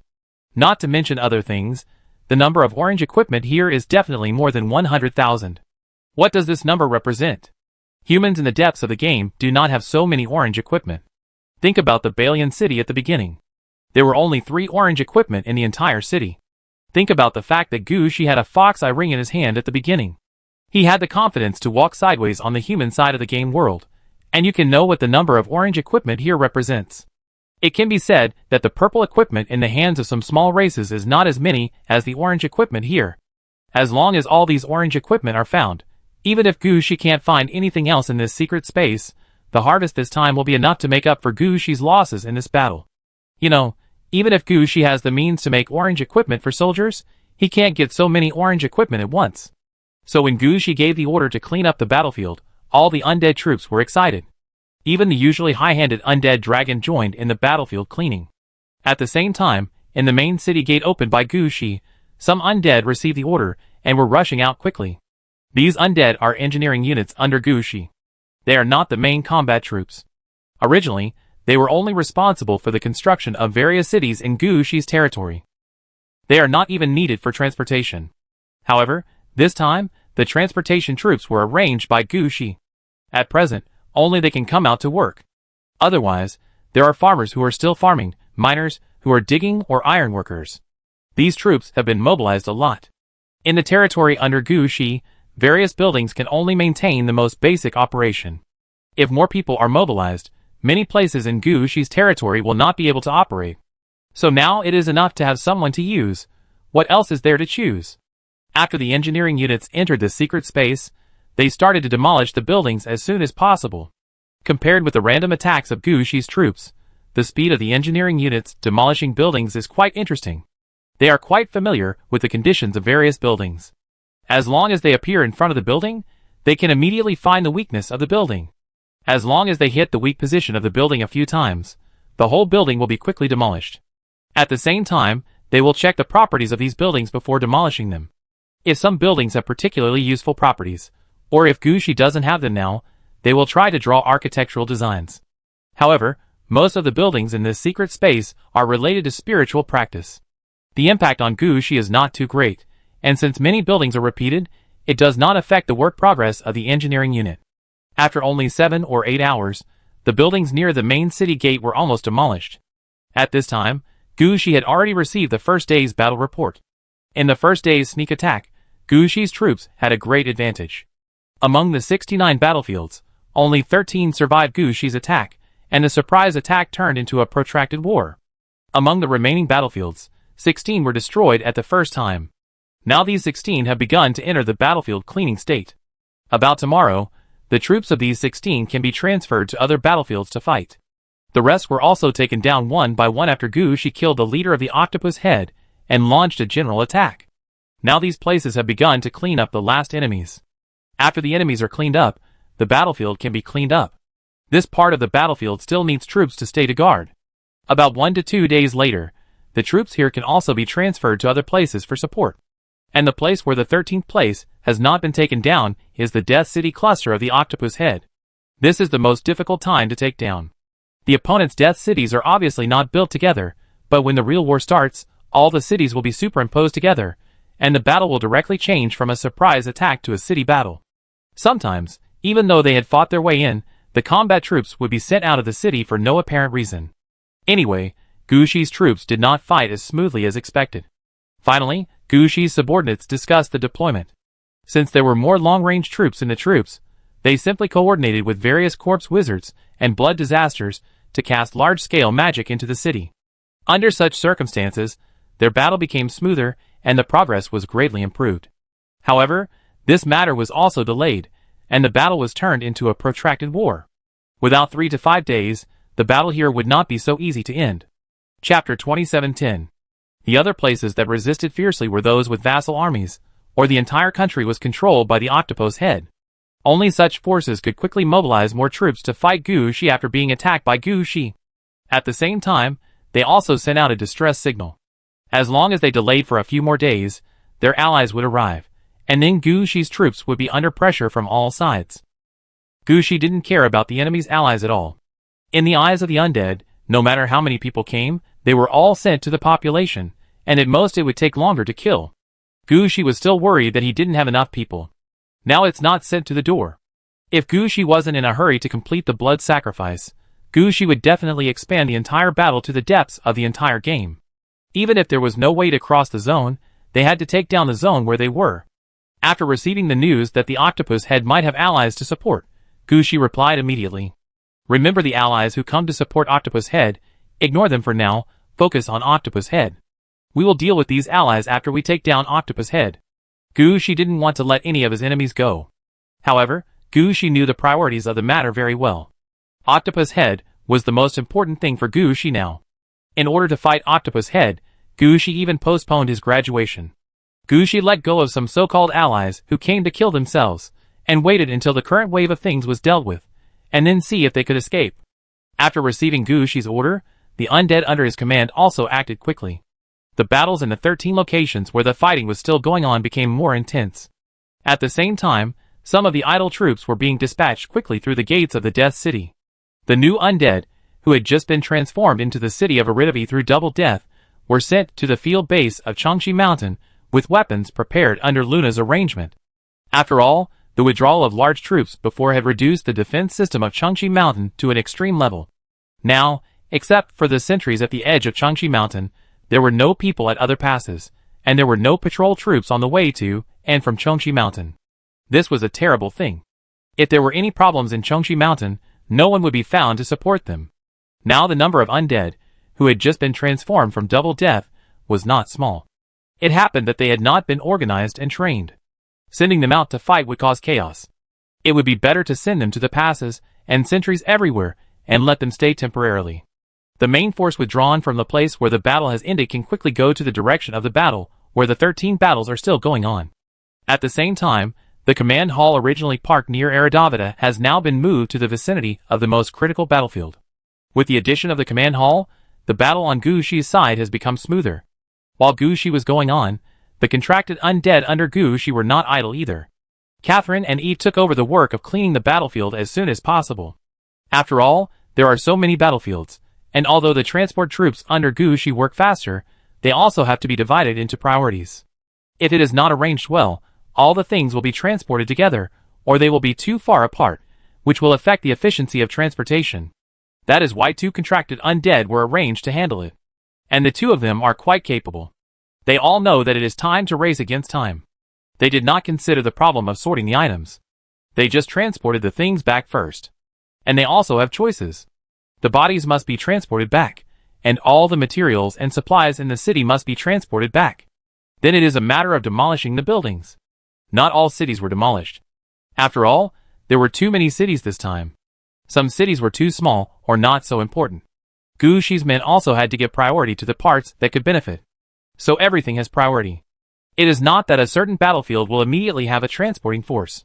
In this way, some battlefields have obviously ended, but the troops that originally participated in the battle cannot be mobilized back immediately. There is no way to do this. This situation lasted for 2 days. The situation did not change until the battlefield inside the secret space was cleaned up. At this time, there were only 2 forces left under Octopus Head. Gu Shi's main forces were now concentrated in these 2 places to fight. One was Octopus Head's Death City cluster.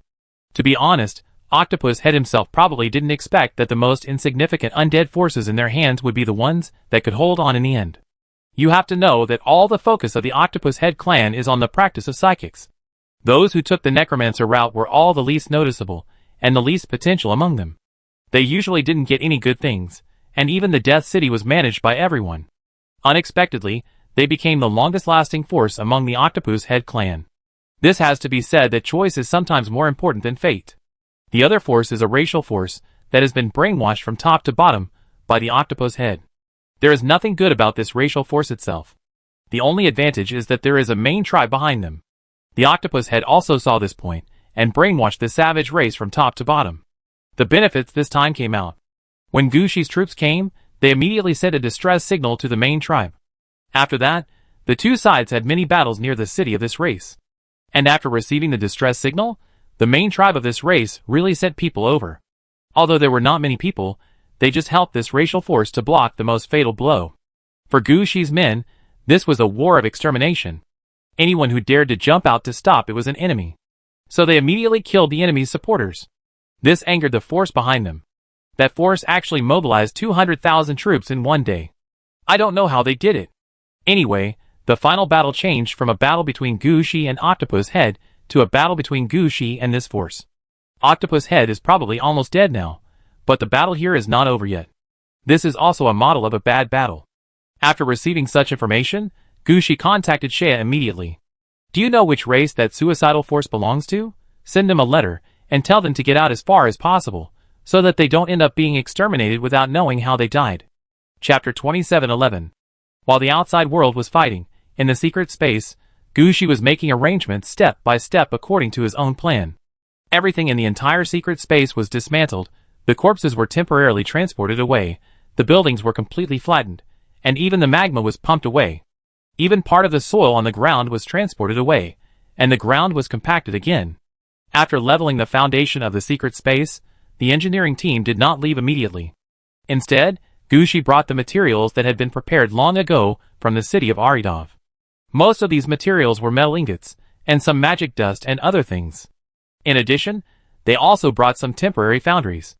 The Red Guard blacksmith, who originally wanted to go back to the city of Aridov with a big furnace, was left behind. He wanted to say something, but Gushi pointed at the Red Guard's Origin of the Undead and said, "Look, Origin of the Undead and Ninetailed have not left yet. What are you in such a hurry for?" The Red Guard's blacksmith muttered in his heart, they didn't leave. Wasn't it because they didn't want the quasi-red suits they had defeated, but the Red Guard's blacksmith was attracted by the big furnace. If he didn't follow them, what if the things were robbed by others? That would be a pity. But Gushi needed the Red Guard's blacksmith now. So many metal ingots, how long would it take to melt them with these small casting furnaces? He could only let the Red Guard's blacksmith handle it. So in the end, the Red Guard's blacksmith had to stay and work. The work of melting the metal ingots was the job of the Red Guard's blacksmith, and the work of arranging the magic circle was the job of Gushi and the Red Guard's Origin of the Undead. Although the Red Guard Undead Origin is now following the route of Death Text, he has not forgotten his main job at all.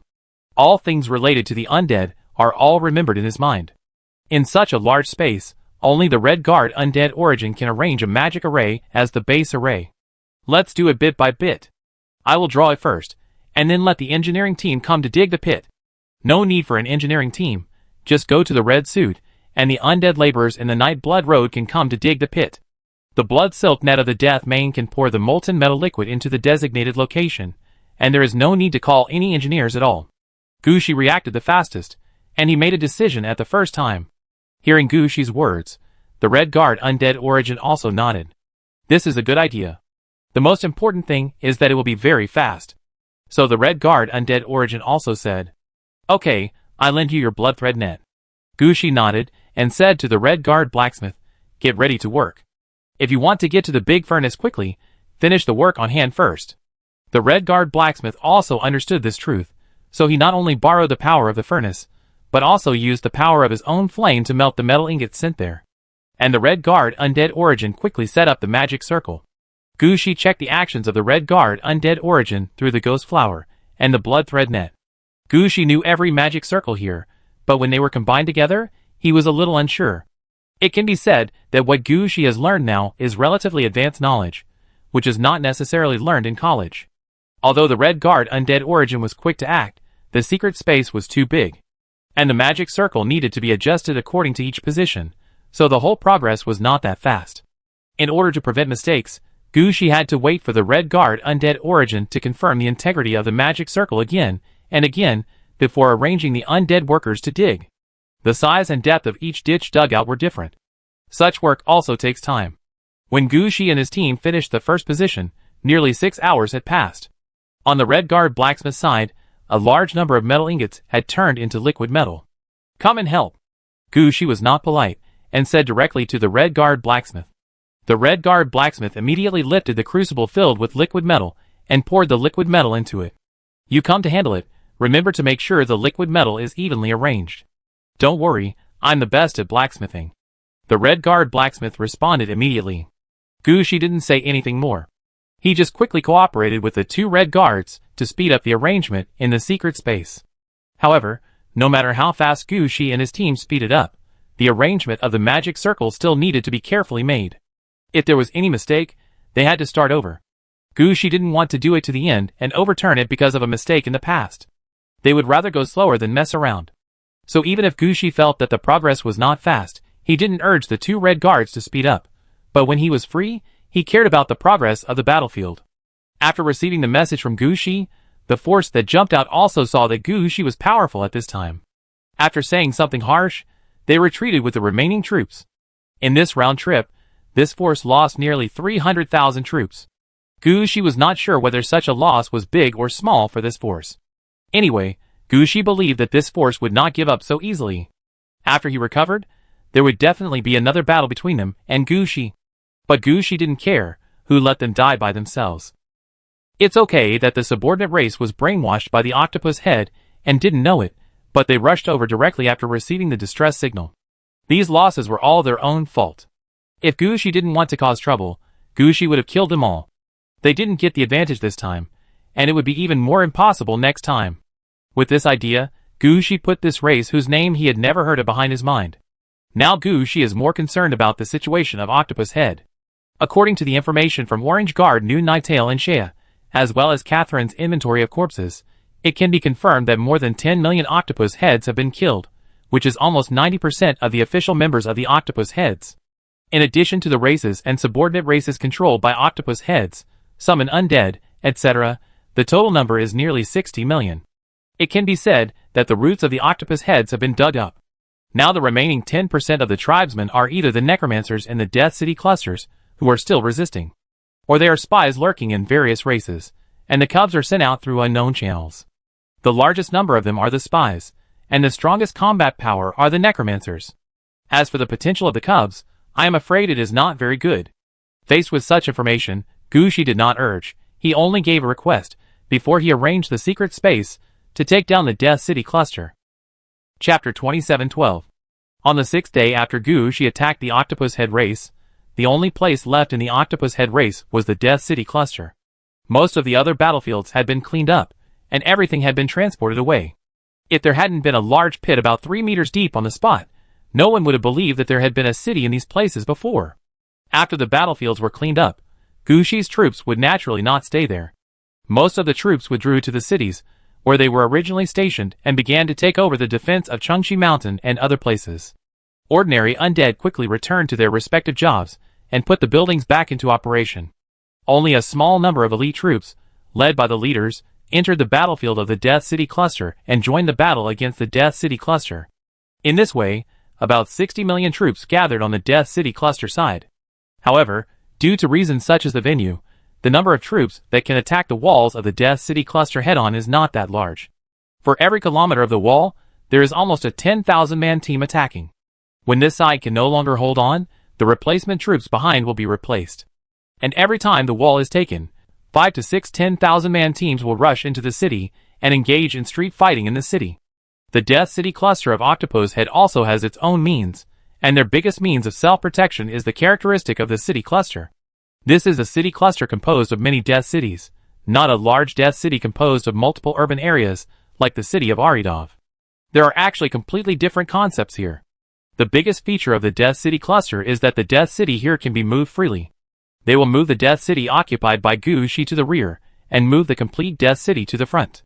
This will not only rebuild the defense system of the Death City cluster, but also send the troops in the Death City to the encirclement of the Death City cluster. The undead under Gu-shi did not know this situation at first, and were deceived into sending a lot of troops. Later, this matter was passed to Princess Anna, and Princess Anna made a decision immediately. Don't you want to move the Death City to the rear? Then the number of undead troops entering the Death City will be more each time. It doesn't need to be much more, as long as it can withstand the encirclement of the Death City cluster. At most, the siege will be turned into a defense battle, and then a street battle. Gu-shi has a total force of 60 million people. If it doesn't work, Gu-shi can mobilize more troops. There is no need to worry that so many of his troops will be swallowed up by the enemy. At most, they would just take down the cities one by one. Although the Death City cluster is relatively large, Gu-shi had fought against the cities in the Death City cluster before. At that time, Gu-shi only had 10,000 or 20,000 troops, and it took some effort to take it down. Now, with 50,000 or 60,000 troops entering the city, it is not a problem to defend their spoils. When Princess Anna arranged such a tactic, her only worry was that the enemy would use necromancy to quickly replenish troops. But the necromancers on Octopus Head's side did not think so. Instead, they wanted to control the leaders or heroes who were dragged into the encirclement of the Death City cluster through mind control. In their minds, they could control the undead troops entering the city.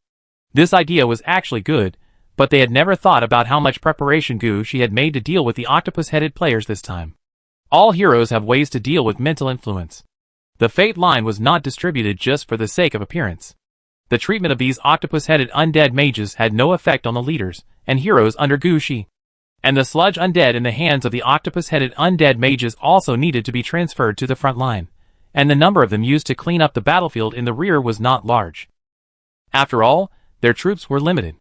If all the sludge undead were sent to the back, and there was no one to defend the front line, then what was the point of putting those death cities in the front? Isn't it occupied by someone? So there was not much they could do. At most, they could control the undead under Gu-shi's command, and the weaker octopus-headed undead mages would go over to deal with it. Of course, they also thought about using mind control plus skills such as the Lord of Death to subdue Gu-shi's men. But they failed after trying many times. Instead, the undead under Gu-shi fought their way out and almost reached the core of the Death City. In the end, they were beaten back by the undead from the Death City cluster. For a while, the octopus-headed necromancer was also considering whether his approach was correct. At this time, Moore brought the undead dragon troops from the Aridos city. This time, Moore brought all the undead dragon troops under Gu-shi. There are even demigod-level undead dragon troops, the Ghost Dragon Squad.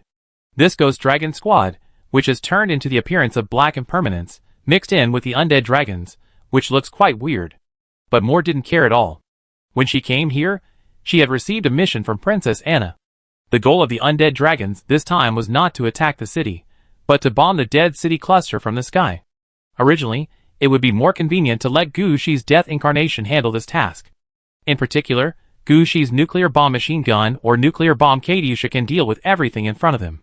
But Gu-shi is now making the final adjustments to the magic circle in the secret space, and he needs to refill the secret space next, so he has no time to come. And the other flying troops do not have enough combat power, or are not suitable for bombing, so they can only let the undead dragons come. Moore also knows that she needs to perform well at this time. After all, Gu-shi gave her too much freedom before, so how could she not be grateful to such a good leader? So all the undead dragons were gathered by Moore. Based on Moore's understanding of undead dragons, she quickly classified them. Each type of undead dragon had an arrangement for what to do. All the undead dragons, whether they were under Moore's command or not, were willing to obey Moore's orders.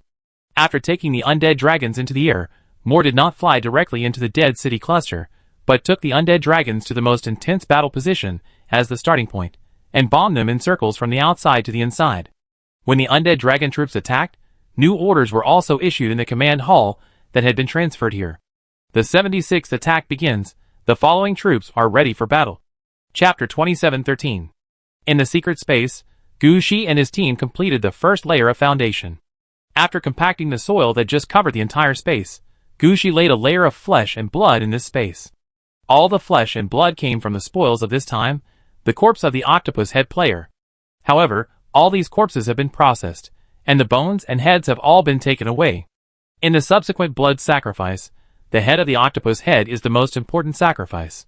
The blood sacrifice can be without the body and blood, but it cannot be without the head. As for the bones, they are Gu Shi's most important material. As long as the bones are pieced together to form a complete headless corpse, it is still within the range of Gu Shi's summoning technique. Even without flesh and blood, Gu Shi can still summon souls. It can be said that this arrangement has made full use of the effects of all the corpses here. Only Gu Shi can do such a thing. After laying this layer of flesh and blood, Gu Shi shook his head. It's a pity. I thought it could be spread 1 finger thick, but it's only this thick. It seems that we need to add some other things. Gu Shi muttered while ordering his men to bring some more things to increase the yin qi in this space. The things brought in included soil from Huangquan Road, rotten leaves from Poison Peach Mountain, and wall stones removed from the dead city cluster where the battle was going on. After these things were filled into the secret space, the ground in this space was obviously raised by about 3 inches. Feeling the obvious thickening of yin qi, Gu Shi nodded with satisfaction. Okay, put another layer of soil on it, remember to compact it all. Under Gu Shi's command, the undead laborers in the Knight's Blood Road acted quickly. They cooperated with each other well. There were a large number of undead laborers working in each area, and the progress of the project was visibly improved. Gu Shi looked at everything here, and was actually satisfied. At this time, he even wanted to go back and ask about the battle in the Death City cluster. Since the war began, daily battle reports and detailed battle conditions have been sent to Gu Shi. It's just that some details are not as intuitive as being directly on the scene. Now that Gu Shi is free, he naturally has to care about the details of the battle. What really attracted Gu Shi at this time was not the enemy's combat effectiveness, but the opponent's use of the Death City cluster. Gu Shi really didn't expect that Octopus Head, a race that takes the spiritual route, really learned the route of the undead mage, and could actually play with flowers. Gu Shi could tell what was going on with this tactic of constantly moving the Death City to serve as a defense line. This was the ability of the Death City to be deployed, but I didn't know how the Octopus Head Necromancers bypassed the deployment restrictions of the Death City and deployed not only the gates and walls, but also a Death City directly to the front line. This felt like an enlarged version of a dump truck. Yes, that's about it. In Gu Shi's eyes, the dump truck was a whole, and when it was deployed, the entire dump truck was naturally deployed together. Is the transformation of the Death City in front of us also based on this idea? Gu Shi's heart moved, as if he understood the operation of the octopus-headed necromancers. When Gu Shi fought with the octopus-headed necromancers, they could use some means to transfer the Death City from one necromancer to another. In other words, in the eyes of the octopus-headed necromancers, each Death City is an integral module. They are just temporarily placed in the Death City cluster, gathered together when needed, and dispersed to various locations when not needed. This is the correct way to use this kind of Death City. The current battle mode is just because the octopus-headed necromancers can't beat Gu Shi, so they concentrate on self-protection. Thinking of this, Gu Shi's eyes are getting brighter and brighter. This modular construction method of the Death City cluster is quite useful for Gu Shi, and Gu Shi can also understand it well. In Gu Shi's eyes, this is an enlarged version of a mud truck that cannot be moved and can only be deployed. That's right. Once Gu Shi figured it out, he also understood the solution to this Death City cluster. One method is naturally the one used by Princess Anna, who directly sent a large army to attack. No matter how many modular Death Cities you have, as long as you switch them out, she will arrange tens of thousands of people to attack. No matter how many Death Cities you have, can they be as many as the troops I have? Even though only tens of millions of people have gone there now, that is not my limit, but the limit of your field. If you expand the field, I will see if I can send hundreds of millions of troops. This kind of upright crushing game has already brought out the momentum of Princess Anna. If we continue to fight, victory is only a matter of time. The other way is for Gu Shi to go there personally, and deploy all the troops one by one into the opponent's Death City cluster through the city gate. The entire Death City cluster fights at the same time, which can disrupt the arrangement of the octopus head necromancers in the Death City cluster in a short time. At the same time, Gu Shi can also directly transform the Death City into his own when his men take down the Death City. Whether it is to attack the Death City at the same time or to swallow up the opponent's Death City one by one, this is a huge blow to the Death City cluster of the octopus head. It can be said that as long as Gu Shi takes action, the progress of the battle can be greatly improved. But the problem is that Gu Shi is not free now. He must deal with the arrangement here in the secret space. After all, in Gu Shi's mind, the focus has shifted. The octopus head only has these necromancers and spies left to support it. On the necromancer side, according to Princess Anna's tactics, I believe that most of the Death Cities can be taken down in a few days. At that time, the enemy will be concentrated in the core positions of the Death City. It can be said that their death has been confirmed. As for spies, all those who can be found will be dealt with by the 6 spy forces under Shea. If no one can be found, then wait for the Red Guard Undead Origin to clean it up with the death text. In fact, Gushi does not need to deal with both sides personally. He can focus his work on the blood sacrifice. After all, the blood sacrifice is the most important thing for Gushi. The head of the goddesses has only one last layer left. As long as it is unsealed, there will be exclusive red clothes available. Gushi can do whatever he wants, as many death cities as he wants. Even if he walks sideways on the human side in the real world, it will be no problem. How could Gushi not know which one is more important? Therefore, sticking to the handling of the secret space and grasping all the details is Gushi's current choice. Chapter 2714. The battle in the Death City cluster went very smoothly. After all, everyone has seen the enemy's tactics clearly. When there is enough combat power, all tactics are no longer tactics. The small tactics of the Octopus Head Necromancer's troops can only support a few days at most. On the 8th day of the war, many death cities in the Death City cluster fell completely under the control of Gushi's troops. And the number of Octopus Head Necromancers has also decreased again. According to the latest intelligence sent over, the number of Octopus Head Necromancers is less than 300 at most, but the spies are probably still about 4,000 to 5,000, plus the 3,000 cubs that may have escaped. This is the number of octopus heads left now. It can be said that this is the last population of Octopus Head. Looking at the intelligence sent over, Gushi turned his head and looked at the Red Guard Undead Origin. There are nearly 10,000 people. The number is within our estimation, so it is not too difficult. Moreover, the 10,000 worlds are still under our control for the time being. If we can use the 10,000 worlds, the success rate of this matter is very high. The Red Guardian, Origin of the Undead, answered directly. This is the third step of Gushi's plan to attack the Octopus Head, the final route out. Gushi also knows that it is impossible to find all of them without missing a single one, given the racial characteristics of the Octopus Head. Who knows where there is another Octopus Head hiding? If it was before, Gushi might have gone to the head of the goddesses, with a record of 90% annihilation of the race. But with the death text, the situation is different. The death text can directly wipe out the last bloodline of this race. When preparing for the war, Gushi and the Red Guard Undead Origin calculated the possibility of using the death word to directly wipe out the Octopus Head clan. However, because the Octopus Head clan has a large number of people, is highly hidden, and has telepathic communication, to wipe them out, all the octopus heads must be killed. This involves a lot of investment. Unless the entire human race in the real world is spreading the news that Gushi wiped out the Octopus Head clan. Otherwise, it is quite difficult to directly use the death word to clean up the Octopus Head clan. But after killing most of the Octopus Head players, it is not difficult to use the death word to finish it off. There is no need for all humans in the real world to spread the news that Gushi wiped out the Octopus Head clan at that time. It is enough as long as there are as many humans in Een City to spread this news. Not to mention, the Red Guard Undead Origin also got the 10,000 worlds, which can be used to send these news to the game world. People in the game world are not slow at all in spreading these news. It can be said that with the myriad worlds, Gushi and the Red Guardian Origin of the Undead can use the death words more efficiently. Now the number of octopus heads has fallen to the point where Gushi can use the death words, and Gushi doesn't want to drag it on any longer. Originally, he planned to wait for Princess Anna to kill all the Octopus Head Necromancers. Now Gushi won't wait any longer. Okay, you use the myriad worlds, and I contact Lu Yongcheng.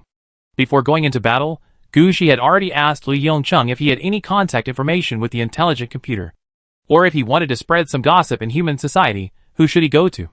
This question was really asked to the right person. Lu Yongcheng really knew these things. After all, Lu Yongcheng was quite close to Jinao before. He had connections with some red dress bosses, or their subordinates.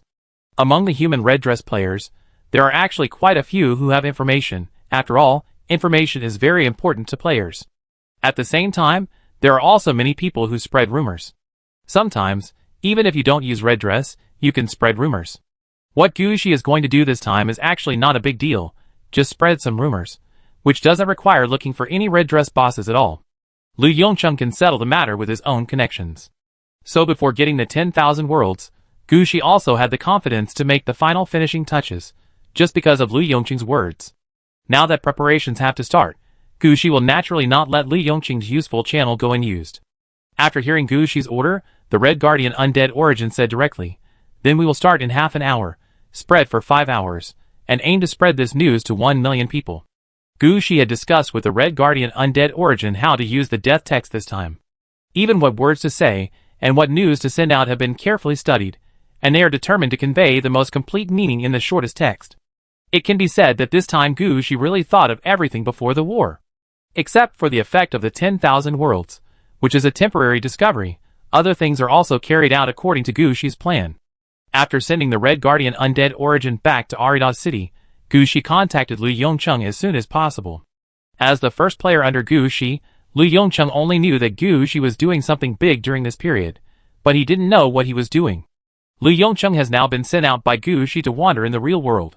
On the surface, he is trying to attract players who are willing to join Gu Shi, but both Gu Shi and Lu Yongcheng know that the players they attract are not trustworthy. Lu Yongcheng went out because there was probably something big going on in Jungle Port, and Gu Shi didn't want Lu Yongcheng to know. Lu Yongcheng was not surprised by this. After all, he has not yet gained Gu Shi's full trust.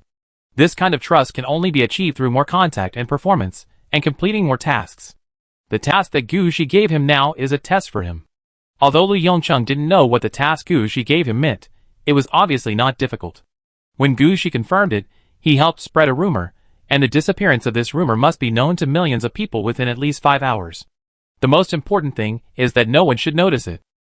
That is to say, you can't just put ads directly, and people who have heard the gossip must think that they have heard the news by accident. Although this kind of thing is a bit difficult, it is very simple to do with reasonable requirements. The most feared thing for staff like them is that there are no reasonable requirements, and they don't know what to do. So when Lu Yongcheng, who was drinking coffee in a certain star field, received the information from Gu Shi, he also put down the coffee in his hand, stood up, and walked towards the alley outside the coffee shop. When passing a trash can, Lu Yongcheng threw a note with a sentence on it. About 7 or 8 minutes later, a message was spread. "I heard that the one holding the double red suit has wiped out a clan." Chapter 2715. The news spread very quickly, and all the players in the real world believed it. After all, when the players are strong enough, they can easily wipe out the whole clan, not to mention that the one who wiped out the clan has 2 red clothes. But people are guessing who was beaten. You have to know that those who can be called a clan all have red clothes. Directly wipe out the whole clan. Does this mean that another red suit is on the market? This is big news. Although civilians don't know about the ban on the expansion of red clothes, most people know that there is only one double red suit on the human side, and all the others are single red suits. If a new red suit is really released, then this red suit must be open to the public and bound to the person you choose. Although they know that it is impossible for them to get it, who doesn't have a dream, so the news spread very quickly. Even if it was not pointed out that it was Gu Shi, and it was not stated that the one who was wiped out was Octopus Head, the effect of the death text was still effective. In Wanjie, the Red Guardian Origin of the Undead also sent out corresponding news, because the game worlds that Wanjie is now connected to are all game worlds controlled by Octopus Head players. So the news sent out to the outside world has become different, directly pointing out that Gu Shi killed Octopus Head and became the new owner of these game worlds. This news has a great connection with these game worlds, so in the shortest time, the news that Octopus Head was exterminated was successfully spread. In this way, the required transmission rate of the death text used by Gu Shi and others was reached. 5 hours later, the Red Guardian Origin of the Undead rushed back to the secret space. In the middle of the secret space, Gu Shi was sitting cross-legged. In front of Gu Shi, a strange text was used to write the message that had just been sent out. "You are back. Look, the death text is lit up. It has reached the standard for killing." Seeing the return of the Red Guard Undead Origin, Gu Shi also raised his head. This was the first time that Gu Shi used the death text to kill people. He needed the Red Guard Undead Origin to help him. "Okay, should we kill first, or kill and blood sacrifice together?" "Kill first. I have inquired about this matter. Blood sacrifice is to take human sacrifices for blood sacrifice, not to kill on the spot. As long as the killing is completed, the blood sacrifice will be performed uniformly. Then you can start." The Red Guard Undead Origin took a look at the preparations made by Gu Shi and finally nodded. And Gu Shi also smoothed the paper in front of him. The power of these death words can be used. However, Gu Shi did not kill the octopus head by pointing at it and saying a word like the Red Guard Undead Origin did. Gu Shi used another method. The text changed where his hand touched. All octopus heads of the Joshu tribe died within 1 minute. As the text changed, the originally bright text dimmed. Gushi contacted the last battlefield immediately. What's the situation? Outside the last battlefield, Lord Magic Mirror was commanding the battle in the command hall. When she received the message from Gushi, she responded immediately. The final attack is underway. The enemy is biting hard, but their troops are insufficient. A few more times, and we can do the final finishing. Hey, something seems wrong. The necromancer on the octopus head side has lost his mind, and their command system seems to be in chaos.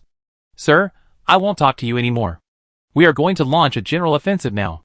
Give me another hour, and all the Death Cities can be taken down in 1 hour. After hearing what Lord Magic Mirror said, Gushi understood what was going on.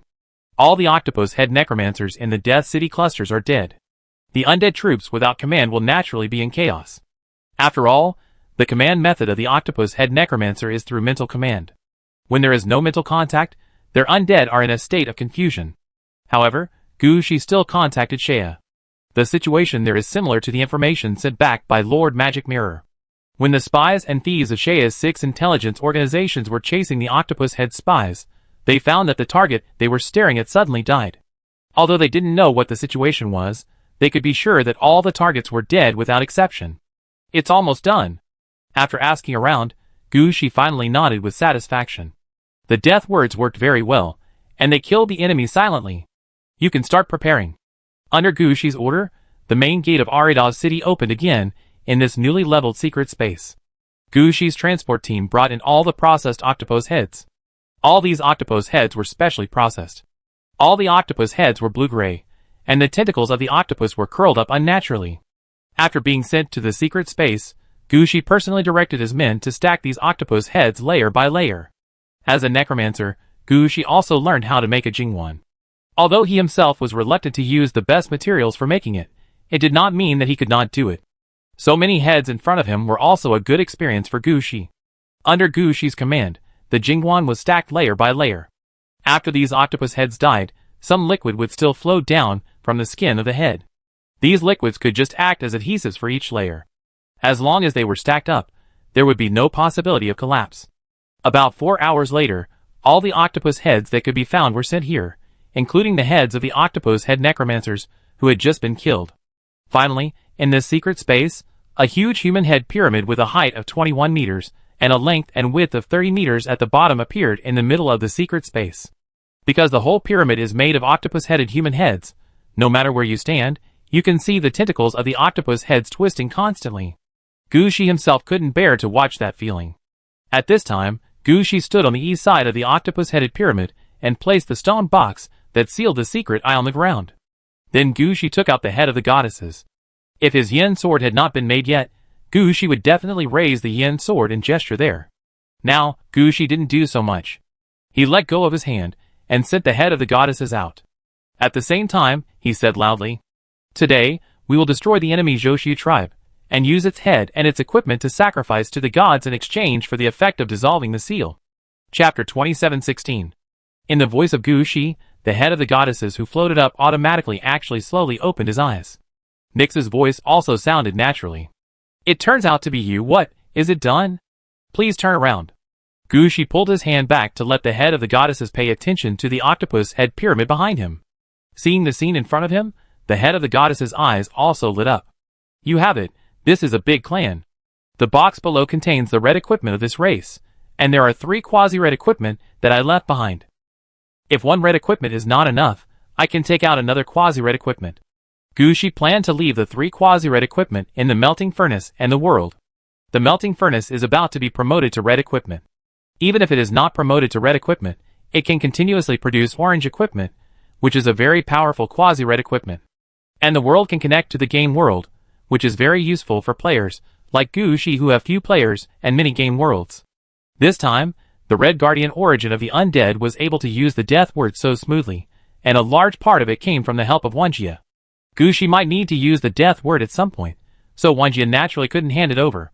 As for the mind amplifier, only the Orange Guardian New Ninetail would use it, but the Orange Guardian New Ninetail had her own way forward, so she really didn't need it. If the head of the goddesses didn't want it, she would eventually be sent to humans by Gushi in exchange for a good life. However, the head of the goddesses wasn't that picky. No need, a red outfit is enough. Without seeing any movement from the head of the goddesses, the box used to seal the secret I opened by itself. An eye, looks very interesting. Now we have determined that you want an exclusive, or at least a red suit for promotion, right? Yes, you have been talking about the lower limit. I really hope to get an exclusive directly. Gushi nodded in response. No way, we have to guarantee the bottom line, otherwise if we really fail, we really can't afford the compensation with the promotion energy we have. Nyx also laughed at this time. What she said was true. Whether she could create an exclusive red suit for Gushi depends on luck and hard work. They just grabbed a little promotion origin, and they couldn't bet all on it. They could only ensure that there would be no problem with the promotion red suit first, and then bet on other things. Gushi didn't ask if he could guarantee that he would get an exclusive if he threw the useless quasi-red suit to him. After all, Gushi also understood that if it was really possible to use quasi-red suits to brush exclusives, there wouldn't be so many quasi-red suits being nurtured in the world. At this time, Nyx said again, "You did it so cleanly that you just wiped out the whole race without leaving any species behind. This is normal. This race exists through spiritual connection. Leaving one is equivalent to leaving the inheritance of the entire civilization. They will come to trouble me again. I don't want to be killed by a race again after hundreds or thousands of years," Gushi said with a smile. "That's right. There are always some weird guys in the octopus head. You are unlucky this time. You met a weird race in the octopus head. It's okay. Anyway, the whole race has been wiped out." Gushi looked relaxed at this time. After all, after killing the octopus head, Gushi's fate was solved. This made Gushi feel much more relaxed. Yes, the clan has been exterminated, so don't think too much. Now let me confirm again, this time the red dress. Are you really going to cooperate with the pair of arms behind you? I see the silk thread on your waist. The mane of death is probably already red. Nyx finished speaking, and the two pairs of arms behind Gushi automatically floated forward. The four hands of death flew in front of the head of the goddesses. The mane of death is not suitable. This thing looks like a bowstring, but it has nothing to do with a bowstring. All the skills are to defend against long-range attacks. Well, I thought you were a shooter, brother, the head of the goddesses said, as he flew towards the direction of the octopus head pyramid. The hidden eye that had just been released from the stone box also flew up together. As for Gushi's hand of death, it flew back to Gushi's back. When it flew to the top of the octopus head pyramid, the head of the goddesses did not fall directly, but instead dropped the hidden eye that followed it onto the octopus head pyramid. As the hidden eye fell, Gushi noticed that the entire octopus head pyramid was dyed red. If Gushi had not needed to sacrifice to the head of the goddesses, Gushi suspected that the octopus head pyramid in front of him had already turned into a reinforced red equipment. Such a discovery made Gushi's eyes condense, and he did not expect that the unsealing of the head of the goddesses would cause such a big thing. At this moment, all the tentacles of the octopus head pyramid, which had been well built, stretched upwards. They were obviously dead, but these tentacles were still quite flexible. They seemed to be attracted by something, and wanted to keep climbing up. But Gushi and his team had the means to build the Jingwan, and no matter how these octopus-headed heads struggled, they had no chance of climbing up again. After the secret eye was completely integrated, the head of the goddesses chanted a strange spell at the top of the octopus-headed pyramid. When the head of the goddesses chanted the spell, Gushi always felt that something was wrong. It didn't sound like a spell, but rather like many women quarreling there for various reasons. The sound was quite chaotic and noisy. If it wasn't for the unsealing period, they might have fought directly. But Gushi could understand it. This was almost all the goddesses of the entire pantheon, and maybe more than that, including all the goddesses of the past, and even the past generations of this pantheon. They were sealed and suppressed before, and most of the goddesses fell into a deep sleep. They naturally didn't say anything.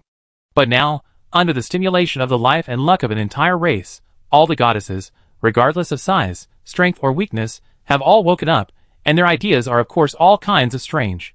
Some of these goddesses wanted to lead directly. Some still remembered Gushi's exclusive red outfit. Some wanted to keep more of the origin of advancement.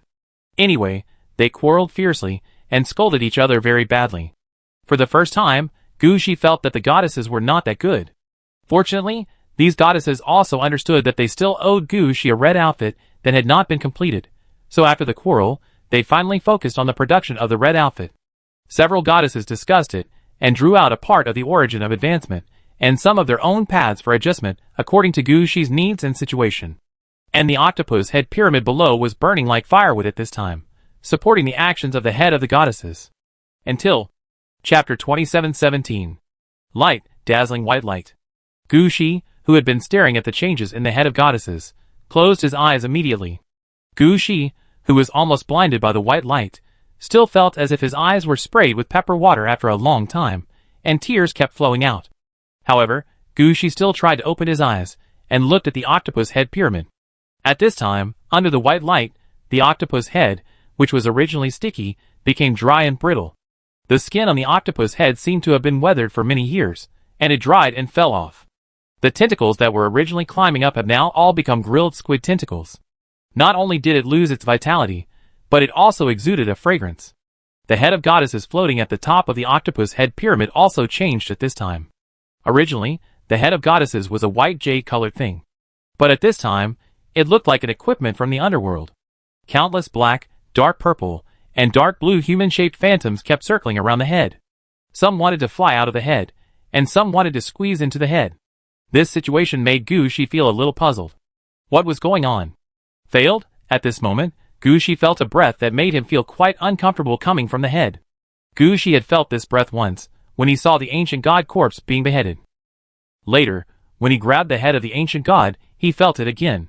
It was just that those two times were obviously very solid, and the breath in front of him was very weak, just like pouring water into oil. It looked more, but in fact, the essence was still a little bit lacking. It seems that this is the power of the origin of the promotion. But Gu Shi never thought that a red suit upgrade would lead to such a situation. Is the origin of promotion really worthless? Just when Gu Shi was confused, he heard the voice of Nyx. No matter what happens, don't resist. Gu Shi heard it, and before he understood what was happening, a white light rushed towards him. The death hand behind Gu Shi wanted to drag Gu Shi away at the first time. But Gu Shi immediately stopped all actions, just stood there stiffly, and endured the attack of the white light. Under this attack, Gu Shi only felt that his eyes were red, and for about 3 or 4 minutes, Gu Shi could hardly see anything. When Gu Shi could see, he found that the octopus head pyramid in front of him seemed to be poured with a layer of cement. Although it can still be seen that it is made of human heads, it has been covered with a thick layer of mud. At this time, Nyx's voice rang again. Are you awake? If you are, I will tell you about the current situation. We have discussed it just now. You are a necromancer, and I am optimistic about you, so I will give you a path of darkness, death, and sleep. Lil Moon has always thought that you are a shooter, and wants to give you a little of the hunting path. Victory thinks that you have defeated her once, which is very interesting, and is willing to give you a path. In the end, the eldest sister took away the power of those who were unwilling to contribute, and merged them into one path. All 4 paths have the guarantee of the origin of promotion. If you are willing, we will deal with it according to this idea. If you don't want to, then we can change again. After all, the queen of the underworld, the queen of the sea, the goddess of beauty, and the others are full of goodwill towards you. Gu Shi didn't ask why there was no road given by the queen of heaven. He could see that the queen of heaven was not among these goddesses. Gu Shi pondered for a while, and found that the route options given were also okay. At least these were the goodwill given to him by several goddesses. The current combination is probably the most favorable choice for him. And they must have considered the success rate, and the degree of coordination with the death hands behind Gu Shi. Although Gu Shi participated in a war of gods, he was not familiar with the goddesses himself, and he didn't know what kind of power each goddess had. Gu Shi believed that the roads in front of these goddesses must have been discussed, and were the most suitable for Gu Shi. If Gu Shi chose again, it would not be better than the route in front of him. So Gu Shi just hesitated for a moment, and made a quick decision. Okay, I am very grateful for your support and goodwill, and I am very satisfied with your arrangement. Okay, then let's get started. Remember, no matter what happens, don't dodge or resist. Any action you take may cause changes and failures. Nyx finally reminded Gu Shi. Then Gu Shi saw that darkness directly enveloped the entire octopus head pyramid. Then the earth shook, and bursts of victorious songs came from the darkness. In the songs, rays of moonlight kept falling on the octopus head pyramid. Such a strange sight surprised Gu Shi. At this time, Gu Shi was a little confused. Are the goddesses trying so hard to unblock him, or to prepare a special red outfit for him? But soon, this change slowly stopped. Gu Shi felt that the octopus head pyramid in front of him seemed to be seriously affected. Countless dark red things, like moss, were growing on the octopus head pyramid. From a distance, it looked like a dark red pyramid, and it had no connection with any human head Jingwan. Then the head of the goddesses also fell to the top of the pyramid. At this time, Gushi noticed that as the heads of the goddesses fell, some cracks appeared on the face that was originally like white jade. The previous source of advancement also began to turn into balls of light and squeezed out from the cracks. Every time a ball of light was squeezed out, a goddess figure would appear in the sky. Some of these goddesses looked like humans, and some didn't look like humans at all. But no matter what they were, after they appeared, they would nod to Gushi and express their gratitude before disappearing in the sky. As more and more goddesses flew out of the head of goddesses, the face of the head of goddesses broke faster and faster. Soon, only a white jade skull was left of the head of goddesses.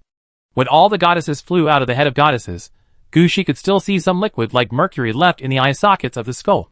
For some reason, Gushi felt at the first moment that these liquids were the source of advancement. And the last few goddesses raised their hands and injected something into the skull. Then a red light fell on the skull, and Gushi also felt that something seemed to grow behind him. Gushi remembered what Nick said. No matter what happened, he did not move. Until a ding sound came to his ears. Complete the war of genocide, and use all the spoils of this war for sacrifice. The head of goddesses, fifth seal, has reached the standard for lifting the seal, and the seal is officially lifted. The fifth seal of the head of goddesses is unlocked, and you are rewarded with the head of goddesses? Red. Note, you and the Queen of Heaven will become mortal enemies. Chapter 27:18. As the information in front of him prompted, the head of the goddesses, which was only a skull, was quickly covered with red light. The flesh and blood that the goddesses had taken away before was put back together. However, this time, the head of the goddesses no longer had the traces left by Gushi when he first unsealed it. The head of the goddesses filled with flesh and blood was no longer a jade-like human head, but a real human head. The skin on the head was white and rosy, and it looked full of vitality. The eyes were bright and shiny, and you could tell at a glance that they were not dead fish eyes. The lips were rosy and shiny, not the kind of bloodless existence. The facial muscles were not rigid, but could make various different expressions. The long black hair was hanging down, and it would sway gently with the wind. It can be seen that if there was nothing under the neck of this head, some people would be willing to believe that it was a living person. But this was not what attracted Gushi's attention. What really attracted Gushi's attention was that there were 4 halos of different materials behind the head. These 4 halos were all centered on the head, forming an irregular concentric circle, and the outermost one was even about 1 meter in diameter. Gushi took a closer look and found that the halos were gray-white marble pillars from the inside to the outside, and there were many lit white candles on the pillars. There were many moonlight-colored metal bows forming a circle, some of which had transparent little owls or cheetahs standing on their arms, some of which had arrows with different arrowheads, and some of which were dripping with dew. A circle made of golden laurel leaves, under which were hung broken battle flags, broken weapons, and different metal fragments. A pure black halo and a thick black fog were spreading outward, affecting everyone's sight. Looking at the head of the goddesses in front of him, Gushi's eyes were straight. He really didn't expect that the goddesses would give him such a big surprise. I think this is the red equipment he wants to get, and the 4 halos floating behind the head are the different paths given by the goddesses. At this time, Nix's voice rang out. It's done. You are lucky. There is one exclusive one, and the rest are all promotions. Finally, your opportunity was not wasted. I hope I will have the opportunity to see you again in the future. Remember not to appear in front of the Queen of Heaven. With your current strength, you will definitely die as soon as you appear. Gushi wanted to ask another question. Unexpectedly, Nick said another sentence in his ear.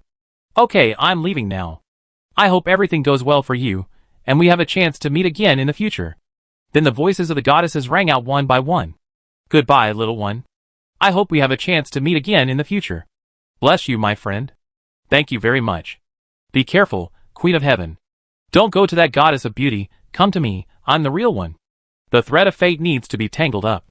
After the words of blessing and thanks fell one by one, Gushi also felt the departure of these goddesses. Until the last goddess disappeared, the head of the goddesses flew to Gushi. Gushi reached out and gently touched the head of the goddesses, and a prompt sounded.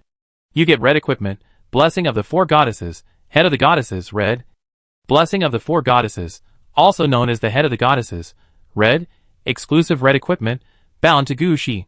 After equipping, open the blessing of the goddesses, automatically obtain a goddess blessing effect every hour. Blessing effect is random. Equipment requirements, unlock the 5 seals of the head of the goddesses. Exclusive Route 1, Holy Moonlight, active skill, can raise the moonlight exclusive to the player into the sky. Under the moonlight, The combat effectiveness of all troops will be strengthened. At the same time, the moonlight can also be controlled by the player and become different effects. Route skills: Moonlight Infusion, Moonlight Undead, Moonlight Incarnation, Moonlight City, Moonlight Strengthening. Promotion Route 1. Victory Condensation Passive Skill. All the player's subordinates will be affected by this passive skill. As long as victory is gathered in battle, the player's subordinates will be blessed from the battle flag. Start with weapons and equipment, and finally attack skills. You can keep strengthening as long as you win. Route skills: Banner of Eternal Victory, Sword of Victory, Forbidden Skills of the Goddess. Promotion Route 2. Blood Road of Night, Passive Skill. All the player's subordinates will be affected by this passive skill. Players strengthen their troops in the dark. As long as they are in the dark, the strengthening will always exist and increase. Route skills: Shroud of Night, Heavy Armor of Night, Wind of Night, Blood of Night. Promotion Route 3. Pantheon, a domain route. The power of the earth forms an exclusive pantheon space. The goddesses killed or conquered by the player will be sealed in the pantheon and become the guards or gods in the pantheon. Route skills: Seal of Gods, Guard of Gods, Borrowing Divine Power, Sacred Throne. Special 1. After binding the equipment, Blood Road of Night has been selected as Binding Protection. All those who want to crack the blessing of the 4 goddesses will be attacked by the night. If the blessing of the 4 goddesses is forcibly cracked, the whole world, planet or game world, will fall into darkness, and all life will die in deep sleep. Special 2. After binding the equipment, choose Holy Moonlight as the main battle route, and the growth progress of Holy Moonlight can be increased by 150% compared to other routes. Special 3. After binding the equipment, victory begins to condense into a battle aura, and the other 3 battle auras will be opened after the user's level is increased. Special 4. This is an exclusive red suit. The power of the red suit cannot be borrowed to others, and the number of times the red suit can be used cannot be separated. Dual red suit resonance: None, locked as the Hand of Death, must wait until the Hand of Death is upgraded to the red suit to resonate. Description 1. A super powerful artifact made by many goddesses, unlocked in this red suit. Before, no one would have thought that the red suit would be so powerful. Explanation 2. 1 exclusive 3-level promotion skills, barely reaching the edge of exclusive red suit, but still far from the real powerful exclusive. Explanation 3. Don't just focus on the information of the road, these roads are stronger than you think. After reading all the attributes of the head of the goddesses, Gu Shi's first feeling was that the power of the exclusive red suit seemed to be not as good as the ordinary red suit. But after a closer look, Gu Shi found that the situation was not like this. The attribute description is just an attribute description. The real power of the exclusive red suit lies in the places that have not been introduced. If you only look at these attributes, you may not feel anything, but when you really use them, you will find that the value of the exclusive red suit is equivalent to 6 to 7 times that of the ordinary red suit. Not to mention the others, just the Victory Cohesion and the Night Blood Road are not as simple as you see. Chapter 27:19. Let's not talk about the skills of Holy Moonlight and the Pantheon that look awesome, which are exclusive to Gu Shi. Even the Victory Condensation and Blood Road of Dark Night that Gu Shi saw wasted at a glance are not as simple as they appear. Let's not talk about the others. Let's talk about the simplest one. These 2 passive skills are for all of Gu Shi's subordinates. In other words, whether they are summoned by Gu Shi, deceived by the Lord of Death, converted by Double Death or the Night Blood Road, or even trained by various buildings in the Death City, they have walked the Yellow Spring Road. As long as they are Gu Shi's subordinates, one by one, even the small insects in the swarm of bone-eating locusts can be affected by these 2 roads. No matter where Gu Shi is, and where his undead are, as long as they are Gu Shi's subordinates, they can all be blessed. This is better than the ordinary red suit that can only be blessed on the battlefield.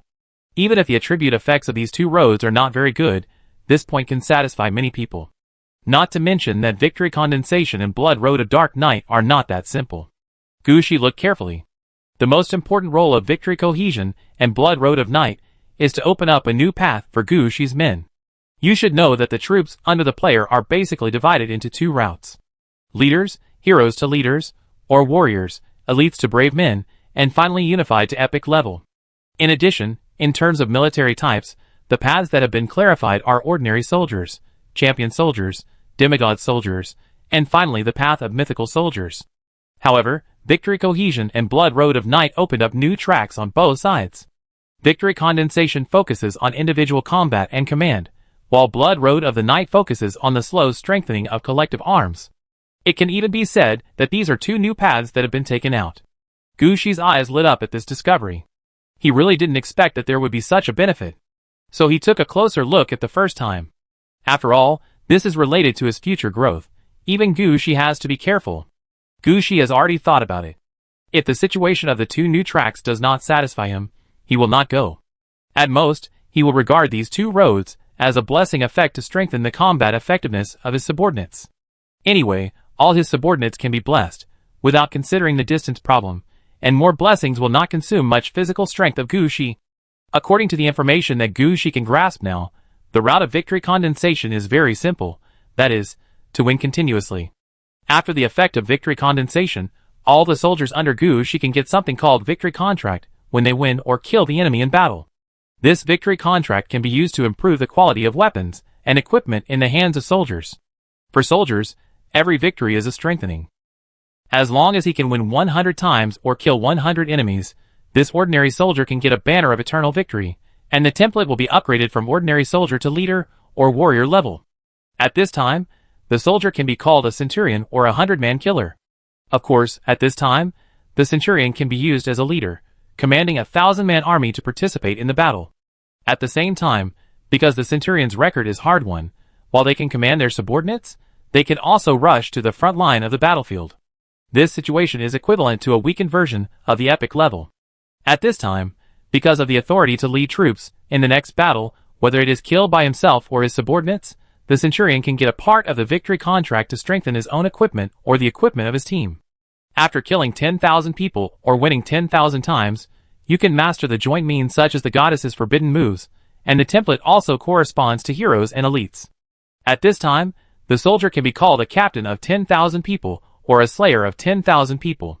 Of course, there's a kind of powerful person here, that is, he kills 10,000 people alone, and the benefits obtained are definitely much stronger than commanding troops to kill 10,000 people. These are details, and do not affect the growth of soldiers through victory. The next road is the 100,000 level.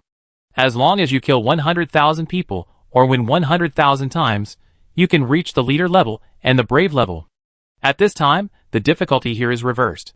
It is easy to kill by force, but it is difficult to command a large battle on the battlefield, and winning a battle on the battlefield can only be regarded as a victory, so more people are more willing to kill by themselves. But no matter how you get it, reaching this level is equivalent to the leader level, with all the command capabilities, leader panels and formations that should be there. At the same time, his combat effectiveness will be improved in battles and reinforcements, and at this time the soldier can be called a general. The next level is the epic level, because this road itself is the leader and warrior route moving forward together. So when you reach the epic level, there will be no situation where the two roads are stuck when you advance to the epic level, like the leader and warrior routes. As long as you kill enemies, or win 1,000,000 times, you can immediately advance to this level. This level will be called Admiral or Overlord. You can even go further, unlike the epic level, which can only reach the epic level.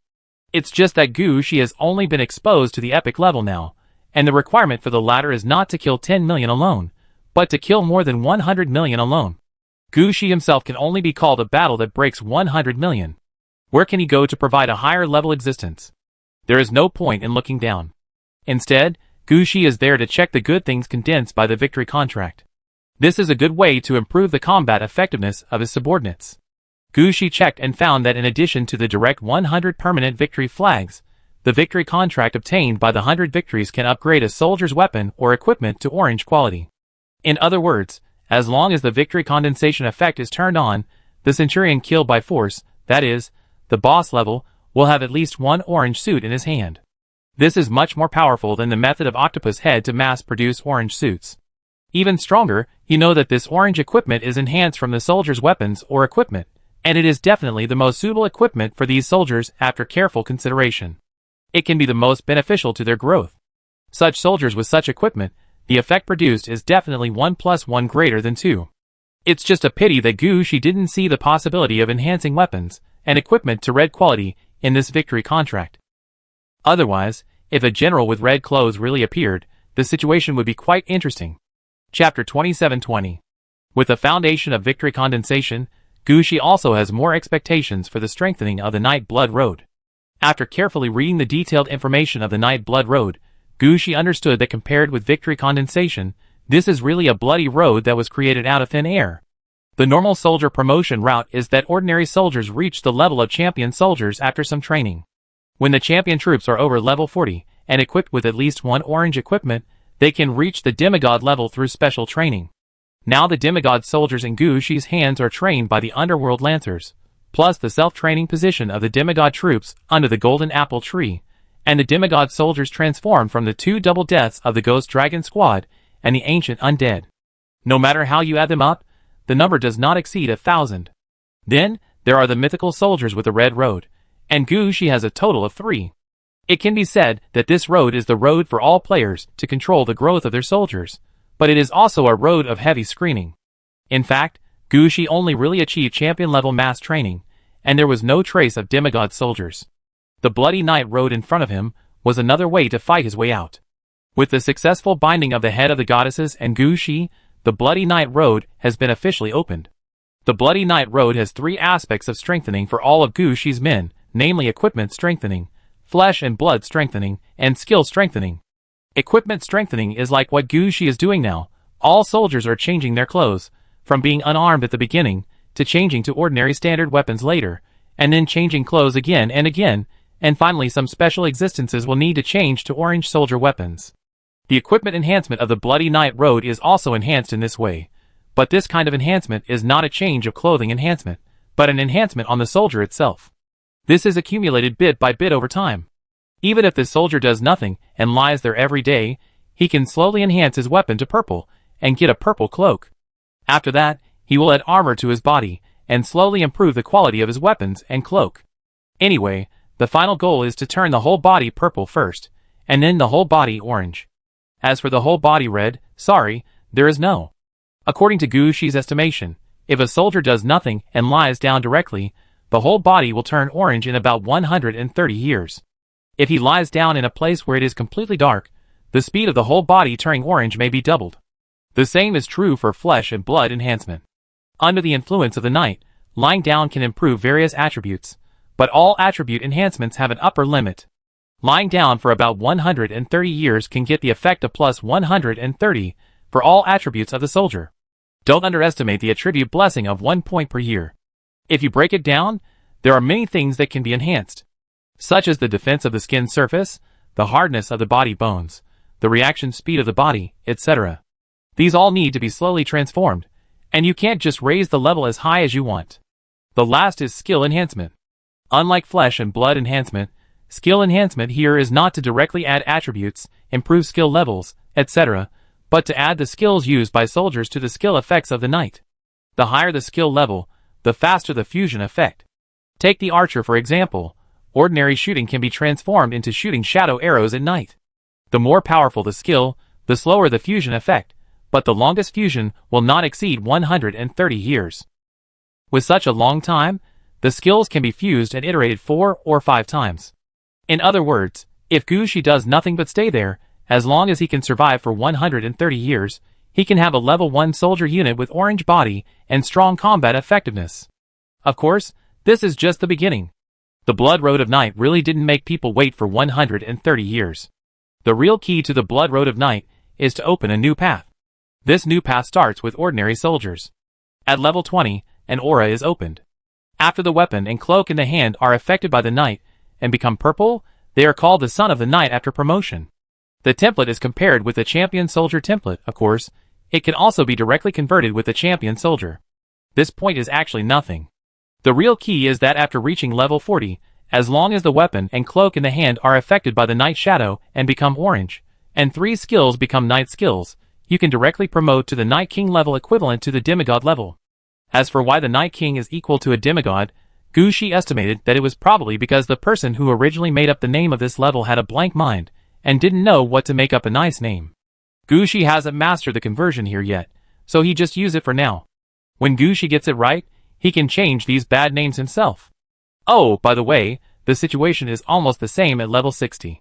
There, you need to wear orange clothes affected by the night, and level 60, and you can directly advance to the Night God level equivalent to the mythical level. It can be understood that if Gushi is given 130 years, All of his undead troops at level 60, or even those at level 45, can become mythical beings. This does not require the blessing of the Red Road, and can be directly upgraded.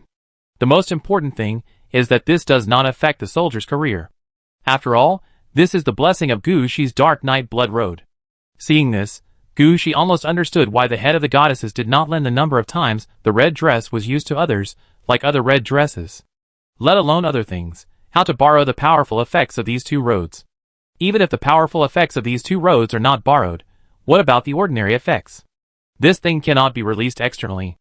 After understanding the benefits of these two promotion roads, Gu Shi has understood that even without the exclusive road of the sacred moonlight, the head of the goddesses can be regarded as the best among the promotion red clothes. If this effect is not applied to Gu Shi, but to all human beings, how much will it strengthen human beings? Just think about it. As a player, as long as you don't commit suicide, who can live less than 130 years? 130 years of full orange, don't you want it? It's just a pity that now the head of the goddesses is Gu Shi's exclusive red outfit, and no one except Gu Shi can use it. And the two roads are affected by Gu Shi's subordinates, that is, the undead part, and others, even his vassal races, are not affected. Not to mention that Gu Shi generously provides benefits to humans. It can be said that these two huge benefits can only fall into the hands of Gu Shi's undead. Others have nothing to do with it. Chapter 2721. Compared to Victory Condensation and Night Blood Road, which require more understanding, the other two roads are powerful in the literal sense. When Gu Shi did not understand Victory Condensation and Night Blood Road at the beginning, all his attention was actually on the Temple of the Gods. In Gu Shi's feeling at that time, the Temple of the Gods might be the best harvest this time. It was not until he read the detailed information of Victory Condensation and Night Blood Road and understood the characteristics of these two roads that Gu Shi realized that after the promotion level, every road of the red suit was quite useful. There is no such thing as a useless skill. After determining the role of Victory Condensation and Night Blood Road, Gu Shi became more curious about the road of the Temple of the Gods. He checked carefully and found that unlike Victory Condensation and Night Blood Road, the Temple of the Gods is a real road. Other domain skills may have a larger range, but the Temple of the Gods really gives you a temple in the void. Of course, at the beginning, the Temple of the Gods only had one road leading to the void, and there was also a not-so-large void platform. Everything else needs to be built by Gu Shi himself. Because the Pantheon is a red equipment road, Gu Shi can go there himself, but his subordinates cannot. At most, he can open a Night Blood Road in the Pantheon to let the undead laborers come out to work. As for the Gate of the Death City, there is no way to open it. In addition, because the Pantheon originated from the head of the goddesses, the gods accommodated here will be mainly goddesses. And there are several different ways of so-called accommodation here. The first is to defeat or kill directly. At that time, Gu Shi only needs to send the things offered by the defeated goddess, or the head of the killed goddess to the Pantheon, and there will be an extra position for this goddess in the Pantheon. The second is to surrender automatically, that is, those who like Gu Shi or think that Gu Shi is stronger and voluntarily join Gu Shi. In addition to bringing the goddess's token into the Pantheon, this kind of person can also bring the goddess's real person into the Pantheon. The third type is Gu Shi's subordinates, who are promoted to gods. As long as they are female, they will automatically have a position in the Pantheon. As for men, if Gu Shi can get ahead of all male gods to unseal, build another Pantheon, and merge the two Pantheons together, then he can automatically accommodate male gods. Looking at this situation, Gu Shi can only say one thing: I don't want to either. Of course, not all goddesses have the status of goddesses after joining the Pantheon. There are also many categories of goddesses here. Among the goddesses, there are true goddesses like the goddess of beauty. There are also super goddesses like the Queen of Heaven who want to impact the ancient gods, and there are also goddesses who rule a region in the game. In addition, there are goddesses with different levels, and goddesses whose levels are not as strong as their reputations. Going down, sometimes there are some goddesses in the campus, but are such goddesses really useful? This is something no one knows. So after entering the Pantheon, the goddesses are also divided into different levels. From the weakest decoration, to the temple maid, the temple guard, to the goddess, and finally to the main god level. The roles that can be played here are also different. Decorations are simply building materials. Every time a goddess enters the Pantheon, no matter how poor she is, the Pantheon will give her a few bricks as a place to stay. With more goddesses, the Pantheon will naturally become larger. At that time, some useless goddess heads or tokens of offering will be placed in the Pantheon as decorations on the walls, and the empty space will naturally be the public land of the Pantheon. At the same time, These goddesses who were killed or only had tokens left, their roles in the pantheon are more than that. They can become the source of energy for the pantheon in the void. As for the others, Gushi can borrow some of their power, and there is nothing else. After that, there are temple maids and temple guards. These two are of the same level, but one is stronger in housekeeping, and the other is stronger in combat. Temple maids are mainly responsible for various tasks inside the temple, and do not participate in Gushi's battles. The temple guards are different. In addition to guarding the temple at ordinary times, Gushi can mobilize them when he needs them. However, the level of temple guards has not exceeded the imagination of normal people. Their combat power is about the level of the original goddess.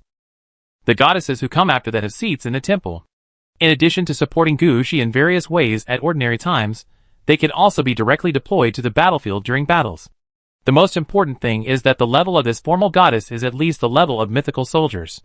The stronger ones are a bit like the little goddesses in the War of Gods, who snatched and mastered the very strong red road from the big goddess. The next level of the main god is the formal powerful goddess, who came to help Gushi. At that time, at least the big goddess with red clothes came out. It can be said that if Gushi runs another god war now, his pantheon can be opened. Of course, now is not the time to talk about this. When Gushi was checking the information here, he didn't even have time to go to the pantheon. Now for Gushi, it is just to understand the situation of the pantheon first, where the pantheon is, how to get there, and how to arrange it in the future. Then he has to wait for Gushi to go there to see before making arrangements. Now Gushi's attention is still shifted from the pantheon to his exclusive road, the Holy Moonlight. At this time, Gushi also had to consider whether he really took the wrong road. Death half-jokingly gave him a death mane. Now the exclusive road here for the exclusive red suit also feels a little biased towards the shooter. With this idea, Gushi finally set his sights on the Holy Moonlight. Whether it is the wrong road or not, whether he likes it or not, Gushi must study this skill clearly. After all, this is an exclusive skill, a skill that belongs to Gushi himself. If this is not studied clearly, Gushi's control over the head of the goddesses will be greatly reduced. By then, even if the other three paths have reached their limits, there is no way to take a stronger step. So no matter what, the Holy Moonlight is the most critical thing. Gushi emptied his mind, threw away all the ideas of the previous three paths, and carefully checked the information of the Holy Moonlight. The more he checked, the more Gushi felt that he really underestimated the Holy Moonlight. He thought of the Holy Moonlight as a shooting skill at the beginning, which was completely wrong. The Holy Moonlight is an imaginative attack method. Just like now. Chapter 2722. Looking at the death incarnation in front of him, which was silver and made entirely of moonlight, Gushi's eyes became brighter and brighter. Then Gushi kept pointing his finger, 1, 2, 3. The main gates of the Death City quickly appeared in front of Gushi. However, among these main gates, only one is the real main gate of the Death City, and the others are all transformed by silver moonlight. Regardless of whether these main gates are real or fake, all the main gates can be used. Gushi's men can return to Aladovi City through any main gate. With this, Gushi's moves have obviously become much faster. Gushi tried all kinds of skills belonging to Gushi. Later, Gushi found that except for the red outfit skills, all other skills can be simulated by moonlight. Some low-level skills, or skills that Gushi has not practiced so much, can even be much more powerful under the effect of the sacred moonlight. And this is only the first way to use the sacred moonlight. According to Gushi's normal thinking, this moonlight should be able to simulate a Death City. In other words, Gushi can directly launch the entire Death City like the Death City cluster of the octopus head. And the Death City launched is not a real Death City, but a phantom of a Death City. No wonder when I checked it before, there were explanations such as Moonlight Incarnation and Moonlight City in this road skill. This is already writing the solution on the paper. However, Gushi instinctively felt that the sacred moonlight was not that simple. But what is not simple? With Gushi's current eyesight, he can't think of it for the time being. He knew in his heart that he would have to work hard for a while in the Holy Moonlight. Fortunately, Gushi spent more than half of his time studying. Gushi was really not afraid of learning and practicing. He just wrote down the situation in front of him, and then looked at the head of the goddesses floating in front of him. Seeing Gushi staring at him, the head of the goddesses actually smiled at Gushi. This surprised Gushi. Gushi thought that the head of the goddesses was wise, so he asked, "Why is my exclusive path the Holy Moonlight?" But the head of the goddesses did not respond, and just smiled there. After asking twice, Gushi realized that this thing was neither alive nor dead. It did not have its own consciousness and wisdom. It also did not have its own memory. But now it was interesting. Gushi found that he could actually integrate his consciousness into the head of the goddesses. If Gushi didn't mind changing his face to a woman's, he could even take off his head and put the head of goddesses on it. Of course, this was just a joke. Gushi didn't have such a habit. After understanding the performance of the head of goddesses, the two pairs of death hands behind Gushi took the initiative to fly out and fly under the head of goddesses. Now this pair of death hands is like the arms of the head of goddesses, and it looked so normal. Gushi also understood that this was because the head of goddesses had a connection with the death hands. Although the death hands had not yet been upgraded to the red quality, the connection between them had already existed. The head of goddesses and the hand of death have been connected. This is clearly a reminder to Gushi to quickly complete the upgrade and strengthening of the hand of death. Gushi sighed in his heart. It's not that he doesn't want to, but there are still many things that have not been done. However, this time with the Death City cluster of the octopus head, I believe that the last pair of hands of death is not far away. After the hand of death was connected with the head of goddesses, the head of goddesses took the initiative to float behind Gushi. Perhaps for the convenience of observation, the final position of the head of goddesses was almost a little above Gushi's head. In addition, the 4-layer aperture with a diameter of 1 meter of the head of goddesses itself directly dragged Gushi's height to about 2 meters and 5. It looked like Gushi carried half of the murals of the classroom on his back, and the whole feeling was full of mystery. Gushi didn't care much about this. Anyway, he already had 2 pairs of arms, so what's wrong with having one more head? And driving the head of goddesses, there are many things to see. No matter what, the eyes of the head of goddesses are also the eyes of the goddesses. Gushi worked so hard to unlock it before, and all the things he used were filled in it. Although everything has been wiped out now, many origins and instincts have been left behind. There are places where you can see the fate line, the direction of the sun, and the traces of death. The main feature is a variety of uses. The most important thing is that Gushi discovered that the head of goddesses is nothing if it is put away, but it can be equipped when it is placed outside. Moreover, the head of the goddesses has only one head, but it has more than one equipment slot. Let's talk about the human head first. The top of the head or hair, one eye and one ear, plus a necklace, these are the 4 standard equipment slots. If you don't mind being ugly, you can get a nose ring on your nose, a tongue stud on your tongue, or even all 40 teeth can be replaced with equipment. But that would be too strange, and Gushi doesn't intend to go that far. But Gushi will definitely not let go of the 4 serious equipment slots. In addition, the 4 apertures behind the head of the goddesses can also be strengthened. The innermost layer of the aperture belonging to the temple of the gods only needs to be placed with white candles made according to the standard. The second layer of the aperture of the sacred moonlight needs to collect the dew condensed under the moonlight. The third layer of the aperture of victory condensation requires the subordinates to offer various spoils of war. The outermost layer of the aperture of the bloody road at night needs to extract some things from the night and the enemy's sleep. As long as Gushi adds the corresponding materials to the 4 layers of apertures and practices and masters these road skills seriously, I believe that one day, these 4 layers of apertures will upgrade the head of the goddesses, and push the head of the goddesses to the real exclusive red suit. Now for Gushi, this is just the entry-level exclusive red suit.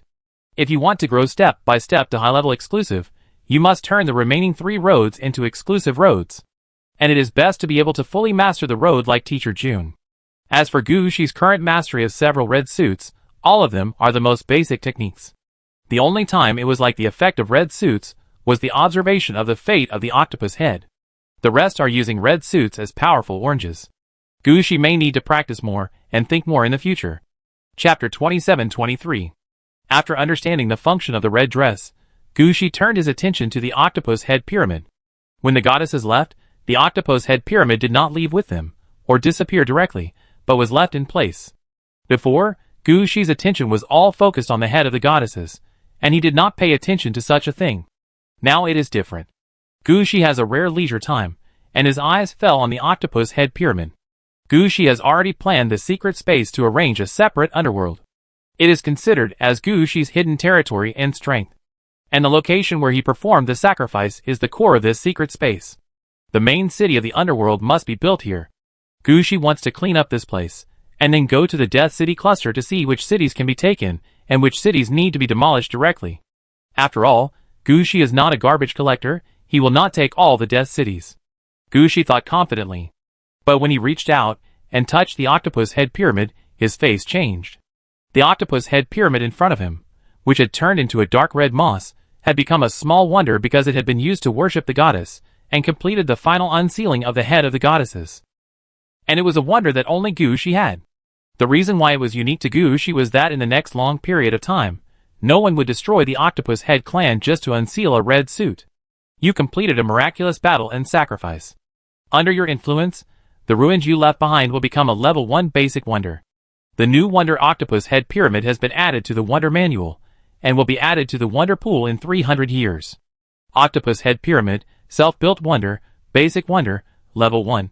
Feature 1. Suppressing Luck. As a symbol of victory in the war, the Octopus Head Pyramid has the function of absorbing and suppressing luck, and can obtain 5,000 luck points every day. Feature 2. Psychic Immunity. Octopus heads have super strong psychic power. Even after they die, this part of their power can be used. Although they cannot use this part of power to attack the enemy, they can make all people near the city where the wonder is located immune to the mind. Feature 3. Weird Moss. Affected by the octopus head's body fluids, the power of the goddesses, the sacrificial earth energy, and other different powers, the Octopus Head Pyramid is covered with a special weird moss. This is an orange quality material that can be used for alchemy, and can also be used to strengthen various equipment. Feature 4. Self-Reinforcement. The Octopus Head Pyramid is the first wonder to appear. No one knows how far this wonder will grow in the end. As long as there are enough talents to perform sacrifices, the Octopus Head Pyramid will continue to grow. Feature 5. Equipment Reinforcement. By inserting weapons into the Octopus Head Pyramid, you can get the warmth and reinforcement of the pyramid power. The reinforcement effect is determined by time, and can reach orange quality at most. Feature 6. Eagle and Snail. Although it is an alternative pyramid, it must have what a pyramid should have. There is a tomb inside the pyramid, which can store 3 corpses, forming a special animal-headed human bodyguard to fight for you, equivalent to the incarnation of death. Explanation. In 300 years, you are unique. Looking at the information in front of him, Gushi took a deep breath. This is a good time. This is to send warmth to the city that is about to be built. Before the city is built, there is a wonder waiting here. In this way, Gushi really has no idea of demolishing the Octopus Head Pyramid in front of him. After all, at some times, wonders are equivalent to pseudo-red clothes. Think about how much benefit the corpse-mounting god of war statue has provided to Gushi, and think about what the golden apple tree has brought to Gushi, and you can know the role of wonders. Until now, Gushi is mixed with exclusive red clothes, and he has only 2 wonders in his hands. This is the 3rd wonder in front of him. As long as you understand this point, you will know that wonders are more difficult to get than red clothes. Now that he has got such a thing, Gushi is very happy. Protect this place, you must protect it well. Later, with the wonder as the center, no matter what the attributes of the migrated Death City are, I must call it Wonder City. This is the first time that Gushi named a Death City without building a Death City. After saying this, Gushi did not stay here any longer. The red suit was already in hand, and the unexpected wonder was also known. The next thing Gushi had to do was to take over the Death City. The previous battle in the Death City cluster had ended. However, because of the rush to perform the sacrifice, the Death City cluster had not yet been cleaned up and demolished. Gushi was now going to select some Death Cities that could be left. In Gushi's mind, at least 7 Death Cities needed to be left. A core city should be placed in the secret space to act as a stabilizer for the secret space and the core of the new underworld. In addition, 3 more will be placed in the depths of the game, which can be regarded as a cutoff from Gushi's existing territory. Gushi understands that in this battle, he has shown strong enough combat power, which can be regarded as the top level in this area. In this way, Gushi will receive more attention. Perhaps it will not be long before humans will discover Gushi's existence. At the same time, some giants in this area will also keep an eye on Gushi's every move. They may not attack Gushi's Chengchi Mountain, but they can still make Gushi uncomfortable. Just like the portal, and those people of the same level as the portal, Gushi can afford to provoke them now, but there is no need to risk his head to fight. So at this time, secretly opening a branch base is the most important thing. In addition, Gushi has to prepare 2 more Death Cities to prepare for the final Death Hand. After all, the final Death Hand also needs 2 Death Cities to transform. Now the Death Cities in Gushi's hands all have very important functions, and it is impossible to transform them into Death Hands. In this way, grabbing 2 Death Cities becomes the most appropriate choice. Finally, Gushi also planned to send a Death City to the real world. After all, Gushi couldn't stay in the depths of the game forever. Who knows how long the genesis of the human side will take, and there is no point for him to stay in the depths of the game. But in the real world, Gushi must have a foothold anyway. Although Gushi now has the strength to take over the Starfield, he really doesn't have time to invest all his time there. So putting a Death City out as a temporary foothold has become Gushi's best choice. Chapter 2724. Near the battlefield of the Death City cluster, most of Gushi's troops have retreated. Only the command hall remains in place, commanding about 300,000 undead to guard the area in front of them. In addition, there are nearly 10 million undead porters waiting here. As long as Gushi needs them, they will enter the Death City cluster as soon as possible and demolish all the Death Cities in front of them. When Gushi arrived here, Lord Magic Mirror, who was waiting in the command hall, came out to greet him as soon as possible. "My lord, Princess Anna is going back to reorganize the troops. I will temporarily manage this place. Let me tell you about the situation here. Let's talk while we walk." Gushi did not stay in the command hall for long. He also noticed that the command hall was reviewing the battle against the Death City cluster at this time. However, no matter how much he reviewed it, it was not as intuitive as going to the scene to take a look. Gushi did not plan to review it in this command hall. He planned to take a walk around the Death City cluster of Octopus Head. When approaching the Dead City cluster, Gushi found that his men had cleaned up really well. In just a few hours, in addition to the corpse of the Octopus Head Necromancer, the corpses of the sludge undead under their command were also cleaned up. From the traces left on the ground, it is obvious that all these corpses were transported back to the city of Aridov. I believe that after the things here are dealt with, Gushi will enter the state of mass summoning souls again. Following behind Gushi, Lord Magic Mirror was talking about the situation of the Dead City cluster here. Based on this battle, we have also gained a certain understanding of the Octopus Head's Death City cluster. Is it hard to understand? They were all destroyed directly. Now you can study whatever you want. The entire Death City cluster in front of you is composed of 11 super large Death Cities, 39 large Death Cities, and 103 ordinary Death Cities. There are more than 3,000 necromancers in total. Except for the 11 super large Death Cities, all the owners of the Death Cities can be rotated. The locations of the other 11 super large Death Cities are fixed, and the peripheral large and ordinary Death Cities can move freely. Lord Magic Mirror introduced quickly. However, Gushi was not concerned about this. His eyes were checking the size and personality of the Death City here. Because this is the Death City of the Octopus Head Necromancer, and they often mobilize manpower to manage the operation of the Death City. So except for a few special Death Cities, most of the Death Cities have a relatively unified style and layout. Even the layout here is sometimes the same. It looks like it was carved out of the same mold. Sometimes you don't even need to enter the city, just take a look outside the city, and you can know what the situation is inside the city. After Gushi visited several cities, he understood the situation inside. The ordinary cities in the Death City cluster are about the size of Toxic Peach Mountain, and the size of large Death Cities is about the same as the size of Aridity City before the Great Lord was defeated. As for the 11 super large Death Cities, each one is larger than the current Aridity City. It is about the size of Aridity City plus Magic Mirror Victoria and Flame Victoria City combined. Seeing this, Gushi also understood why only the Octopus Head Necromancer appeared in the Little Fox's divination. If Gushi had not had various adventures, with his strength level when he came out of Balian City, even if he had been fighting in the Creation Bridge, when he met Octopus Head, his strength would not reach 1% of Octopus Head Necromancer. They did not need to mobilize all their troops. As long as they mobilized 3 super large Death Cities, it would be enough to suppress Gushi. At that time, the troops in Gushi's hands, even if they fought to the end, might not have played any role. After all, when Gushi first attacked Octopus Head's Death City, it was an ordinary level Death City. Gushi used the whole city's troops, but relied on the opposite Octopus Head Necromancer to kill himself. He really did not have as many troops as he does now. At the same time, with Octopus Head's style of doing things, even if it was a necromancer, they would find out all the information clearly. This is why the little fox predicted that he was crushed in all aspects. Gushi also had a hard time in this battle. The other octopus heads were destroyed, but the Death City cluster was still holding on. If Gushi hadn't used the death text to exterminate the clan, the battle here would not have ended yet. Judging from what Lord Magic Mirror said, they only took down a super large Death City, 32 large Death Cities, and all ordinary Death Cities. Although the progress will be faster and faster, the war takes time, and there will always be some uncertainty in the war. Even Gushi couldn't grasp everything. The current situation is actually quite good for Gushi. After walking through several super large Death Cities, Gushi had already made a decision in his heart.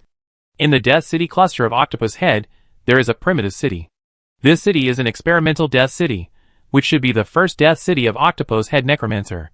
The following Death Cities all follow the template left by this city. It can be said that although most Death Cities are the same, this one gives people a different feeling at first glance. In addition, among the 11 super-large Death Cities, one should have changed its attributes when it was a large Death City, and became different after reaching a super-large Death City.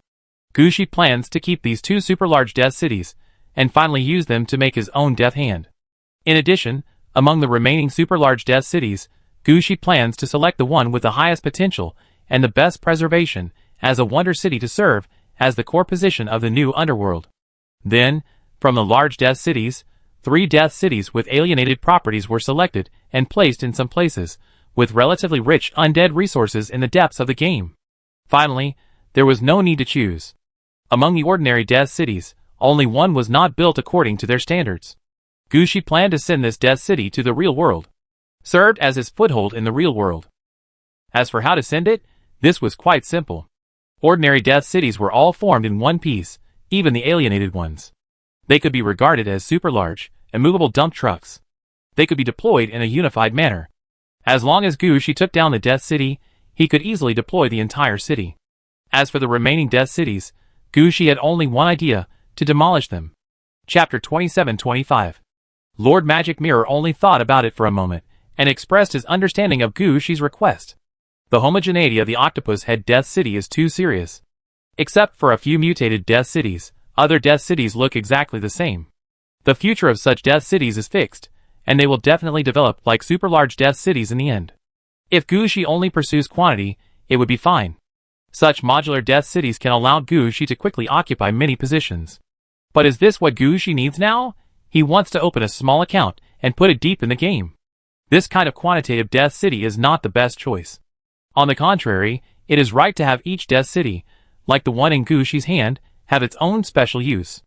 Although Gushi understands the role of the Octopus Head Death City cluster and knows why they have such a Death City cluster, it does not mean that Gushi must follow the route of the Octopus Head Death City cluster. Gushi is not the kind of person who wants to move everything he sees home. In the current situation, Gushi knows very well what he wants. After he selected the Death City he wanted, he started this action. It was very simple to rob someone else's Death City. Just go to the meeting hall of someone else's Death City, occupy it directly, and then use your own Inchi mark to replace the Inchi mark of someone else's Death City. It was even easier to rob Octopus Head's Death City. Their Death City was the kind of thing that was as simple as changing a person to manage it, and changing a piece of clothing. So they had the habit of changing the owner of the Death City. Now all the Octopus Heads have died in battle, and the control tokens of the Death Cities have all fallen into Gushi's hands. Even if Gushi does not erase the information left by the Octopus Heads, it is still possible. Gushi is still a particular person. He does not like to use the things left by the Octopus Heads. For the few Death Cities he picked, Gushi still has to clean them up. After defining the scope, Gushi waved to Lord Magic Mirror, "You are not needed here, you can start to demolish the city." Because Gushi had clearly marked the Death Cities he was going to stay, Lord Magic Mirror quickly commanded the undead transport troops to start demolishing the city. And Gushi entered the initial Death City of the Octopus Heads. After entering this Death City, Gushi noticed that there were many traces of modifications in the Death City in front of him. Obviously, these traces were modifications made by the Octopus Heads after they found them inappropriate. All the Death Cities of the Octopus Heads were processed according to the template of the Death City in front of him. Gushi had seen the layout of their super-large Death City before, and he immediately came to the meeting hall under the castle. The Death City meeting hall is not big, but the style is full of Octopus Head style. The largest thing in the meeting hall is not the map needed for city construction, but a large pool. There is a black liquid in the pool. Gushi knows that this black liquid is for the Octopus Heads to use. If the Octopus Heads want to develop or control the Death City, they just need to soak themselves in it and enter the mind connection. But this method is not suitable for Gushi. His own spiritual power level is not very good, and now Gushi has various spiritual immunity effects on his body. Let Gushi go into the water to adjust the Death City, Gushi will never go down. But Gushi is not without a way, he can use the head of the goddesses he just got. Gushi doesn't need to do anything, the second circle of silver moonlight light is lit. A holy moonlight fell from the sky and fell into the pool. This kind of moonlight can be freely controlled by Gushi, and Gu Shi transforms it into an octopus head in the state of moonlight. After all, so many octopus heads have been sacrificed, and Gu Shi's understanding of the octopus head is not low. After putting this octopus head down, the black pool immediately boiled. It is obvious that the octopus head is a means to control the pool water in front of him. However, the octopus head in front of him was transformed by Gu Shi using moonlight. After connecting to the pool water, Gu Shi flipped his hand, and the octopus head turned into a normal human skull. This change did not restore the water to its original calmness. Instead, it hardened like cement. This was exactly what Gu Shi needed. He wanted to erase everything related to the octopus head in the city. After all, many things in the city were arranged to match the life and usage habits of the octopus head. Normal humans and undead were not suitable to live here. You should know that even the undead were quite special in the octopus head. All of this needed to be changed. If Gu Shi wanted to change all this before he got the head of the goddesses and mastered the sacred moonlight, he might need to demolish some buildings and replace them with things suitable for humans and undead styles. Now that he has the head of the goddesses and his own sacred moonlight, Gu Shi doesn't need to do this. His sacred moonlight attack power has not been tested yet, but the simulation of the undead attributes and skills is absolutely first class. There is nothing that the sacred moonlight can't do, only what Gu Shi can't think of. Besides, Gu Shi didn't mess around in impossible places. He just borrowed the sacred moonlight to make certain changes to the architectural style of the Death City. He didn't destroy the Death City or anything. This is actually not a difficult task. Soon the meeting hall in front of him was stained with the silver of the moonlight, and the building automatically rose a lot. The sticky things on the wall became dry in the first time, and various skull symbols appeared on the wall.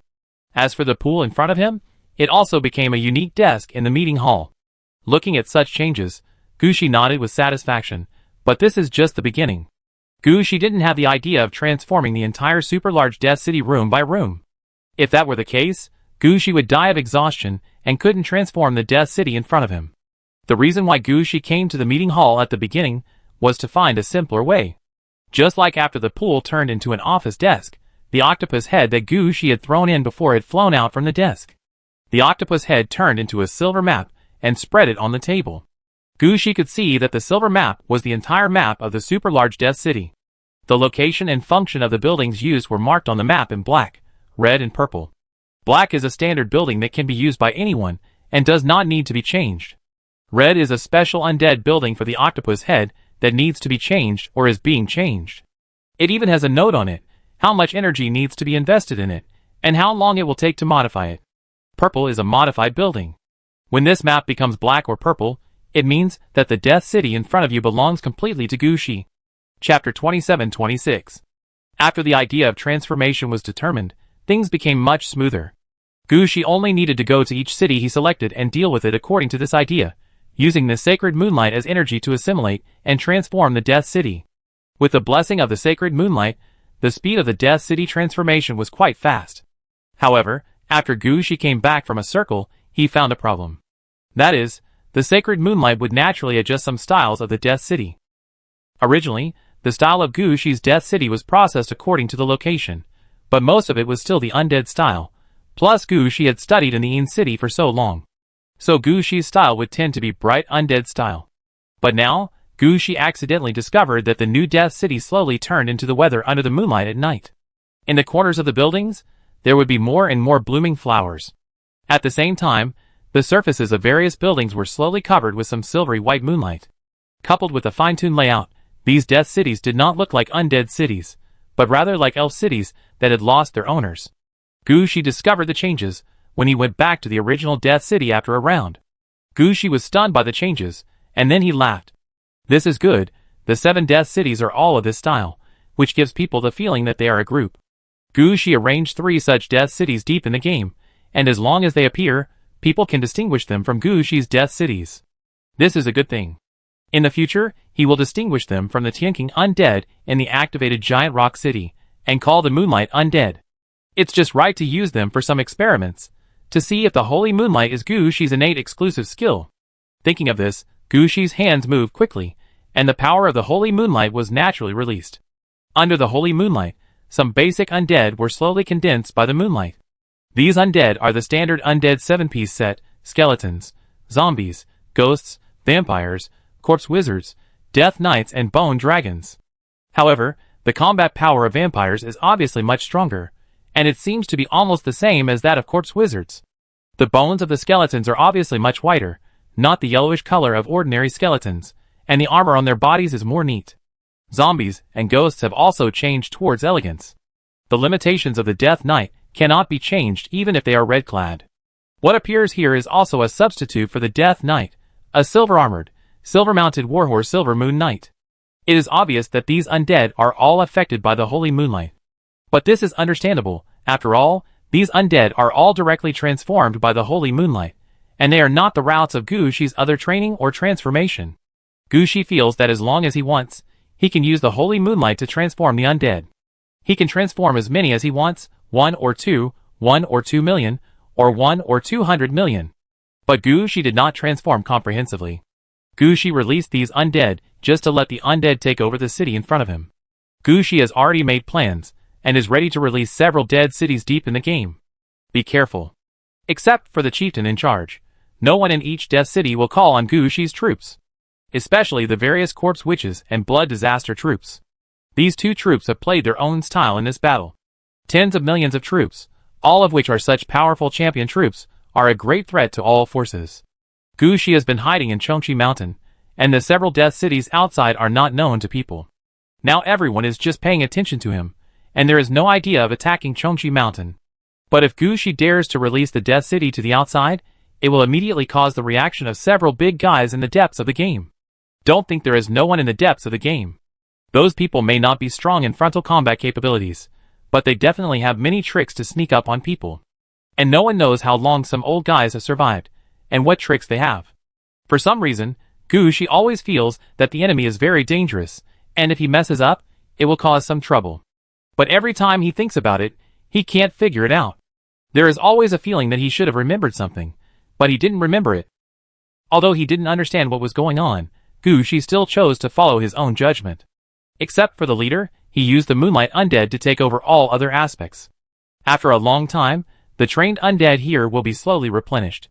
As for the future, Gushi can wait for these Moonlight Undead to be promoted to generals or overlords.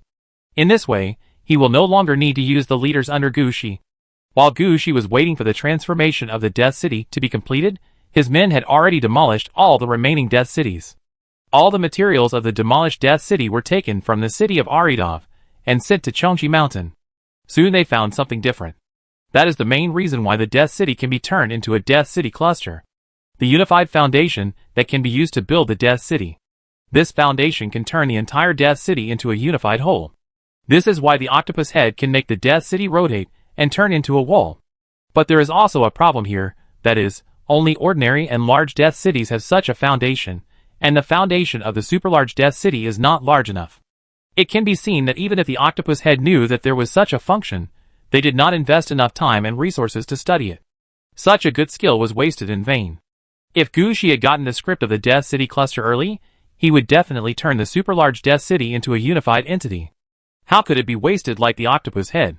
Thinking of this, Gushi shook his head. Forget it, it's already been demolished. Take this thing to ask Teacher Gongling if she wants it. If not, ask Principal Liu, or the military necromancers. The previous mud truck incident gave them enough to eat. I believe they can see something from the foundation construction method in front of them.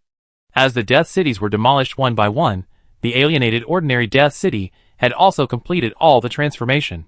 Gushi thought about it, and decided to bring this Death City to the real world first.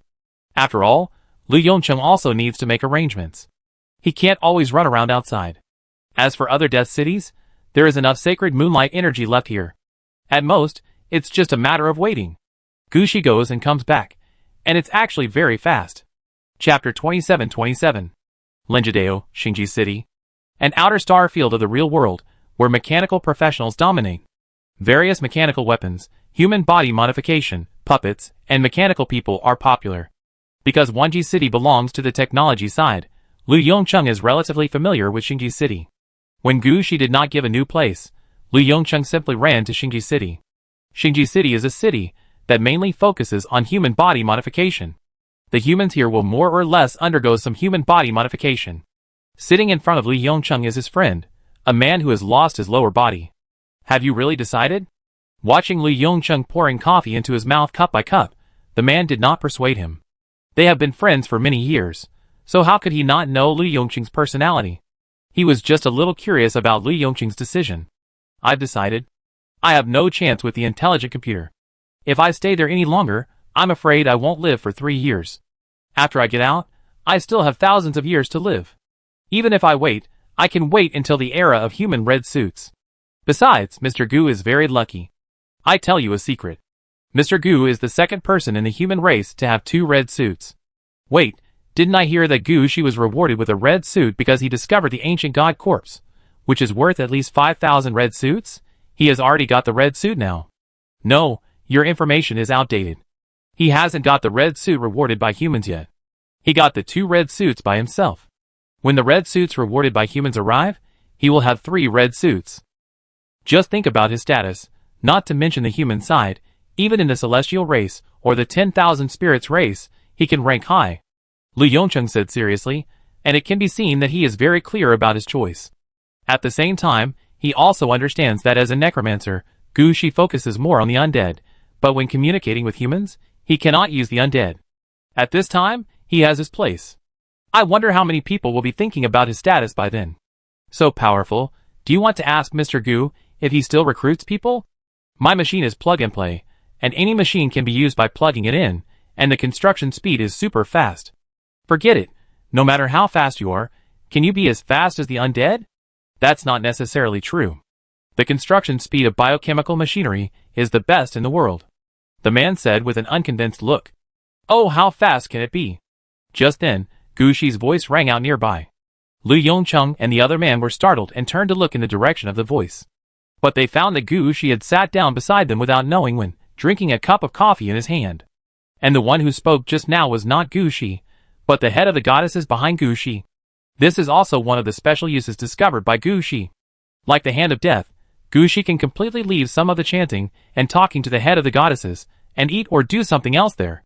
For Gu Shi's dress, neither Lu Yongqing nor the man was surprised. After becoming a player, everyone's dress is weird, especially in Xingji City. Not to mention 2 heads, there are 3 heads. Gu Shi's dress is not conspicuous at all. They are just a little curious. How can Gu Shi appear nearby?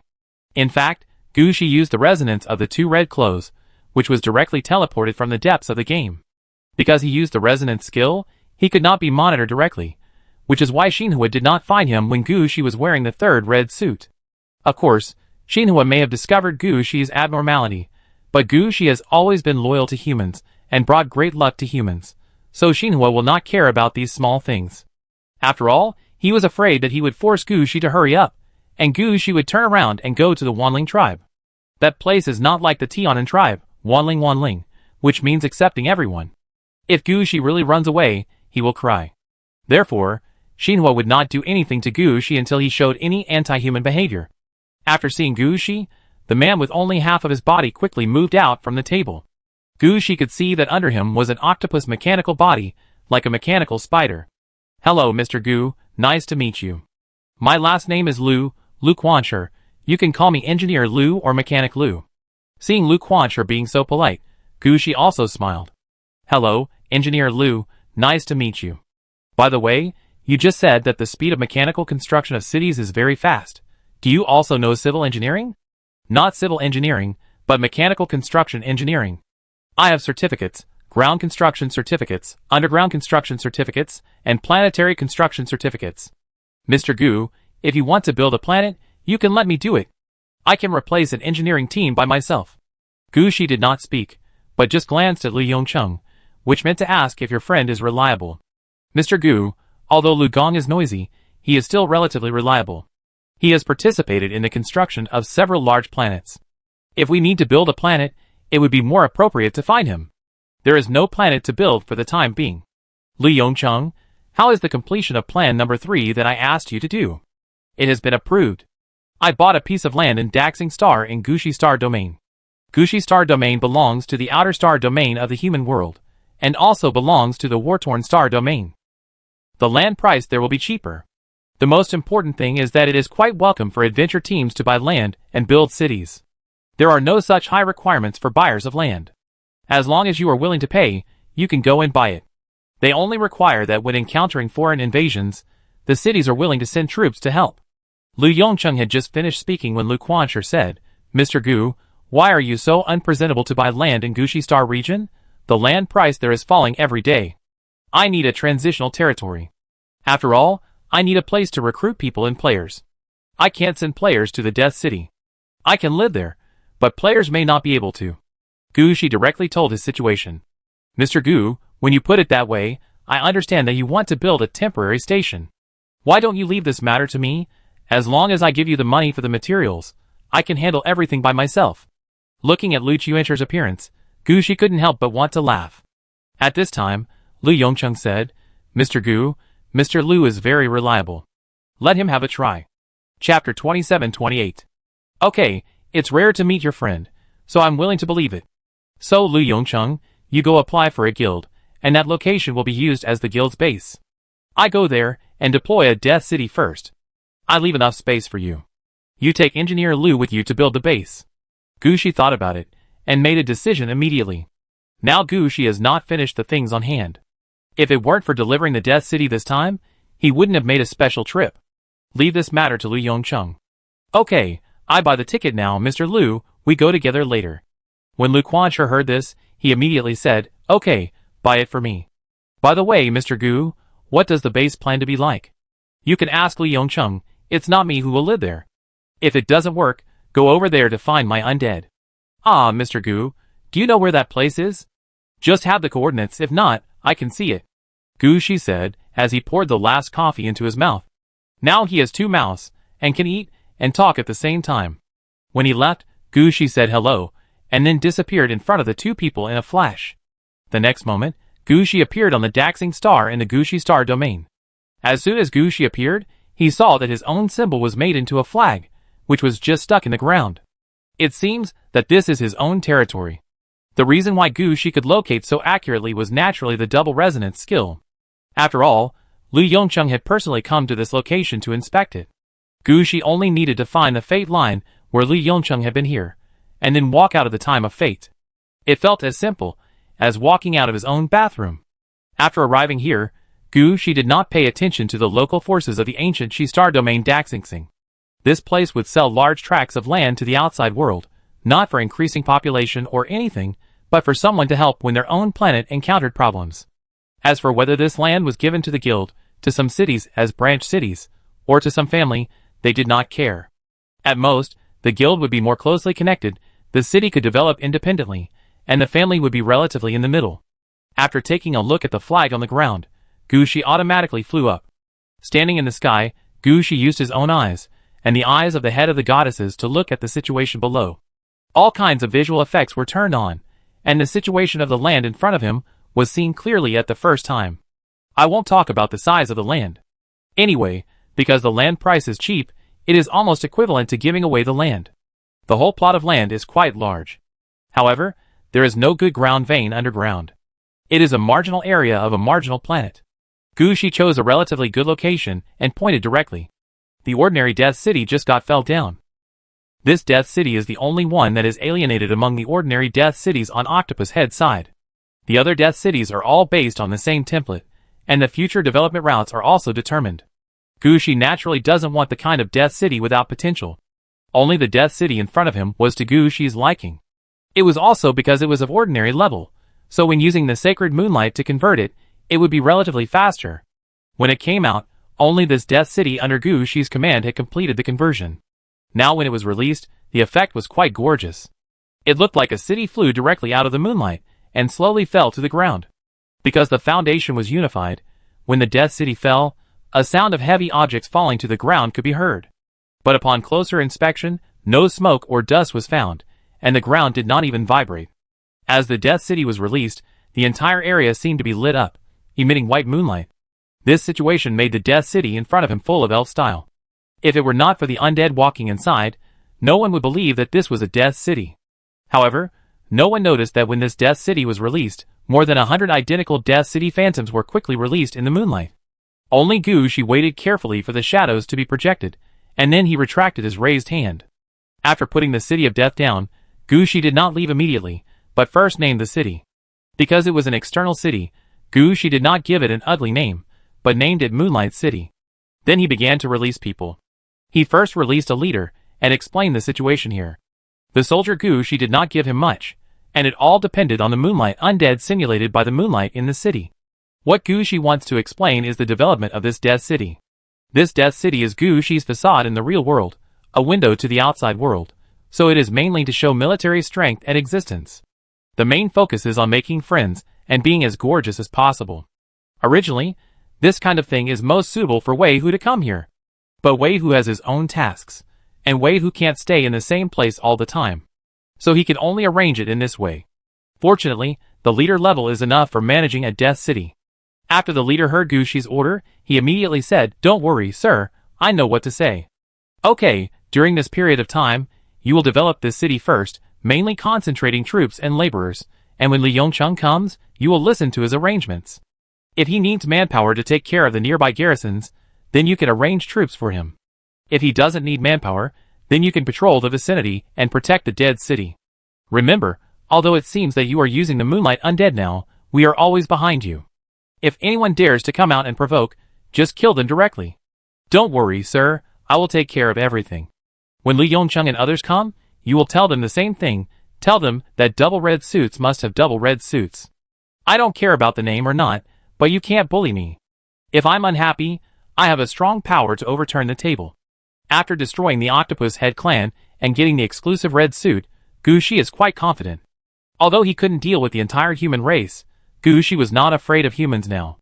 Even with the existence of Xinhua's level, Gu Shi was on an equal footing. At the beginning, Gu Shi dared to rescue Li Yongcheng directly, and this was also partly the reason. Now Gu Shi is even more arrogant. He dares to say such words, which is also confident. The leaders under Gu Shi have just experienced the genocide war. The murderous aura on them has not been washed away. Not to mention that Gu Shi ordered them to keep an eye on this place. Even if they were asked to take the initiative to attack humans, they might consider it. He agreed to the current task immediately. After making clear arrangements here, Gu Shi immediately sent back to the battlefield of the Death City cluster. The remaining Death Cities should also be transformed. Chapter 2729. Back to the battlefield of the Death City cluster, just as Gu Shi guessed. Except for the few Death Cities selected by Gu Shi, the other cities have been almost demolished. Now the battlefield of the entire Death City cluster seems a bit empty. It is precisely because of this emptiness that the 6 Death Cities that remain in place look quite eye-catching. Among these 6 Death Cities, 3 large Death Cities have completed the transformation and are now all shrouded in moonlight.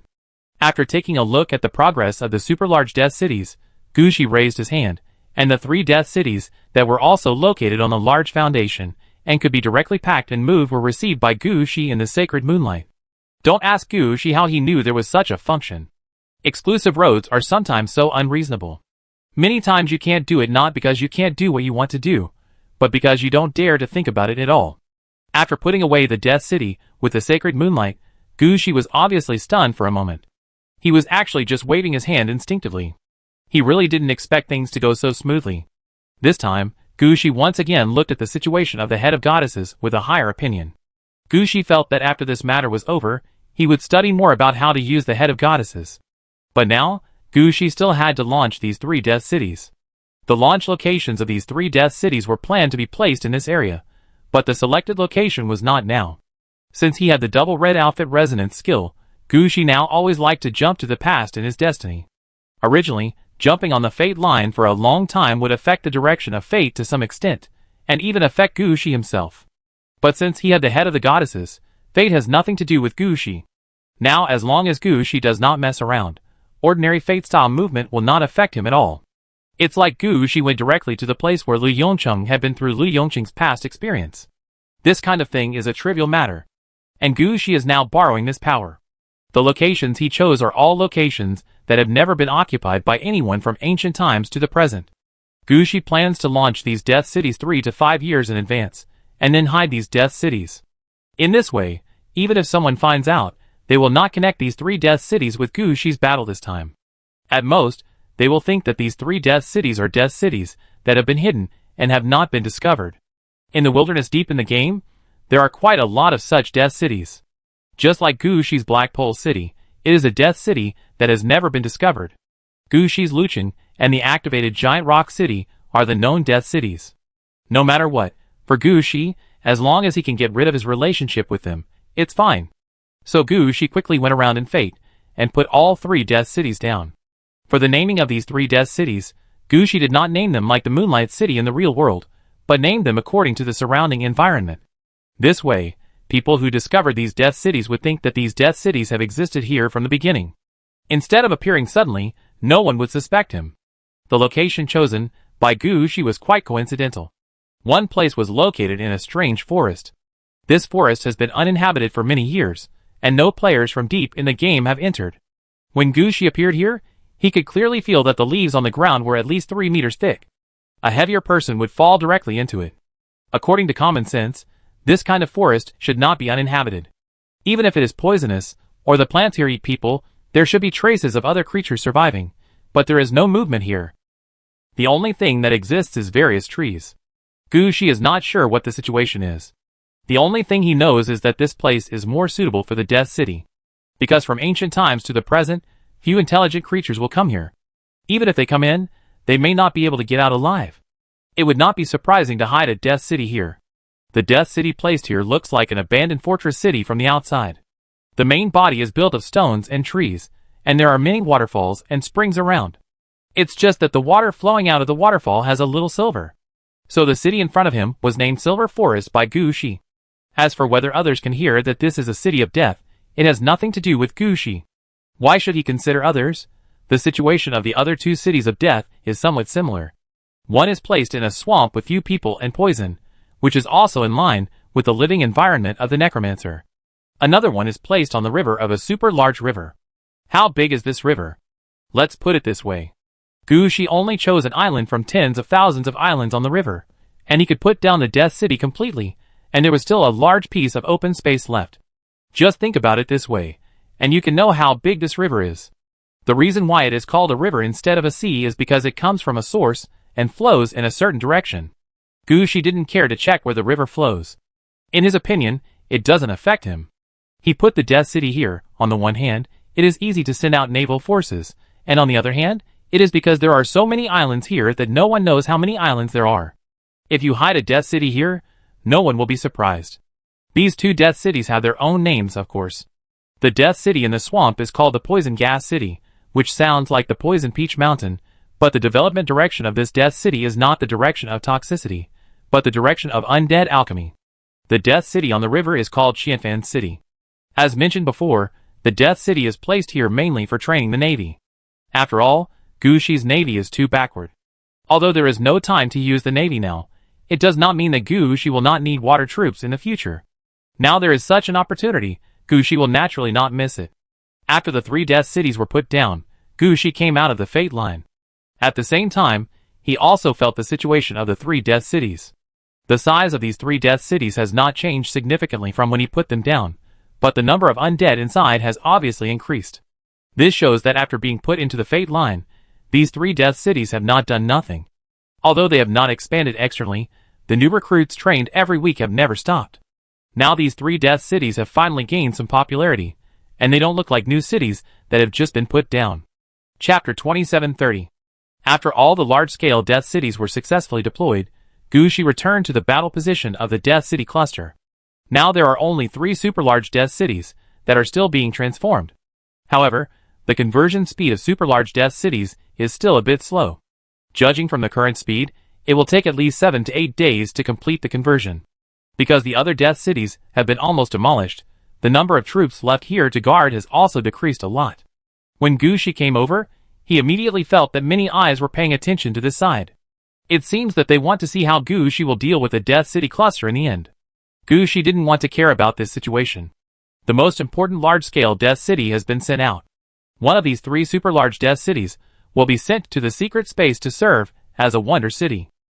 The remaining 2 will become Gushi's death hands in the later stage, so even if they are seen, they can't find the whereabouts of these 3 super-large Death Cities.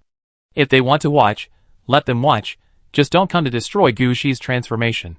But now the transformation still needs time, and Gushi doesn't plan to wait here all the time. Just take this time to go back and check the gains of this genocide war. This time, in order to sacrifice and deal with the red dress, Gushi did not participate in the battle outside the octopus head. Gushi didn't have time to care about the subsequent settlement. It has been so many days.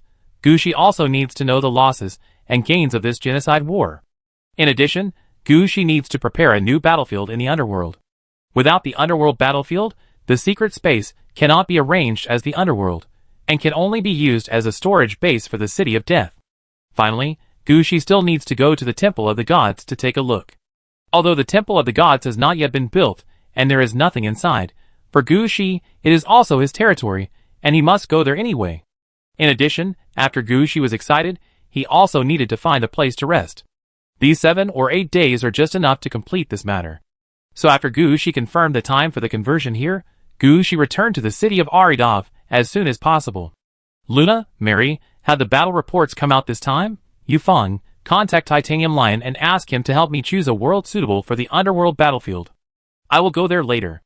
Also, let Catherine and Eve come to see me. Gushi found a place to sit down and gave the order directly. Luna was already in the city of Aridov, so she naturally appeared at the first time. Now that you are here, how are the 3 quasi-red suits that were brought back? The Red Guard blacksmith brought the furnace to his own blacksmith workshop. With his help, the furnace was quickly brought under control. But judging from the current situation, the furnace is not suitable for our current environment. The ground where the furnace is located has begun to melt, and the Red Guard blacksmith also told me that the temperature of the furnace is decreasing. If we don't find a solution, the furnace will not be able to sustain itself, let alone impact the red suit. What does he think? It depends on your opinion.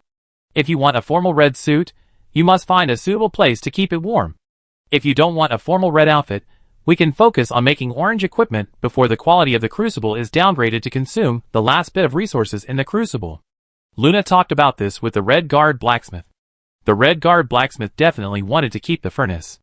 Even if he couldn't occupy it after upgrading it to red, the benefits of the quasi-red upgrade to red, plus the 2 paths being the same, would allow the Red Guard blacksmith to get enough benefits. So from the perspective of the Red Guard blacksmith himself, he certainly hoped that Gushi could make the furnace grow. But the Red Guard blacksmith also understood that it was not something that Gushi would listen to just because he said so. The furnace had too much of an impact on the environment. No matter where it was placed, as long as it was put down, a zone would be completely different, the magma would directly destroy the foundation, and the flames would raise the temperature of the entire zone. Even if it was a quasi-red, it hadn't become a red yet. Gushi thought about this situation seriously, let the blacksmith send the furnace to the Flame Victorious City. He would go there if he wanted to forge iron. Although he didn't want to put the quasi-red guard in other cities, he had no choice at the moment. If the melting furnace was kept in Aridov City, it would not only destroy the environment of Aridov City, but also prevent the melting furnace from being promoted. Comparing the two, the Red Guard blacksmith would have to suffer. It's better to let him stay in Flame Victorious City. After all, a Red Guard like him can't be burned to death. And in the flames, can't he better understand the flame path? I arrange it now, Luna said immediately after hearing it. She has also been troubled by the great melting furnace these days. After arranging this matter, Luna talked about the other 2 quasi-red suits. Wanjia and Mind Amplifier were both brought back. However, there are people managing Wanjia, and the Red Guard Undead Origin put it in the magic area. Of course, like the Great Melting Furnace, the situation of Wanjia is not very good. Although Wanjia does not affect the environment, the degree of nourishment has been declining. If it is not handled properly, there is no possibility of promotion. The Red Guard Undead Origin has no way to deal with this. He will bring Wanjia back, not because he is optimistic about Wanjia, but because Wanjia is very useful with the death word. If there is no Wanjia, every time the death word is used, many methods must be thought of and multiple preparations must be made. So the Red Guard Undead Origin wants to keep this half-mind and half-space quasi-red suit. But he wanted to stay, but he didn't know where to put it. He could only put it in the magic area to replenish his magic power. He couldn't do anything else. Gushi thought about it, considered the role of Wanjia, and finally said, wait for the Titanium Lion to come, let him take it to the game teleportation field. Wanjia can contact the inside of the game, and it will work if it is placed there. Discord is not recognition. After having the exclusive red suit, Gushi has his own understanding of some red suit paths, and the growth ideas of quasi-red suits. He just listened to the situation, and made a decision quickly. As for the last mind amplifier, this thing was placed casually, and no one managed it. On the one hand, it was because the warmth of this thing itself was not high, and on the other hand, it was because the orange guard knew Ninetail went to absorb the fox fur coat as soon as he came back, and he had no time to care about it. So this thing didn't cause any trouble, and it was quietly placed in the evil lake area. Chapter 2731. Because the mind amplifier did not cause any trouble, Gushi did not know if anyone would use it, so he simply left the mind amplifier in the evil lake district and ignored it. He turned around and began to ask Mary about other aspects of this battle. The results of this battle have been counted. It's just that because everyone has been away from other things for too long, their hands are full of work. Except for Princess Anna, who can still handle it with the help of the Princess Council, the other contracted undead are too busy. They can only explain the situation to Mary and Li Yufeng, hoping that they will come to report to Gushi. Li Yufeng is now sorting out some information, and Mary just took this opportunity to talk about something more important. Sir, the humans in the depths of the game finally discovered the situation here, when you were making the final genocidal attack on Octopus Head. I heard that Changzi City has contacted Shea's intelligence caravan and sent the latest news, saying that your identity has been confirmed, and I hope you can go to Yuanzhou City or Changzi City to meet. If you think it is inconvenient, you can go to Xinqing or Balian City. When he heard the news, Gushi was obviously stunned for a moment. He didn't expect the human reaction to be so fast. He couldn't help but ask, how did they react? It was the death of Octopus Head. Octopus Head's influence on the creation bridge was interrupted immediately, and all those who were controlled and mentally affected by Octopus Head came back to their senses. Now all humans know what Octopus Head did. Now humans have temporarily stopped the matter of the creation bridge, and are ready to sort out the things here before the final creation. After all, the Octopus Head had done a big thing, not only blocking the progress of the Genesis Bridge, but also driving a few nails into the Genesis Bridge. If nothing is dealt with, and the work continues, the Genesis Bridge will be in danger. This is related to the safety of all mankind. The human leaders would rather wait a little longer than gamble with the entire Genesis. Fortunately, most of the resources have been sent over during this period. After getting rid of the Octopus Head, everything is straightened out. Now everything is back on track, but the one who opened the Genesis and the one who took over the Genesis have failed. Instead, a newcomer got a bargain. He should be the player who finally opened the Genesis Bridge and completed the Genesis. Mary responded quickly to what she knew. When the humans came, they came through Shea's intelligence caravan, but after confirming Gushi's identity, the person they communicated with became Mary. So Mary knew more details. After listening, Gushi thought seriously, please agree to them for me, but I won't go to Yuanzhou City. They have been building the creation bridge for so many years. It's not good for me to rob it. I won't go to Changzi City either. I feel a little embarrassed to take the head of the ancient god from them. Just accompany Xinqing. I have an apartment there. I can go there anytime I want. As for Balian City, Gushi couldn't help but pause when he said this, and finally said, forget Balian City, I don't have many friends there anymore. Okay, I contact them later, and ask them to cooperate with the adults' time. Mary said calmly. Gushi did not object. After all, he had the confidence. And Gushi wanted to communicate with humans about the issue of living places after arriving in the real world. So many human players came out from the depths of the game through Genesis, and their combat experience must be higher than that of human players in the real world. As long as they adapt to the game style of the real world, they will be the best source of soldiers. And Gushi came out from Balian City in the depths of the game, and was born to be one with them. Now Gushi also has a foundation in the real world. If he is willing to accept humans from the depths of the game, then these humans will naturally be willing to follow Gushi. Even if they are unwilling to follow Gushi, they will have a good relationship with Gushi. So it is also good for Gushi to talk about this matter. After this matter was settled, Mary began to talk about the gains this time. This time, the demolition of the city and the killing of the enemy were not bad. Gushi had already estimated it at the beginning. After all, if there are not 100 million or 200 million bodies in a battle involving dozens of cities, and 200 million soldiers, it would be a waste of money. Only if 400 million or 500 million bodies are brought back, it will be considered a profit this time. These data are not much for Gushi. But Mary seemed to know what Gushi was thinking, and the first data was a big satellite, which shocked Gushi. In this battle, we recovered a total of 3.67 million pieces of orange equipment. Wait, how much? 3.67 million pieces? Gushi was shocked by this data. Yes, 10,000 pieces. Because of the other party's melting pot, although it is impossible to make all octopus heads have one orange equipment, but every 3 octopus heads have one orange equipment, which can be easily done. These 3.67 million pieces are what we have taken. There are still many damaged in the battle, and there are still some that are not unbound and are being processed by the blood sacrifice secret ceremony. If all are counted, the normal number of orange equipment on the octopus head side should be around 10 million pieces. So rich. Gushi has long known that the octopus head is quite rich. After all, he is collecting intelligence, secretly robbing things, and directly brainwashing big forces. The things accumulated over the years must be quite a lot. But Gushi really didn't expect that the octopus head only has nearly 10 million orange equipment. This number may not be a big deal in the real world. As the top 3 forces, humans will have 1 orange equipment available as long as they are above level 20. If it's not good enough, the university will give you 1. But this is deep in the game. At the beginning, Gushi's Balian city only had a few orange equipment. Why was Gushi able to get a room in Pei Xinchen in the beginning? Wasn't it because he took out the seeds of Chaohuan Dan, which can be used to dissolve the negative effects of purple? As a result, now that an octopus head tribe has been defeated, the enemy directly took nearly 10 million orange equipment, and Gushi also took back nearly 4 million pieces of complete and usable equipment. Who can he find to make sense of this? Listening to this data, Gushi said, "When you contact the human side, tell them that we have a batch of orange equipment that we don't need, and ask them if they want it. As for the quantity, don't say too much, 50 to 1 million pieces. When the time comes, pick out some orange equipment for mind strengthening and self-concealment, and take them to the human side to exchange for some good things." What good things do humans have? Knowledge. Chapter 2732. Knowledge?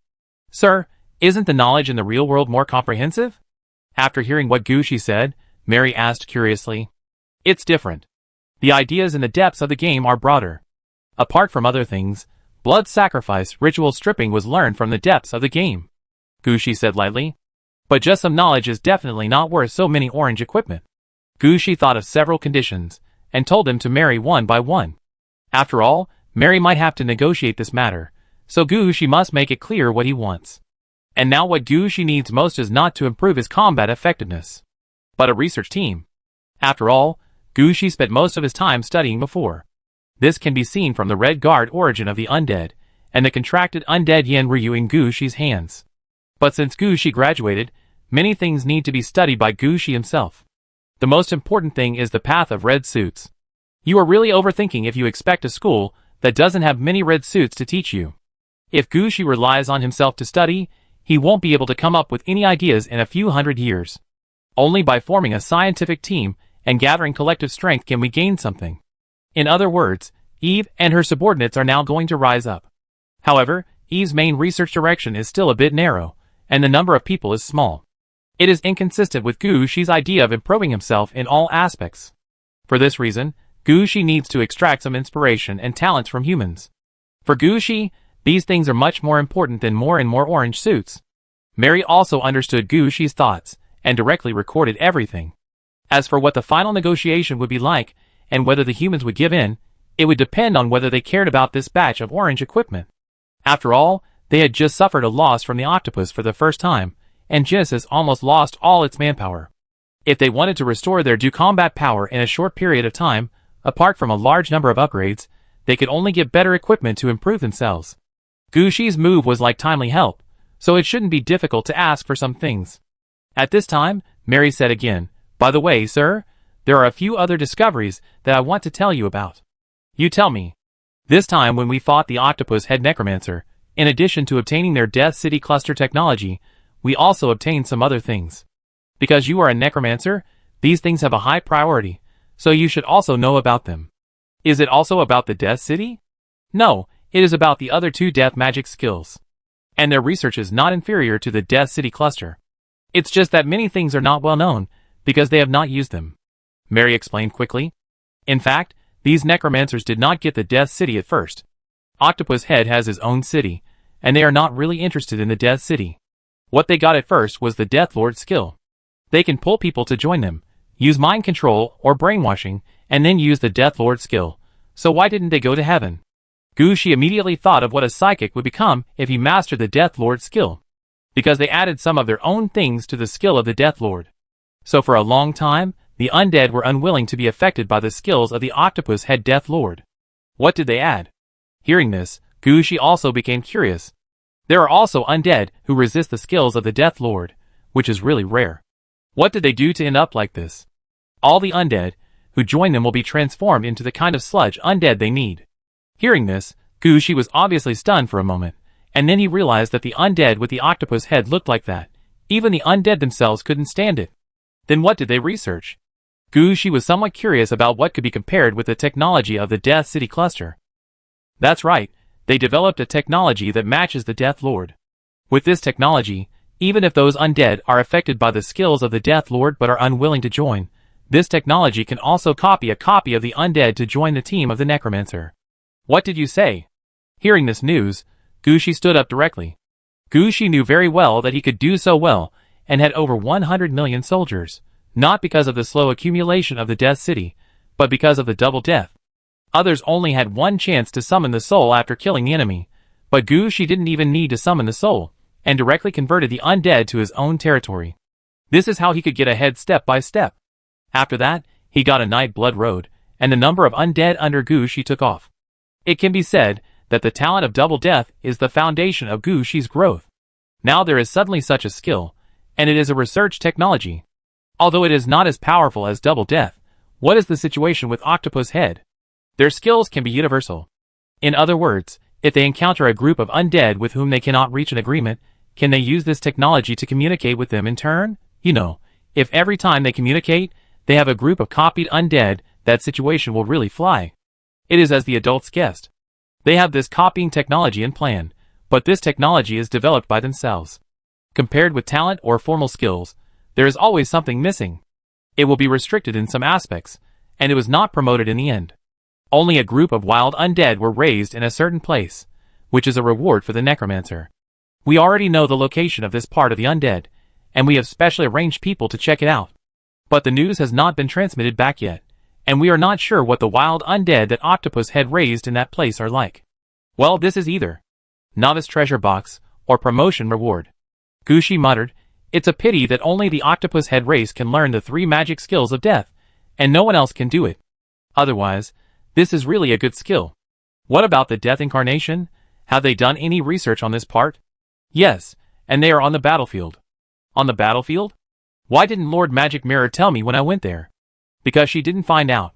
If we hadn't asked the top leaders of the Octopus Head Necromancer, we wouldn't have thought that their death incarnations combined together would actually be the foundation of the City of Death. Chapter 2733. Hearing this, Gushi was also shocked. He stretched out his hand to press the death mask on his face. He thought to himself that there was really no such item in the development and combination of the 3 death skills in the death mask.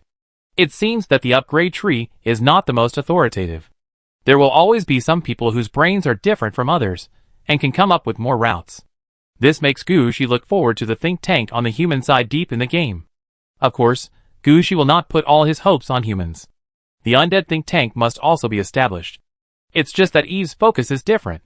Eve is not as good as Yondo in skill research. After making a note of this matter in his heart, Gushi's eyes turned to Mary again.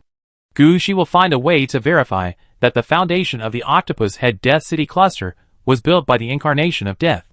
But now Gushi is more concerned about the various material harvests. Mary saw Gushi's eyes, and understood what Gushi wanted to know, so all kinds of data were quickly reported. Gushi listened and nodded continuously.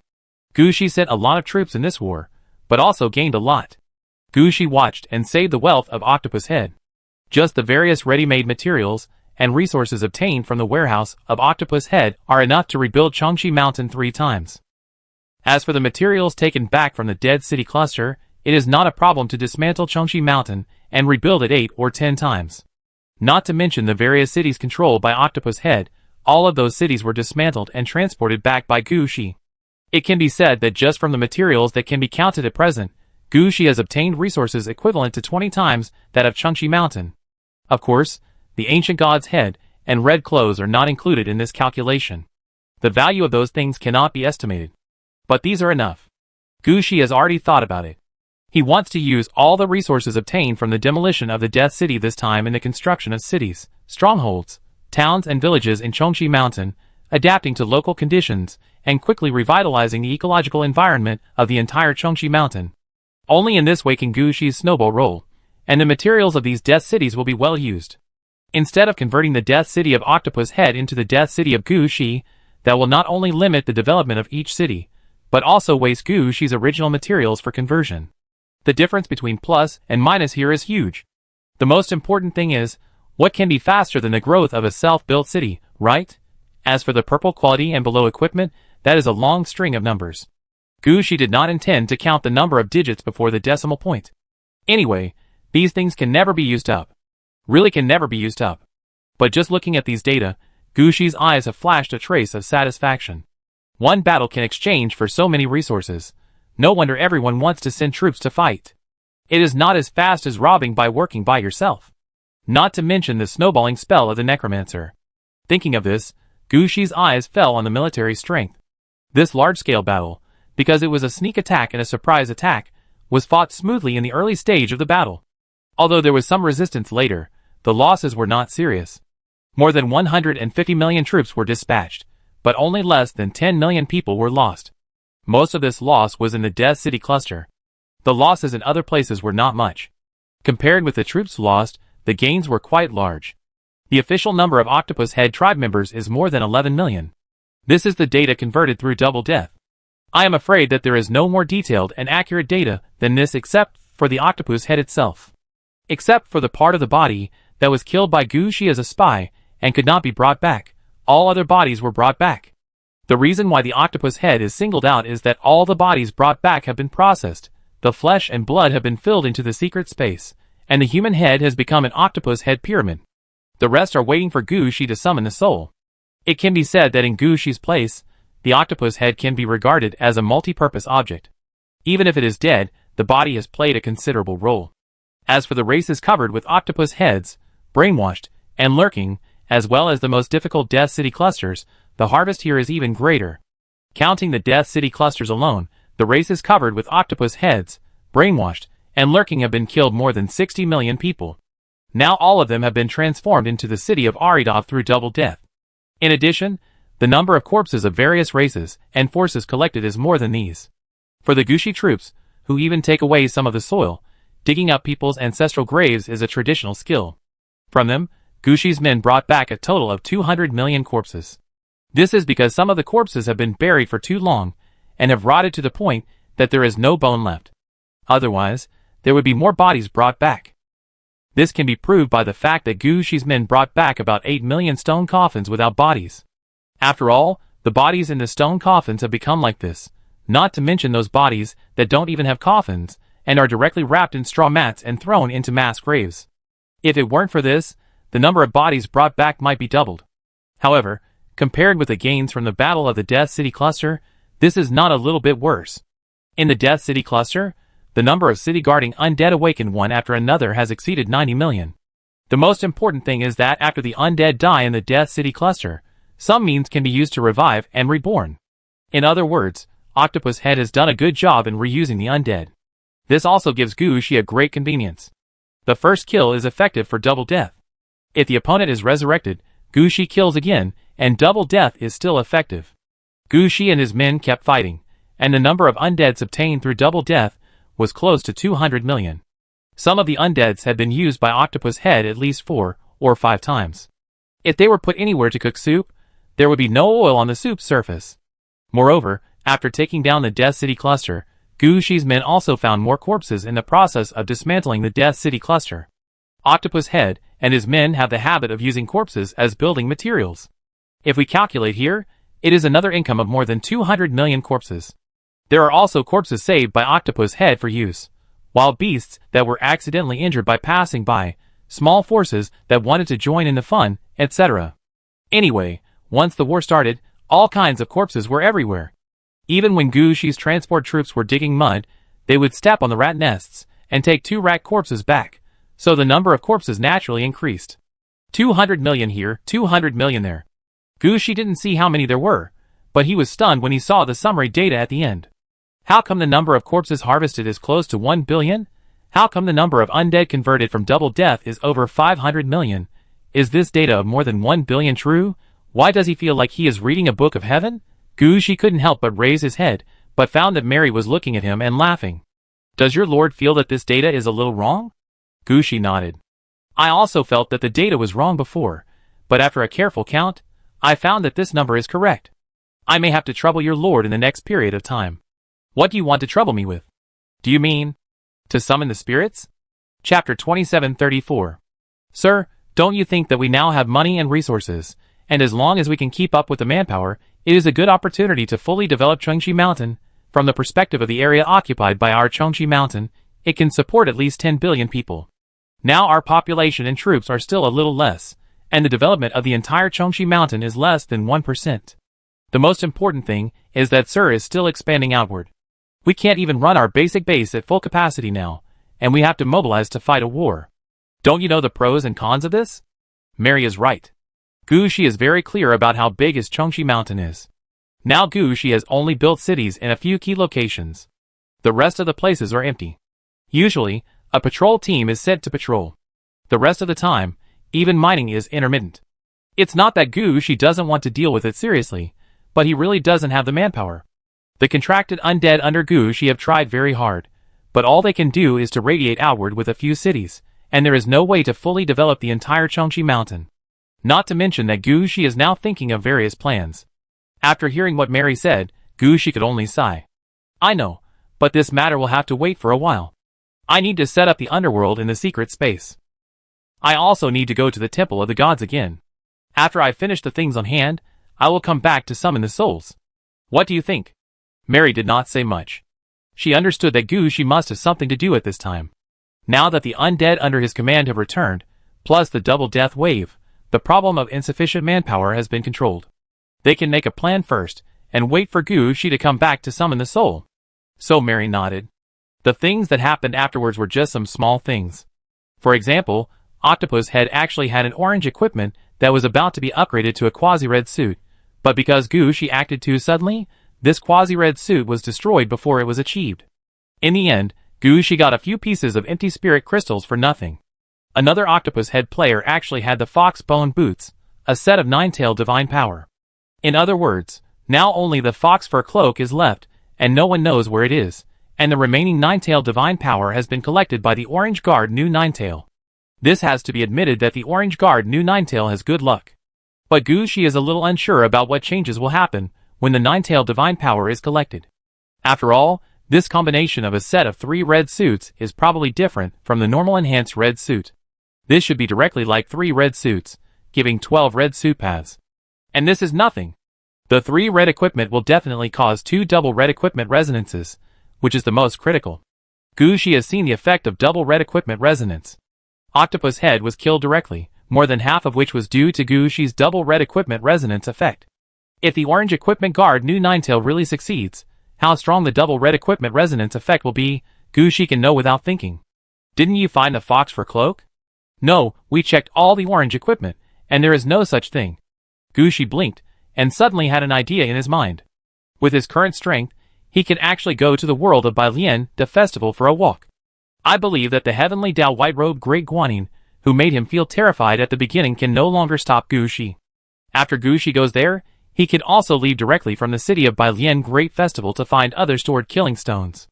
In any case, there will always be a set of nine-tailed divine power waiting in the killing stone. Maybe he can take the orange-clad guard New Ninetail to open a treasure chest, and the last piece will be gathered. Gu Shi thought about this in his heart, but there was no expression on his face. But he was talking to Mary about some details. After all, even if it is comprehensive development, it is not possible now. The most important thing now is to digest some things, and count the good things just obtained again, so as not to miss some good materials. When Mary finished explaining everything, Princess Anna and Shea also rushed over. Gu Shi glanced and saw Eve standing outside the door. It seems that if he doesn't deal with some things today, he will not have time to rest. Princess Anna, please come first. What is the current situation? The soldiers have returned to their respective positions. The soldiers who died in the battle have also begun to revive. I believe that it will not be long before the number of soldiers will return to the pre-war level. In addition, the newly converted undead have also been selected. However, on the one hand, their level is insufficient, their weapons and equipment have not been strengthened and supplemented, and on the other hand, they have not yet been organized into teams. So they can only be regarded as volunteers, not even miscellaneous soldiers, and cannot be counted as our combat effectiveness. Listening to Princess Anna's words, Gu Shi said, Princess Anna, do you think we need more than 100 million troops? Princess Anna thought about it, but before she answered, She asked again. Even if we need over 100 million troops, do we need 1 billion troops? Hearing this, Princess Anna finally shook her head. She had already thought about it when he came back. The two paths in the head of goddesses, Victory Cohesion and Night Blood Road, can give She's troops enough reinforcement. This also means that all the undead in She's troops actually have strong enough combat power. But as She asked, does he need more than 1 billion troops? Even if you play the game of all soldiers, it's not played like this. Although Princess Anna didn't know what She's head of goddesses could bring, some undead had begun to change in the past few days. She thought about it seriously, and finally said, "What do you mean?" "Reselect soldiers and heroes. We don't have to worry about the problem of insufficient heroes and leaders in the future. We can now let the capable ones go up, and the weak ones go down. You discuss an idea for the organization of the troops, and redivide the troops in our hands. There will be about 1 billion new undead joining in the future. If we don't prepare everything in advance, it will be quite troublesome to organize the troops after the undead are summoned. What do you want for the undead? Level. Or victory, winner takes all. Let them fight directly with the same level and type of soldiers. The winner will go up, and the loser will stop. First, we will classify soldiers and civilians. Those who win 10 games in a row are soldiers, and the rest are all civilians. Soldiers will be trained and participate in battles, and civilians will be dragged to work directly. She said decisively. Win 10 games in a row? No problem. Princess Anna agreed decisively after hearing it.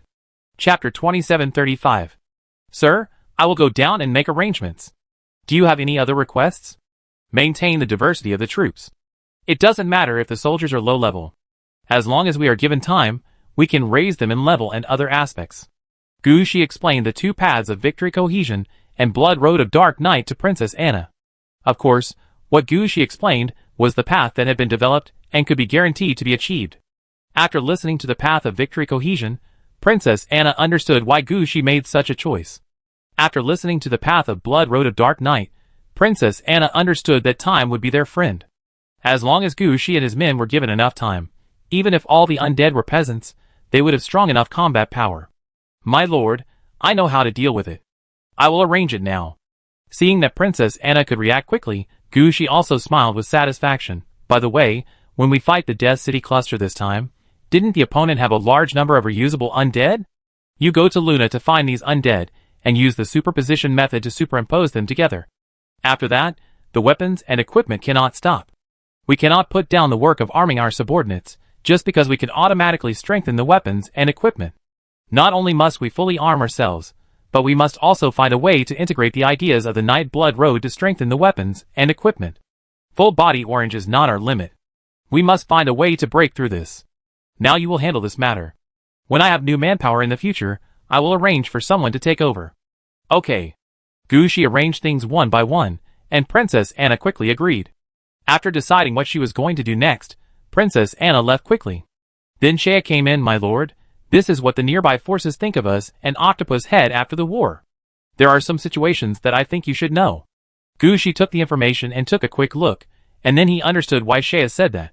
It turned out that because she directly wiped out the Octopus Head clan, he made a name for himself. Apart from other things, everyone in the area where she was located knew about She's existence. Some major forces have issued orders to go around She's Chengxi Mountain and not to have any conflicts with She. Some forces that were involved with She because of the Octopus Head incident are trying to show goodwill to She, hoping that She will not kill them directly in the next wave.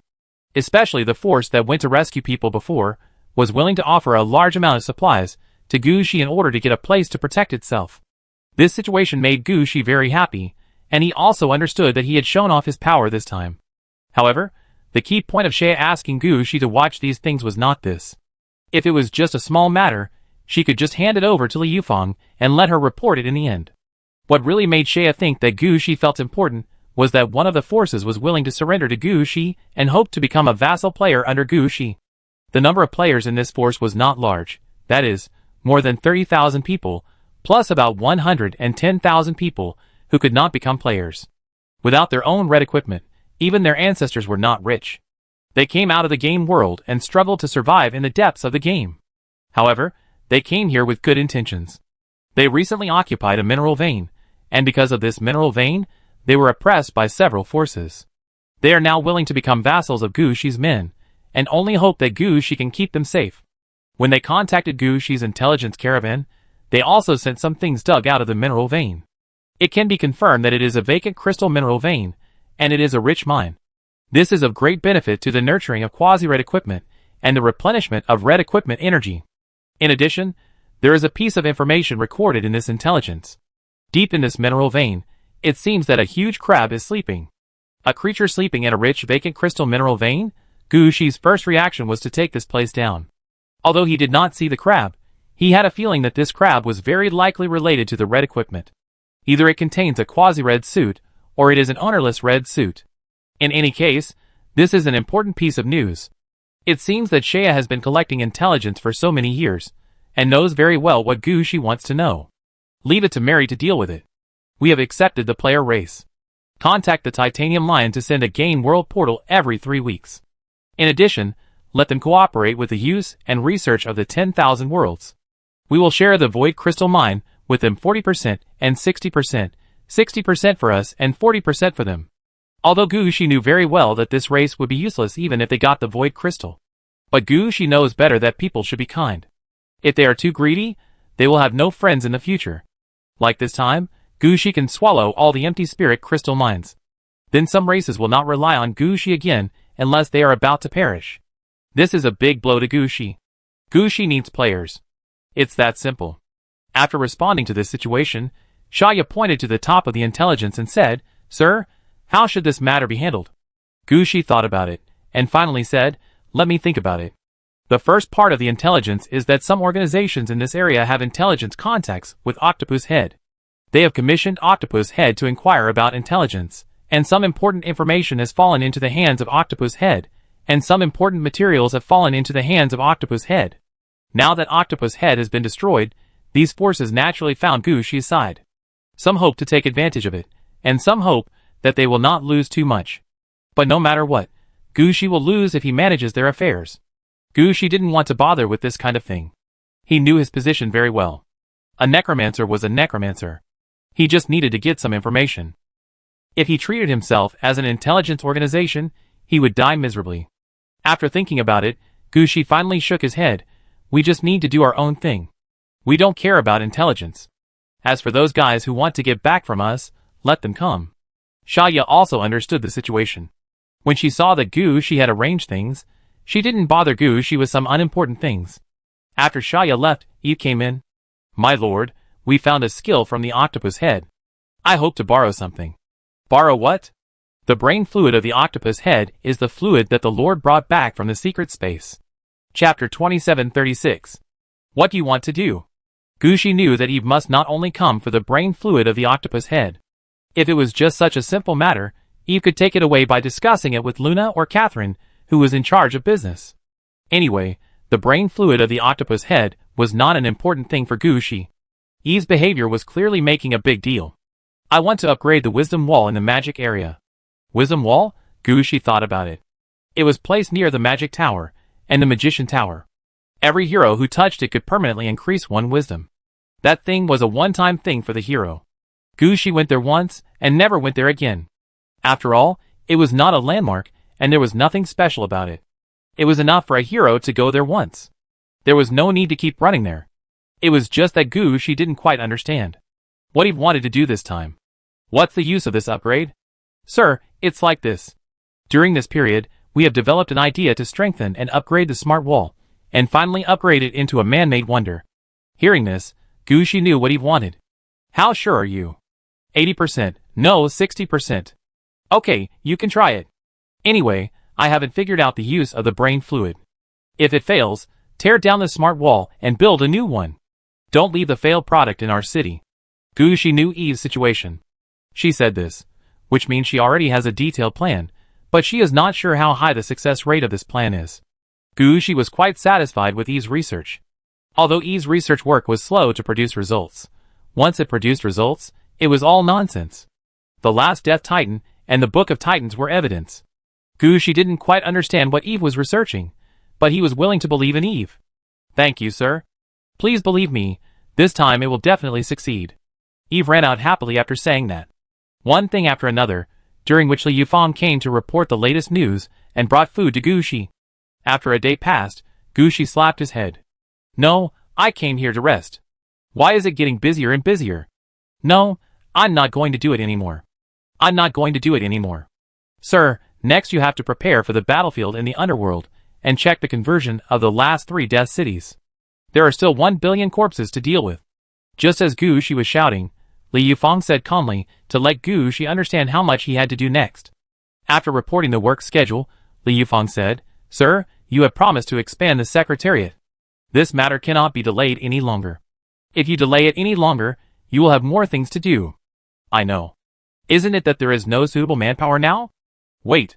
Sir, we can't wait. Soon the population of Chengxi Mountain will exceed 1 billion. And 95% of the population will retire from the position of professional troops. They are no longer suitable for military management. And they will adopt the way of dealing with the dead city in the underworld. There will be more things to do, and things will be passed on one by one. If you don't want all the things to be put on the same pile, it's better not to wait any longer. Do you have any staff now? Gu Shi pressed his forehead. He had asked the secretary to handle some chores. Now that the secretary is in place, how come there are more things to do? Sir, we have many undeads retreating, including some leaders and heroes, who are actually capable. Li Yufang has been following Gu Shi, so he naturally knows Gu Shi's arrangements for the level of heroes and leaders this time. In addition to the matter of victory cohesion, and Gu Shi's summoning of souls 10 billion times, I believe that a group of weak leaders will be eliminated soon. These heroes will have to go somewhere. There can't be no place for heroes. The Secretariat also needs manpower here. It's just right to use some heroes. Let's expand the team by 30 people first. The leaders cannot be used, so we have to select from the heroes first. If there are those with better potential, non-heroes are fine. Gu Shi stood up decisively. I'm going to find a place to rest, and you can help me deal with the things here. Also keep an eye on the negotiations with the humans. I will be back at this time tomorrow. Gu Shi really didn't want to say anything more. After explaining the time of his return, Gu Shi's figure flashed, and his body was entangled by countless red threads. Before Li Yufang could react, Gu Shi was dragged into the void. Li Yufang wanted to stop Gu Shi, but found that she couldn't stop him no matter what. She could only recruit people first, and then deal with these miscellaneous matters. At this time, Gu Shi appeared in Yin City. Of course, in order not to let people notice him, Gu Shi shook his hand as soon as he came out, and the power of the bloody road in the night was activated, directly shrouding Gu Shi in shadow. But in this way, Gu Shi's figure became darker, and his appearance became that of an ordinary person in Yin City. Even if someone saw Gu Shi directly, they would not regard him as the famous Mr. Gu in double red clothes. In this way, Gu Shi could relax easily in Yin City. But just when Gu Shi was about to go to the place he was most familiar with, his footsteps paused. Then Gu Shi patted his head. Why am I so stupid? I'm in Yin City every day. Why don't I think about going to the capital Starfield to have some fun? If it doesn't work, go to the Purgatory Realm. I heard that there are succubus sisters there who are as passionate as fire. I haven't felt the temperature of the flame yet. I haven't felt it either. How about you treat me? At this moment, a voice came from behind Gu Shi. Gu Shi looked back and found an ordinary person standing in front of him. Gu Shi obviously didn't know this person, but when he stood in front of him, Gu Shi had a feeling that he was going to die. Death? This man will die in 3 minutes. It's a rare opportunity to meet you. How about inviting me to feel the passion of fire? Of course, I have never invited a big guy like you, Death. I was wondering why I had the idea to go out for a walk today.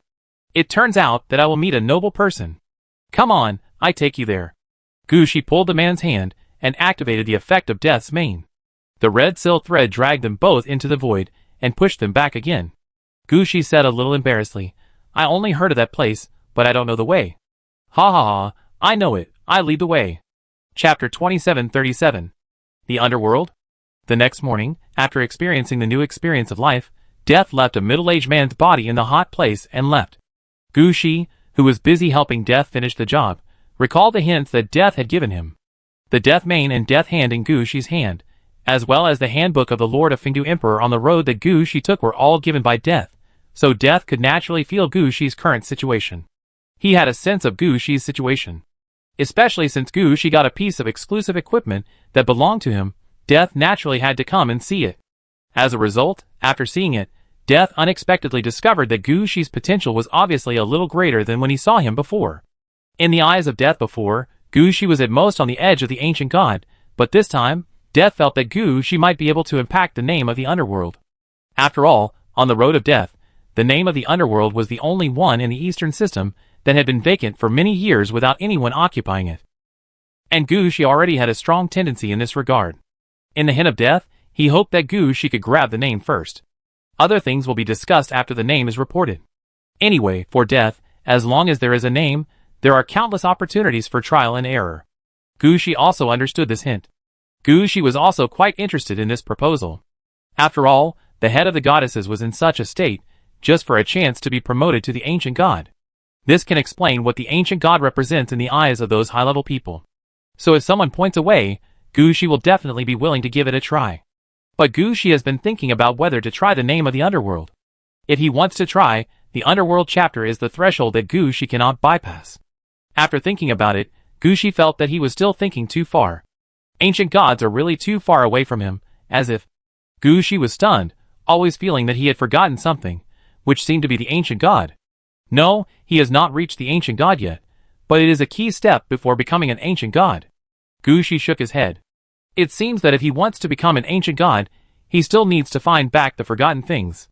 With this thought, Gu Shi fell backwards, and countless red lines came from all directions, dragging Gu Shi into the void. After Gu Shi left, this hot place found that Gu Shi and his friends did not seem to pay. When they wanted to find someone to ask for money again, they found that they were not sure who came. The only thing that could prove that someone had been here was a corpse left behind. But this corpse looked like it had been dead for a long time, not like it had just died. For a moment, the hot place didn't know what to do. Gu Shi, who had returned to the depths of the game, appeared near the corpse mountain war god statue. Has the Ninetail not come out yet? No, the fusion of two sets of equipment at the same time, but the last two sets will take a long time to adjust. The Red Guard, the origin of the undead, felt Gu Shi's appearance at the first time and rushed out directly from the corpse mountain war god statue. It's okay, it's good that you are here. I have something I want to discuss with someone. What do you think of the name of the underworld? Below death, the three oldest names are at the same level as the underworld and the ghost domain. I heard that these three names can be called relatives and friends of death. Relatives and friends of death? Yes, I heard that these three names represent the path of death, but with different ways of advancing, and finally the path of forcing one's way out. But no one knows what this path is. After all, I only record the most basic information here. I only know the general idea of things like the names of ancient gods. But the adults asked this question, and they must have received a hint from the god of death. Yes, I thought about it, and death refers to the underworld. This is also reasonable. After all, the name of the underworld is empty now. There are people in the underworld and the ghost domain, and even the names of the next level under these three names are also occupied. No new routes have been opened, and the most suitable name for adults is the underworld. The Red Guard, the origin of the dead, is very arrogant, and he directly ignores the most common names of the ancient gods. But Gu Shi knows very well that the Red Guard, the origin of the dead, can look down on the most common ancient gods, but he can't. At his current level, he must remain humble. You know, the head of the ancient god in Gu Shi's hand comes from the most ordinary ancient god, but it can bring unexpected changes to Gu Shi's Chengxi mountain and bring more than 50 pieces of red equipment. Think about the head of the goddesses.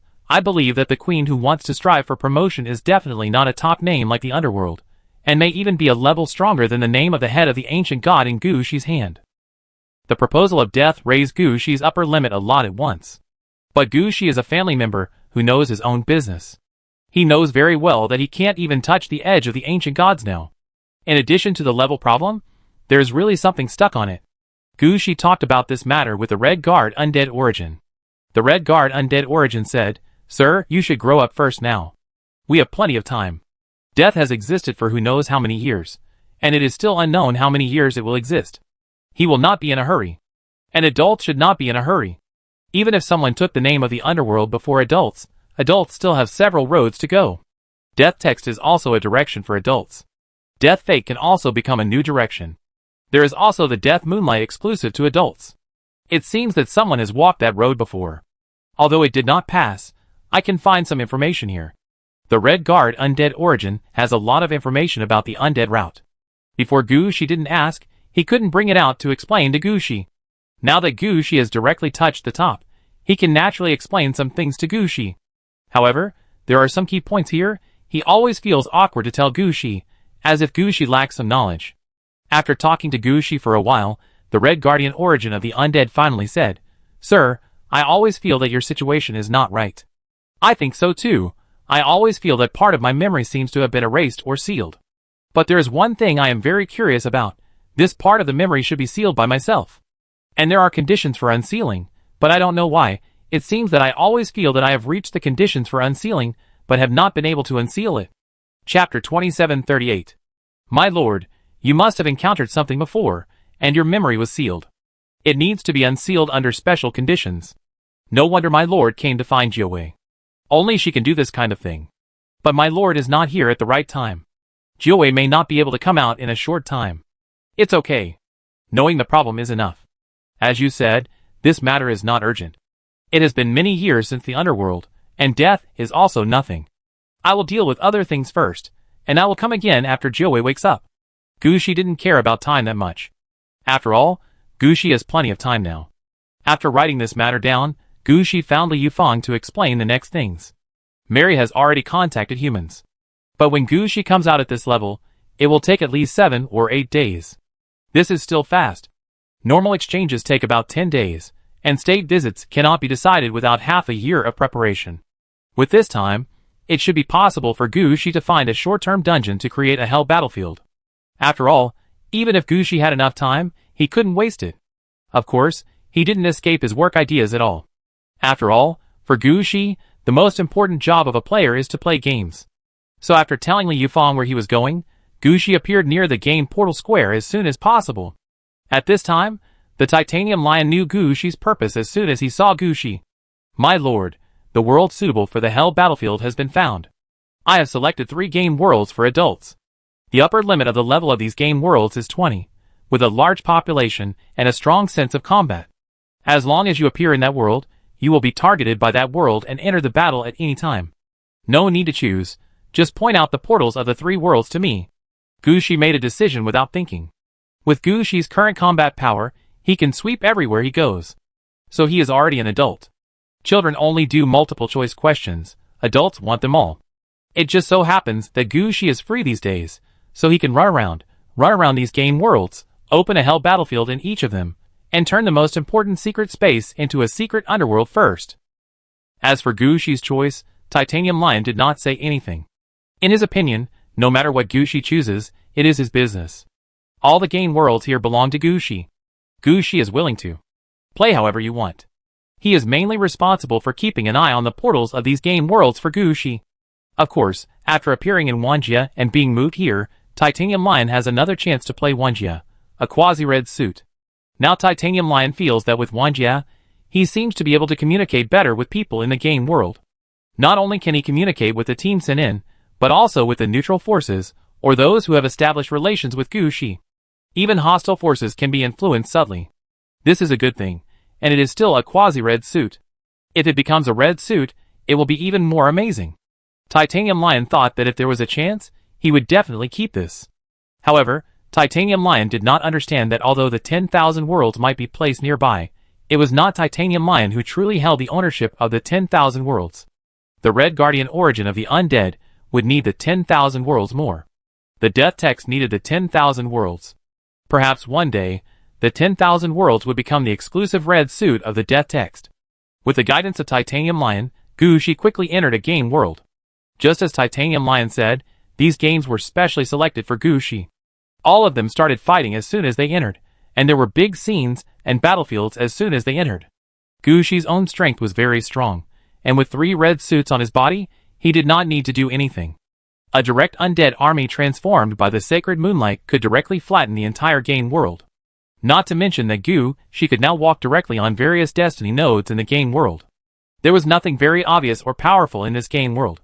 Gushi spent only 1 day to easily go around inside. Titanium Lion, help me change a few game worlds. Don't limit the upper limit to 20. I am level 20, but the new territory is not level 20. Directly raise the level to 45. Our underworld battlefield needs strong enough enemies for training.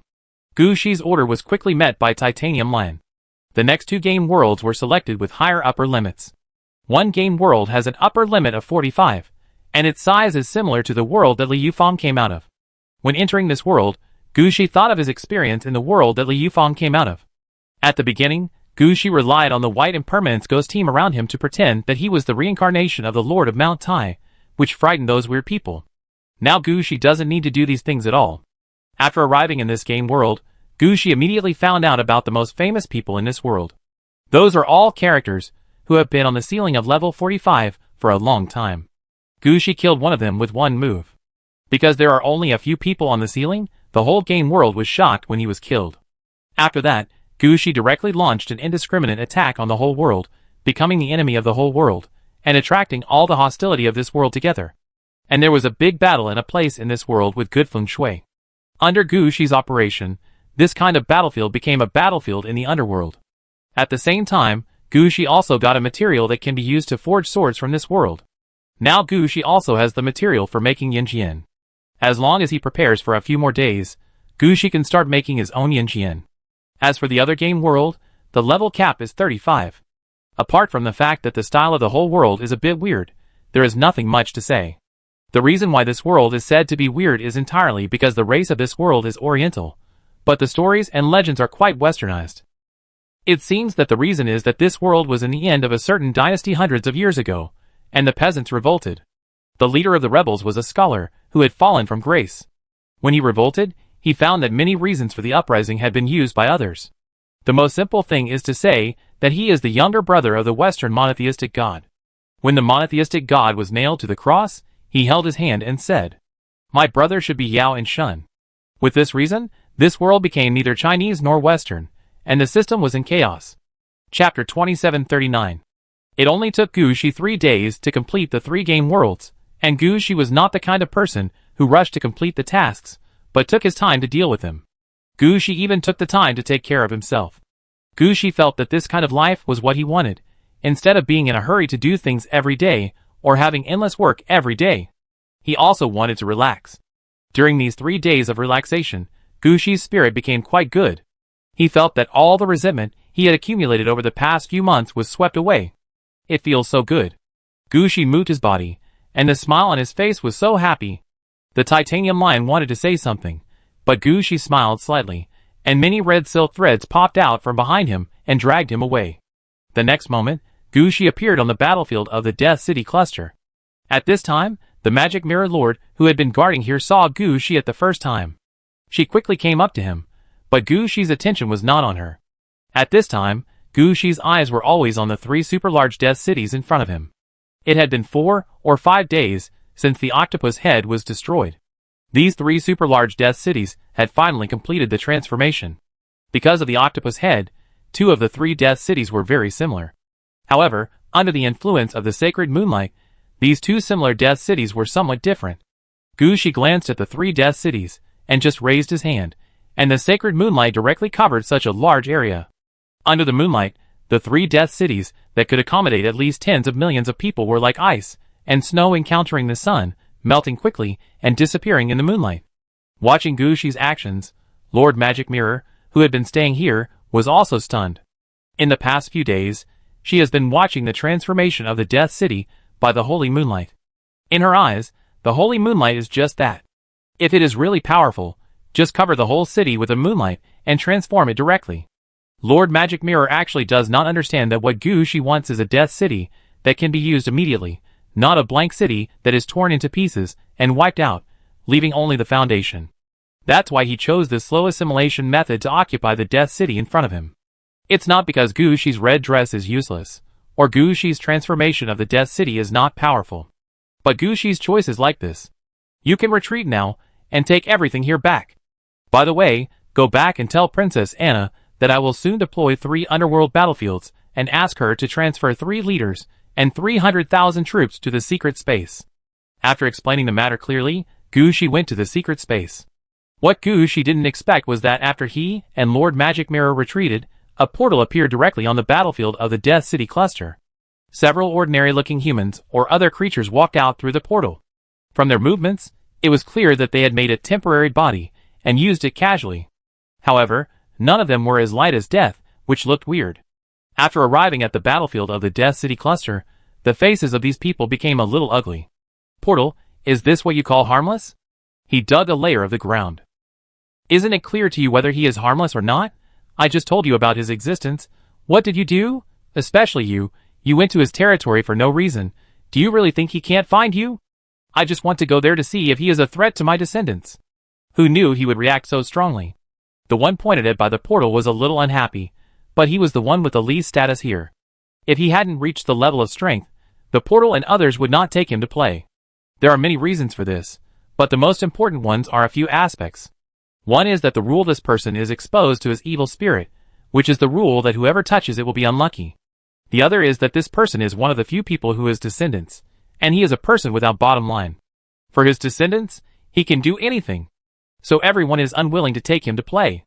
And he himself has no feeling, and thinks he is very powerful. In fact, many people want to kill him. But on the one hand, everyone knows each other well, and they can escape if they can't beat him. On the other hand, beating him would not do any good, as he would be covered with evil spirits, and they would become fools and send themselves to death, so they tolerated his existence. But even if they tolerated him, there were some things they would not indulge him. Just like the last time the portal talked about the existence of Gushi. They believed that Gushi had the potential to grow to the same level as them. It was fine for everyone to just listen to it. The game was so deep, and as long as there was no conflict in the rules, no one would mess around. Wouldn't it be better to have that time to perfect your own rules? But this one is different. This one sneaked into the Chongqi mountain, which had not been named at that time, and secretly watched Gushi's situation. After confirming that Gushi was taking the undead route, and there would be no conflict with his descendants, he left with peace of mind. But he never thought that he was a walking evil spirit. Observing Gushi closely directly made Gushi stained with the evil spirit that could not be removed. If it weren't for Gongling Yu's early discovery, Gushi decisively began to advance and cut off the source of the evil spirit. Maybe Gushi would have found a place to die by himself. This made the portal embarrassed to communicate with Gushi again. This time, when it was discovered that Gushi was preparing to do something big, it was not easy to persuade Gushi not to make things too big. And then Gushi's combat power also frightened the portal, and he had to gather several people in this area and let them pay more attention to Gushi. And the battle on the side of the Death City cluster was the biggest and longest. Before, Gushi's men had not left, and they were watching the battle from afar. Now Gushi had taken everything away. These people also came over to see if Gushi had left any traces. But they really didn't expect that Gushi would be the kind of person who would take away all the mud directly. Apart from knowing that Gushi was a necromancer, and would use methods such as moonlight, they didn't know anything else. This made them feel a little uncomfortable. After scolding the guy who played with the evil spirit, one of them asked, "Portal, we can't just leave this guy in our area forever. Can't we drive him to other areas?" "I'm also thinking about it." Chapter 2740. In the secret space, Gushi stood on the top of the octopus head pyramid. As he pointed his hand downward, the moonlight directly enveloped the entire secret space. In the moonlight, the super-large Death City selected by Gushi flew out automatically, and under Gushi's command, it automatically decomposed like a dismantled Lego player, falling one by one. All the buildings were arranged directly around the octopus head pyramid. Gushi built from the smallest Death City to the big city step by step. Gushi knew the regional division of the Death City very well. The rearrangement at present is equivalent to rearranging and zoning the buildings in the super-large Death City. Gushi had made arrangements for the role of the Death City in front of him, which would be named Wonder City. This city will be the core of Gushi's 3 Moonlight Death Cities, and also the core of the underworld in front of him. Gushi has considered the idea of independent development of the Death City in front of him, so when arranging it, he specially sorted out the Death City. All kinds of resource points were not demolished, and the troop training and troop strengthening parts were strengthened. After all, it is necessary to suppress the underworld battlefield that will be released soon. If there is not enough combat power, it will be difficult to fight in the underworld battlefield. In addition, Gushi also left a new passage in the Wonder City. This passage was upgraded again through means such as the Tribulation Road and the Carriage Post. This is Sylvia's method.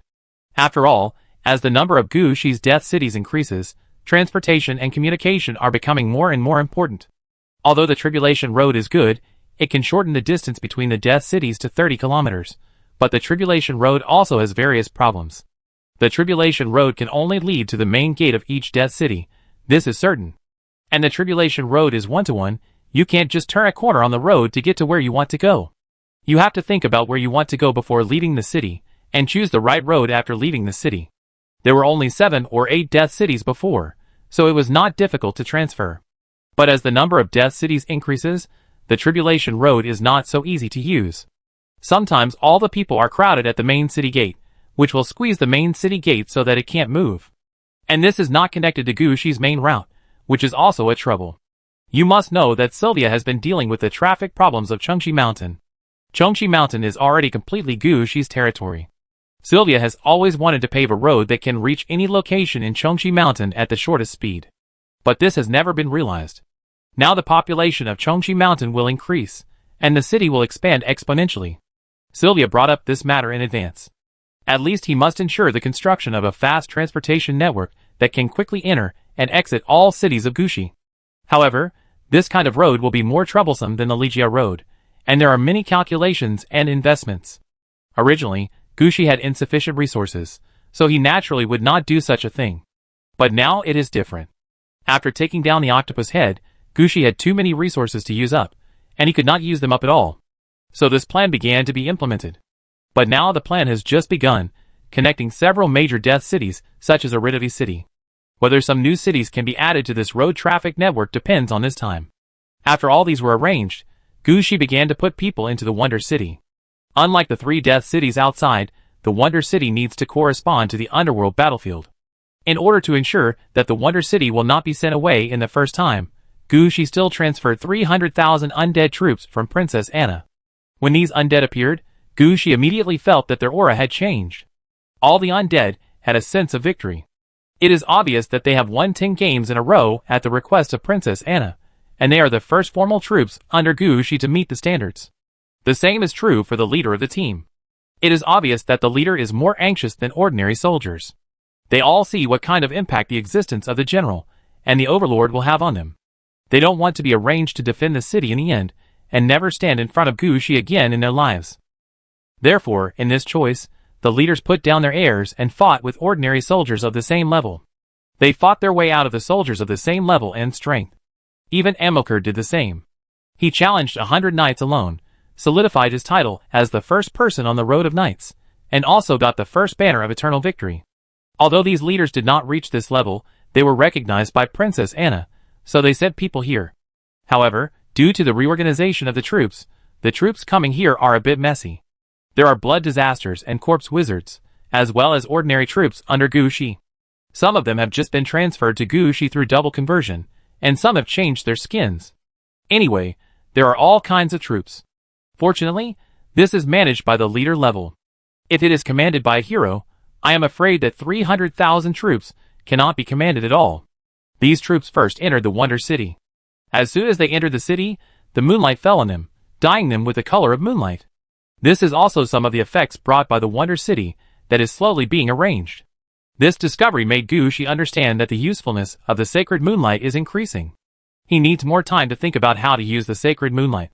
As these 300,000 troops entered the Wonder City, Gushi was not idle. The entire secret space has been arranged by him. The Octopus Head Pyramid is located in the center of the secret space, with the Octopus Head Pyramid as the center.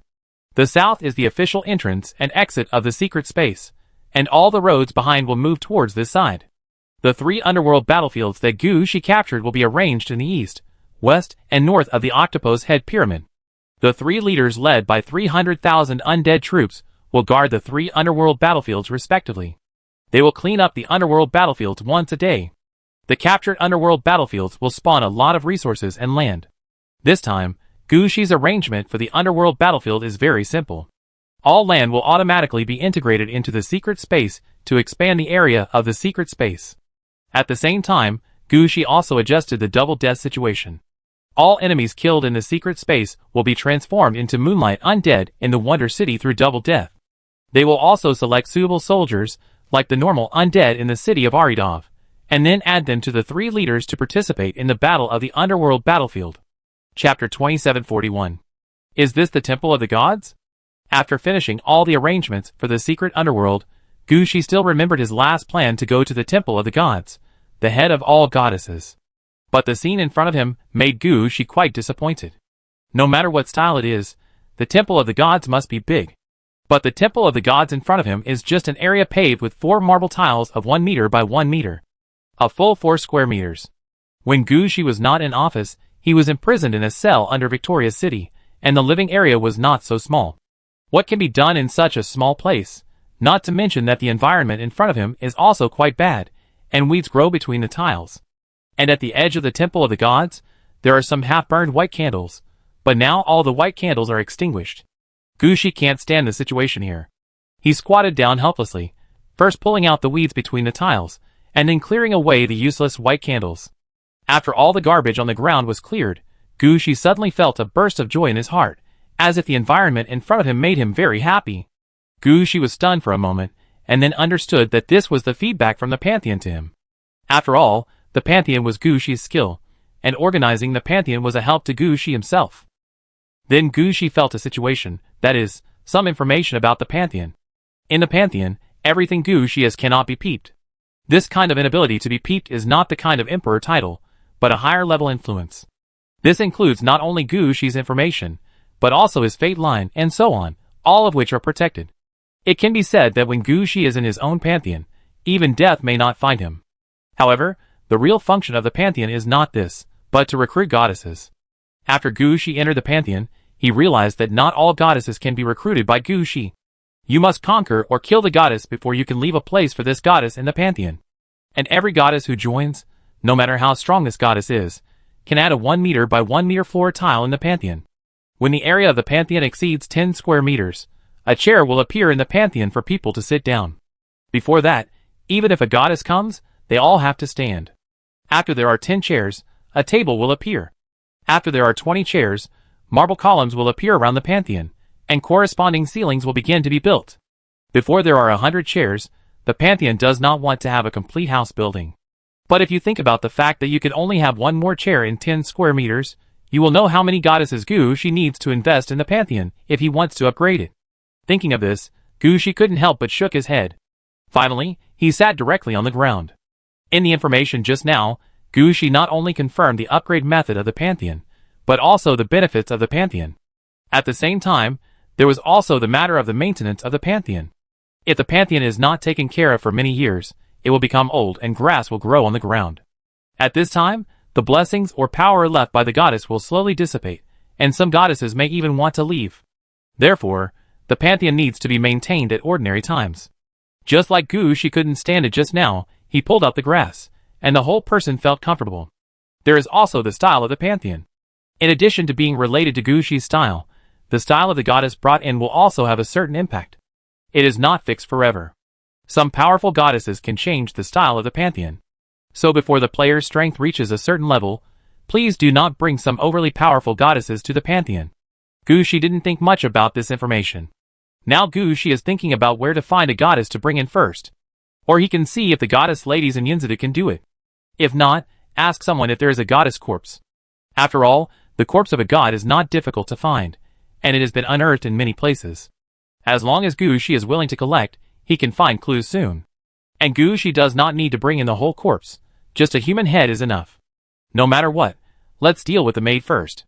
Gushi doesn't want to come here every day to clean up the Pantheon. While thinking about this, Gushi suddenly felt something. He looked up at the black void outside the Pantheon. At this time, Gushi found that something seemed to want to search for Gushi's position in the void, but was blocked by the Pantheon. This discovery surprised Gushi.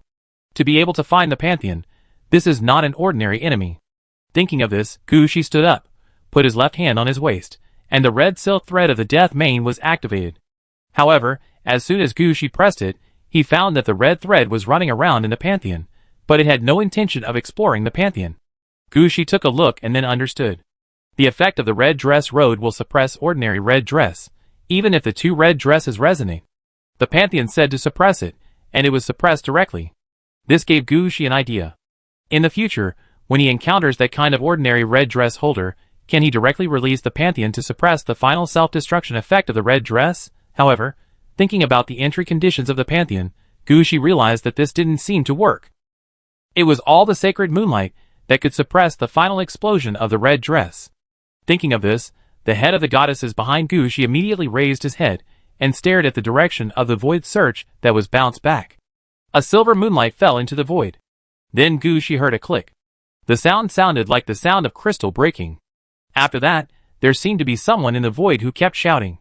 However, because of the Pantheon, Gushi didn't hear anything. He could only hear something roaring outside the Pantheon. It seems that as the strength increases, the situation of the enemies encountered will also change. Before, he only had to consider the level 60 enemies. Now, if the enemy doesn't bring out a red suit, Gushi is embarrassed to say that this is his opponent. He didn't even think about looking outside. If he had that time, Gushi might as well think about where to find goddesses to fill his own pantheon. But at this moment, the void suddenly stopped. A voice directly penetrated the pantheon and entered Gushi's ears. "I don't believe it, open it for me."